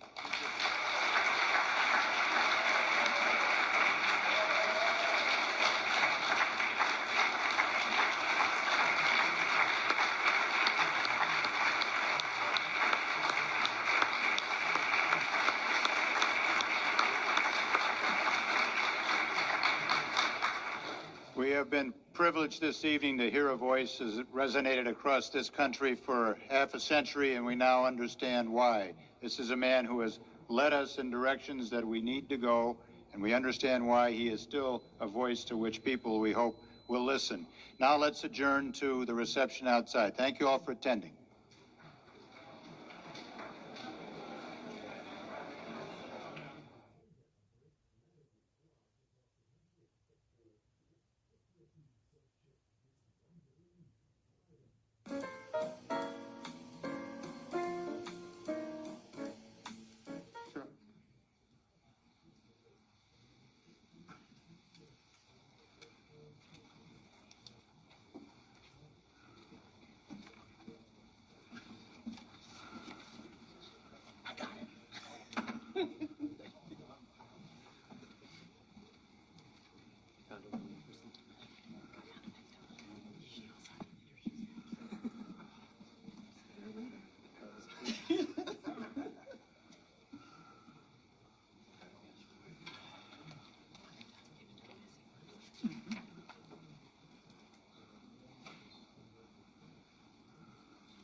Good afternoon. My name is Jack Park. I'm the chair of the Professional Responsibility and Legal Education Practice Group. More volume?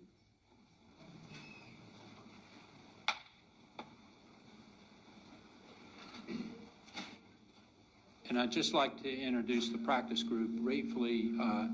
One of the things we try to do is be of service to the members of the group, of the society. We offer a diversity CLE for those states that require diversity in their CLE. We offer an ethics update each year for society members, and that ethics update will probably be sometime in December. We also have a need for a student liaison. Our student liaison graduated, and if any of you can think of a student who's interested in these professional responsibility and legal education issues, we'd be delighted to hear of it. Our moderator, who I'll introduce and then I'll get out of your way, is Judge Carlos Bea. He's a senior judge on the Ninth Circuit Court of Appeals and a great friend of the Federalist Society. He has had a remarkable career and filled with private practice, teaching, and service to the community. And with that, I'll turn you loose, Judge. Thank you very much, Mr. Park. I can tell that you're all lawyers because you still are like in law school, hardly anybody sits in the front row because you think you're going to be called on. But I'm not going to call on you right away anyway. Okay. Today, let's go over the panel. The question here is oversight, what we're really talking about is the oversight of the ABA Council on Law Schools with respect to the curriculum which is required of law schools. You wonder why we're discussing this. And a little bit of background, we're not picking on the ABA because of any perceived ideological or legal or political leanings, but the ABA is important because it exercises control over some of the most important aspects of law schools, which is a law school curriculum. And the basis of its importance and its control is that the ABA is the only institution which can accredit law schools for the purposes of state bar examinations, and importantly, for student loans under the Department of Education. So if you don't go to a law school, and 200 of them or more than 200 of them in the country, if you don't go to a law school that is accredited by the ABA, you're not eligible to get a student loan, and you may not be able to stay there for very long. And if you do want to practice law, you have to be a graduate of an accredited law school. Only 4 states don't require it. Every other state requires that accreditation in order to sit for the bar examination.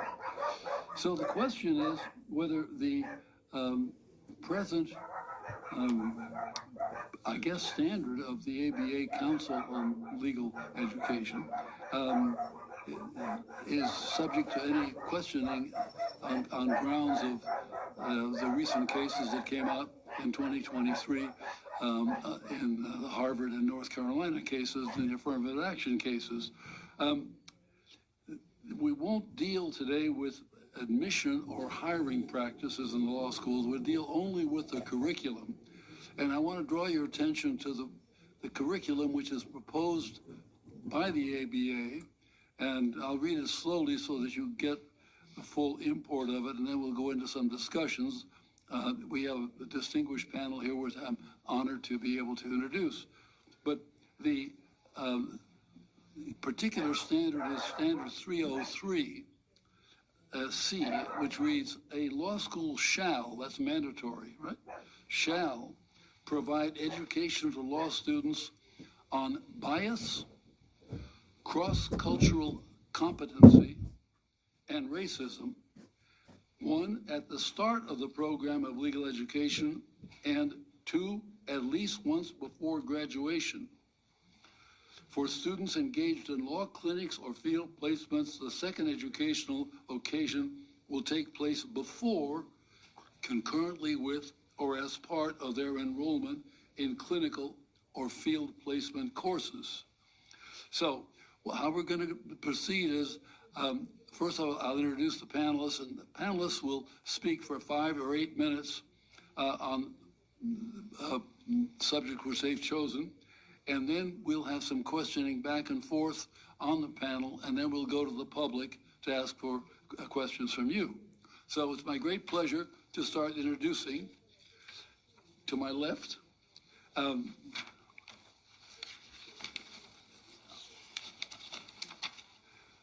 Ms. Jennifer Rosato Perea, who's the Managing Director and Accreditation of the Legal Education of the ABA. She's been newly appointed as the Managing Director of Legal Education and Accreditation at the American Bar Association. She was the first woman and first Latina to serve in this role to oversee the accreditation of close to 200 law schools. She served as a dean at 3 different law schools over 16 years.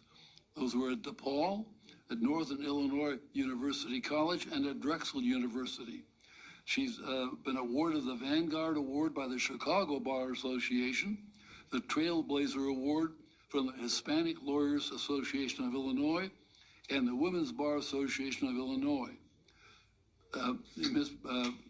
Perea received her Bachelor of Science degree at Cornell University and her Juris Doctor at University of Pennsylvania. Next up to speak is Dr. Dana Bowen Matthew, who's the Green Professor of Law and Dean of the George Washington University of Law School. Dean Matthew is the author of the best-selling book, Just Medicine, A Cure for Racial Inequality in American Health Care, and Just Health, Treating Structural Racism to Heal America. Dean Matthew, Dr. Matthew served on the faculty of the University of Virginia Law School, and she served as the Robert Wood Johnson Health Policy Fellow for the U.S. Senator Debbie Stabenow, as Senior Advisor in the Office of Civil Rights of the U.S. Environmental Protection Agency, and she currently serves as a non-resident senior scholar in the Center for Health Policy at the Brookings Institution and is a member of the American Law Institute. Next after her to speak is Dean Michael Barry. Dean Barry earned his JD from the Yale Law School, and then went on to clerk for U.S. District Court Judge Royce Lamberth and Chief Judge Bart Joflat of the U.S. Court of Appeals in the 11th Circuit. During his legal and business career, he practiced complex litigation in Phoenix, Arizona, and led the litigation group of Capital One in Richmond, Virginia. And last but not least, Judge, or I guess it's Justice Nels Peterson of the Supreme Court of Georgia. Judge Peterson was a judge on the Georgia Court of Appeal and general counsel for the University System of Georgia. He practiced at King and Spalding and clerked for Judge William Pryor, who's the chief judge now of the 11th Circuit, and he's a graduate of Kennesaw State University and Harvard Law School. So without further ado, Ms. Perea. Thank you. Good afternoon. Can you hear me okay in the back? Yeah, wonderful. Notwithstanding the title of this panel, I'm very happy to be here representing the ABA. I'm the managing director, so I am not a decision maker, but I support the council and I am liaison to many of the constituencies and stakeholders that the council has. I'm glad to be included in this discussion. One of the things that I'm trying to do in my first year is to listen and learn from many folks who have very different ideas about accreditation and its pain points and the issues of accreditation. So glad to hear everyone, particularly in the Q&A period of this panel. So as Judge Bea said, we are the accreditor of JD programs. So we're not accreditors of universities, the council. We are the sole accreditor of JD programs. Non-JD programs can be accredited, for example, by a regional accreditor. So we really focus on the professional degree of the JD.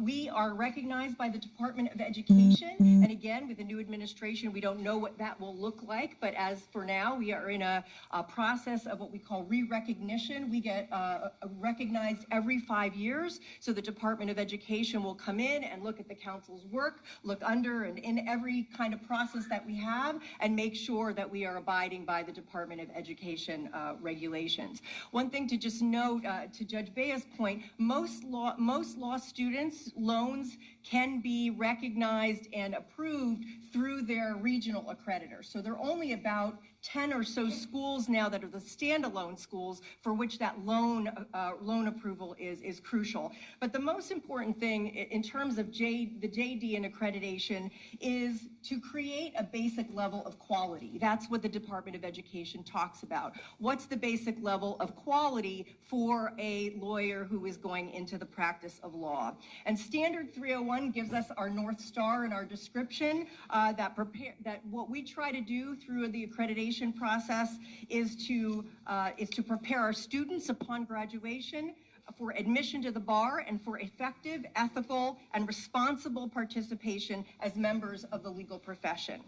And it's important to note that we are the accreditors, but not the regulators. As Judge Bea noted, it is the state Supreme Courts who are the regulators. So they have basically said, most of those states have said, if you are a graduate from an ABA accredited law school and the standards have been adhered to, and you have passed a bar exam, unless you take an alternative pathway that's recognized by our court, we believe that you are a competent attorney and you are able to represent clients, and we will and protect the public. And so that's been the model, although as we're going to talk about, that model is being questioned both by the state Supreme Courts as well as by others. The council consists of 21 members, and it's important to note that the council is separate and independent from the larger American Bar Association. It's required, so when you see a resolution coming from the ABA House of Delegates, that's not the council. The only role of the House of Delegates after the council, for example, passes the standards, implements the standard, is for in the process of approval, the House of Delegates has 2 times to either concur or reject whatever the council has come up with. And even if the House of Delegates rejects it twice, the council can do what is best for law schools and decide ultimately whether to promulgate the standard or not. And when standards are promulgated, they go through a notice and comment process. So there's a standards committee of the council that is the one that kind of vets different proposals that come in, look at what might be needed in terms of modification standards or additions to standards. So for example, the freedom of expression standard, which folks have talked about, standard 208, which just came through with a lot of concern about what was going on at the law schools. And so the standards committee and then the council stepped in to make sure that we tried to have some standard for freedom of expression. Every standard goes through a notice and comment period in which everyone, including your organization, any members of the public, can comment, and then the council then considers and determines whether to move forward. So as Judge Bea said, there are lots of standards that we could talk about. Most of the curricular requirements of the standards are those that are most basic that you understand from your own law school experience. Legal writing, experiential learning, pro bono opportunities, things like that. That there's not a dictating of particular subjects, although a lot of schools do a lot of the same things, right, to be competitive, but also to know what are the subjects that are tested on the bar and the subjects that will be most important for practicing attorneys. But what we're going to talk about today are 2 different standards, and I'm just going to spend, I know I only have a few minutes, is to focus on 303. There are 2 different standards that were passed, and the process went through its stages between 2020 and 2022. The first standard it was 303B3, and that's for professional identity formation. And that standard, which is in interpretation 3035, really came from a desire and a hope and an aspiration that students would more reflect on and actually incorporate the values of our profession while they were in law school. All we've had for many years since Watergate is the one course in ethics, and the thought was if we start to teach students values from the beginning and help them to take care of themselves and to be accountable and to think about what ethical responsibilities are, it will be better for them before they graduate, and better for all of us and better for the public once they graduate. So 303B3 is professional identity formation. And again, there's a minimal requirement. It says substantial opportunities, but it's really up to the law school. The idea is you get introduced to those values early on in law school, and then you apply them as you go through, after your summer job, in your clinical experience or your field placement, things like that. And so, again, left to the law schools, and the law schools have been developing that standard in the last year or so. 303C is, I think, what we want to focus on today, perhaps a little bit more controversial for some. As Judge Bea said, it is a requirement for instruction or education on bias, cross-cultural competency, and racism. And that particular provision came through the standards process. It was introduced, I think, by law deans, but was vetted through the process. And the idea was that having some knowledge and some tools in the toolbox about cultural competency, knowing and understanding others, to have some understanding of bias and racism in our structure in the legal system is important for lawyers in the world as they relate to different kinds of clients, different judges, and gives us a way to navigate in this world in those softer and harder skills. And so the promulgation of the standard, again, is very broad and open. It says here are the subject areas that we'd like you law schools to make sure that you have integrated into your curriculum, and it should be at least twice, right? So at the beginning and then one other time before graduation. And just so you know that there are lots of different ways to meet that standard, and interpretation 3037 talks about some, and I think the deans may talk about some of the things that they've been doing in their law schools. It can be in an orientation session. It can be in a 1L class. It can be a module in a course. It can be a selection from a variety of courses. So again, the council does not order what will be done, but just says you law schools, consistent with your mission, consistent with your community, you decide how you will develop that standard in your law school. And I think it's also important to know that the council, in reviewing the law school, so law schools get reviewed every 10 years to be reaccredited, essentially, and they go through a site review process. And in reviewing this particular standard, the council and the site team and others that are reviewing the law school are very open and very flexible. Again, are you doing this? However you're doing it, just make sure that you are doing something and that we can at least account for what you're doing in the law school. So there have been no schools found out of compliance. This is not looking for a particular dogma or particular message, just to make sure that students are exposed to that range of the range of perspectives related to this.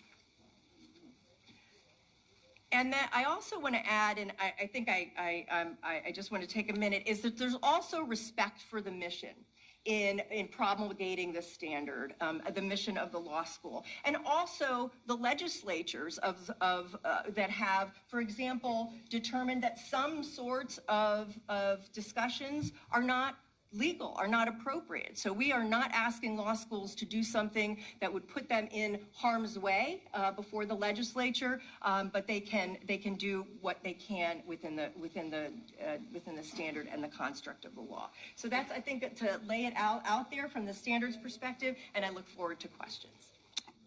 Dean Matthews.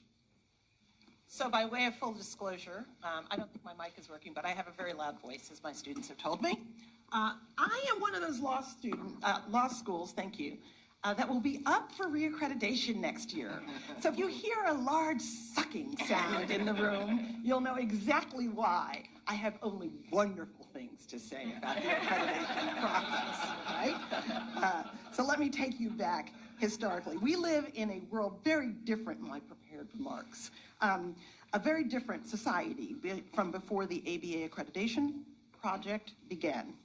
According to Susan Catcher, senior lecturer at the University of Wisconsin, during the colonial period before 1776, the colonies were founded on lawyers reflecting religious principles. So it was said that the legal profession, with its special privileges and principles and its esoteric language, are aimed at building a legal profession that was both efficient and godly. We should be so lucky, right? This was because lawyers were not welcome. A Pennsylvania document referred to the colonies as a happy country for this reason. Why? Because people apparently were happy to do without lawyers, as they were an unfavored group and reflected an open quote, ancient English prejudice against lawyers who were distrusted, close quotes. In fact, the people of the American colonies would have been happy, said one historian, to do without lawyers for quite a while. They did just that. The distrust of lawyers became an institution. This is according to historian Daniel Bornstein. Another legal historian, Lawrence Friedman, said, open quotes, lawyers were in the end a necessary evil. This was the view for most of the 18th century. Now, how were these people, these distrusted people, trained? Many colonial lawyers went to the Inns of Court in the English system for essentially an apprenticeship. And they were inns much more heavily invested in eating and drinking and socializing than in training. But nonetheless, that English system eventually translated into an apprenticeship system that prevailed throughout the colonial period in the United States. Again, according to the same author, Satcher, these were the system of a high degree of training, but also a high degree of variability. The quality of your instruction depended on the quality of lawyer who was leading your apprenticeship.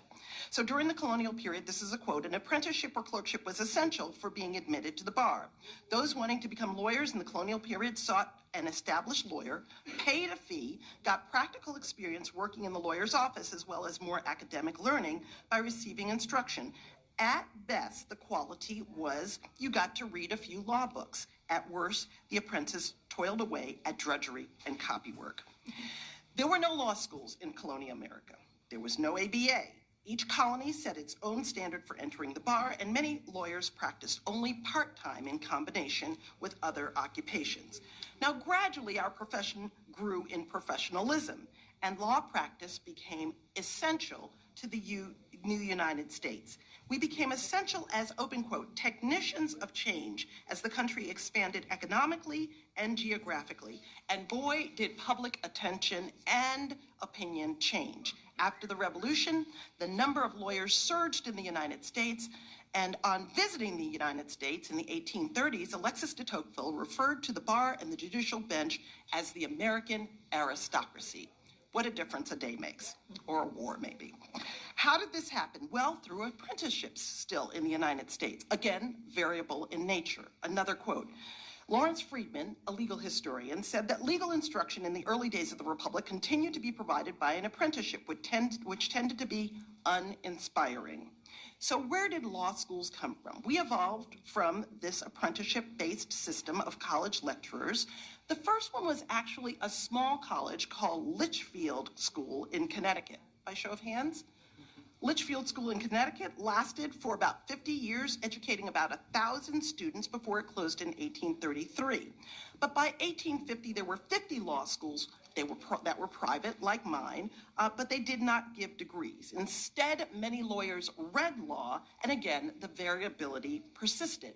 Think Andrew Jackson, a Carolinian who read law for 2 years during his teens and became a lawyer, and Abraham Lincoln, and we know his story.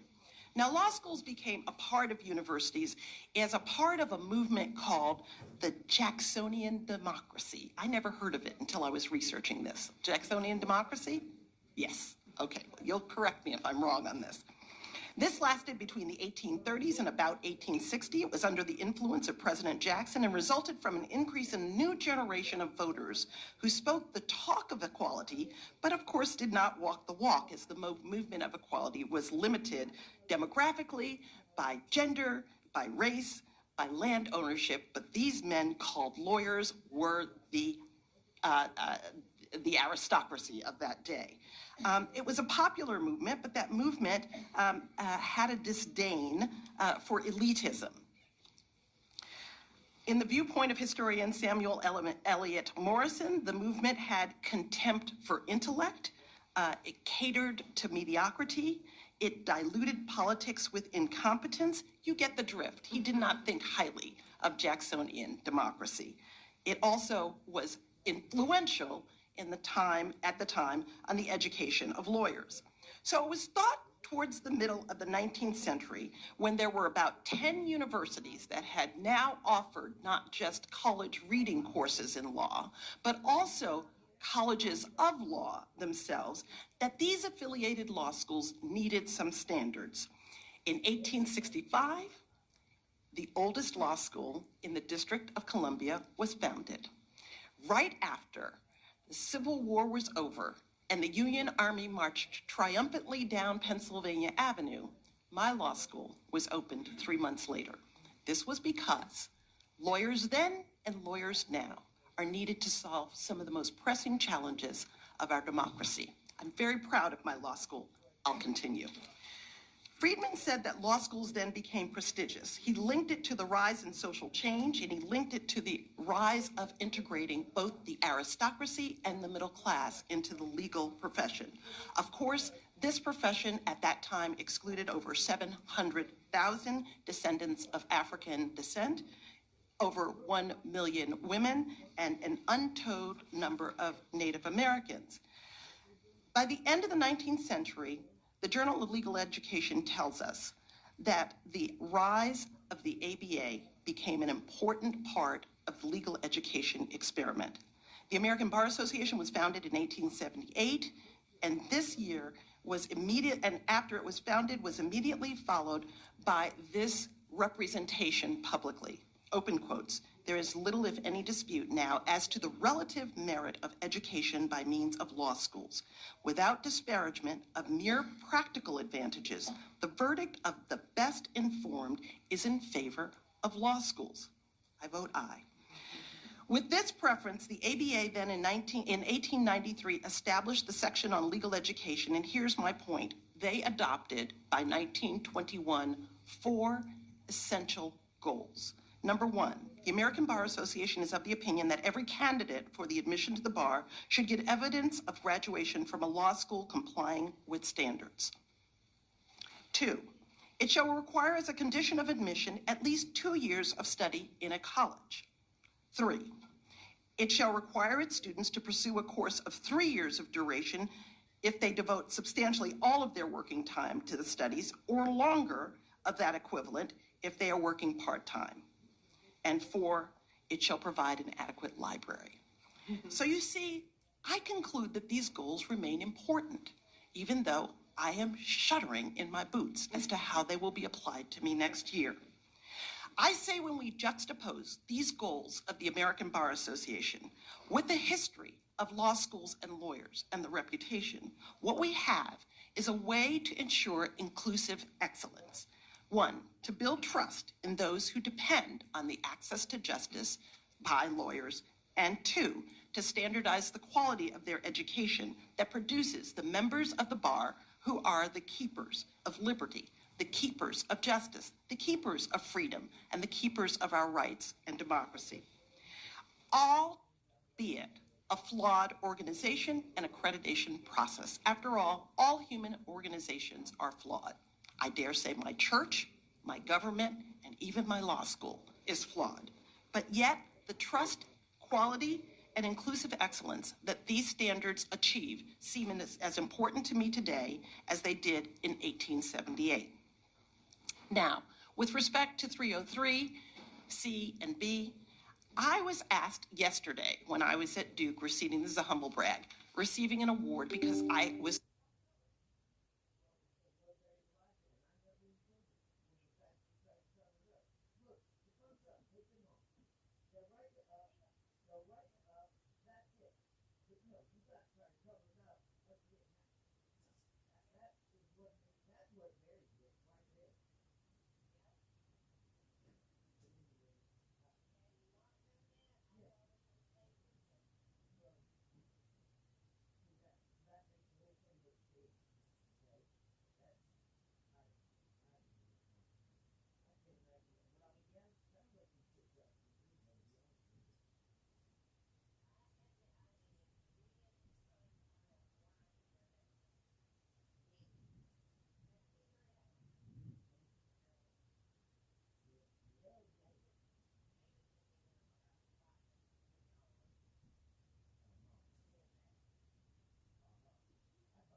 no power to store. When it doesn't come on within the hour, we gotta go through all the freezing things before everything.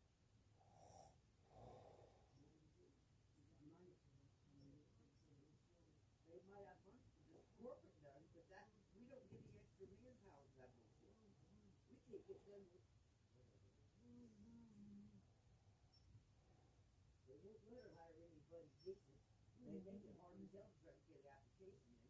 I've never had a place where you had to work that hard to get the damn job.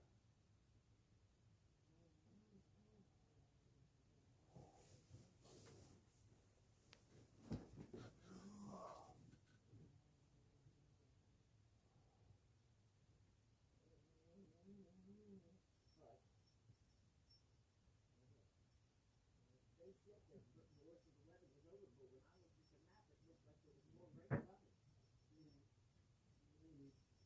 So, they said the working was over, but there is more rain coming. They're talking about Wednesday's supposed to be hell, and Wednesday's getting set to. Keep driving, right?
Now we find out. I told you that Elijah got hacked, right? $502. Instead of just taking the little for it, he tried to cover it up with the return. Okay, that's what Barry did. When they got hacked, I mean, somebody called me on the phone, said it was PRC, get a card, blah, blah, blah, $502. That's just like what happened here. Difference being, I just took my loan, okay? Elijah tried to cover it up. When we talked to Asset Protection, we told Asset Protection that he saw justice. So now they're both under investigation. And told Mark, I said, he'd have been okay if he had just took it along. So you have to pay for it or what? No, you have to pay for it. It's actually supposed to be a termination thing. Okay? When it happened to me, Martha begged me to write a screen, and they let me just write me up. Now that's permanent in my file. It's never gonna go away. Okay? But I still have my job. No, instead of that, Elijah tried to cover it up. He was texting with somebody. Well, guess who he's texting with? Josh. I don't know when they're gonna figure out Josh is not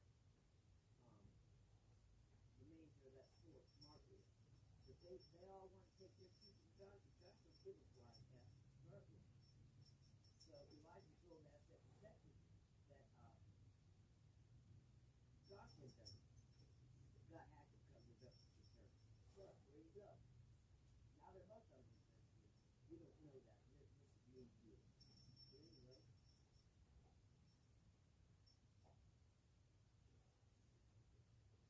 I don't know. If you screw up, you screw up. I mean, wrong human. Don't, when you try to cover it up, that just makes it look like you deal with it.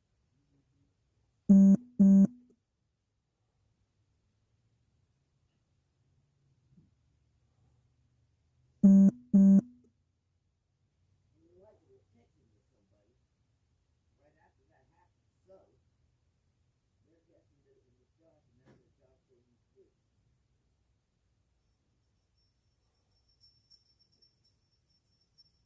Josh thinks he acts like he thinks he's the manager, but guess what, dude? Yeah, not. It's Marcus. The chief on you can look for it. It's Marcus. The only reason you have it is because he's trying to tear it out of you. But I got real bad. I said, I know all about it. Me too.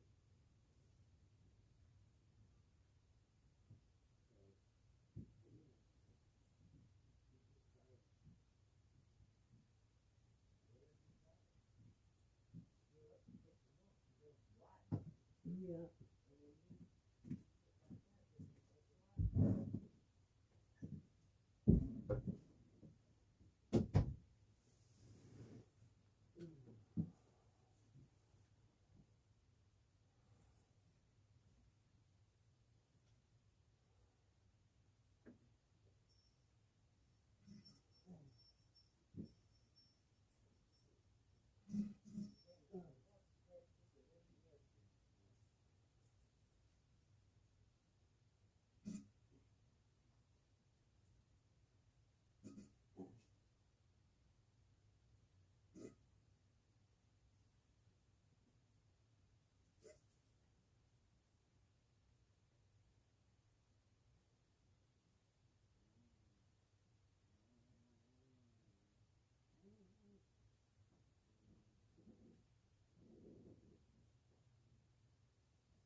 What? Stop fussing.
They've been outside with the butt plug, one with the cake yet. But don't take back food yet, because I'm gonna drink my cigarette and some coffee, and I'll clean their cake, that's the rest.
Hey,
original Pokemon.